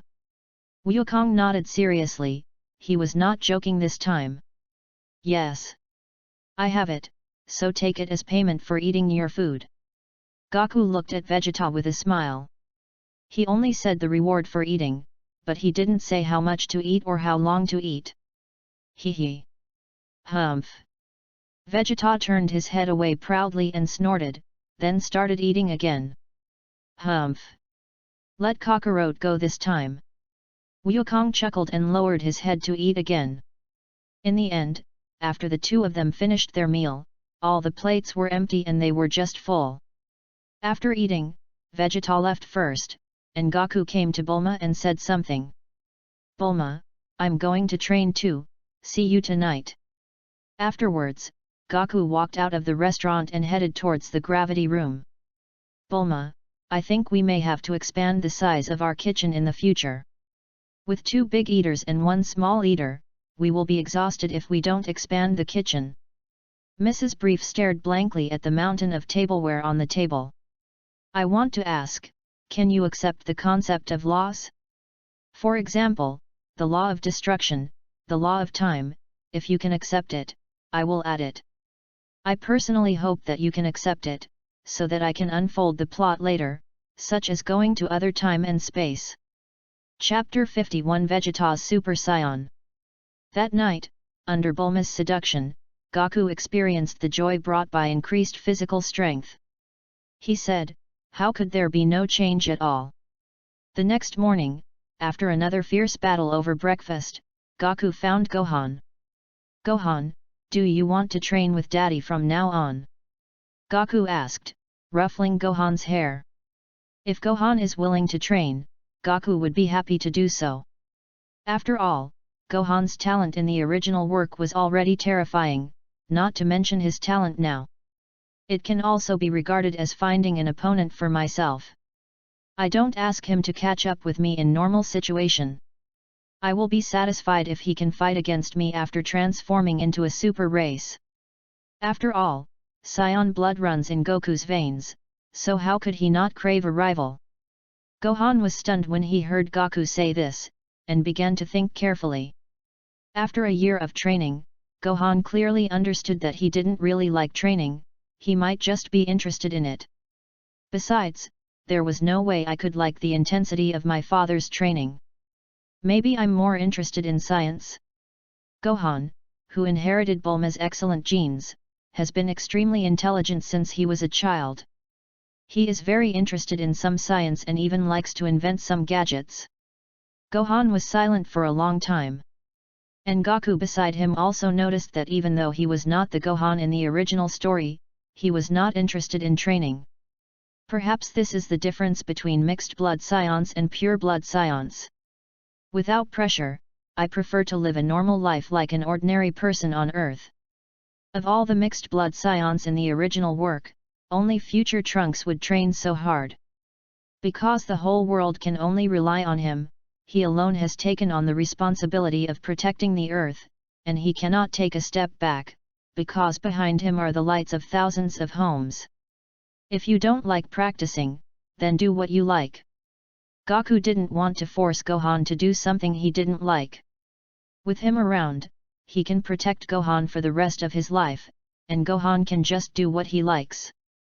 Well, Dad, I can't say I don't like training, I just don't like it like you do, Gohan said a little embarrassedly. Looking at Gohan, Goku instantly understood. To put it bluntly, Gohan just doesn't want to train all the time. He can train occasionally and is interested in training, but it's impossible for him to practice every day like himself. This is also good, at least I won't become a Nobita fan. How about this, from now on you practice with Dad on Saturdays and Sundays, and do a little training on your own on weekdays, just keep from regressing. Okay. Thank you, Dad. I have to say it's really good to have a father who is understanding and respectful. And just like that, half a year passed. Nappa and Raditz have found a new home. In the past 6 months, Goku was either practicing or accompanying Bulma, and his normal combat power reached 7 million. On this day, Vegeta found Goku. During the past 6 months, Goku and Vegeta have become familiar with each other. After all, no matter how big Bulma's house is, the two will always meet at dinner. At the dinner table, the two of them had already become rivals who respected each other. But the arrogant Vegeta is still arrogant. Kakarot, my combat power should have reached 300 million, right? Vegeta leaned against a wall, lowered his head and spoke calmly. Really good at pretending. Wukong despised this very much. Unlike himself, he would never take the initiative to show off unless someone else fed him. After all, it's already been fed to my mouth. Wouldn't it be rude not to act like a big shot? I can't waste other people's kindness. Well, it's already 325 million, which has reached the minimum requirement for transforming into a Super Saiyan. Goku nodded. In that case, I'll tell you a way, Vegeta. Goku knew that Vegeta was too proud to speak up, so he brought it up himself. Okay. Vegeta didn't say much, just nodded proudly. Seeing Vegeta like this, Goku smiled helplessly. Alas, it's been half a year and I'm used to it. Vegeta, clear your mind first, and don't even think about resisting when the time comes. Goku reminded Vegeta. Now that his dimension has reached the Great Realm King, he naturally has some special abilities, and that storage space is one of them. What he wants to do now is to create an illusion, but this function is a bit useless and requires others not to resist. It's completely useless in a battle. Who doesn't resist in a battle? However, this function is very good for transforming Vegeta and others into Super Saiyans, guiding their subconsciousness and making them enter the illusion that makes them most angry. In this way, he can accumulate enough anger to transform into a Super Saiyan. Goku guided Vegeta into the illusion. Looking at Vegeta with his eyes closed, Goku didn't know how long it would take. He had heard Bulma say that he would wake up in a few minutes. I just don't know how long it will take Vegeta now. Gradually, 10 minutes passed. Vegeta's energy began to rise violently, so powerful that even Krillin and the others could feel it. At this time, Goku's gravity bracelet was ringing frantically. He knew that it was Krillin and the others asking him what happened to Vegeta. But Wukong ignored them. How could he reply to so many people? He looked at Vegeta again, and at this time, golden aura was emerging from Vegeta's body. His hair changes between blonde and black, and he is only one step away from transforming into a Super Saiyan. What? With a roar from Vegeta, he finally transformed into a blonde-haired, blue-eyed Super Saiyan. In an instant, Vegeta woke up from the illusion, breathing heavily, looking like he was still angry. Hateful. Goku looked at Vegeta's expression and knew that his situation was the same as his own, so he stopped challenging him. Goku looked at Vegeta with some ill intention. Hey, Vegeta, you look pretty angry. Can you tell me what your illusion is? Humph.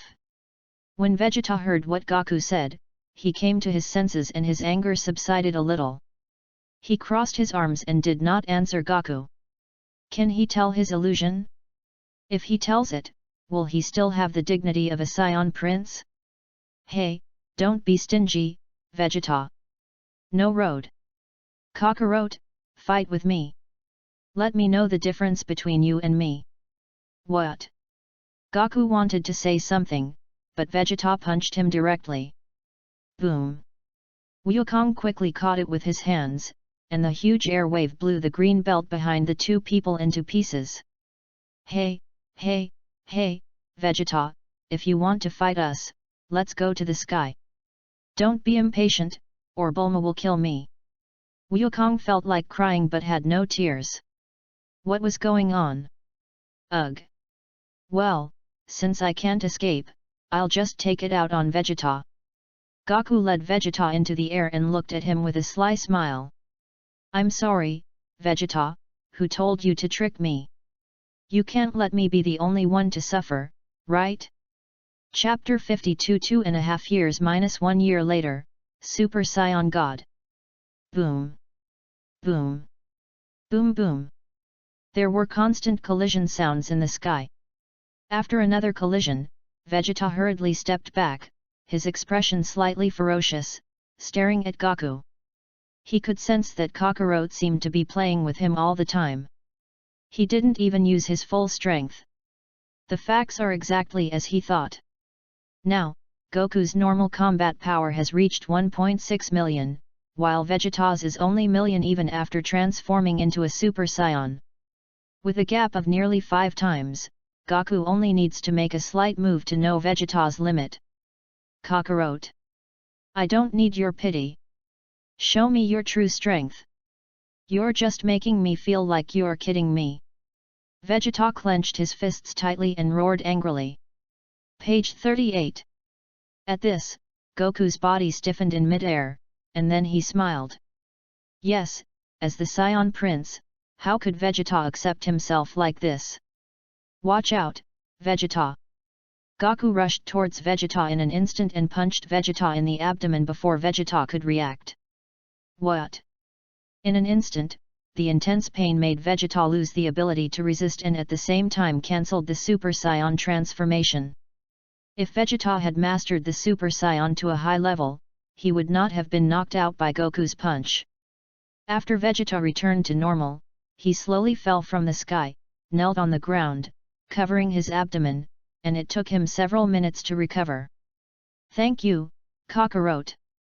After saying this, Vegeta left proudly, flying towards the gravity room created by the dragon. That's right, Goku had already given the gravity room that the dragon transformed into to Vegeta. You're just sitting around doing nothing anyway, right? It would be better to give it to Vegeta. Goku looked at Vegeta's leaving figure and shook his head helplessly. Half a year had passed, and Vegeta was still as arrogant as ever. Just as Wukong was about to go back to the house, a familiar voice was heard. Big brother! Yak fell from the sky, and soon after, Bicklin and the others flew over. How come almost all of you are here? Goku looked at Piccolo and the others in silence. Isn't it just Vegeta turning into a Super Saiyan? Is it that serious? Why didn't anyone come when I transformed into Super Saiyan 2 before? Okay, treat them differently, right? Haha, brother, don't you want to come and see why Vegeta's energy strength suddenly increased so many times? Can he already transform into a Super Saiyan?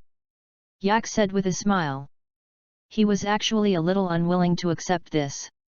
Perhaps because he was a half-blood Saiyan, his passion for training and competitiveness was not as serious as that of the pure bloods. But originally his fighting power was many times that of Vegeta, but now he has been overtaken, which makes him feel unwilling to admit defeat. Yet. By the way, Ark, Vegeta can transform, how long will it take you? Wukong couldn't help but hit Yak. Originally, Ark's combat power was higher than Vegeta's, but now he has been overtaken. It's also the fault of this kid who usually fishes for 3 days and rests for 2 days. Half a year has passed, and the combat effectiveness has only increased by 20. This is unacceptable. Vegeta's power increased by 70, and even Gohan, who only practices on Saturdays and Sundays, increased his combat power by 50 to 170 million. What a pity he is a mixed blood scion. Haha, this must be very quick, very quick. Jack said somewhat embarrassedly. He really didn't expect that Goku would point it out directly.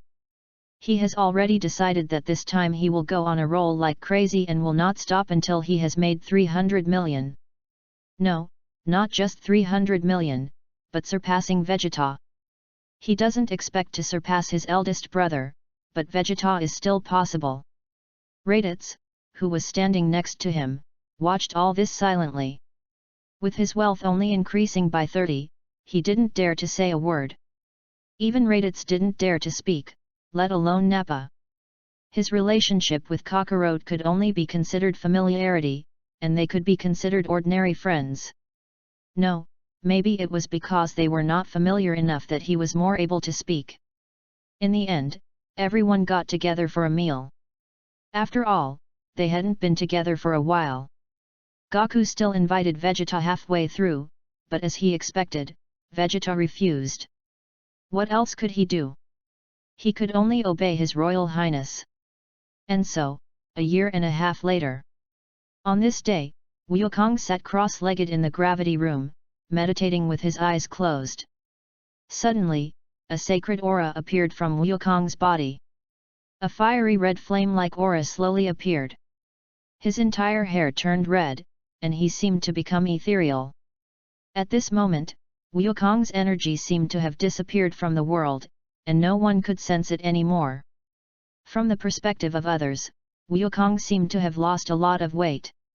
Wukong slowly opened his crimson eyes and looked down at his body.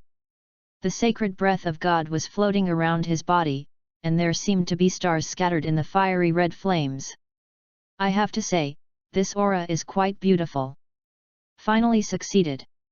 Super Saiyan God. At this moment, Goku's calm heart after transforming into Super Saiyan God couldn't help but become a little excited. He had never felt so good. I feel as if I don't exist in this world, beyond this world, and my soul and body seem to be sublimated. The moment he transformed into a Super Saiyan God, the sense of crisis from 2 years ago seemed to disappear. Today, his normal combat power has reached 20 billion, and after transforming into Super Saiyan God, it reaches as high as trillion. According to the division of God's power, it is God's power, 8/400. 1/400th of the divine power in each realm is twice the difference at the beginning. Hey! Here we go again! Wukong casually used his chi to shatter all the newly appeared micro-robots in the house. In fact, this kind of robot appeared several years ago, but it was destroyed by itself every time it appeared. I didn't expect that it would still persist until now.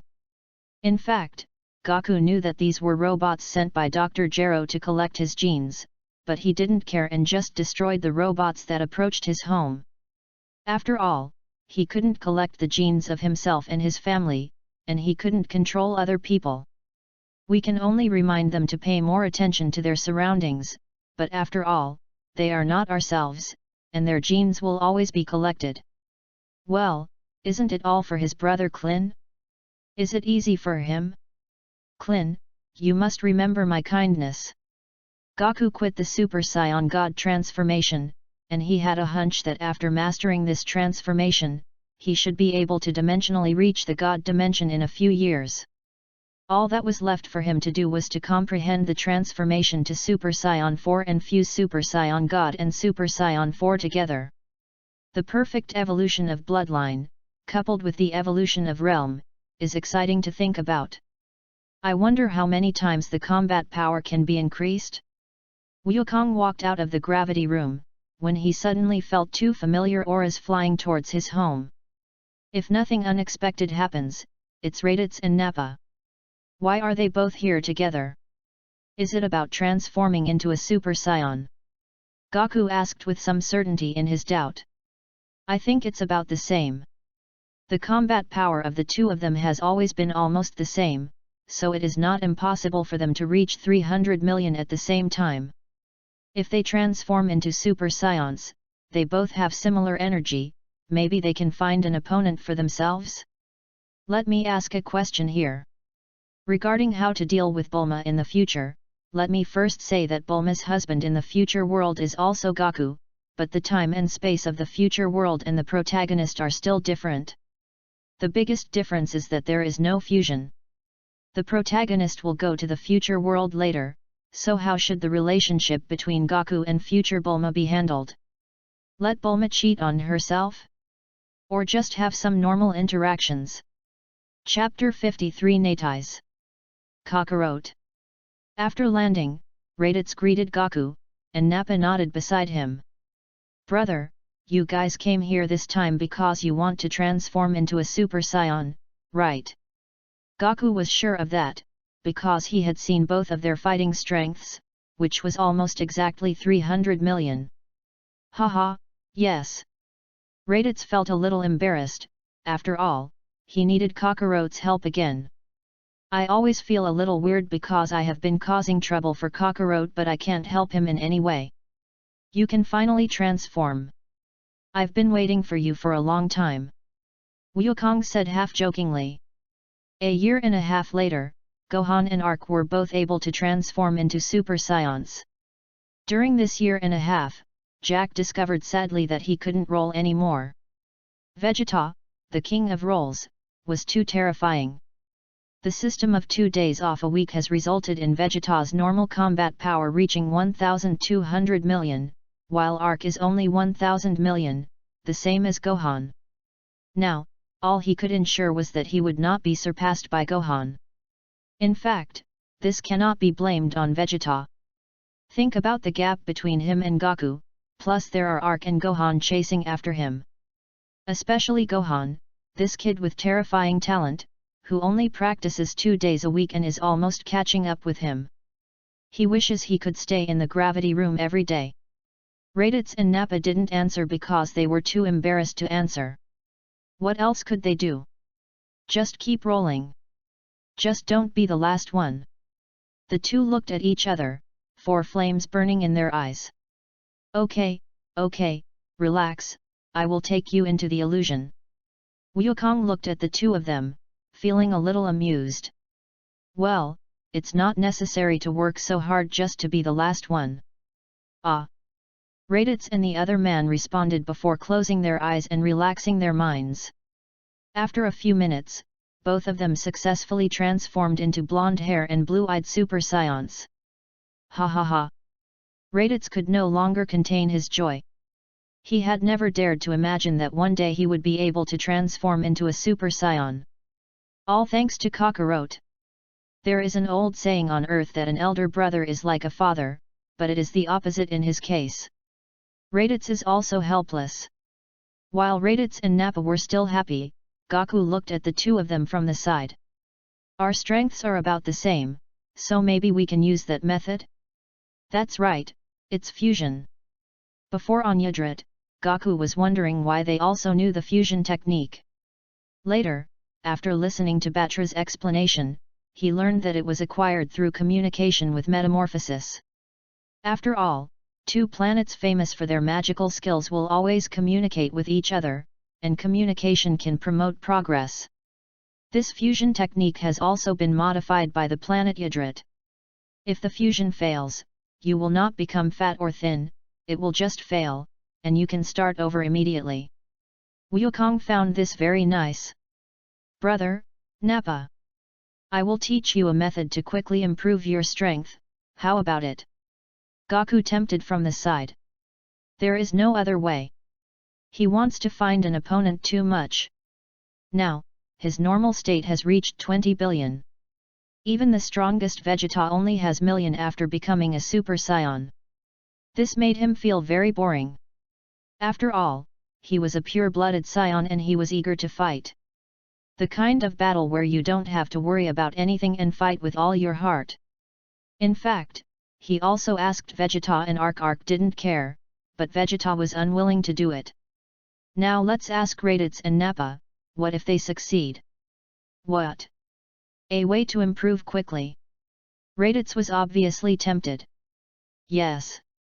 It will allow you to quickly surpass Vegeta, and even me. Goku was not lying. His normal combat power after fusion might really surpass his, but he had mastered the Super Saiyan God. Unless the two of them can transform into Super Saiyan 4 after combining, they will still not be his match. Really? Well. Just learn a dance and chi fusion from me. Then, Raditz and Nappa were tricked by Goku and learned the shameful dance. Bah, can this be called deception? Wukong was the first to disagree. This is for their own good. But after learning, Raditz and the others found that they had to merge together. Page 39. They all shook their heads in unison. It's so funny, who wants to merge with that piece of shit? Finally, under the temptation of Goku's words, don't you want to defeat me, the fusion began. Melt, merge. What? The red and blue lights rotated and intersected with each other, gradually merging into yellow light. The light enveloped the two of them, spinning non-stop, and suddenly the light became so bright and blinding that Wukong covered his eyes with his hands. The light faded, and Goku removed his hand, only to see a new figure appear before him. Haha, here comes Master Tiz. Kakarot, you are no match for me now. Goku was speechless as he looked at Natai's in front of him whose hair had returned to normal. Does this double the fusion of Lang's personality? Yes, it is true. Now Natai's normal combat power has reached 30 billion, which is 0.5 times higher than his own. But he can only transform into Super Saiyan 3 at best, right? How dare he do that? Actually, Goku also wanted to see what would happen if Raditz transformed into Super Saiyan 3. Unfortunately, after the fusion, the hair area was average. Alas! What a pity! Come on, Tiz! Goku took Natai's to a no-man's land and then transformed into a Super Saiyan. Thatai's looked at Goku in front of him with disdain and gathered the energy in his body. Let me show you. This is Super Natai's. In an instant, Natai's energy exploded and he transformed into a Super Saiyan. His golden aura shot up into the sky, and his powerful aura spread throughout the galaxy. What? Is that Raditz's aura? No, that's not right. It looks like Nappa's aura. Is it a fusion technique? Vegeta stopped training in the gravity room, and he naturally felt this powerful energy. Is fusion really that powerful? Goku looked at Natai's with excitement, he felt his blood boiling. Haha, finally, there is someone who can arouse my desire to fight, even if he is fused. Goku punched Natai's, who easily blocked Goku's powerful punch. In his other hand, he gathered an energy bomb and threw it at Goku. Wukong had no time to dodge and quickly crossed his hands to block. Boom! Accompanied by an explosion, smoke rose and a figure flew backwards through the smoke. Wukong hurriedly tried to steady himself in the air. Wow! Wukong dug his left hand into the mountain and paddled for dozens of meters before he stabilized his body. Call! Goku felt the pain coming from his arm, exhaled, and looked at Natai's. As expected of a combined human, he is indeed strong. Goku felt himself getting more and more excited, and the Saiyan blood in his body, which had been silent for a long time, began to boil. In my book, different people have different fusion magnifications. Raditz and Nappa have 1000 times, and the fusion of Son Goku and Vegeta can normally reach the bonus of leaking Super Blue. Chapter 54, Billions of Energy Warriors. Looking at Wukong hanging on the mountain, Natai's threw out a few energy beams. The golden energy flew towards Wukong like a dragon. Wukong's towering golden hair shook as he dodged a few attempts. However, at this moment, a huge energy bomb was rapidly coming towards him. Goku caught it with both hands and covered it with his own energy. Then he swung it hard towards Natai's. Boom! Natai's detonated it with an energy bomb and threw countless energy balls in his hand, starting the prince's fighting method. Wukong quickly released the energy he had stored in his body to increase his speed and keep dodging. No, I can only fight in close combat. If I fight at a distance, my energy is far inferior to that of Neitais. Only by using leading skills in close combat can I have a chance of winning. He didn't want to become a Super Saiyan too.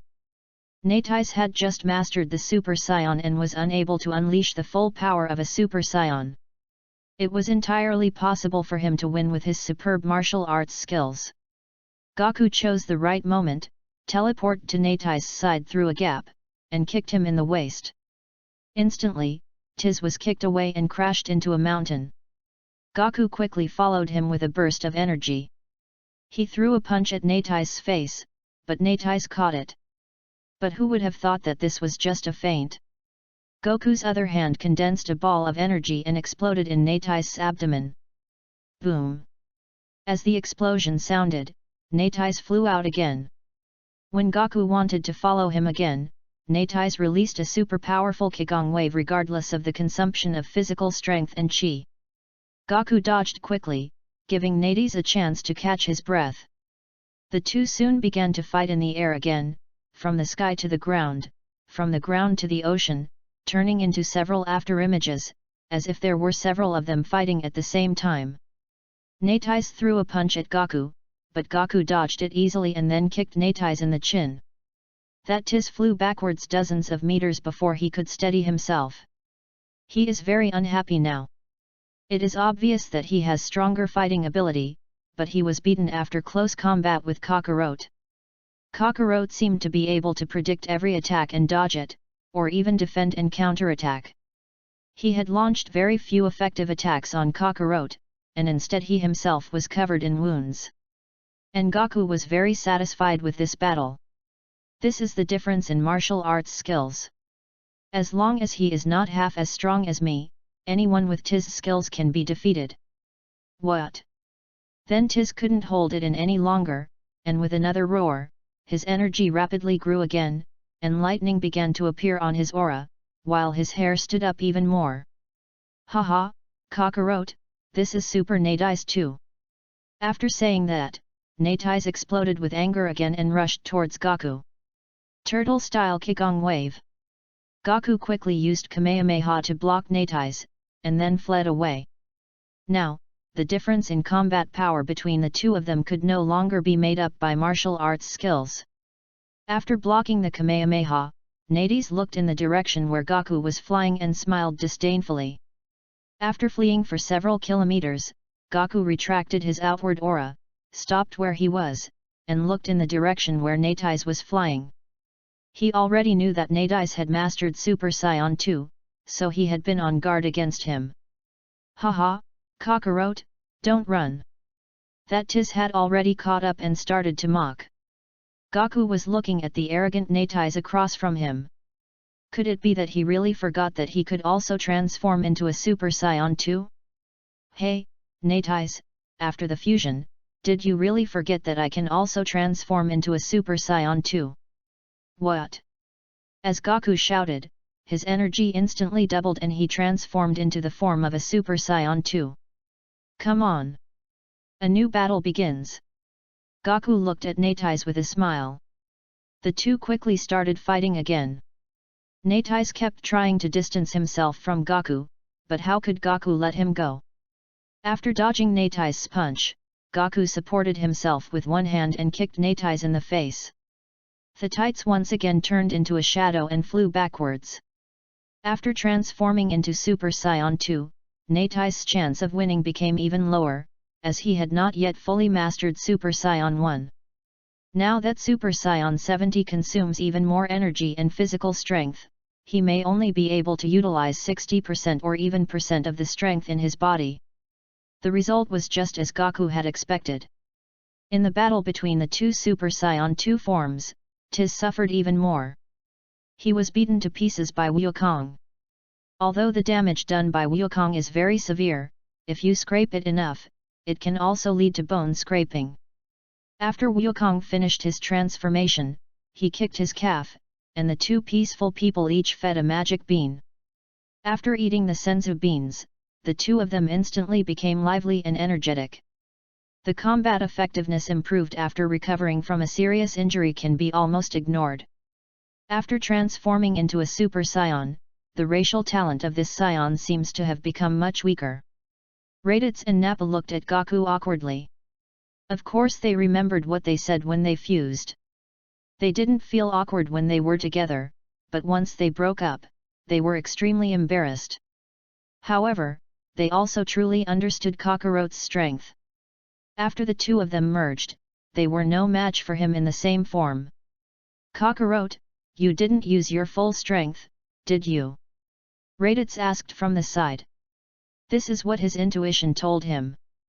Maybe he would doubt it if it was someone else, but if it was Kakarot's, he believed it must be true. Gaku didn't expect Raditz to understand him so well, he smiled and nodded. As expected. Raditz thought to himself when he saw Gaku nod. 3 years ago, Kakarot was able to transform into a Super Saiyan 2. 3 years later, who knows if Super Saiyan 3 or Super Saiyan 4 will appear. It seems that it really exists. Alas, the gap is too big. It really makes people despair. But it's better than the guy next to him. Hee. After all, Kakarot is still his brother. Of course Nappa also saw the look in Raditz's eyes. The two of them had always been almost the same in strength, and they disliked each other. Raditz had been mocking him using Kakarot as an excuse. But he was helpless. This was the truth, what else could he do? Damn, it's all my fault for not having a good brother. Gaku was watching from the side. He had known about the mess between Raditz and Nappa for a long time, but he had never cared about it and didn't want to. Such competition is also beneficial to the growth of their strength. Okay, do you want to stay and eat together later? Wukong asked the two. He was in a good mood today. He finally had a good fight and even felt a sense of oppression in the same form. Thinking about the invincible journey for more than 20 years, it's really boring. Being invincible is also a kind of loneliness. Daisu's voice. He has already decided that he will let them fuse under the pretext of training Raditz and the other two. I think they would both agree, right? This is a good thing. It not only satisfies myself, but also makes Raditz and the other person stronger. It's just like Qin Shiwang looking in the mirror, a win-win situation. Chapter 55, Future Trunks arrives. Hearing Gaku ask this, Raditz and the other man looked at each other and shook their heads. Forget it, Kakarot, I won't bother you anymore, I still have to go back to practice. Raditz said, and Nappa nodded beside him. Okay, bye then. I'm going back to eat first. Page 40. Wukong shrugged helplessly, floated into the air, greeted the two of them, and flew towards Zidu. After a fierce battle, Gaku was really hungry. Although he had energy, being hungry was really uncomfortable. People must not treat themselves badly, they must enjoy themselves, because enjoyment is what life is all about. For Wukong, the best enjoyment is to eat delicious food until he is full. What's wrong? After practicing hard for more than 20 years, can't you enjoy yourself? Anyone who objects will be slapped to death. As soon as he got home, Gaku met Bulma who was getting ready to eat. Wukong, what happened before? Bulma also felt it in the previous battle. After all, she also learned how to use ki from Gaku. The most important thing is Wukong's tattered clothes. Does he really think she is blind? To put it simply, Raditz and Nappa fused together, and I fought against the combined form of the two of them. The series of events is too long, and Wukong is very hungry now, so he just makes it short and gives a brief description. Bulma was very surprised when she heard this. She was able to fight Gaku like this. Is this fused person so strong? Bulma, let's go eat first. I'm so hungry. We can talk while we eat. Gaku felt like he was starving to death, not physically, but mentally. Okay. Bulma nodded and said that he was not interested in this kind of thing. When he arrived at the dining table, Goku saw Vegeta starting to eat. Vegeta naturally sensed Goku as well and raised his head to ask. Was that energy before the fusion of Raditz and Nappa? Yes, it got a new name after the fusion, Nades. Goku knew Vegeta would definitely ask, so he nodded and said. How is it? Is the fusion technique strong? Why don't you try it with Ache? If you two combine, you can really defeat me, right? Goku didn't want to miss any opportunity to seduce Vegeta. Vegeta couldn't help but feel veins popping up on his forehead after hearing this. He would never be able to fuse them, not in this lifetime. No way. Kakarot, just give up on this idea. I will never be able to fuse with anyone else in my lifetime. Vegeta angrily stuffed a large piece of beef into his mouth and began to chew it in big mouthfuls. Goku felt helpless seeing Vegeta like this. Oh, it's so difficult to fool Vegeta. The others looked at Goku and Vegeta with smiles on their faces. These two really are a pair of bickering enemies. After dinner, Goku and Vegeta went to practice. Bulma, who was sitting next to Tais, leaned close to her ear and asked with ill intent. Sister, when did you and Vegeta confirm your relationship? Bulma's words stumped Tais, but she didn't blush. She had gotten used to it over the past 2 years. I don't know about this either. Hearing Tais say this, Bulma instantly became excited and immediately started talking in the tone of someone who had experienced it. Oh, sister, if you ask me, you should take the initiative. Wukong and I have been like you before. If you are like this, one of you has to take the initiative. Bulma continued leisurely. From what I see, Vegeta doesn't seem like the type to take initiative, so you have to do this kind of thing, understand? I have the experience of someone who has been through it. Listening to Bulma's words, Tais fell into deep thought. Sometimes Bulma was indeed not very reliable, but what she said was right. Maybe I should take the initiative. A few days later, Wukong was training in the gravity room as usual. Suddenly, he stopped what he was doing and looked in one direction. He felt a strange air, as if it appeared suddenly. If we calculate the time, it should be future Trunks, right? I just don't know which time and space it is from. If it is his own future time and space, it is unlikely. Now, I have reached the Great King realm, and no disease can bother me anymore. Could it be the time and space in the original book? Goku was feeling the energy at this time and teleported to the side of future Trunks. Then the next second he froze. Trunks with blonde hair? This is normal, and it's not a Super Saiyan. What time and space is this from? No, the golden hair, could it be Vegeta and Taiza's? But how could my future self die? Heart disease? Impossible. It was impossible for him to have a heart disease now. Wukong was very sure of that. What was the reason? Wukong frowned and looked unhappy. Uncle Goku? How come you've already returned to Earth? As soon as Trunks got out of the time machine, he saw Goku. He was very confused at this time. Didn't Aunt Bulma say that Uncle Goku hadn't returned to Earth yet? Was he still on his way back to Earth? Who are you? Goku looked at Trunks' stunned expression and took the initiative to speak. Hearing Goku's question, Trunks immediately came back to his senses and hurriedly explained. Uncle Goku, my name is Trunks, I'm from 20 years in the future, my father is Vegeta, and my mother is Tais. As expected, I was right. This Trunks was really the child of Vegeta and Tais. By the way, how did my future self die? This shouldn't be the case.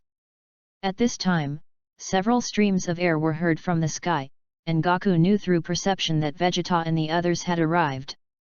Vegeta and Piccolo fell first, followed by Bulma and Tais.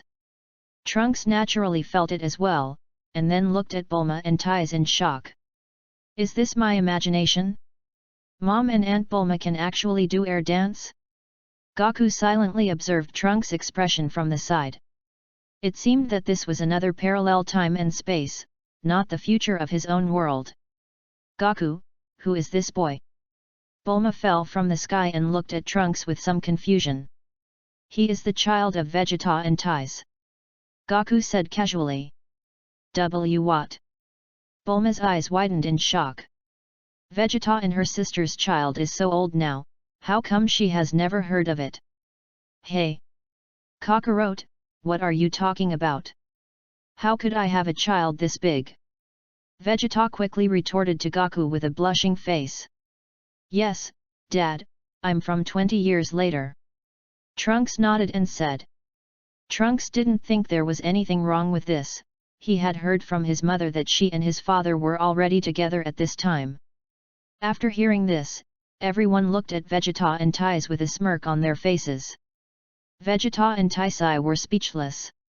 Just 1 or 2 days after they confirmed their relationship, someone suddenly appeared and claimed to be their child. And it sounds and feels like it's real. That's right, just 2 days ago, Tais took the initiative. Originally, there was only a thin layer of connection between the two of them, and after Tais took the initiative, they naturally got together. Humph! Vegeta snorted and turned his head away shyly. What can he do? If this is really his child, can he still deny it? Kid, what are you doing here at this time? Although Taisai felt a little embarrassed, she still asked. I'm here to deliver medicine to Uncle Wukong. What? Chapter 56, Heading to a Desperate Future. Everyone looked at Trunks in shock, then at Goku. In my future, Uncle Goku died of a viral heart attack 3 years later. After hearing what Trunks said, Goku was certain that this must be another time and space, and it was impossible for him to have a heart attack now. Goku. Bulma hugged Goku's arms tightly with both hands. Goku looked at her and saw that Bulma's eyes were full of worry, so he hurried to comfort her. Don't worry, I won't have a heart attack. That's me in another parallel universe. Goku said and ruffled Bulma's blue hair. Bulma didn't understand for a moment. What is the me in another time and space? Now, your dimension has also reached the level of a god, right? You should know that you won't get sick again, not to mention that my dimension has reached the level of a great king. After Goku's reminder, Bulma finally figured it out and breathed a sigh of relief. Fortunately, her Goku was fine. But to be on the safe side, let's give Wukong a full body checkup when we get back. Trunks felt like his CPU was going to burn out as he listened to this. Uncle Goku, what does another parallel universe mean? Trunks asked hurriedly. To put it simply, the moment you traveled through time, you did not travel through time to the past, but through time to a parallel space-time. No matter what changes you make, it will not affect your time-space. Goku's words boomed like thunder in Trunks' mind. What? How is it possible? Aunt Bulma and Brother Gohan are still waiting for my good news and waiting for Uncle Goku to be resurrected. To this end, Aunt Bulma worked day and night for more than 10 years, but in the end was it all in vain? Goku looked at Trunks' distraught look and shook his head helplessly. Trunks, there must be some disaster in your future, right? Goku's words instantly broke Trunks' heart, and his eyes couldn't help but turn red. Yes, everyone is dead, leaving only my brother Gohan and Aunt Bulma. Trunks gritted his teeth, it was all because of those 2 androids. What, we are all dead, how could this happen? Yak on the side was a little confused. Trunks raised his head and looked at Ark with his reddish eyes, only to find that he didn't recognize him. I don't know you, there is no you in my future, sorry. Wow, Trunks said this, he's not dead yet, he's still apologizing. Goku looked at Ark with a smile. In the time and space of future Trunks, Ark might have died a long time ago. Just like that invasion of Gula a few years ago. Now, he also had some guesses about Trunks' time and space. To put it simply, it is the time when he married Bulma, Vegeta married Tais and Raditz, and Nappa also survived. The Goku in that time and space is the original Goku. He may be much stronger than the original Goku because of more training time and better conditions. But it couldn't change the final result of death from heart disease. Trunks, what's the reason? Vegeta said a little unhappily. After all, no one can be in a good mood without knowing that they will die. Page 41. Hearing his father ask this, Trunks hurriedly explained. 2 androids will appear in 3 years.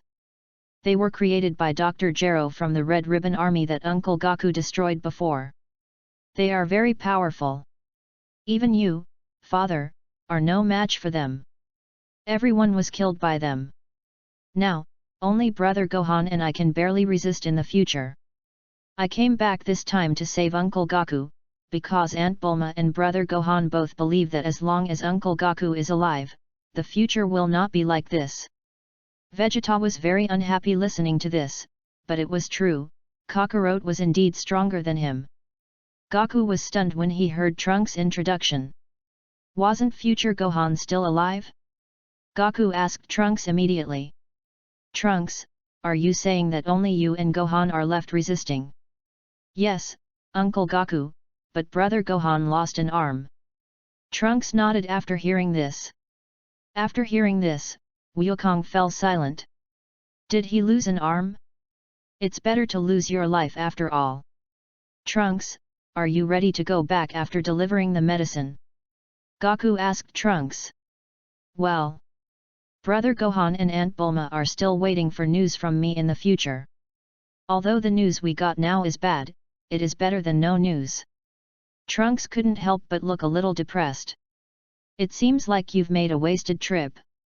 I won't have a heart attack in this time and space. Goku looked at Trunks, who was becoming increasingly depressed, and a gentle smile appeared on his face. But please let me go to the future with you. What? Trunks looked at Goku in shock. Goku responded with a smile and a nod.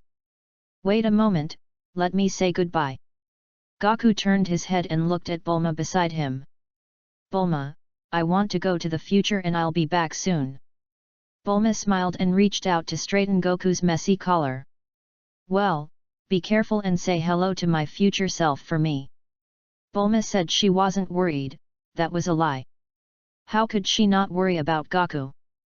Maybe Goku's strength was enough to solve future problems, but there would always be surprises. What she was afraid of was an accident, but she didn't show it because she didn't want Wukong to worry. Who is she? She is Bulma. Is she the kind of shy woman? Uncle Wukong, your strength. Trunks was interrupted by Goku before he could finish his words. Are you worried that I am not strong enough to defeat the androids? Goku couldn't hold back his smile, and the others also looked like they wanted to laugh. Some people were actually worried about Goku's strength. This is like asking a person who is taking a shit, are you here to take a shit? Trunks also saw it, scratched his head awkwardly, and then nodded. After all, just to be on the safe side. Okay, so what now? Do you think I still can't beat the android? This is just my normal strength. Goku revealed his own energy and controlled the pressure towards Trunks. Good, so strong. Normal is stronger than android. Trunks had cold sweat on his head, but he was filled with joy in his heart. That's great, Brother Gohan and Aunt Bulma were right, the future is saved. After Goku retracted his energy, he said goodbye to the others and looked at Trunks again. Let's go, Trunks. Okay. Trunks, who was still in a daze, came to his senses and quickly opened the cover of the time machine. It's so magical, Uncle Goku didn't resurrect, but he brought back Uncle Goku from another time and space. After the two flew into the time machine, the cover slowly closed, and Trunks turned on the time machine in a trance. Now that we have Uncle Goku, the androids are doomed. Trunks, sitting in the time machine, clenched his hands tightly. Dad, Mom, your revenge can finally be taken. Let me ask your opinions here. I saw that many people were against giving number 18 to Krillin. My biggest regret in writing this book is that Goku and Bulma didn't end up together, so I want to make up for this regret. A pair of people for life, half drunk, half awake and half floating. Isn't this bad? Why can't Goku and Bulma stay together forever? Why do we need to insert another person? I can't give it to the protagonist. The protagonist only loves Bulma. After all, there are too many female protagonists in Dragon Ball. I want to try to write a book with a single female protagonist. If it is finished, I will write a new book next time. If it is still Dragon Ball, there may be more female protagonists. If there are more female protagonists, I will definitely collect number 18, but this book will not. At most, I can only change to Nappa or Raditz, or even stay single forever. It depends on your choice. Actually, I personally prefer to give it to Krillin. After all, it was originally her name, and the protagonist would not accept it, so it is better to give it to Krillin. Krillin has never done anything to let number 18 down. At most, he named his daughter after his ex-girlfriend. And that name seems to be translated. There is a difference in the original Japanese. Chapter 57 Future Bulma. The main reason why Goku goes to the future this time, besides saving the future, is to meet two people. One is Gohan, and the other is future Bulma. In the future, Bulma is the strongest, greatest, and smartest woman in Dragon Ball, no doubt about it. She doesn't have the ability to travel the universe and shatter the stars, but she is the key to saving the future world, a heroic woman. Less naive and romantic, more mature and stable. If Bulma was lucky in his time and space, with him protecting her and accompanying her, she would not feel despair and loneliness. So, Bulma in the future time and space is unfortunate. Her husband died of a heart attack 17 years ago, and the androids came into being. As time passed, he looked back and saw the androids wreaking havoc, and realized that the only relatives he had left were Gohan and his sister's son. In order to save the hopeless future, he had to work day and night, forgetting to eat and sleep, to develop a time machine. She always had a belief in her heart that if Wukong was there, everything would be solved. Thinking of this, Wukong couldn't help but clench his fists. Regardless of the present, talking about the original work alone, what Goku could not accept the most was that in the Zamasu arc, Bulma died at the hands of the most familiar face. In the future world, Bulma and Vegeta are far less familiar with each other than Goku, who has known him for more than 10 years.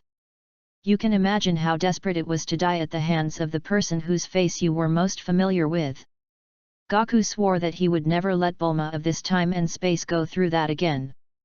Absolutely not. The time machine flashed, and in the blink of an eye, Goku and the other person appeared in an empty basement in the time machine. Wukong jumped out of the time machine and looked around. It was really simple. There were even many cracks on the walls. Uncle Goku, please follow me. Aunt Bulma and brother Gohan are in a basement nearby. With Goku's mastery of Ki, he has actually sensed the location of Bulma and Gohan, but he still lets Trunks take him there. After all, this is his intention. Along the way, gravel can be seen everywhere on the ground, and there is even a hint of corruption in the air. Looking at the dilapidated environment around him, Goku couldn't help but admire future Bulma even more. They actually worked hard for more than 10 years under such conditions and developed a time machine, which is a miracle of nature. The one who can compare with gods with a mortal body, maybe this is what she is talking about. After walking for about a minute, the view in front of me suddenly became clear. A man with light blue hair stood under the light, wearing an orange martial arts uniform with one sleeve empty. Brother Gohan, Brother Gohan. I'm back. Look who I brought back. Trunks shouted Gohan's name from a distance. When Gohan heard Trunks calling him, he turned his head helplessly. How many times have Trunks told you not to make such a fuss all the time? Dad, Dad. Gohan originally had a joking look on his face, but the next second when he looked at Trunks, he was stunned. That familiar figure in the orange martial arts uniform, yes, it must be his father. Gohan, who hadn't shed tears in who knows how long, could no longer control his tear sacs. How many years have passed? He almost forgot his father's figure, and could only vaguely remember the majestic back standing in front of him. Ever since his father suffered a heart attack, the 10-year-old boy began to shoulder heavy responsibilities. As familiar people around him died one after another, the burden on him became heavier and heavier. After more than a decade, he felt like he was about to collapse. He didn't want to tell anyone, especially his mother Bulma. He didn't want to make her worry. Gohan couldn't control himself anymore and tried to keep his eyes open, but tears continued to flow from his eyes, and his feet involuntarily moved slowly towards Goku. Gohan, thank you for your hard work. Goku walked up and hugged Gohan in his arms. He could understand the feeling of carrying the weight of the world on one's shoulders. Father! Father! Gohan hugged Goku tightly. He hadn't felt such a warm embrace for more than 10 years. Gohan's tears wet Goku's clothes, but Goku didn't let go but hugged him even tighter. He knew that Gohan needed the embrace of his father right now. Trunks watched quietly from the side and couldn't help but envy Gohan. His parents left him when he was still a child and had no memory, and he has never experienced the embrace of his father. After Gohan finished speaking, Goku confided a lot about the grievances and pain he had suffered over the years. In the eyes of others, he always appears to be a strong and never give up person, and only his father can bring out his vulnerable side. Goku looked at Gohan's empty sleeves, and a nameless anger burned in his heart. He really wanted to kill number 17 and number 18 himself, but he had made plans before he came. He took Gohan and Trunks to the Time and Spirit House to train for a year, and let them kill number 17 and number 18 themselves. Gohan naturally felt Goku's gaze and smiled without any concern. Haha, Dad, it's just an arm. Scars are a man's medal. My arm is a medal of great honor. Yet. Goku nodded casually. He had already thought of a way to restore Gohan's arm. The two of them chatted for a long time, for more than 10 minutes. Dad, you should go in and see Mom first. She's doing research in there. Gohan said, pointing to the room behind him. Goku looked in the direction Gohan pointed. It was one of the few rooms that was relatively well preserved and looked quite high-tech. Well, you wait here, and I'll take you somewhere. Wukong nodded, walked to the door, opened it and walked in. As he walked into the room, Goku saw bottles, jars, and various instruments, which were far inferior to Bulma's laboratory in his time and space. But come to think of it, it's the end of the world after all, and it's good to have such a laboratory. Goku looked at the petite blue-haired figure in front of him busy at the experimental table. Compared to his impression of Bulma, she seemed to have lost a lot of weight. No, if we do it this way, the energy required for the time machine will be much less. Well, I can try it then. Bulma said to herself while recording the data. This is when she caught a glimpse of an orange figure out of the corner of her eye. At first she thought it was Gohan, but... Wukong. Bulma turned her head and looked at the familiar figure, and was stunned for a moment. Goku? It's really Goku. Could it be that Trunks has succeeded? Goku heard Bulma calling him softly and a smile appeared on his face. Yeah, Bulma. Chapter 58 Meeting with Bulma. Page 42. What? That's Dad from another time and space. Dad didn't resurrect. Gohan looked at Trunks in shock. He always thought that it was the father in this time and space who was resurrected. Trunks nodded seriously. He was going to know it sooner or later, so he might as well say it out loud. I didn't go to the past, but to another time and space. Uncle Wukong said that the moment I traveled through time, I didn't go to the past, but to another time and space. Later, Uncle Wukong followed me back to the present. Gohan was a little disappointed. It would be a lie to say he wasn't disappointed. After all, this father was not the father of this time and space, and he would eventually leave this time and space. However, Gohan was already very content to be able to meet his father again and feel the embrace he hadn't felt in more than 10 years. But, Mom! Gohan could let it go, but he wasn't sure if his mother could. However, he looked towards the room Goku walked into with some worry. Goku! Bulma hugged Goku tightly, buried her head in his chest, and couldn't hold back her tears anymore. Over the years, the burden she had been carrying would have crushed an ordinary woman long ago. No one knew how heavy the pressure was, but she persisted until Goku appeared. The tense nerves seemed to relax in an instant. Isn't it for this day that I have worked so hard for more than 10 years? Wukong is resurrected, and the world is saved. Goku looked at Bulma in front of him.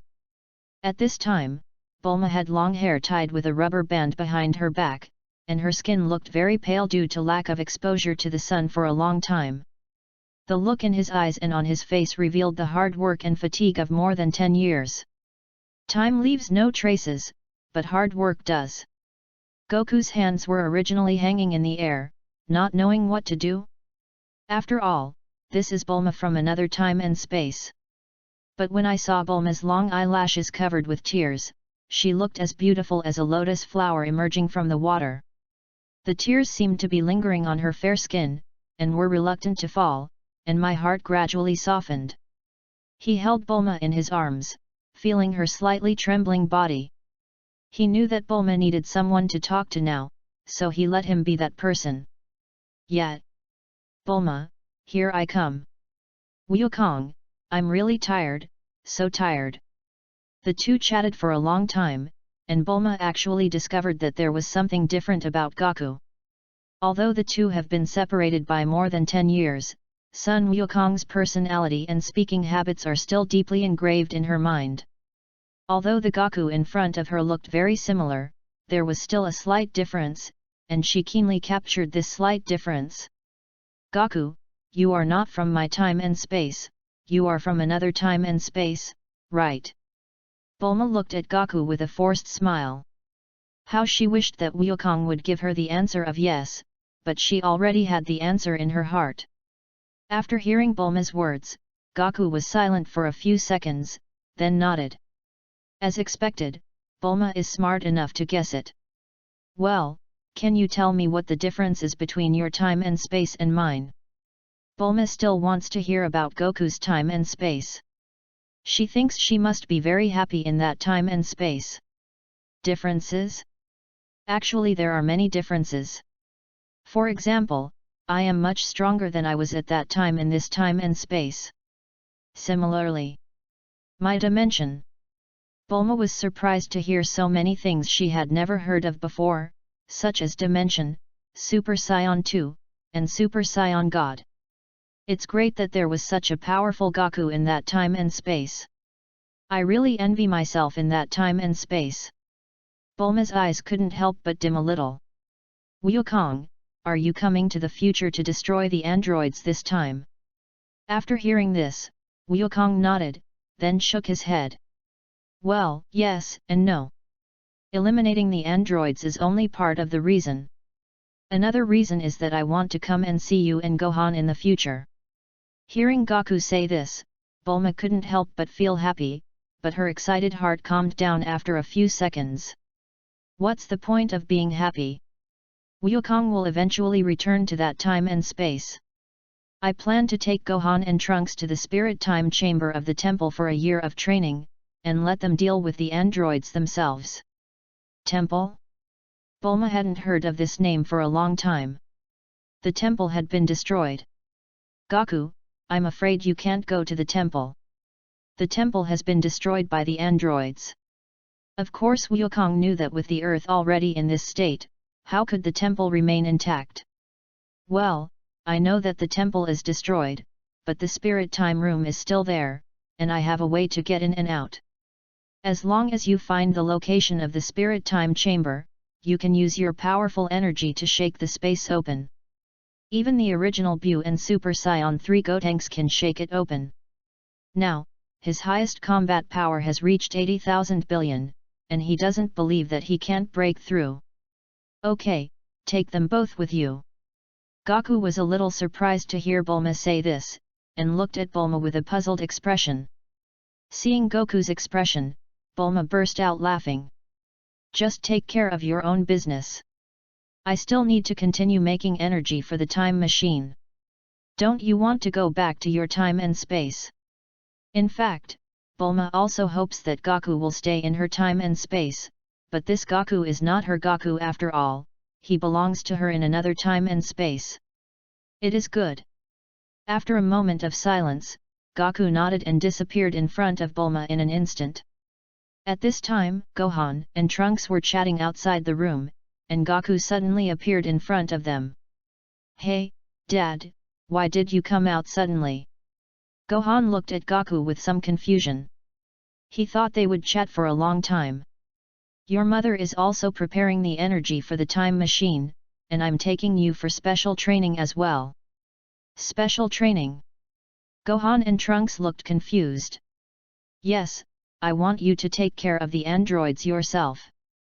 Goku plans to take the two of them to the Spirit Time Chamber to train for a year. Goku believes that with him, 1 year is enough for them to master the full power of Super Saiyan 1. Really? Gohan and Trunks looked excited. They would definitely be happy if they could deal with the androids with their own hands. Gohan, the gap between you and those two androids should not be that big, right? Goku asked as he looked at Gohan, whose combat power reached 800 million after transforming into a Super Saiyan. After hearing this, Gohan nodded. His strength was not much different from number 17, and he was a little stronger than number 18. But because Trunks was too weak, he had to fight two people at once almost every time, so he kept losing and even lost his arm. That's easy. After my special training, even Trunks can easily take out the two of them. Wukong looked at them both with a smile. Really? Uncle Goku? Trunks has long blamed himself for holding Gohan back. If Gohan hadn't saved him last time, he wouldn't have lost his arm. He never showed this remorse because he didn't want to make brother Gohan worry about him anymore. Well, but before that, I have to do something to restore Gohan's arm. Chapter 59, Beating Up Future Goku. Gohan and the other man looked at Goku in surprise, but at this time Goku put his hands on his forehead and teleported away, disappearing in front of the two of them. On the North King Kai planet, future Goku, who had been dead for more than a decade, was practicing with a halo on his head. At this moment, he felt a stream of energy suddenly appear on the North Kai King planet. What surprised him most was that this energy was exactly the same as his own. Goku naturally also saw future Goku, and he was very unhappy with his future self. Even though he could retain his body after death, and even return to the world of the living for a short period of time occasionally, he never went back to see Bulma. Bulma was left alone for more than 10 years. As for why Goku did not destroy the androids in the future, Goku understood that the dead cannot interfere in the world of the living. This is the rule. As for why it was allowed in the Bu arc, King Kai is about to die, so who cares about this rule? And now, the android crisis is only on Earth. We are all the same, so why is there such a big difference? Yes, Goku believed from the beginning to the end that the future Goku was him. After the two souls merged, they were no longer distinguishable from each other. He was Goku and Kakarot. Who are you? Future Goku looked at Goku with a puzzled look. How can there be someone who looks exactly like me, and even has almost the same aura? It's impossible, because everyone's aura is different. You in another time and space. Converting time, it should be you 20 years ago. Wukong answered expressionlessly. Future Goku was very surprised after hearing this. Me 20 years ago? Wasn't that when I was still alive? At this time, King Kai of the North also noticed Goku. The next second after looking at Goku, cold sweat broke out on his head. Why is there another Goku? And why is this Goku's dimensional level so high? He has reached the level of Grand King Kai. King Kai was full of doubts. Obviously, Goku, who has always stayed in his own dimension, is just a mortal. Hello, Lord North Kai. Goku greeted the Queen of the North Kai with a smile on her face. Yeah, okay, okay. King Kai of the North replied somewhat at a loss. Future Goku can clearly sense the difference in Goku's attitude towards the two of them. I didn't seem to have done anything wrong, right? Why did my past self seem to be so hostile to me? Well, the other Goku, what are you doing here? King Kai asked Goku. After hearing this, Goku smiled back at King Kai. Lord North Kai, let's talk about this later. Now, can you please let me fight with my other self? Wukong discovered that his normal state in the future was only 100 billion, and he couldn't help but want to teach him a lesson. Although I don't know why, according to the normal timeline, we are almost at the superhero timeline. At this time, Goku's normal combat power should be as strong as Super Saiyan 3 in the Buu arcade, right? Even if not, it should be over 100 billion. But it's better this way, I can beat him up and vent my anger. At this time, future Goku can only master the Super Saiyan 3 form at most, and he himself with the Super Saiyan God is enough to defeat him. When the future Goku heard this, his eyes lit up. His intuition told him that his past self was not weak. Although he didn't know why he was so strong 20 years ago, he didn't want to care too much. Bring it on! A sacred aura surged out of Wukong's body, and in an instant, red flames appeared around him, enveloping him and dyeing his hair, pupils, and eyebrows red. King Kai was so frightened that he was speechless. If he was not mistaken, this was the aura of God that could only be possessed by one who reached the God dimension.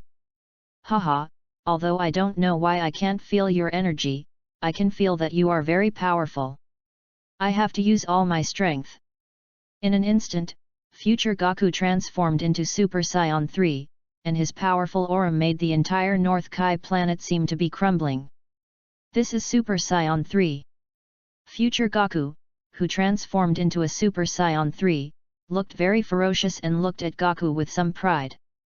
Now he cannot sense how strong Goku is through his ki, and thinks that Goku is definitely no match for his Super Saiyan 3. What? A gust of air came from behind future Goku, raising dust. Future Goku rushed towards Goku quickly, plowing a long mark on the ground, clenched his fists, and concentrated all his strength on one point. Dragon Fist explodes. Who else can do it but me? Roar! Along with a dragon's roar, a golden dragon appeared, wrapped Wukong inside, and kept spinning and strangling him. Ah!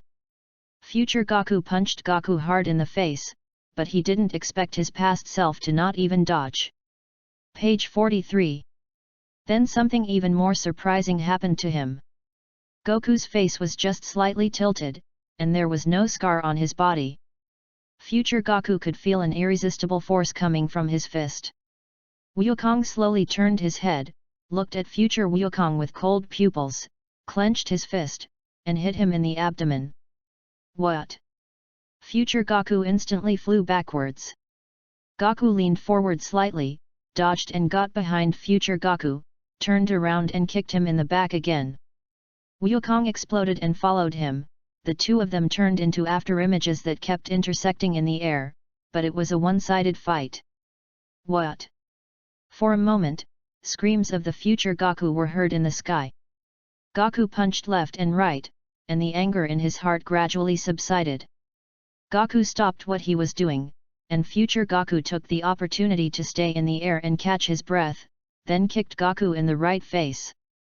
Goku blocked it with his arm and with his other hand he grabbed future Goku's ankle. The red aura on his body began to spread towards future Goku. The red flames continued to wrap around future Goku like thorns, enveloping his entire body in an instant. Oh, damn it!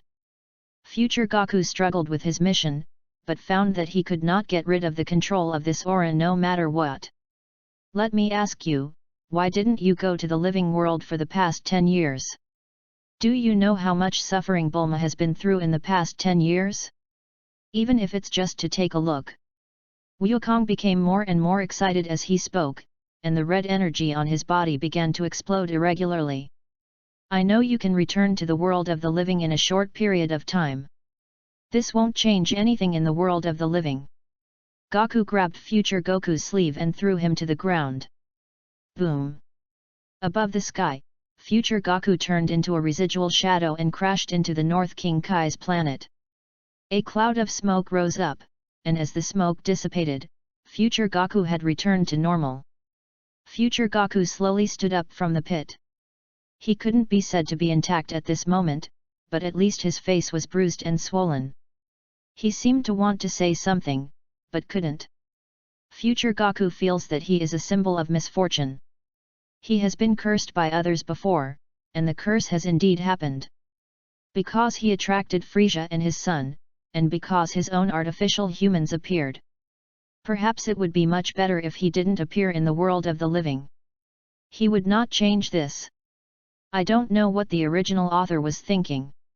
He could have gone back to the mortal world for a day and taught Gohan and Trunks, or even taught them through the message from King Kai of the North. Just think of it as the old bird showing the terrible bugs in the future world. This is the only explanation. Just think of it as some different plots in the future. I will not return to the world of the living. Future Goku looked up at the sky and looked at Goku with a determined look. It's up to you. You should know that Bulma has been missing you. Wukong felt that it was pointless to say more, he felt that his future self was really hopeless. Goku untransformed and flew in front of King Kai, not caring about his future self anymore. At this time, King Kai of the North felt a little sorry for his planet. It was already very small because of the god of destruction, and now it felt like his planet was going to get even smaller. Fortunately, it can repair itself after becoming smaller, unlike after being destroyed by the god of destruction and cannot be repaired. Alas, I feel so tired.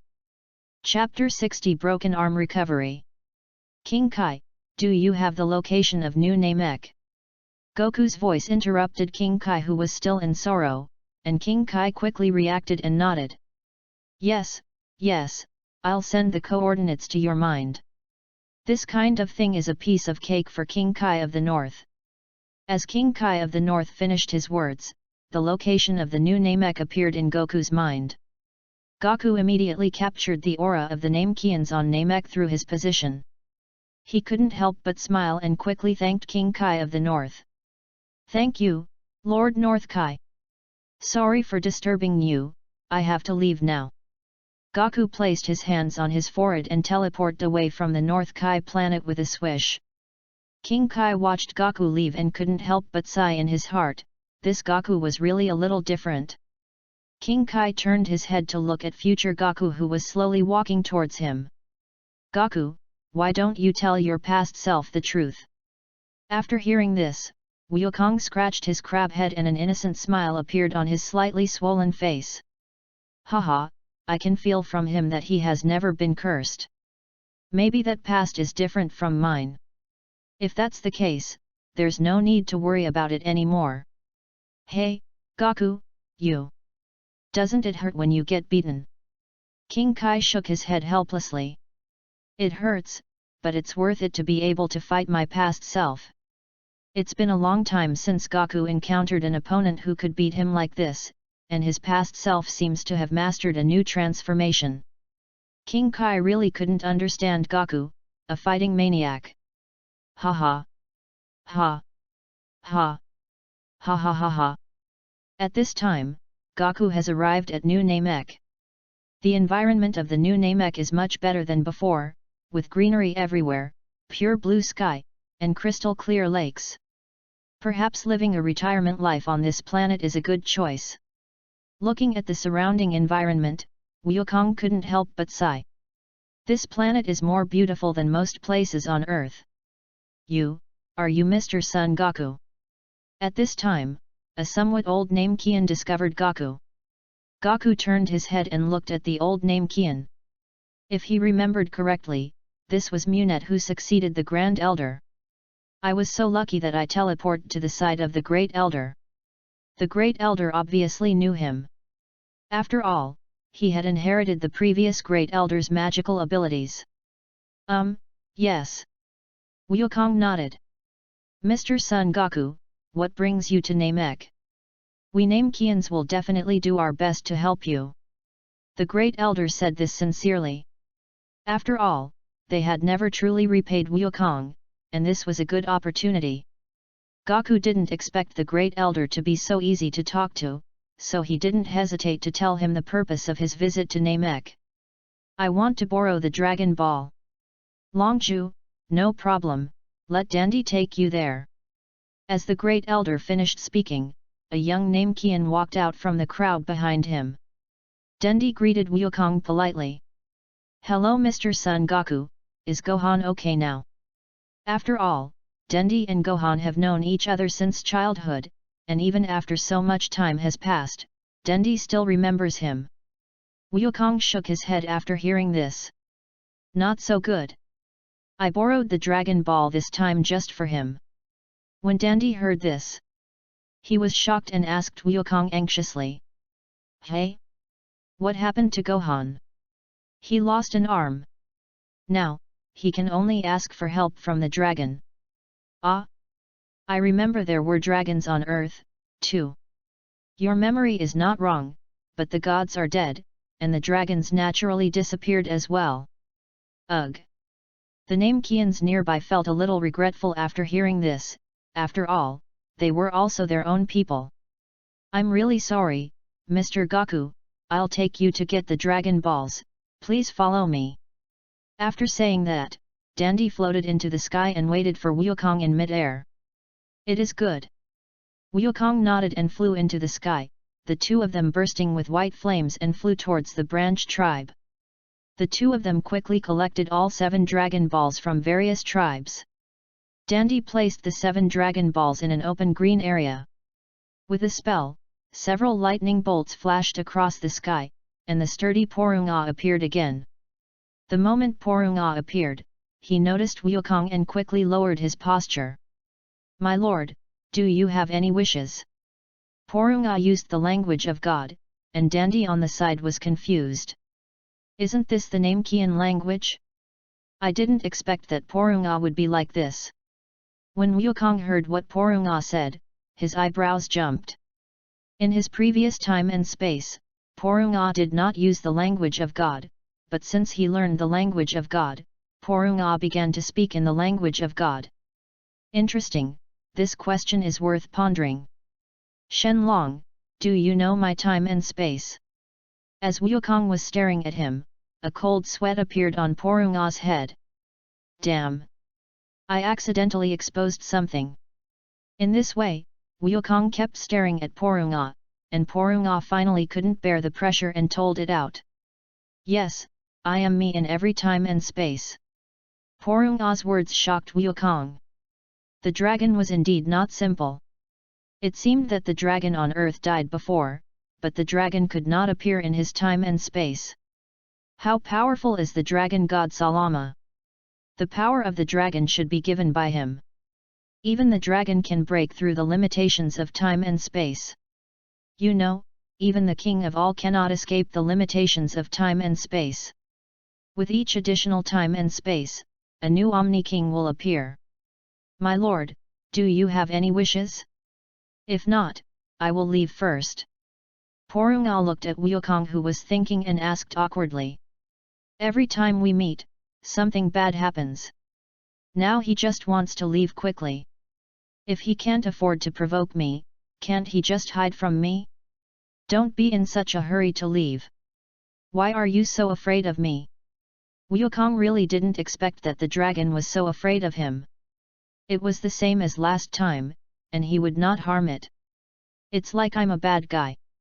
Haha, then sir, do you have any wish? Porunga took out a handkerchief from somewhere and wiped the cold sweat from his head. Please restore my son Gohan's arm. Well, sir, your wish has come true. Do you have any other wishes? A red light flashed in Porunga's eyes. At this time, Gohan, who was chatting with Trunks on Earth, suddenly found that his arm had recovered. Gohan-kun, look, your arm is back. Trunks looked at Gohan's recovered arm in surprise. It was amazing. Well, it should be Dad. Gohan moved his arms, raised them in front of his eyes, observed them carefully for a moment, then nodded and said. He seemed calm on the surface, but he was very excited inside. Who would have thought that he had only one arm? He had originally given up hope on this arm, but he didn't expect that his father's visit would solve the problem.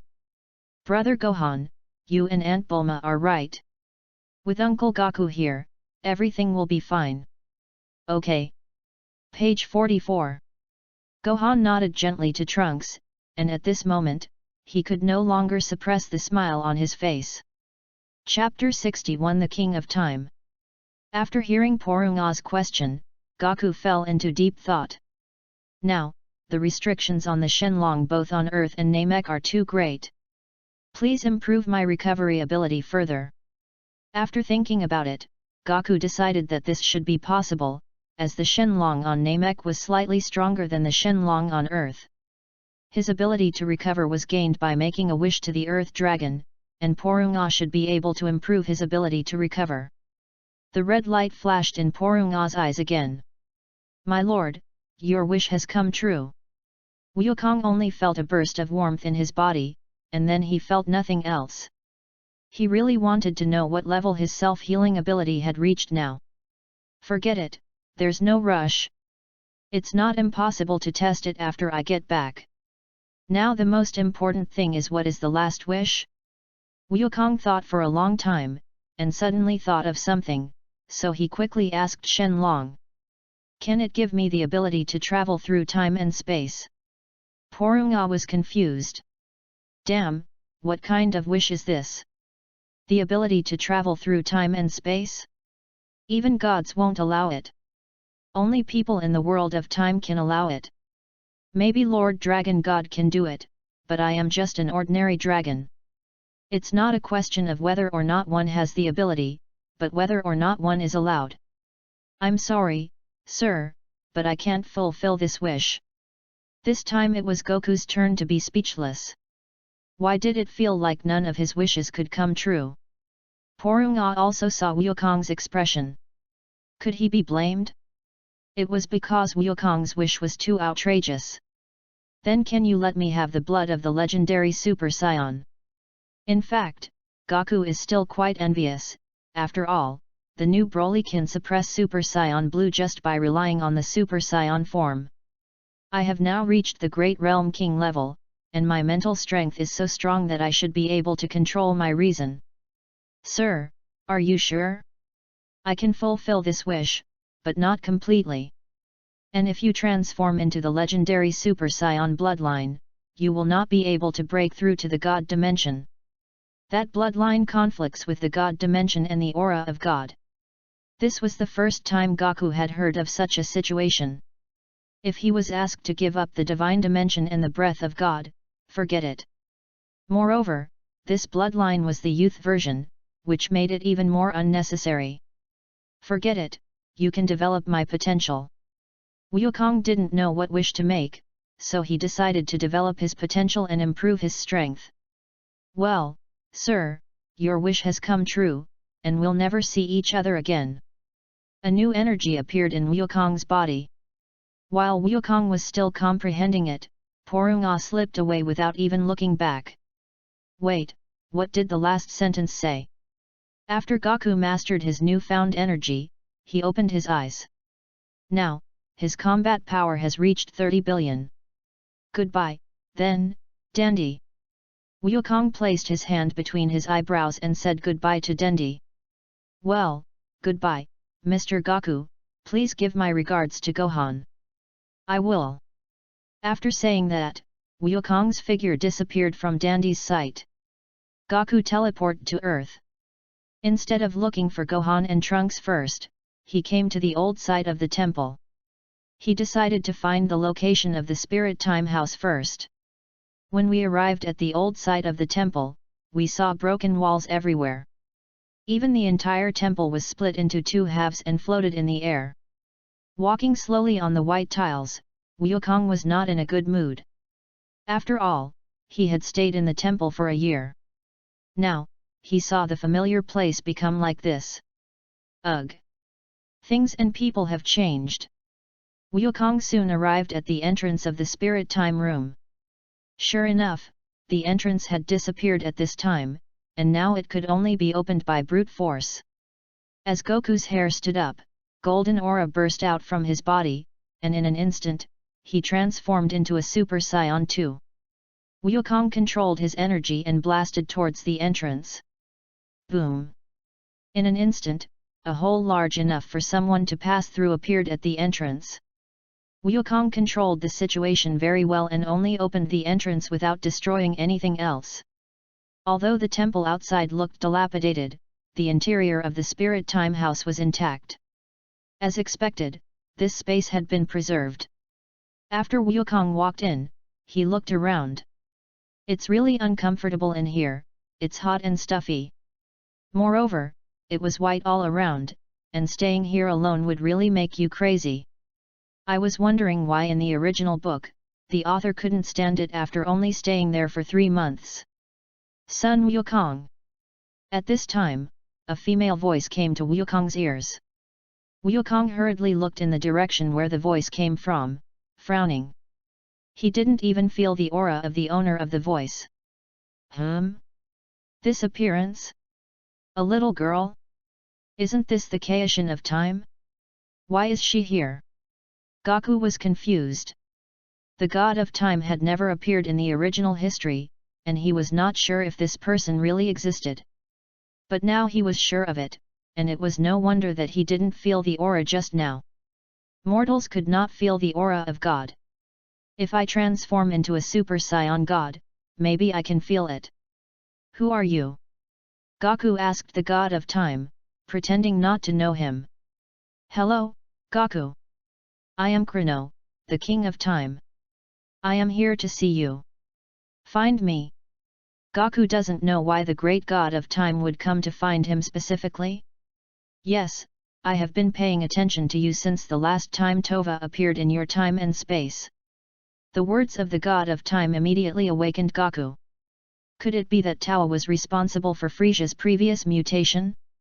Indeed, the aura emanating from him was very similar to that in a game. It must be her doing. You mean Frisia's mutation? After hearing this, Chrono nodded with an elegant smile on her face. Well, yes, it is because of her that I noticed you. You are different from the Son Wukong in other time and space, but you are the same person, so I am very curious. I would like to invite you to join the Time Patrol. Chrono's words were shocking. Goku didn't expect that the god of time would actually invite him to join the Time Patrol.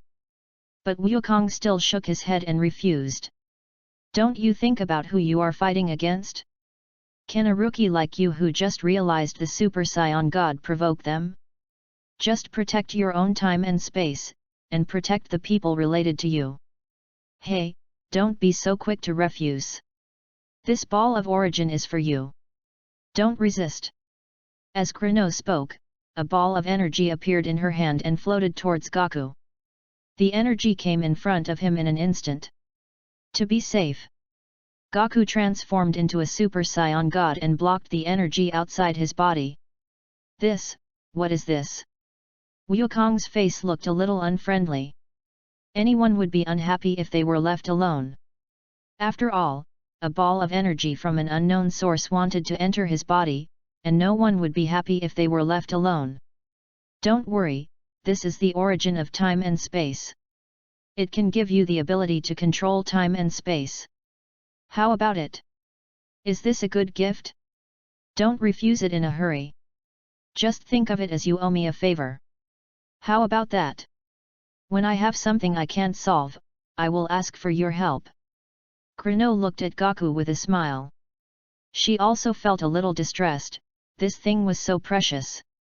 However, she felt it was worth it to be able to win over such a unique Son Wukong. The origin of time and space? Do you mean I can travel through time and space? Chapter 62, The Space-Time Targeted by Tova. Yes and no. You still need to comprehend it. This is just the origin, to guide you into it and speed up your comprehension. Hearing Goku's question, Kuno explained.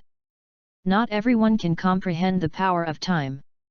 Even with the help of the origin of time and space, it will only greatly increase the probability. However, she believes that this son Wukong can do it. Okay, then thank you, Lord Kaishin of Time. I owe you a favor. Goku believes that possessing the power of time is very powerful. Look at Hit's time flash, which can be regarded as the initial manifestation of the power of time.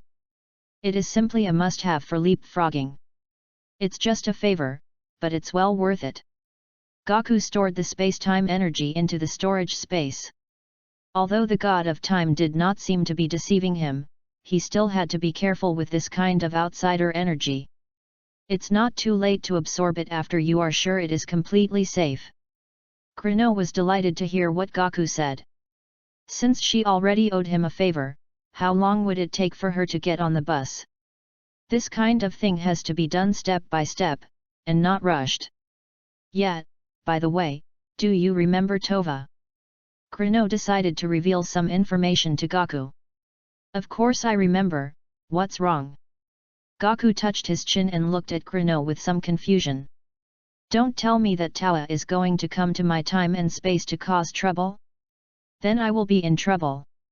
They come and go without a trace, and they like to do things secretly behind your back. This kind of person is the most annoying, and the key is that you have no way to deal with him. I can only wait patiently for her to cause trouble. The pursuit of her before that failed, but it is certain that she has set her sights on your time and space. Well, look at my own bad mouth, it really came true for myself. Wukong was speechless and wanted to slap himself to make himself think more. His guess was absolutely correct. How strong is Tova then? Wukong was a little concerned about this. If he was not stronger than himself, then it would be fine. But if he was stronger than himself? Her normal form is a bit weaker than you, but she also has a demon form, which I'm not sure about, Kuno said, sizing up Goku while touching her chin.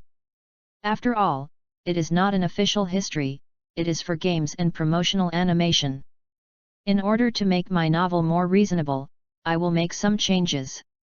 It's a fanfiction.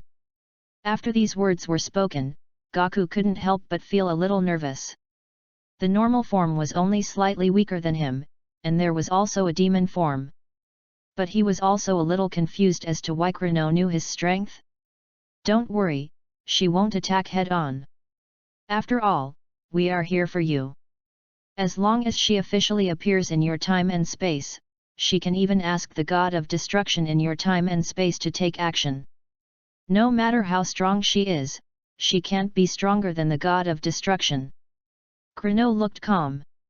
But the corners of Wukong's mouth kept twitching. Is this the god of destruction of their time and space? He has been sleeping on the bed. He is strong, but he doesn't take charge of things. If that's the case, can their universe average still be the second to last? How do you know my strength? Goku didn't think about what Beerus was like anymore, but asked the question in his mind. Hearing Goku ask this, Kuno couldn't help but feel a little proud, and her tone became a little higher. Of course it was when you were fighting with yourself in this time and space. Your red-haired form had already reached the first level of divine power, and it was also divine aura. If I hadn't shielded you, do you think the angels in this time and space would have noticed it? Would they have discovered that you were not from this time and space? You should know that traveling through time and space at will is a serious crime. Even if it's from the past to the future. Page 45. It seemed that he owed someone a favor again, but he also got some useful information, which made Weiss aware of his information. Wukong already had a plan for returning to his own time and space. Wasn't he worried about not having a teacher before? Now he has one, right? Thank you very much, Lord Kaishin of Time. I owe you another favor. After hearing what Goku said, Kuno's nose almost turned up to the sky. Haha, Haha, you're welcome. Oh, well, thank you, Lord Kaishin. Cough cough cough. Krino almost choked to death and was about to cry out of grievance. If she had known earlier, she would not have said that. Damn it, I didn't expect you to take it seriously. Hey, this is just a polite remark, just a polite remark. Oh, by the way, this is for you. Krino threw something like a button to Gaku. Gaku took it in his hand and observed it for a while, but he didn't see anything. What is this? Gaku looked at Krino with some confusion. Like a button, don't tell me he was summoning her, just like summoning all the eggs in the original book. That's the prop to the realm of time. Just press this button and a door to the realm of time will appear in front of you. Be sure to come and play more when you have time. Our realm of time is very interesting. You even have the opportunity to challenge powerful people from all time and space. As she spoke, Krino couldn't help but tempt Gaku. She knew that for someone like Gaku, a strong opponent would be a good temptation. Sure enough, Goku's eyes lit up after hearing this. The strong men from different time and space are really exciting. But he always felt that the Kaishin in front of him had no good intentions and seemed to be greedy for something. Forget it, just hold it in. There's no need to go to the realm of time. Oh, what a pity. Thank you, Lord Kaishin of Time. I will definitely go there if I have the chance. Wukong thought one thing in his mind but said another. Okay, you must come. That's what you said. Can Krino guess what Gaku is thinking? Two people have 800 minds. Sure, definitely next time. The two of them struggled for a while, and finally Krino said goodbye to Gaku. Gaku, that's all. I'm leaving now. Bye. As Krino spoke, a space-time light gate appeared behind her and her body slowly floated into the light gate. Well, goodbye, Lord Kaishin of Time. Gaku looked at Krino who slowly floated into the light gate and said goodbye to her. After Krino left, Gaku walked out of the spiritual time room and came to the ruined temple. For such a long time, he had been using air to maintain the entrance and exit. It's time to find Gohan, Trunks, and the others, and finish training them as soon as possible, so that I can hand over this time and space to them without worry. Gaku placed 2 fingers on his forehead, searched the aura of Gohan and the others, and teleported away from the temple. The temple is still the same dilapidated temple. The beautiful scenery of the past is long gone. It seems that nothing has changed, except that there is an entrance and exit connecting to the spiritual time house, which is glowing faintly. Chapter 63, The Father Who Pretends to be Cool in Front of His Son. Father. Gohan looked at Gaku who suddenly appeared in front of him and felt a little excited. Well, how are you adjusting now? Gaku instantly moved over and focused his attention on Gohan's arm. He could naturally feel the joy Gohan felt after his arm recovered. Haha, I'm still a little uncomfortable with it. After all, I've only had one arm for a while, so it's a little difficult to adapt to it. Gohan noticed the look in Goku's eyes and moved his new arm with a smile. I'm glad it's nothing serious. I'll go meet Dandy now. Dandy? Is that the Dandy from Namek? How is he now? Gohan was a little excited when he heard this. They had been friends for life and death, but they hadn't seen each other for many years. Well, he should have a high status among the Namekians now, so don't worry. He asked me to say hello on his behalf. Thanks, Dad. Gohan nodded, feeling happy for Dandy. Okay, follow me. With that, Gaku teleported the two of them to the ruined temple. This was also Trunks' first time at the temple. Looking at the dilapidated scene around him, he looked at Gaku with some confusion. Uncle Wukong, where is this place? After hearing what Trunks said, Gaku looked at Gohan with some confusion. You mean you didn't bring Trunks here? Gohan naturally understood Goku's eyes. He had been here, but he didn't bring Trunks with him, so he quickly answered. Well, I haven't brought him here. I came here alone before and saw the ruined temple.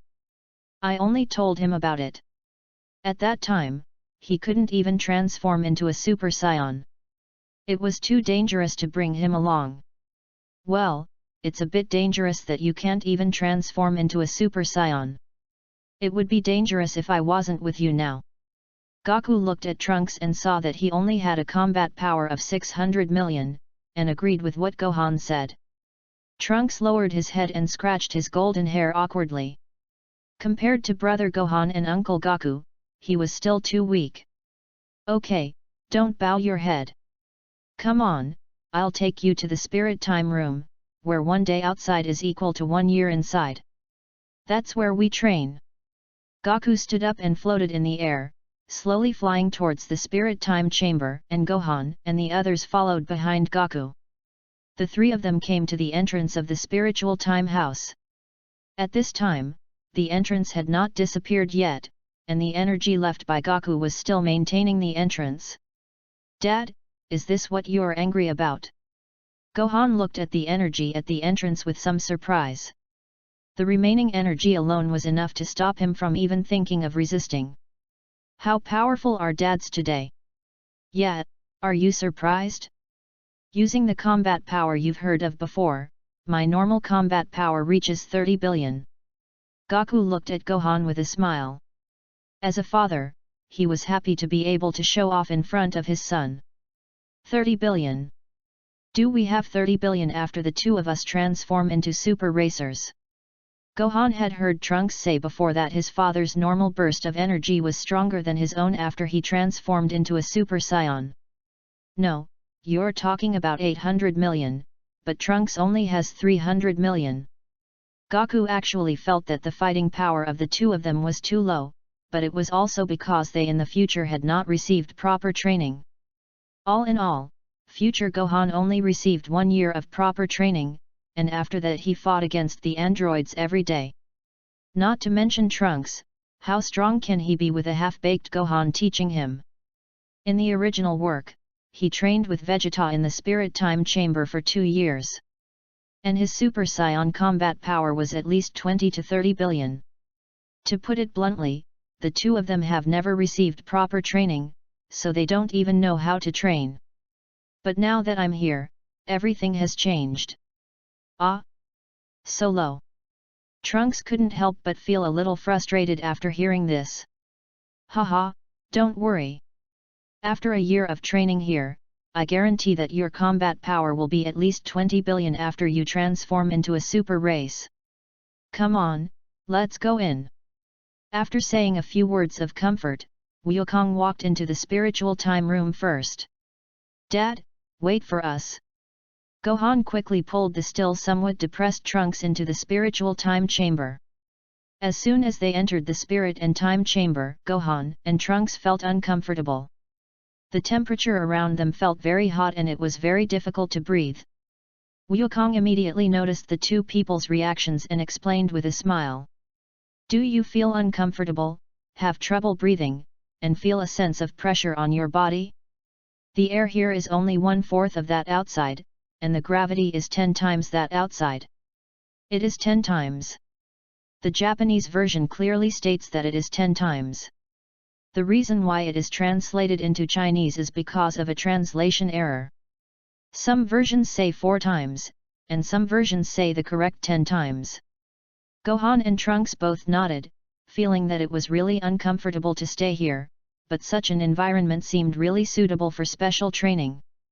Wukong took a few steps forward and came in front of them, facing them. You two have not mastered the Super Saiyan form to such an extent right now, like you, Gohan. Gohan was confused.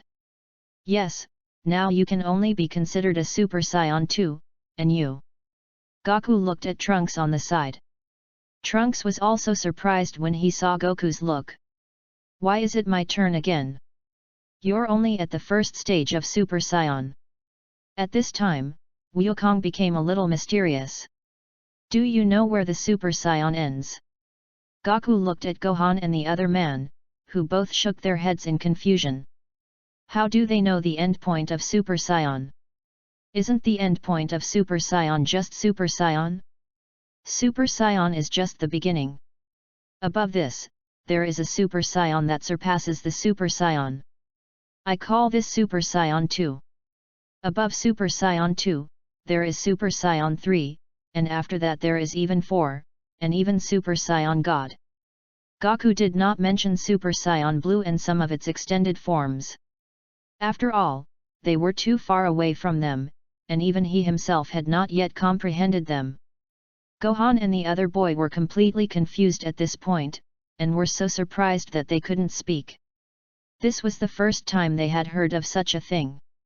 There is also a form in Super Saiyan 1, which is Super Saiyan Full Power.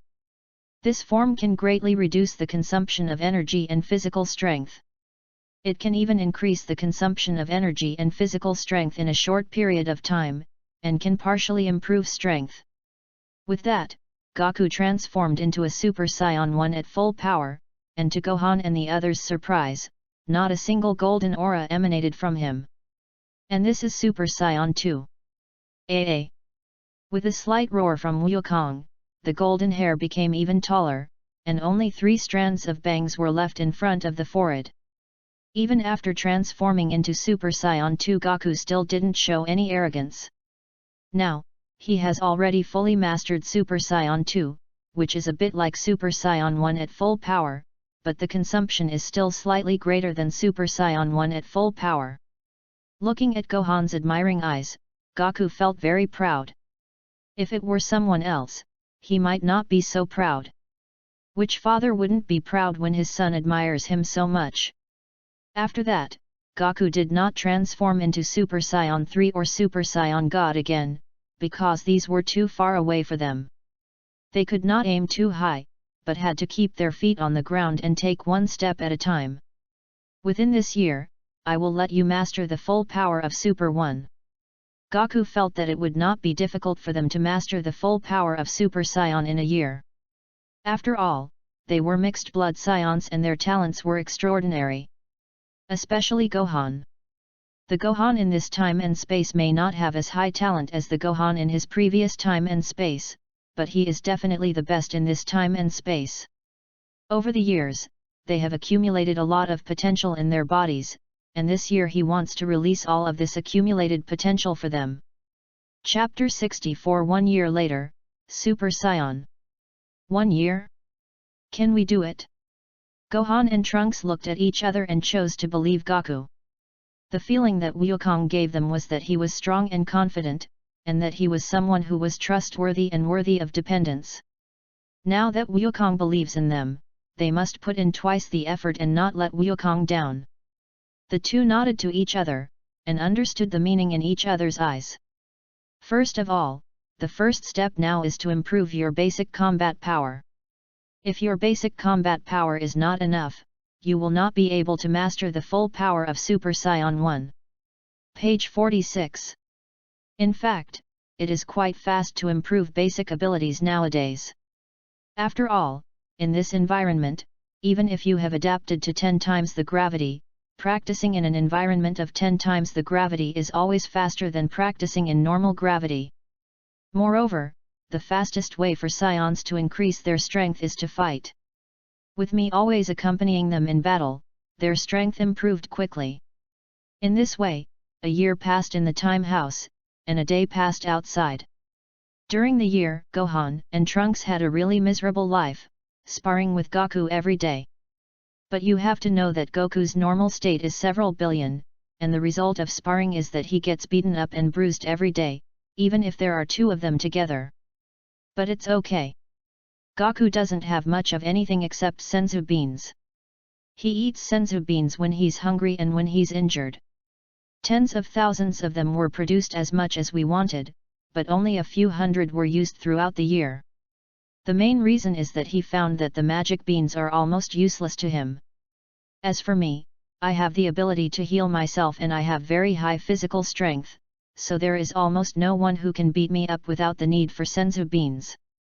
He had distributed a lot of senzu beans to others before, but this was just the tip of the iceberg compared to the total amount of senzu beans.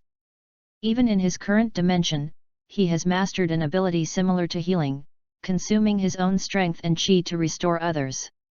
With Goku's caring and meticulous training, the fighting power of the two has skyrocketed over the past year. For example, Gohan's basic combat power has reached 2 million, and he has fully mastered the full power of Super Saiyan, and is not far from Super Saiyan. Maybe I just need to die myself? Or in other words, my father? No, if I die, will I transform directly into a beast form?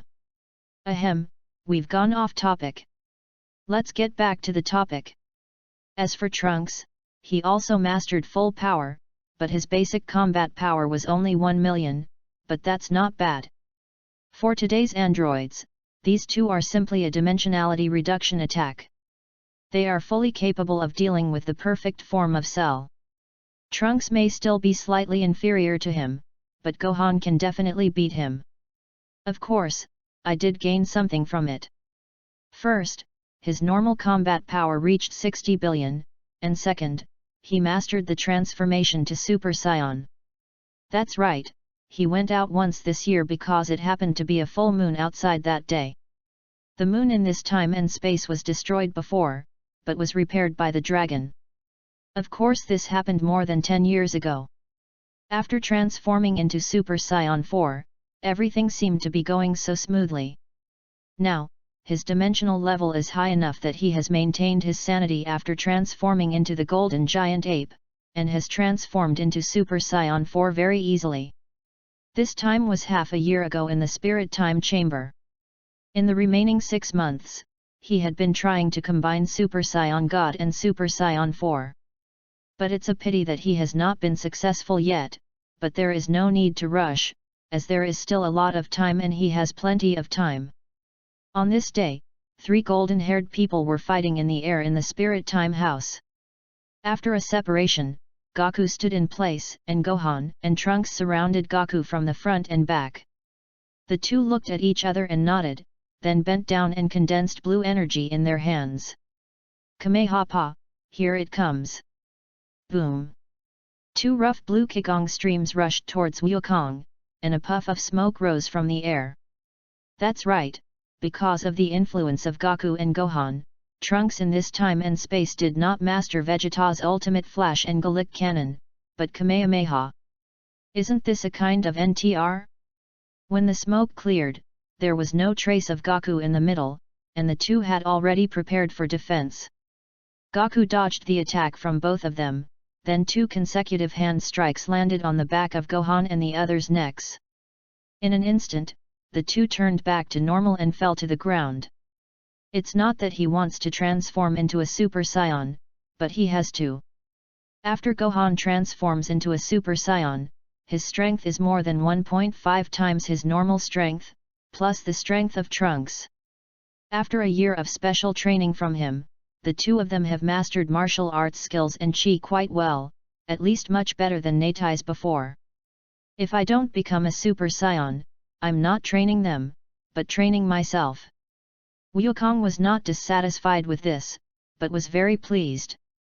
Now he could hand over this time and space to them.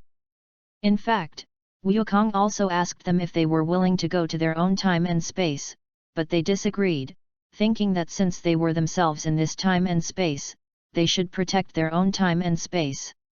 The reason why Wukong asked them was because of a scumbag named Zha many years later. After they fell to the ground, they turned over and sat on the ground. Goku looked at them, untransformed himself, and landed on the ground, then walked towards Gohan and the others. Well, you are now strong enough to destroy the androids, and we should get out now.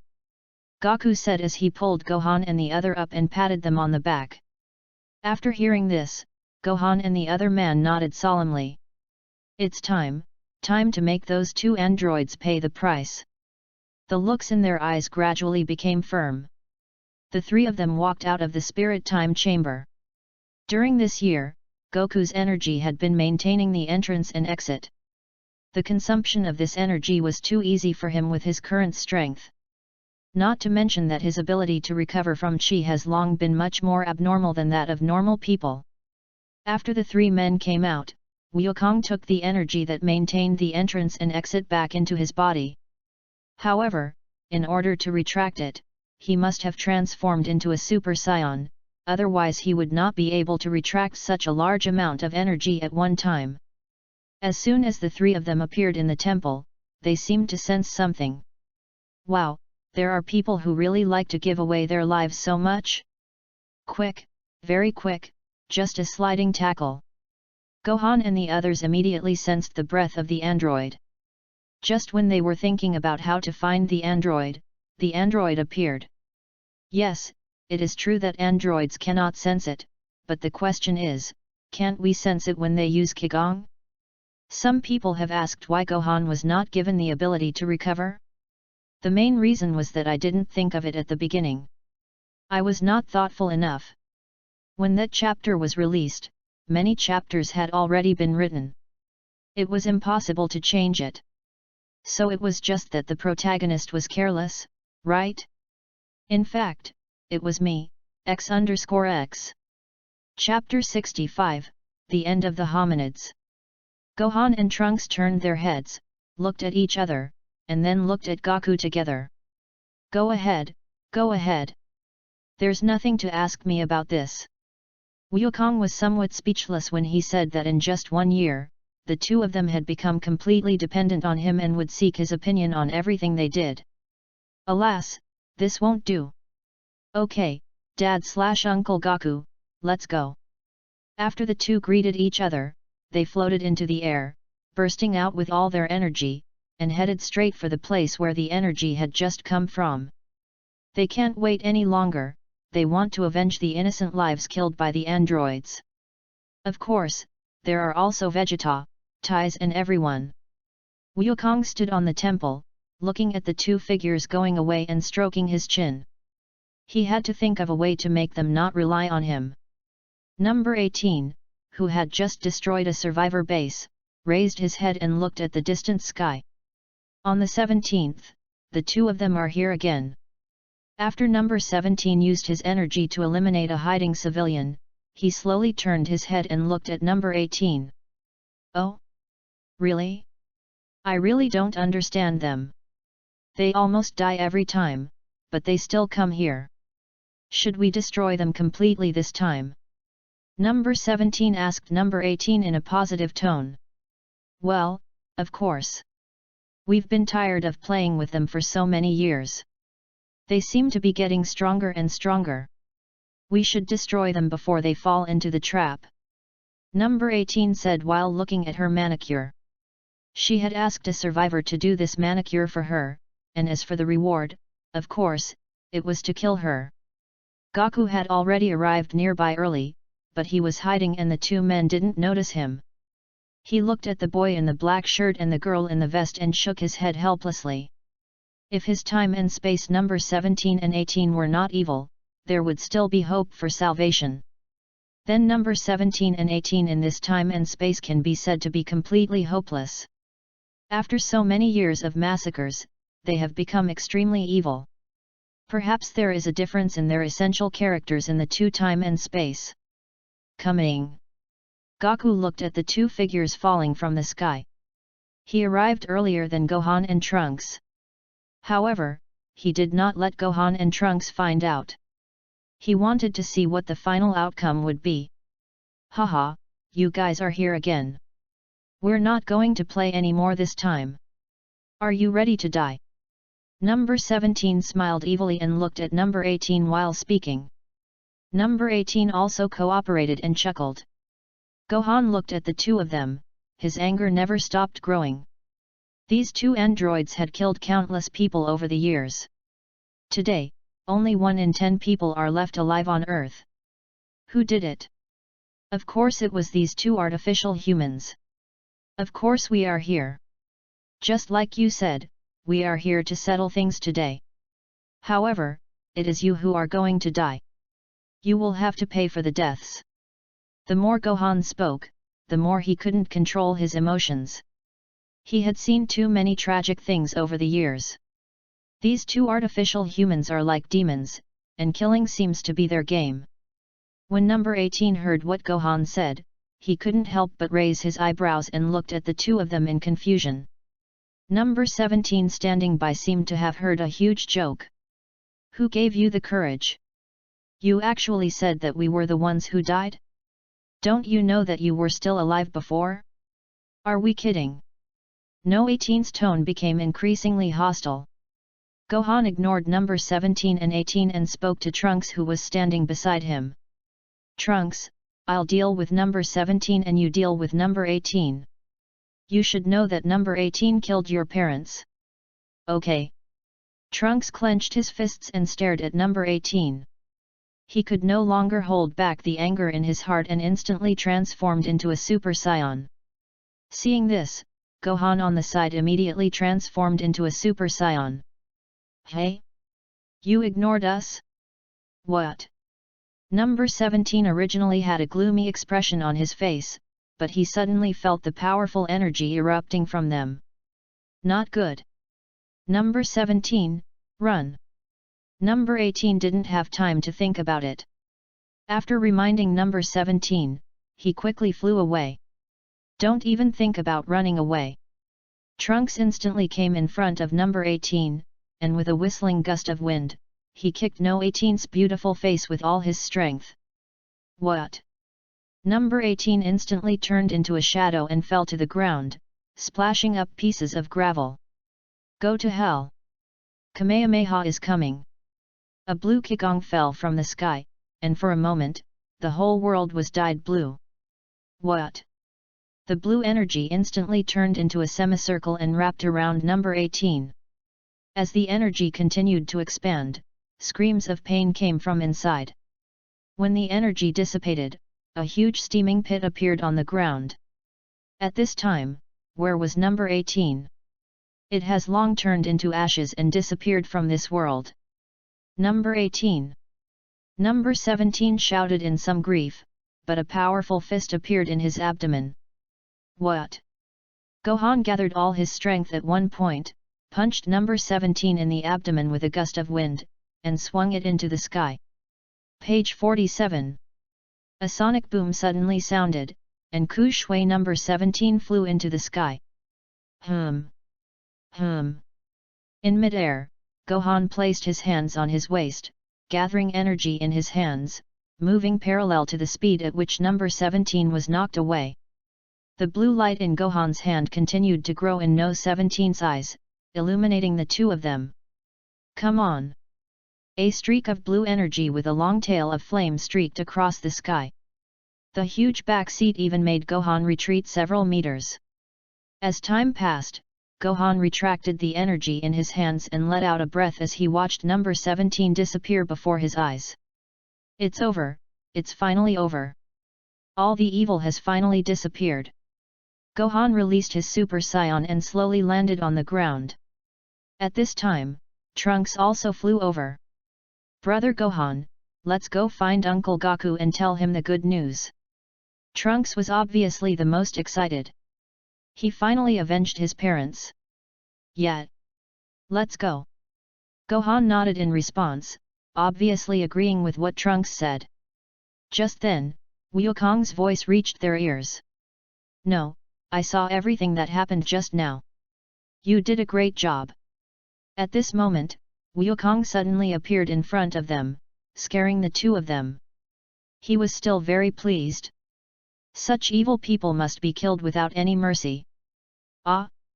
Dad, when did you come? You scared us. Gohan felt that his father's instant teleportation was too scary. Who knew he would suddenly appear at any time? King Kai of the North gave you a thumbs up, indicating that you were right. Trunks nodded beside him like a chicken pecking at rice. Haha, I got here earlier than you.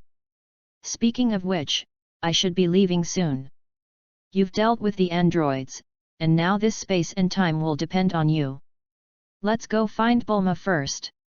Wukong put his hands on the two men's shoulders and disappeared from the spot in an instant. Now, with his improved teleportation, he no longer needs to put his hands on his forehead. But, there is a thing called sentiment. Chapter 66, Interesting Things Before Returning. At this time, Bulma in the laboratory had completed all the preparations. She took off her slightly worn white shirt and leaned back on the sofa tiredly. Phew, it's finally done. Now the energy is enough for a round trip. Wukong can also return to his time and space. Bulma pressed her hands to her temples, closed her eyes, and spoke a little tiredly. She actually really wanted to go to Wukong's time and space with him. She wanted to see herself in that time and space. She really envied herself in that time and space, but it was precisely that envy that stopped her from wanting to go. As the saying goes, the only one who understands oneself is oneself. She knew very well that if she followed Wukong back to that time and space, what would herself in that time and space think? She is not afraid of any other girls, but she is afraid of herself. I think I thought the same way at that time and space. As she thought about it, Bulma couldn't help but fall asleep due to fatigue. After Bulma fell asleep, the three of them teleported to the nearby area. "Shh, be quiet, let's go out and talk. Bulma is too tired, let her have a good rest." After saying that, Goku gently picked up Bulma, walked slowly to the bed next to him, put Bulma gently down, and covered her with a blanket. "Get some sleep, Bulma, you're so tired." Goku, Gohan, and the other two walked out of the room and came to the empty hall outside. "Dad, are you really leaving?" Gohan looked at Goku with some reluctance, as he didn't know how long it would take for them to see each other again. "Yeah, Uncle Wukong, won't you stay a few more days?" Trunks on the side nodded quickly and agreed with Gohan. He also didn't want Uncle Goku to leave. "I feel really safe with Uncle Wukong around, as if I don't have to worry about anything." Wukong turned his head and looked at them both carefully, a gentle smile appearing on his face. "All good things must come to an end. After all, I am not from this time and space. You in that time and space, your mother are still waiting for me. And you, Trunks, I have to go back to witness your birth." Goku looked at Trunks, and Trunks, who was stared at by Goku, couldn't help but lower his head shyly. Yes, it seems that Uncle Goku's self in that time and space had not been born yet. "So, Dad, when are you going to leave?"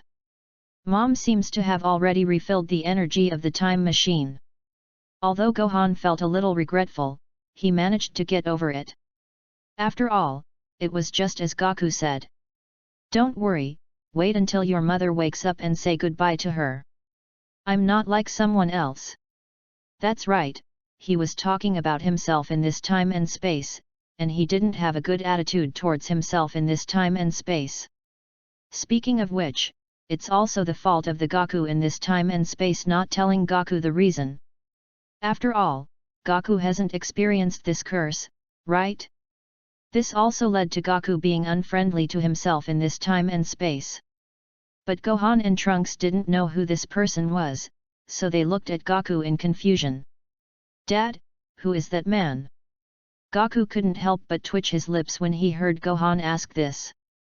After all, he is my future self, so I can just scold him myself, and don't let my son know about it. If he knew about it, wouldn't the words my son used to curse me be the same as those used to curse me? Ahem, you don't need to know this. You don't know this person. Wukong quickly changed the subject. "First, tell me what you are going to do after I leave." Gohan and Trunks looked at each other when they heard Goku ask that. To be honest, they didn't quite realize that over the past year, they had gotten used to relying on Wukong. For a moment, they were a little overwhelmed when they were suddenly asked to make a decision. Wukong looked at their reactions and smiled helplessly. "After I leave, this world will only be able to rely on you. You can't rely too much on me." Goku and Gohan couldn't help but feel a little ashamed at what they said. "After I leave, you two should continue to practice on your own. There will be greater challenges in your time and space in the future. Everything depends on you." The bigger challenge Goku was referring to was of course Majin Buu, and Zamasu who appeared after Majin Buu ended. Of course he would not ignore what Zamasu said. he would let Zamasu feel what the power of a mortal is. However, I wonder if my dimension can reach the God dimension by then? Come to think of it, I can no longer be called immortal now, after all, my dimensional level has reached the Grand King. Yes. We will definitely work hard to train and achieve the Super Saiyan 2 and Super Saiyan 3 that you mentioned, Dad, or even the Super Saiyan God. Gohan and Trunks nodded at the same time. Only after experiencing the experience of the androids did they know how important strength is. Wukong also said that there will be greater challenges in the future. They believe Wukong's words, so in order to protect this time and space, they will continue to practice. In order to have the power to protect this time and space. Half a day passed. Gohan and Trunks used their fast flying method to inform each survivor base of the good news that the androids had been eliminated. After experiencing the ravages of the artificial humans, the only 1 in 10 humans left finally began to rebuild their homes.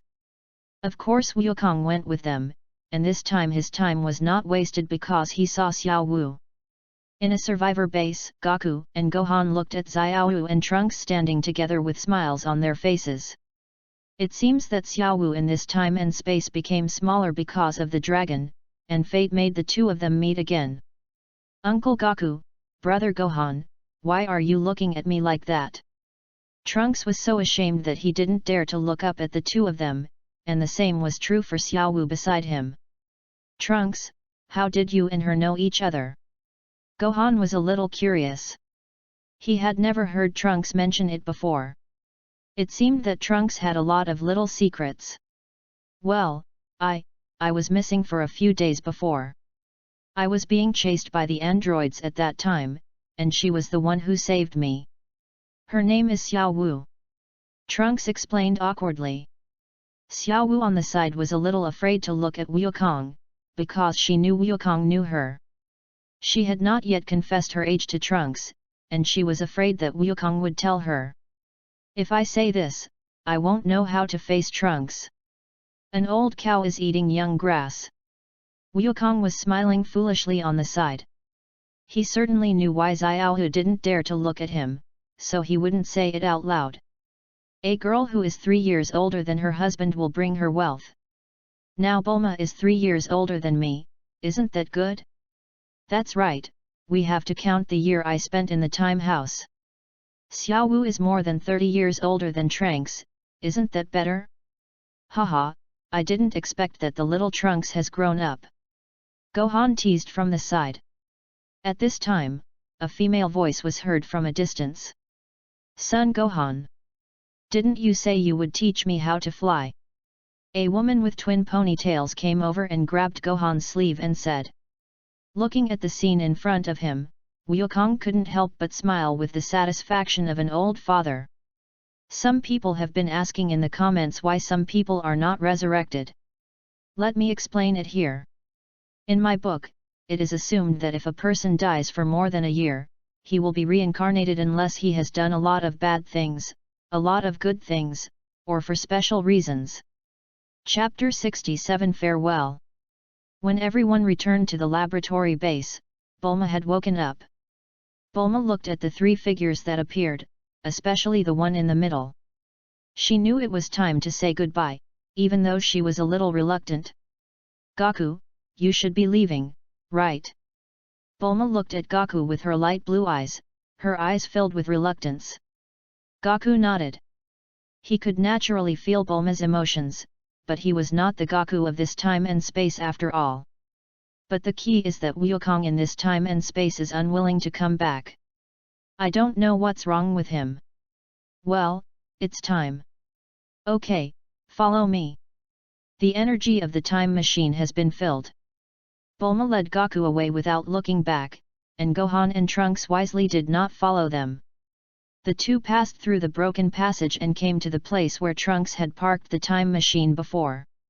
Looking at the tall time machine in front of them, both of them were silent. Goku, before you go, I have something for you. Bulma pulled out a universal capsule and handed it to Goku. Page 48.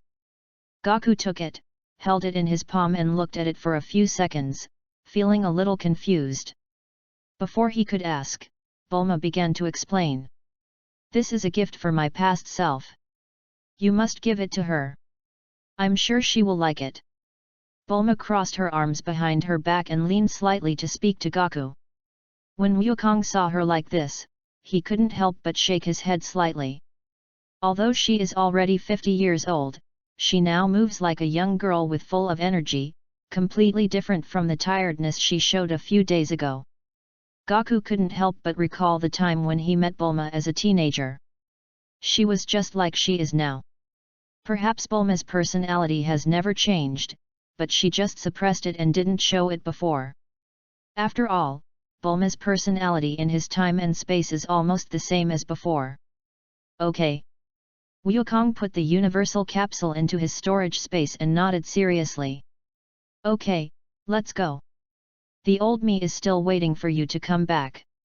Bulma exhaled, looked at the time machine with her pupils dilating continuously, and said slowly. Gaku silently looked at Bulma's profile, perhaps he should teach them that thing. Bulma, I'll call Gohan and the others over. I'll give you a gift before I leave. A parting gift. After hearing what Gaku said, Bulma slowly turned her head and looked at Gaku with a somewhat silly look. She really couldn't think of what gift Wukong could give them. It is good. Trunks, what are you and her going to do? Gohan looked at Trunks meaningfully. Trunks blushed and quickly retorted. Of course he knew what Gohan was referring to, wasn't it him and Xiao Wu? Brother Gohan, you're still talking about me. I didn't even know you and Sister Videl were together. When Gohan heard this and wanted to refute immediately, his father's voice came from his mind. Gohan, come here with Trunks. Gohan looked at Trunks in surprise, wondering if he was hallucinating. Trunks, did you hear that too? Trunks nodded at the look Gohan gave him, and he also heard the voice. Yes, Uncle Gaku called me to go over there with you.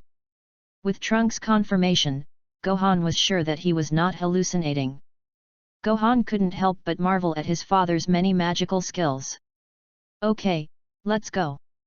Originally, Gohan and his companions did not intend to disturb Gaku and Bulma, allowing them to say goodbye properly. But now that Wukong has called them, there must be something, so they might as well go. Gaku and Bulma didn't have to wait long before Gohan and Bulma came over. Dad, Mom, Dad, what do you want us to do? Gohan greeted him first, then looked at Gaku with a questioning look. I originally wanted to give them some space, but I didn't expect that in the end I was just being too sentimental. Ugh. A gift for you guys before I leave. Gift. Looking at the surprised expressions of Gohan and Trunks, Gaku smiled gently and nodded. This is... Gohan suddenly felt that there was a new training method in his mind. He looked at Bulma and Trunks and found that they also looked surprised. Then, the three of them looked at Wukong together. Wukong naturally saw the puzzled looks of the three people, because what he gave was a good thing, a method of practicing God. That's right, Gaku gave them the divine cultivation method. No matter from which aspect, a high-dimensional level is very beneficial. Therefore, Wukong felt that this was the best gift for them. This is a good thing. It can improve the dimension level. Except for Bulma, who had heard Gaku talk about dimensional levels, Gohan and the others looked confused when they heard this new term. What? What is the dimensional level? Gaku looked at their puzzled expressions, and since he had not explained in detail to Bulma the benefits of a higher dimensional level, he decided to tell them about the benefits of a higher dimensional level. The levels of dimensions are divided into mortals, gods, Hades, kings of realms, great kings of realms and the highest dimension of gods. A high level of dimension is extremely beneficial to the growth of strength. At the same time, you will also have more unique abilities and your lifespan will be greatly improved. It is also very beneficial for maintaining youth. Wukong spoke word by word. He had noticed the three people's eyes becoming brighter and brighter. Especially Bulma, when Gaku talked about staying young, her eyes were like two 4K pure gold. There was no way. After all, she was a woman. Which woman didn't care about her appearance? Moreover, she was already 50 years old. Maybe her genes make her look only in her 30s, but she is actually not young anymore and some fine wrinkles have appeared on her face. Thank you, Gaku. Bulma couldn't help but say. Hey, why are you saying thank you to me? Wukong waved his hand. You must practice diligently. It should be no problem for you to become a god. By the way, if you meet someone who looks like me in the future, exudes an evil aura, and wears black clothes, use a time machine to find me immediately. Do you hear me? Gaku said this with a serious face, and he was talking to Gohan and Trunks. He didn't want Bulma in this time and space to encounter that incident. If it were Bulma in this time and space, she would be even more desperate. Well, Dad, we get it. Although Gohan didn't know why, he looked at Goku's serious expression and nodded seriously in answer. After hearing this, Wukong couldn't help but smile with relief. By the way, I have sent the coordinates of New Namek to your minds. If you encounter any troubles and need to make a wish, you can go to New Namek. They should not refuse. As Gaku spoke, the coordinates of New Namek appeared in Gohan and Goku's minds. They both nodded. Well, this time we really say goodbye. Trunks, please come with me. When we come back, we'll need you for the time machine. Okay, Uncle Gaku. Trunks heard Gaku calling him and quickly came to his senses and followed Gaku into the time machine. Goodbye, Gaku. Goodbye, Dad. Wukong looked at the two people outside through the glass cover, waved his hand reluctantly, and said something silently in his heart. Take care of yourself. Then the time machine flashed and disappeared in this space and time. Chapter 68 Bulma with short hair. Gaku and Trunks once again returned to the place they left. After getting off the time machine, Gaku looked at Trunks inside and found that he had no intention of coming down. Trunks, aren't you going to get off and stop visiting your father and mother? Listening to Goku's words, Trunks in the time machine shook his head. If he saw him, he would definitely be reluctant to leave. It would be better to go back now if you don't want to see each other. Although I have this idea in my mind, fortunately I can put it out in time. No, Uncle Gaku. Brother Gohan and Aunt Bulma are still waiting for me in that time and space, and I hate crying. Goodbye, Uncle Gaku. Well, you and Gohan can teach Videl and Xiao how to practice God. After all, they are family. Trunks waved shyly and quickly started the time machine. After a flash, the time machine disappeared again. Gaku shook his head helplessly as he watched Trunks leave. The future of time and space depended on the two of them. I hope they can keep their original aspirations in mind and keep moving forward. Wukong didn't think any more, burst out with white flames and flew towards Zidu at an extremely fast speed. He had no intention of hiding the news of his return. After all, there was nothing to hide. Mainly because of Bulma's personality, if I suddenly appear and scare her, I might be in big trouble.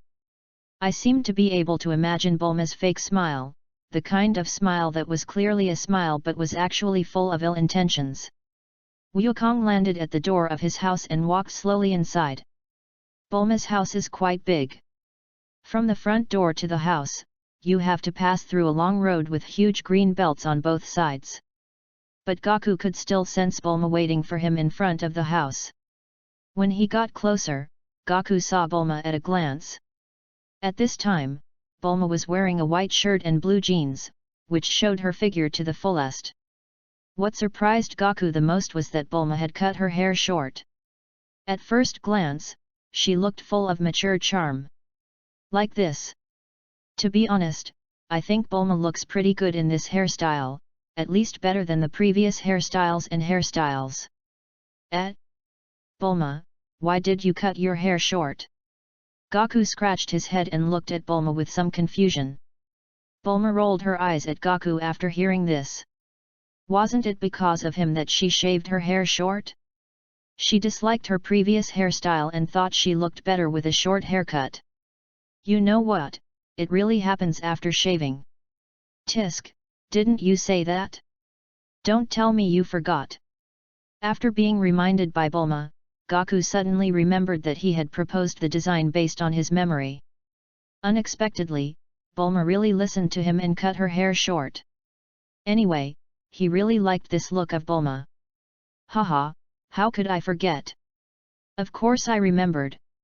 I didn't expect that you would actually cut it when I mentioned it casually. Gaku said as he walked forward and pulled Bulma into his arms. You asked, of course I am satisfied. Before this, Bulma had never heard Gaku mention anything about her appearance, and when he mentioned it that time, Bulma was very excited. But I am also a little worried, will the cutout look really good from Wukong's perspective? However, during the 2 days when Wukong was gone, she still made up her mind to cut her hair. Unexpectedly, the result was quite good. It seemed that she had underestimated Wukong's vision. Okay, let's go inside. Bulma said after she got out of Goku's arms, and he nodded and followed her into the house. When he arrived at the hall, Gaku saw Gohan playing the video game and couldn't help but frowned. After experiencing the future time and space and seeing the future son Gohan, he felt more and more annoyed with the Gohan of this time and space. No, we can't let him relax like this anymore. We need to train him more often in the future. Gohan, who was having fun at this time, had no idea that Gaku was planning for his future. His days would not be so good in the future. Gohan is also old enough to go to elementary school. Is it necessary for him to go to elementary school now? At this time, Bulma also saw Gaku looking at Gohan and mentioned something about Gohan. Page 49. She felt that Gohan had already completed college studies and there was no need for him to go to school. Gaku looked at Gohan and fell into thought. He thought it was good for Gohan to go to school and meet more partners and friends. Wouldn't it be nice to give him a complete childhood experience? Well, to be honest, because she is his future wife, he thinks Videl is still very suitable for Gohan. I'm afraid that if Gohan doesn't go to school, he won't meet Videl. And this doesn't prevent me from training Gohan. I go to school during the day and practice at night. Look, isn't this a master of time management?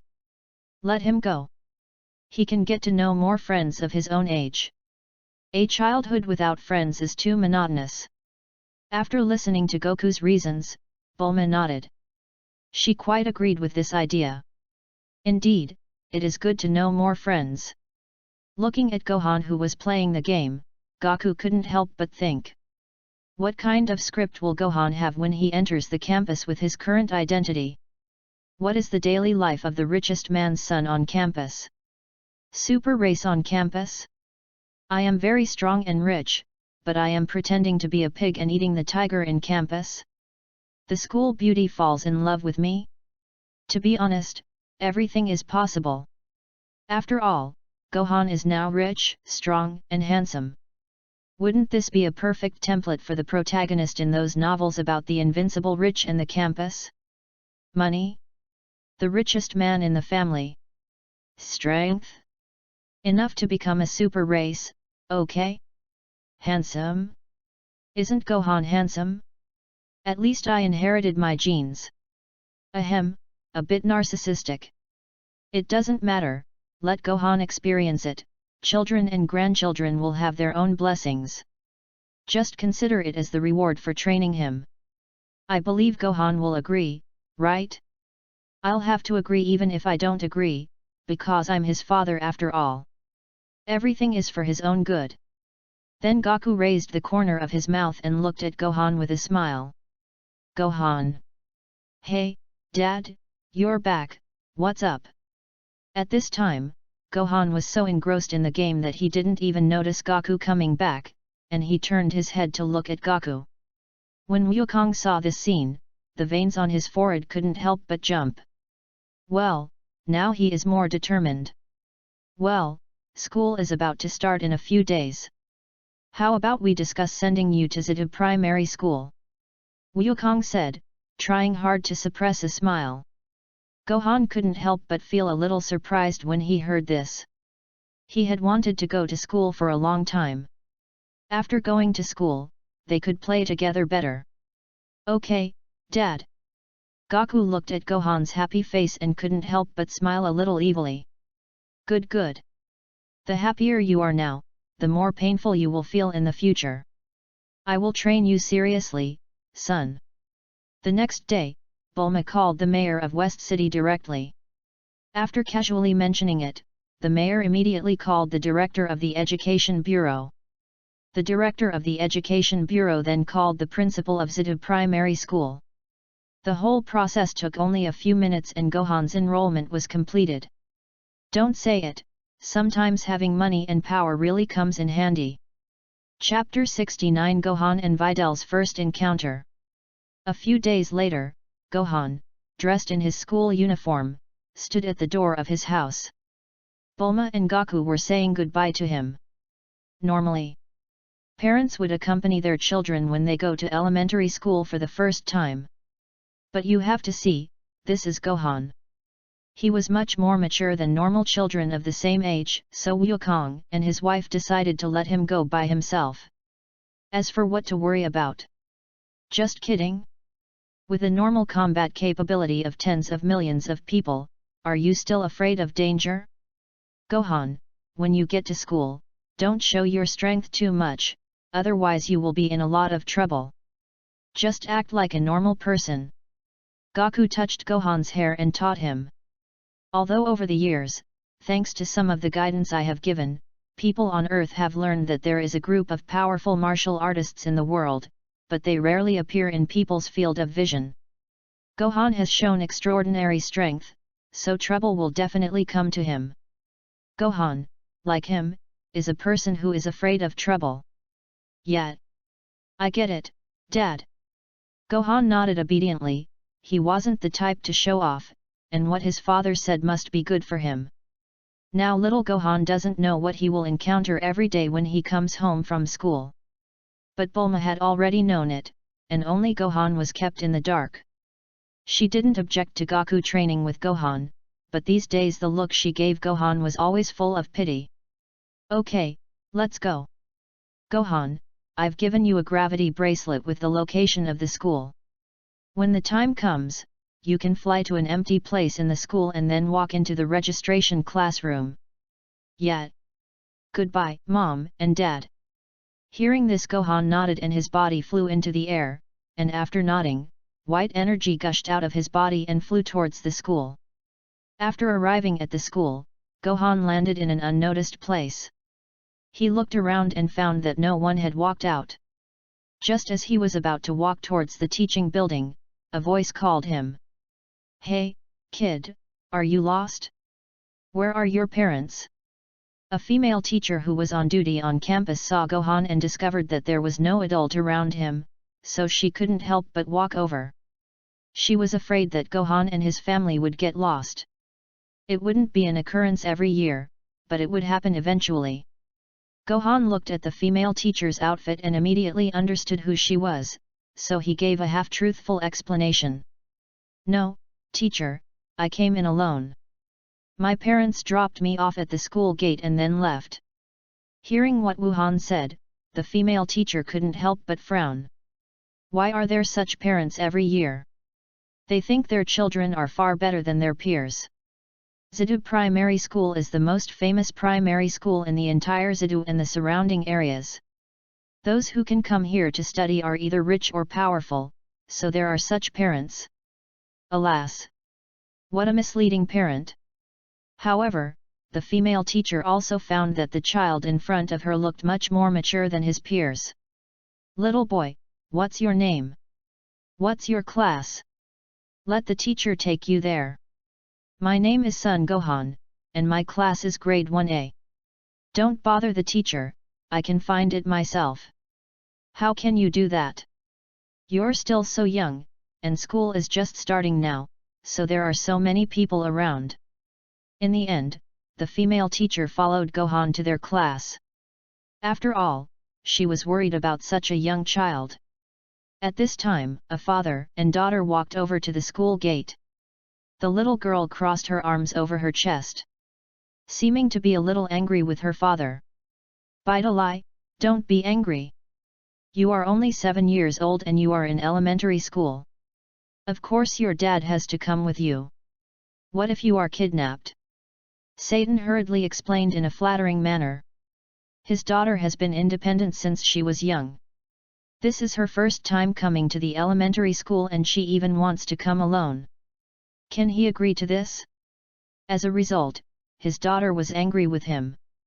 Today's Satan is not as rich and powerful as in the original book, but with his strength far exceeding that of normal people, he is not short of money and power. So he sent his daughter to Zidu Primary School, the most famous and also the most difficult primary school to enter in Zidu. It's even Class A among them. Humph! Bideli, with twin ponytails, pouted, turned her head and snorted coldly, looking very cute. Along the way, Satan was trying to please Videl. Finally, he managed to coax Videl into submission before going to class, and Satan breathed a sigh of relief. Each person's corresponding seat was posted by the door of the classroom, and Satan followed the instructions and brought Videl to her seat. Each seat has 2 stools, one for students and the other for parents. At this time, all the students in the class were present, and the teacher was explaining some precautions on the podium, and of course also talking to the parents. Bideli looked to the side. Almost all the students in the class were accompanied by their parents, even she was no exception, but there was a student next to her who was not accompanied by his parents. This aroused her curiosity. Did his parents go to the bathroom, or did he come alone? While Satan was listening to the teacher, Videl stretched out her slender little hand and poked the boy next to her. Gohan, who was listening to his teacher, suddenly felt someone touching him and immediately turned his head to look over. I found out it was a little girl, and I couldn't help but wonder why she was calling me. After seeing Gohan turning around, Videl couldn't help feeling a little shy. After all, they didn't know each other, but she took the initiative to touch him. Hello, my name is Bidalai. What's your name? Bidalai hesitated for a long time before she uttered this sentence awkwardly. Seeing Videl like this, Gohan answered calmly. My name is Son Gohan, and I'm better than Dili. The two of them chatted occasionally, and it was obvious that Gohan's handling of the matter eased Videl's embarrassment. This made Bidalai bolder and she asked the questions that had been bothering her. Did you come alone? Hearing Videl's soft voice, Gohan was stunned at first, but then he reacted and nodded. Well, yes, my parents dropped me off at the school gate and then left. Gohan still used the same excuse he had used to deceive the female teacher. After all, it was okay for someone to go to school alone, but if someone came to school from home alone, that would be a bit too outrageous. He and Bidalai had just met, and their relationship was not close enough for them to be honest with each other. What? Your parents really let you go to campus alone? Bidalai was both envious and in awe. After all, she is only a 7-year-old child. She is still a little scared when she goes to a place where she is unfamiliar with the place alone. So Satan still knows her very well and is determined to follow Videl to school. Ah! The discussion between the two naturally attracted Satan's attention, and Satan turned his gaze to the little boy next to his daughter. I was shocked.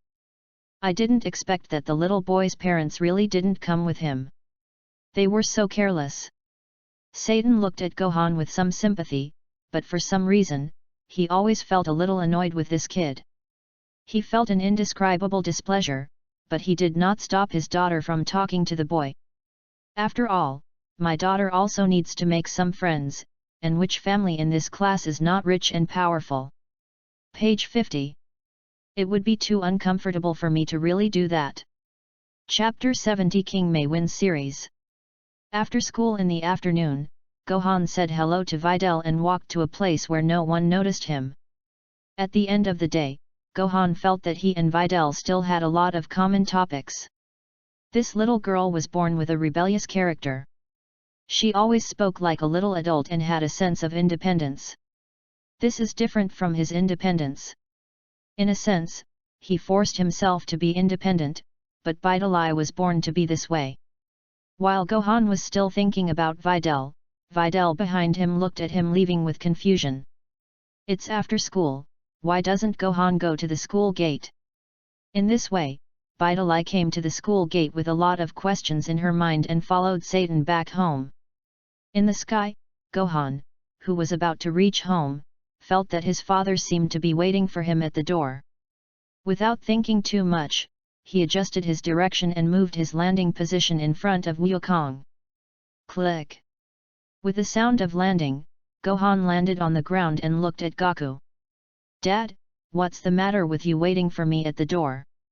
Gohan looked at Goku who was waiting for him and couldn't help feeling a little uneasy, as his father didn't often take the initiative to look for him. And most of them are when you need to practice on yourself. But isn't today Monday? I just got back from school. Goku looked at Gohan's expression and knew that Gohan had already guessed what he was going to do, so he simply stopped pretending. Yes, that's right. I am taking you to practice. What? Gohan was a little surprised to hear Goku being so simple and rough, as his father rarely forced him to practice before. Why did things change after a trip to the future? He didn't hate training, but he just couldn't do it like his father and Uncle Vegeta. Yes, but I will only train you for 1 or 2 hours from Monday to Friday at most. You can spend the rest of your time as you wish. At this moment, Wukong's tone suddenly became deep. Gohan, you have to know that I can't be on Earth all the time. For example, I went to the future a few days ago. If a strong enemy came at this time and you couldn't resist, what would the outcome be? Everyone will die, just like in that future time and space. Goku looked at Gohan seriously, with a bit of intimidation in his eyes, but it was not impossible. The main thing is that he knows that Tova has set her sights on this time and space. If she really holds him back, an enemy that Gohan and the others cannot resist will appear again. This sense of crisis forced Goku to take over Gohan's training. How could Gohan, who was only 7 years old, withstand such intimidation? He nodded quickly and made up his mind to practice. He must practice in order to protect his mother and everyone else. It can only be said that Goku's intimidation was still very useful.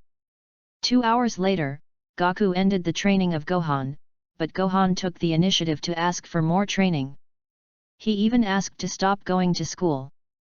In response, Wukong could only smile and touch his head.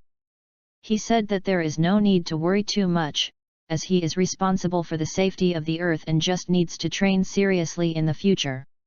He is not asking him to be the main force, but just hopes that he can stand out when he is not around.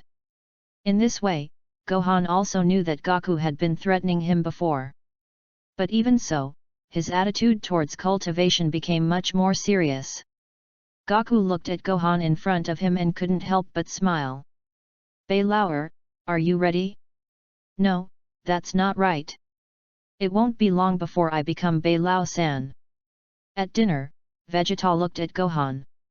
Vegeta naturally felt it when Gohan was training before. Kakarot, a child with incredible talent, seems to have started practicing. No, it cannot be called the beginning of cultivation. I did cultivate before, but I was just very lax. Vegeta was very appreciative of the fact that Gohan, a youngster, was able to take his training seriously, and his talent was not wasted. As for being stronger than him, although he was unwilling, this was his junior after all, so he was more relieved. If it were Ark who tried, Vegeta would definitely be the first one to disagree. Even towards the current Kakarot, Vegeta would still not accept it. Catch up with Kakarot, or even surpass him. The pride of the Scion Prince makes him unwilling to lag behind his peers. Goku naturally noticed Vegeta's abnormality, and immediately came to his side and put his hand on Vegeta's shoulder. Hehe, Vegeta, you have to practice harder and don't be surpassed by Gohan. Goku said with a beaming smile. He said this mainly to stimulate Vegeta and make him improve his strength faster. He had good intentions. Vegeta, I'm sorry. Hearing what Goku said, Vegeta's eyebrows couldn't help but twitch, the veins on his forehead popped out, and he quickly waved away the hand on his shoulder. No way. Kakarot, do you want to eat or not? If not, I will eat it all. After saying this, Vegeta quickly lowered his head and started eating frantically. He didn't take this matter to heart, and he also understood that Kakarot was trying to provoke him. Over the years, although Vegeta never acknowledged Kakarot as a friend, he had already acknowledged him in his heart. Even Kakarot is both a teacher and a friend to him. But he was angry. What if he was angry? He couldn't beat him. He could only treat the food in his mouth as Kakarot. Sinai. After being yelled at by Vegeta, Goku sat down in his seat awkwardly and started eating dinner. After dinner, Goku and Bulma pulled Gohan up and started asking him about what happened at school today. After all, it's the first day of school, and as a parent, I still need to understand something. Gohan, how do you feel about school today? This was asked by Bulma. Anyway, she felt very bored at school at that time, as she knew everything that was taught in school. I was even bored to death in class every day. After all, smartphones had not been invented at that time. Therefore, she never went to college after graduating from high school. She had learned everything she needed to learn, and her family didn't need a diploma. Why go to college?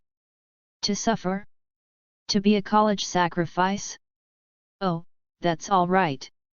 Well, elementary school was pretty good. I was innocent and had a bunch of friends to play with. Bulma thought so after hearing Gohan's answer. Gohan, did you make any friends on your first day? Goku sent Gohan to school so that he could make more friends to play with and make the most of his childhood. Of course, Videl. Gohan almost blurted out what Goku said. Wukong's surprised square eyes even turned into round eyes. Biddy Lee? Was it the one he knew? Videl. Wukong asked subconsciously. Yeah, one of my classmates. Dad, what's wrong? Gohan looked at his father in confusion. Why did he react so strongly? Haha, it's nothing. You should play with her more in the future. Wukong responded casually, but he was thinking in his heart. Unexpectedly, no matter how big the changes were, it would not change their meeting. Perhaps they were a destined couple. This is a good thing. I had even thought about how Gohan and Videl would meet. Now I don't have to worry about it. They have been childhood sweethearts, and they are both golden retrievers. As long as he doesn't show up from the sky, isn't that enough? Chapter 71 Bulma's Gift from the Future. Listening to Goku's words, Bulma looked at him strangely. The name Videl sounds like a girl. What does Wukong mean by this? Although she would not prevent her son from dating, but he was only 7 years old. Wasn't it too early? Too precocious? Today's primary school students are not that outrageous, right? If Goku knew what Bulma thought, he would definitely nod and answer her seriously, yes. The elementary school students in his memory were very precocious. Although Bulma had doubts in her heart, she did not ask in front of Gohan. It was not until night, when Goku and Bulma were lying in bed, that they asked the doubts in their hearts. Bulma had already asked Gohan to sleep separately from them. If they didn't separate them, would it disturb their world of two? Goku, what did you mean by asking Gohan to play more with that girl named Videl? Goku was a little surprised to hear what Bulma said. What could he mean? As a father, can't you consider your son's future better than Diladuo? Anyway, he thinks it is the best for Gohan, and he supports this CP. What does that mean? Just bring them together. Goku's words almost made Bulma unable to react. Would Goku do such a thing? And Gohan is only 7 years old. Are you starting to match them up already? Bulma narrowed her eyes and looked at Goku. She felt as if Goku was hiding something from her. Haha, Bulma, do you know why I reacted so strongly when I first heard Vidal's name? Seeing Bulma staring at him like that, Gaku simply spoke half-truthfully. Bulma tilted her head and looked at Gaku with wide blue eyes in confusion.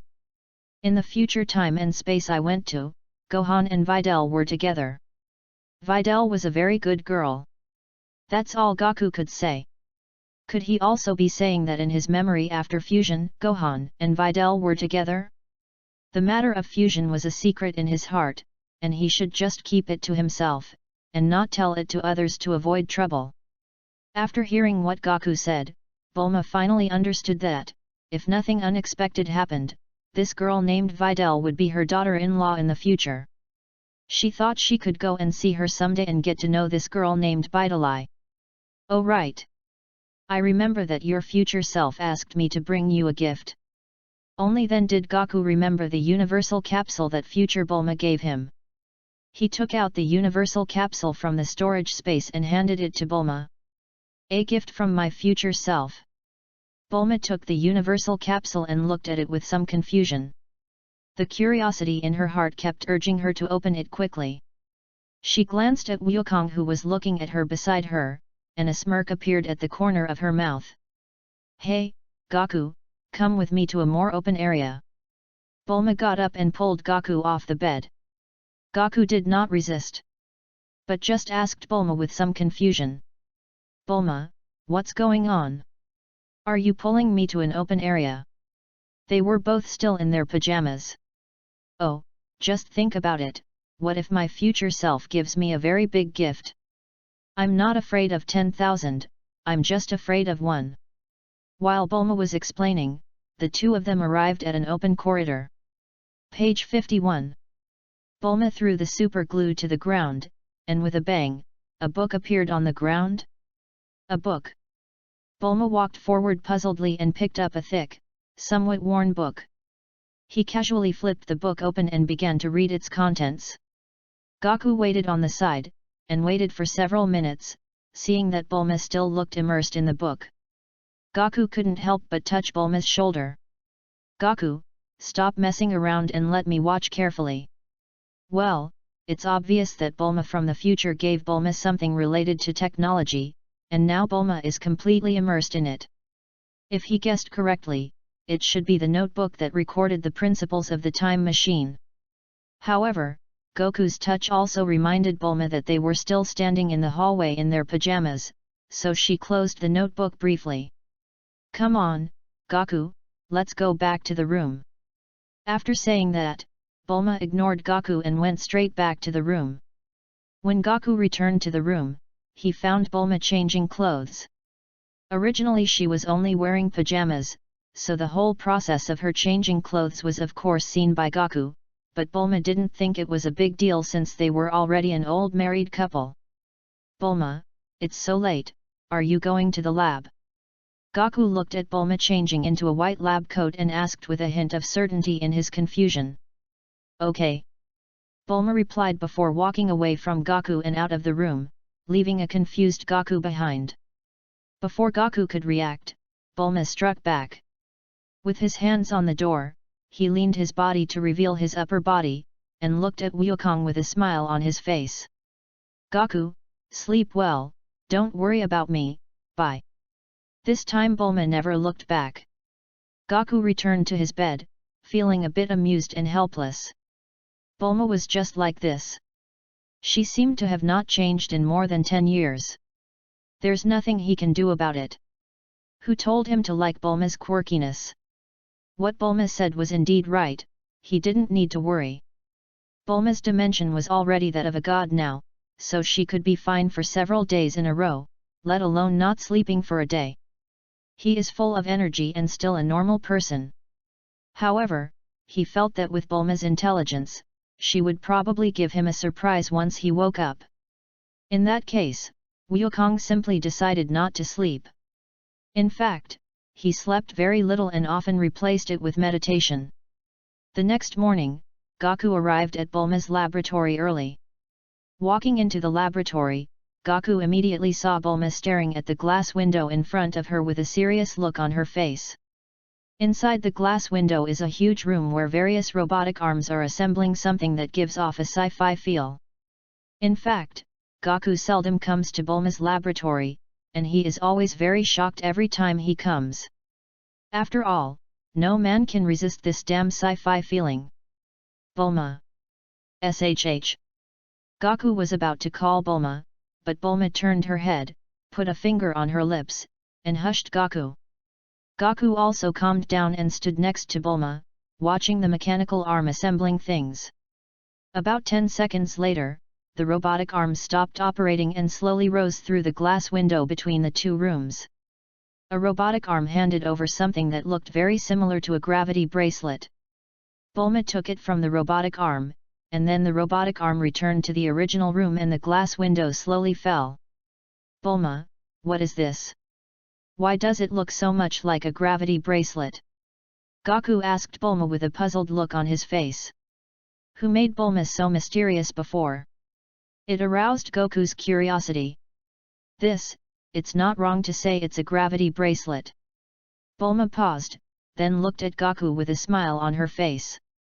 This is an upgraded version of the gravity bracelet. Not only does it have a maximum gravity of 450 times, but it can also communicate across time and space. Chapter 72, Super Saiyan Beyond Super Saiyan God. What? Across time and space? Gaku was shocked when he saw the smug Bulma. How could something be able to communicate across time and space? I can only say that Bulma is worthy of her name. She researched such an incredible thing in one night using her notes. Yes, but it's not possible now. It still requires special energy. The machine that produces this energy may take a few days. In the future, even if you leave this time and space again, we will be able to contact each other. Bulma looked at Gaku with a smile. She was very satisfied with Goku's shocked expression. Bulma handed the new gravity bracelet to Gaku. Gaku took it and put the new one on his hand and took off the old one. Bulma, what do we do with this old gravity bracelet? Gaku looked at the gravity bracelet on his hand and asked Bulma. Bulma rolled her eyes when she heard that. What can I do? Just throw it away. Look, Bulma is worthy of her name. She can throw away such high-tech at will, but she really has the capital to do so. What can he do? Wukong can only listen to her and throw it away. Nowadays, almost everyone who has a relationship with him has a gravity bracelet, even Son Gohan and Trunks from the future were given one. As for the time given, it must be the year of training in the spiritual time house. Now, he still has nearly 10 in his storage space. It can't be used up, it can't be used up at all. Let's go, let me wash up and then go have breakfast together. Bulma pushed Goku's back and took small steps out of the laboratory. Now that I have the gravity bracelet, there is no need to stay in the laboratory anymore. When he arrived at the dining table, Wukong looked at the whole roasted lamb in front of him and his appetite whetted. He quickly tore off a leg and stuffed it into his mouth. That's right, the Scion's breakfast is so simple, just fish and meat. When Gaku was eating the second roasted lamb leg, Vegeta and the others finally arrived at the restaurant. Hey, Vegeta, you guys are finally here. Wukong took a big bite of meat and then greeted him. Hey, Kakarot, you actually ate both legs. Vegeta said angrily as he looked at the roasted whole lamb that had lost its 2 legs. Never underestimate the Scion's obsession with food. Haha, Vegeta, I'll definitely do it next time, definitely do it next time. Humph. Vegeta snorted coldly and quickly sat down to eat breakfast. If he didn't eat quickly, Kakarot would eat all the meat. In terms of strength, I may not be as good as Kakarot, but I am definitely not as good at eating. Time spent relaxing and having fun always passes quickly, especially after having Vegeta. Gaku feels that his daily life has become much more fun. In the blink of an eye, a year has passed. Wukong had gained some understanding of the origin of time and space a year ago, but it had little effect. It only speeds up and slows down time slightly, but the degree and range are small, the consumption is large. And even the effect of bullying those weaker than you is very small. With Goku's current control over the power of time, it is completely useless in battle. Goku feels that if he wants to quickly improve his control over the power of time, he has to become Whis' apprentice. Considering Whis' ability to reverse time and space, his control over the power of time must be very high. In this year, I have made preparations to accept Whis as my teacher. What attracts Whis the most? That's right, it's delicious food. There is no shortage of delicious food on earth. You just need to be strong enough to attract Whis' attention. As for the reason why he could attract Whis' attention, that was the form he realized half a year ago. A Super Saiyan that surpasses the Super Saiyan God. Simply put, it's super blue, and it's not just any super blue. It's full blue, or full power blue. He also got revelation through Super Saiyan Blue. If Super Saiyan Blue is Super Saiyan God plus Super Saiyan. So, what about Super Saiyan God plus Super Saiyan 4? He felt that he would be successful soon. After all, he had already developed Super Saiyan 4 to its full power. However, the full power Super 4 only has a 100,000 fold increase, which is not as good as the 200,000 fold increase of the full power Super Blue. So if he really encounters a strong enemy, he will still regard full power Super Blue as the final form. After all, he has now reached the Great King Kai level, and the burden of full power Super Blue on the body is far less than in the original work. In my setting, Super Saiyan 4 is the power of the giant ape, and full power is to develop the power of the giant ape to the extreme. As for super full power, in my imagination it is the beggar's version of breaking through the limit, which is also to absorb the Saiyan's energy. In fact, Goku could have tried to attract Whis' attention a year ago, after all, the King of Time said so. But to be on the safe side, he decided to improve his strength a little bit more. Today, his normal combat power has reached 100 billion, and this is the result of him focusing his main energy on cultivating dimensions, comprehending the power of time, and developing new forms. This is his current panel. Sun Wukong. Race, Scion. Basic combat power, 100 billion, highest divine power level 2, 5/400. Dimensional level, Great King. Transformations, Super Saiyan 1, Super Saiyan 2, Super Saiyan 3, Super Saiyan 4, Super Saiyan God, Super Saiyan 4 full power, Super Blue. Skills, Time Acceleration, Time Delay, Ultimate Kamehameha Wave, Dragon Fist Burst, Big Bang Attack, Star Blast. I am too kind.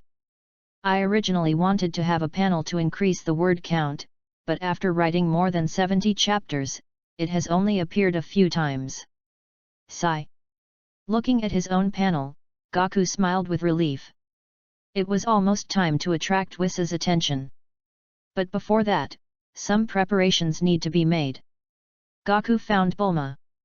Bulma, ask the kitchen to prepare a table of delicious food. The quantity doesn't need to be too much, but the variety should be high. Bulma was a little confused when she heard what Goku said. Prepare a table of delicious food? It's still afternoon? It's not time to eat yet. Is Goku hungry? But that's not right. Wukong's words must be more. A table full of delicious food? It's not for you to eat, right? Well, for a person, or an angel. Angel. Bulma said she didn't understand but was shocked. Angels, the legendary figures, actually exist in this world. Seeing Bulma's expression, Goku knew what kind of angel she understood. Bulma is not the kind of angel you imagine, but her status is also very noble and her strength is also very powerful. Goku did not lie. In the original work, Whis has never shown his true strength. Even though he has now mastered the full power Super Saiyan Blue, his normal combat power may still be inferior to that of Goku in the original work after he mastered Super Saiyan Blue. Strong? You can't even beat him. okay. Page 52. Bulma was very surprised. She didn't expect that there was someone stronger than herself, Goku. Over the years, Goku has given her the feeling of being invincible and powerful. I didn't expect that there is someone who Goku himself would admit is stronger than him. I prepare delicious food for him. His biggest hobby is food. I want to be his apprentice. Okay, I'll get ready. Bulma nodded and walked towards her own kitchen. Bulma has always supported Goku's ideas, and now she is not worried that they will not see each other for a long time because of Goku's apprenticeship. She knew that Wukong could teleport. After becoming his disciple, he wouldn't have to practice all day long. Wouldn't it be enough for him to practice during the day and teleport back at night? Ask for free gifts, X_X. Chapter 73 Weiss. A table of delicious food was laid out in the vast courtyard, and the aroma filled the air, making one's mouth water. There are many kinds of delicacies, but the quantity of each portion is not particularly large because it is prepared for Weiss. When everything was ready, Goku nodded to Bulma. He was ready to begin. What? Goku immediately transformed into a Super Saiyan God, with red flames floating around his body, exuding a sacred aura. The breath of God drifted from the earth to the depths of the universe. He did not suppress the spread of the breath of God as he did in his previous transformation. Instead, he exploded with all his strength. The fiery red aura on his body continued to expand, even covering the entire sky above his home, like covering the sky and the sun. At this time, his combat power has reached the first level of divine power, 40/400. Ha! Madada! Madada! There's also Super Saiyan Blue. A moment. The red divine aura on his body turned blue, and the azure blue aura enveloped Wukong completely, making it difficult for people to see him clearly. Goku was completely wrapped in blue light, and from the outside one could only see his general appearance. The blue light broke into pieces and dissipated in the flames. Goku's entire figure gradually appeared, his pupils and eyebrows turned azure blue, and his blue hair swayed in the air. He took in all the blue divine flames that were exposed to the outside into his body, and the next second the blue divine flames erupted like a volcano. This is a special state of full power super blue, which disregards the consumption of energy and physical strength and bursts out with even stronger power. Now his instantaneous combat power even exceeds the second level of divine power, 5/400. East Kaishan, who was far away on planet Kaishan, felt this terrifying divine aura and his face instantly turned pale. Why is there such a powerful aura of God? Compared to this, what is Majin Buu? Maybe the universe can be saved. However, East Kaishan had some concerns and was considering whether or not to go to the place where the divine aura came from. At this time, Whis on the planet destroyer raised her head and looked towards a certain direction in the deep space of the universe. He sensed a powerful divine aura. Logically speaking, this shouldn't be possible in their universe. How could there be such a powerful divine aura? You know, even the Kaishan a long time ago had not reached the level of divine power. As for the current king of the gods, let's not mention it. Whis looked at his staff, and threw it. He saw Goku in his Super Saiyan Blue form. Oh, is this a Saiyan? It's been a while since the last time a Saiyan showed the aura of God, right? Whis looked at Goku with interest. Many years ago, there was a Super Saiyan who burst out with divine aura a moment after his death.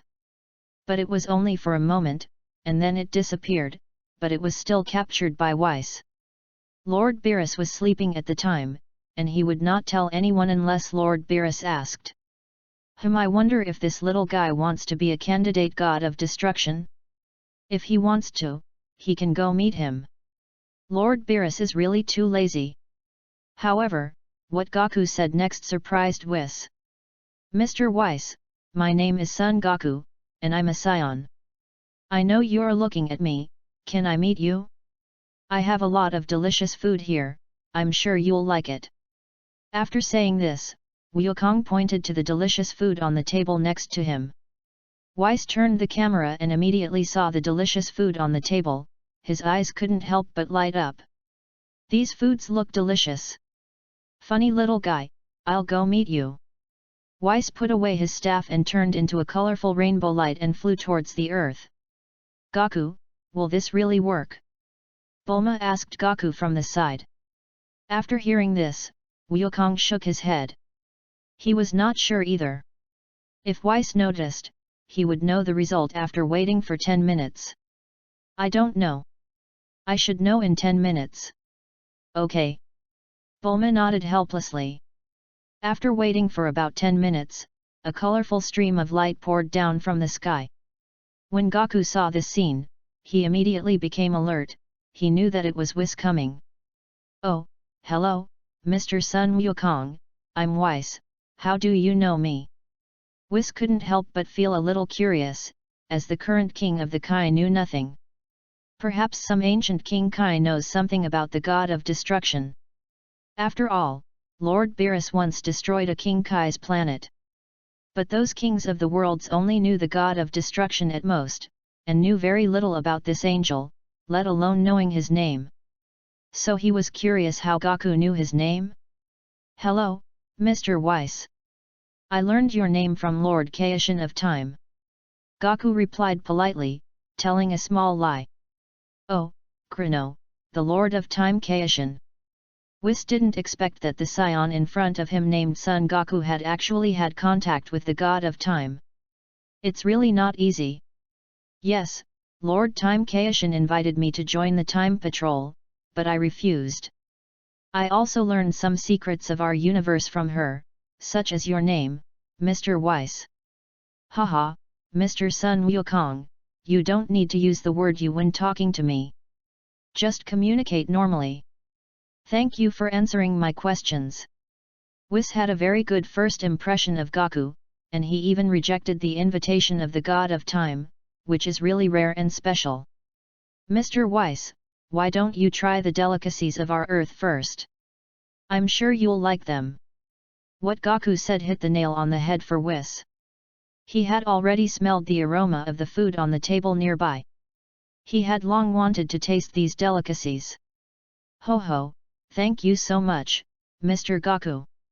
Weiss came to the table, picked up a dessert, then scooped a bite with the spoon that came with it and put it into his mouth. It's so delicious. This is delicious too. Weiss turned into an afterimage, constantly tasting the food on the table, and for a while he could hear a stream of delicious voices. Gaku and Bulma waited patiently for Whis to taste the food. After several minutes, Whis came back to his senses from his conquered taste buds and looked at Gaku and Bulma apologetically. I'm sorry, Mr. Wukong, for keeping you waiting for so long. Is there something you want to see me about this time? As the saying goes, one should be grateful to those who have helped him, and one should be grateful to those who have helped him. Whis knew very well that Gaku must have something to ask him. He had a very good impression of Wukong and was willing to listen to Wukong's requests, so he tasted these delicacies so unceremoniously. Wukong felt a little embarrassed, and when he really wanted to say it out loud, he felt a little ashamed. Yes, it's like this, Mr. Weiss, I want to take you as my master. Whis looked at Gaku in surprise. He didn't expect that this was what Gaku asked him to do. This matter is both easy and difficult to handle. Mr. Gaku, you should know that I am the teacher of the god of destruction. If you want to be my disciple, then are you willing to become the candidate god of destruction? Whis' words made Gaku think. How about becoming a candidate god of destruction? Chapter 74 Weiss's Strength. After thinking for a long time, Wukong finally shook his head. No, thank you Mr. Weiss. He didn't like the feeling of being constrained, and it seemed that his plan had failed.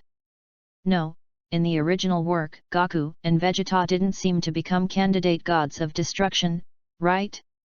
Just as Gaku was thinking, Whis' words reached his ears. Since you don't want to become a candidate god of destruction, then I can't teach you. But I have to pay you for eating your food. As for the reward, it's to teach you. Whis looked at Gaku with a smile, and the latter couldn't hide the joy on his face after hearing it. All the preparations he had made were not in vain, as Weiss was willing to teach him as he wished. "Thank you, Mr. Weiss." "Roar, Gaku, from now on just call me Whis. There's no need to put a Mr. between us," Weiss said with a smile after covering his mouth with his hand. "Okay, Weiss." How could Gaku not be happy? In the original work, the power displayed by Whis can be said to be omnipotent, twisting time and space, traveling through time and space, creating all things, and resurrecting the dead. No one has ever been able to truly force Weiss to use her full strength, so you can imagine how powerful Weiss is. There is probably only one person in the entire Omni King universe who is stronger than Whis, and the strength of the angels in the 12 universes should actually be similar. Even if there is a gap, it should not be too big. Whis has never admitted that angels from other universes are stronger than him. He only said that his father is stronger than him. Whis is not only powerful, but also very good at teaching others, not to mention that Beerus was taught by him. In the original work, after Gaku and Vegeta were taught by Whis, their strength improved very quickly. Now that he can practice with Weiss, his own strength will probably grow explosively. "Okay, Gaku, do you want to go to Planet Destroyer with me to train now, or later?" Whis looked at Bulma, who was beside Gaku. He felt that if Gaku went to Planet Destroyer, he might not be able to return to Earth in a short time. After hearing what Whis said, Gaku realized that he didn't know he could teleport. And he quickly explained with a smile. "Haha, Weiss, that's fine, let's just go. I have a skill called instant teleportation, which makes it very convenient for us to travel back and forth." "Oh, I see. Is it from the planet Ydrit?" Weiss nodded and asked. In his impression, apart from the teleportation of Ydrit, the only other one left was the Kaishin's servants. "Yes. Weiss, can I practice during the day and return to Earth at night? When I come during the day every day, I can bring you lots of delicious food." Gaku couldn't help but tempt Whis. Even though he knew Whis would definitely agree, bringing delicious food was just a piece of cake for him. After all, I can't let Weiss teach me all the time just for a meal, right? Page 53. Whis' eyes visibly lit up when he heard what Gaku said. "Really? Thank you so much, Gaku, please put your hands on my shoulders and follow me." "Ah." Gaku walked behind Whis and placed his hand on his shoulder, then turned his head to look at Bulma. "See you tonight, Bulma." "Okay." Bulma pulled up her hair beside her ears, smiled and nodded at the two of them. In her sight, Gaku and Whis turned into colorful rainbow lights and disappeared into the sky. "Weiss, how strong are you?" On the way to Planet Destroyer, Gaku couldn't help but ask curiously. It's not like he hadn't tried using the panel, but the answer he got was just a few question marks. Whis, who was in the front, was obviously stunned when he heard Gaku ask this. He didn't expect that Gaku would ask about his strength. "Wukong, do you know the division of divine power?" Whis was still willing to answer for Gaku. "Of course I know. It is divided into 1 to 5 realms. The difference between 400 to 1000 is times, and the difference between 2 is times." Gaku nodded and said, but his intuition told him that Whis' strength should have exceeded the 5th level of God's power. Haha, in fact, the power of God is far more than the 5th level. For example, I am an angel. The weakest angel in the angel clan has already exceeded the 5th level of God's power, that is, the 6th level of God's power. It is said that there are only 5 levels of divine power because very few people can reach above the 5th level, even the god of destruction is like this. Gaku listened carefully to what Whis said. This meant that Whis' strength must have exceeded the 5th level of divine power. And above the 6th level of divine power, you have reached another realm. Among the 12 universes, only my father, the great priest, and the Lord of the Omni have reached this realm. Whis has too much to say about the realm beyond the 6th level of divine power because it is too far away for Gaku. In fact, there are not only the High Priest and the Omni King who have surpassed the 6 realms, for example there is also the Dragon God Salama. But Whis was talking about the 12th universe, and he was not wrong, the Dragon God Salama does not belong to the 12th universe. A person's strength cannot be determined solely by divine power. It also depends on the mastery of special powers, such as the power of time and the power of miracles. If I'm not mistaken, you should have mastered the power of time, right? Whis can feel the power of time in Gaku because he also masters it, and his degree of mastery is much higher than Goku's. Yes. Wukong nodded. After hearing Goku's answer, Whis continued. Of course, if the gap in strength reaches a certain level, these special powers will be useless. Whis stopped talking here. He had said enough, and it would take Gaku some time to digest it. A few minutes later, the two arrived at Planet Destroyer. Rather than calling it a planet, it is more like a large inverted triangle continent with a giant tree on it that blocks out the sun. Wukong looked at the trees in front of him that stretched as far as the eye could see with some shock. As expected of the Planet Destroyer, this tree is so huge. Gaku, who was still admiring the towering tree, came back to his senses when Whis called him. Gaku, let's start today's training now. Hey? Okay, Master Whis. At first, Gaku was a little slow to react. In the original book, didn't he and Vegeta do the housework first? When Whis heard Gaku calling him master, he didn't say much and seemed to agree. Gaku, you have reached the Great King Kai dimension, right? And you have come a long way in the Great King Kai dimension. Whis revealed Goku's current dimensional level in one sentence. Yes. Gaku nodded. Even if he had mastered the form of Super Saiyan God, it might take him another 10 years to break through to the God dimension. You are really talented. You are less than 30 years old, but you have already reached the level of the Great King Kai. Even Lord Beerus is far inferior to you. Whis insulted Beerus without hesitation, but Lord Beerus didn't know anyway. Of course he didn't use himself as an example, because he was born in the dimension of God. Haha. Gaku scratched the back of his crab head. Come at me first, let me see your current fighting skills. Whis put his fingers together, placed one hand in front of him and raised it up, and placed the other hand horizontally behind him, taking the starting position. It is good. Gaku nodded, and burst out with all his energy. The white energy shot up into the sky and attacked Whis with a whistling wind. Chapter 75, Training on Planet Destroyer. The two men fought each other, and every punch and kick of Gaku caused a strong wind that rustled the surrounding trees, but Whis dodged it easily every time. After dozens of moves, Whis looked at Gaku with some surprise. He was surprised at Goku's fighting style. He was sure that Gaku had already mastered the preliminary conditions for comprehending Ultra Instinct. Stop!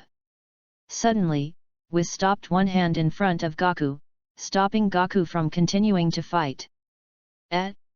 What's wrong, Whis? Gaku stopped and looked at Whis with some confusion. He was having a great time fighting, and it had been a long time since anyone had allowed him to do this. The feeling that makes people feel that all their actions are seen through.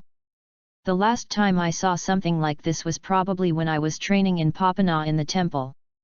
I already know your level of mastery of fighting skills. It's pretty good. Who did you learn this from? Whis was a little curious as to why Goku's fighting skills were so high. You know, even Lord Beerus's fighting skills are only considered good in his eyes. It is conceivable how advanced Goku's fighting skills are now. Gaku was stunned when he heard what Whis said. He didn't expect that his current martial arts skills were only good in Whis's eyes. Alas! She is indeed an angel. You mean martial arts techniques? Who did you learn from? Grandpa Rashi and Popo. Gaku answered truthfully, he already guessed why Whis asked him. Martial arts skills? The martial arts on your earth are really special. Goku, you are very lucky. Whis was somewhat surprised at the prosperity of Earth's martial arts, and that he had actually reached the threshold of comprehending the divine control techniques. Lucky? Yes, because you can comprehend the divine control skills of our angel clan. God's control technique. Yes, it's the easy skill, a skill that uses all the potential and strength in the body to separate the body and soul. Whether it's dodging, defending, or attacking, you don't need to think about it, and let the body do it itself. When Whis finished speaking, he saw Goku's eyes. Is it true? Coach, I want to learn this. Haha, Goku, don't worry. Wait until you reach the God dimension. Once you reach the God dimension, combined with your original foundation, it will be very easy to comprehend. Whis did not lie to Goku. It would be very painful if he did not reach the God dimension and practice Ultra Instinct. The pressure on the body is very great. It is not easy to overcome the pressure of the divine control technique on the body. But once you reach the God dimension, then everything will be no problem. Okay. Wukong was obviously not interested and was really envious of the easy freedom power. Roar, Goku, I'm here with you. You will definitely break through to the God dimension within 5 years. Don't be so anxious. Whis said with a smile as he looked at Goku's expression. 5 years is too long, or even 5 years is not necessary.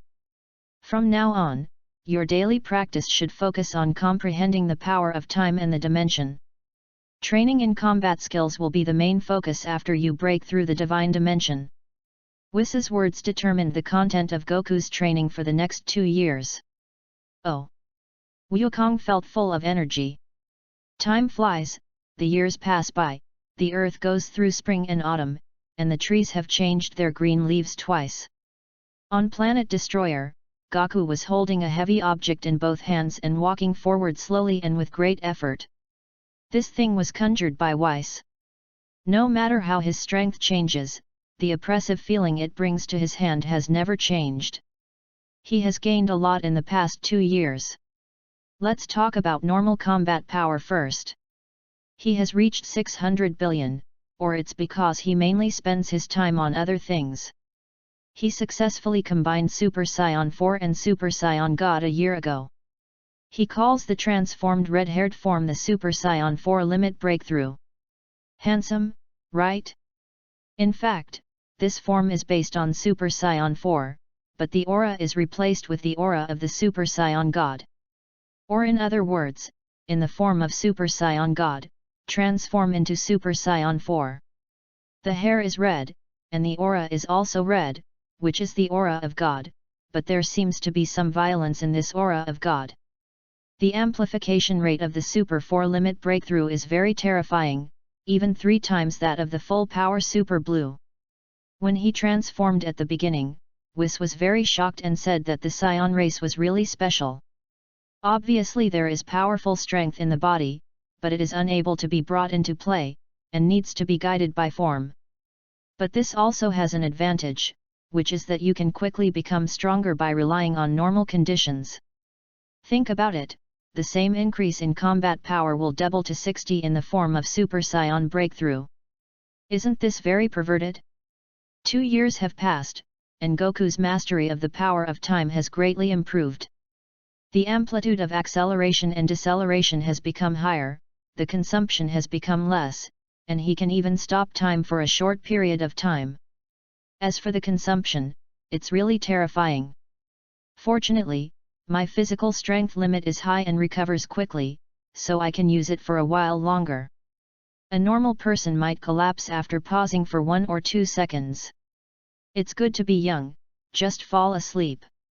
But if you want to go back in time and travel through time and space, there seems to be a little gap.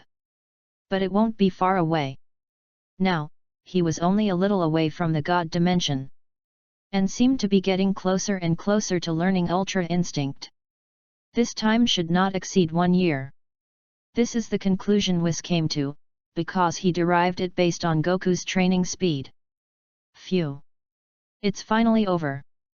Wukong put down the heavy object in his hand and collapsed to the ground. At this time, Weiss also came over. Well, Gaku, today's training is over. You can go back to Earth. Bring some instant noodles when you come tomorrow. We are almost out of instant noodles here. Ever since Weiss ate something called instant noodles a year ago, he became addicted to this food and eats a bucket of it every day. Page 54. Anyway, Gaku couldn't figure it out. How could he not get tired of eating like this? But the key point is that Weiss really never gets tired of eating like this. Haha, Weiss, I'll come over to give you some instant noodles tomorrow and I may not be able to train. Gaku said with a smile, scratching his crab head. Hearing this, Weiss looked at Gaku in surprise. Wukong actually stopped practicing and took a day off? It's really rare. Roar, I didn't expect there would be a day for you to rest, Gaku. Weiss laughed, covering his mouth. It's not a break, it's because I have something I need to do on Earth tomorrow. Wukong retorted quickly. Rest? How is that possible? Is he that kind of person? The main thing is that tomorrow is the day when the artificial humans will appear, and he has to go back for fear of a butterfly effect. That's right, I'm talking about you, Tova. Okay, but don't forget to bring me some instant noodles. Weiss nodded indifferently, but still had to bring the instant noodles. I will never forget it. So, goodbye, Weiss. Wukong put his 2 fingers together on his forehead and disappeared on Planet Destroyer in an instant.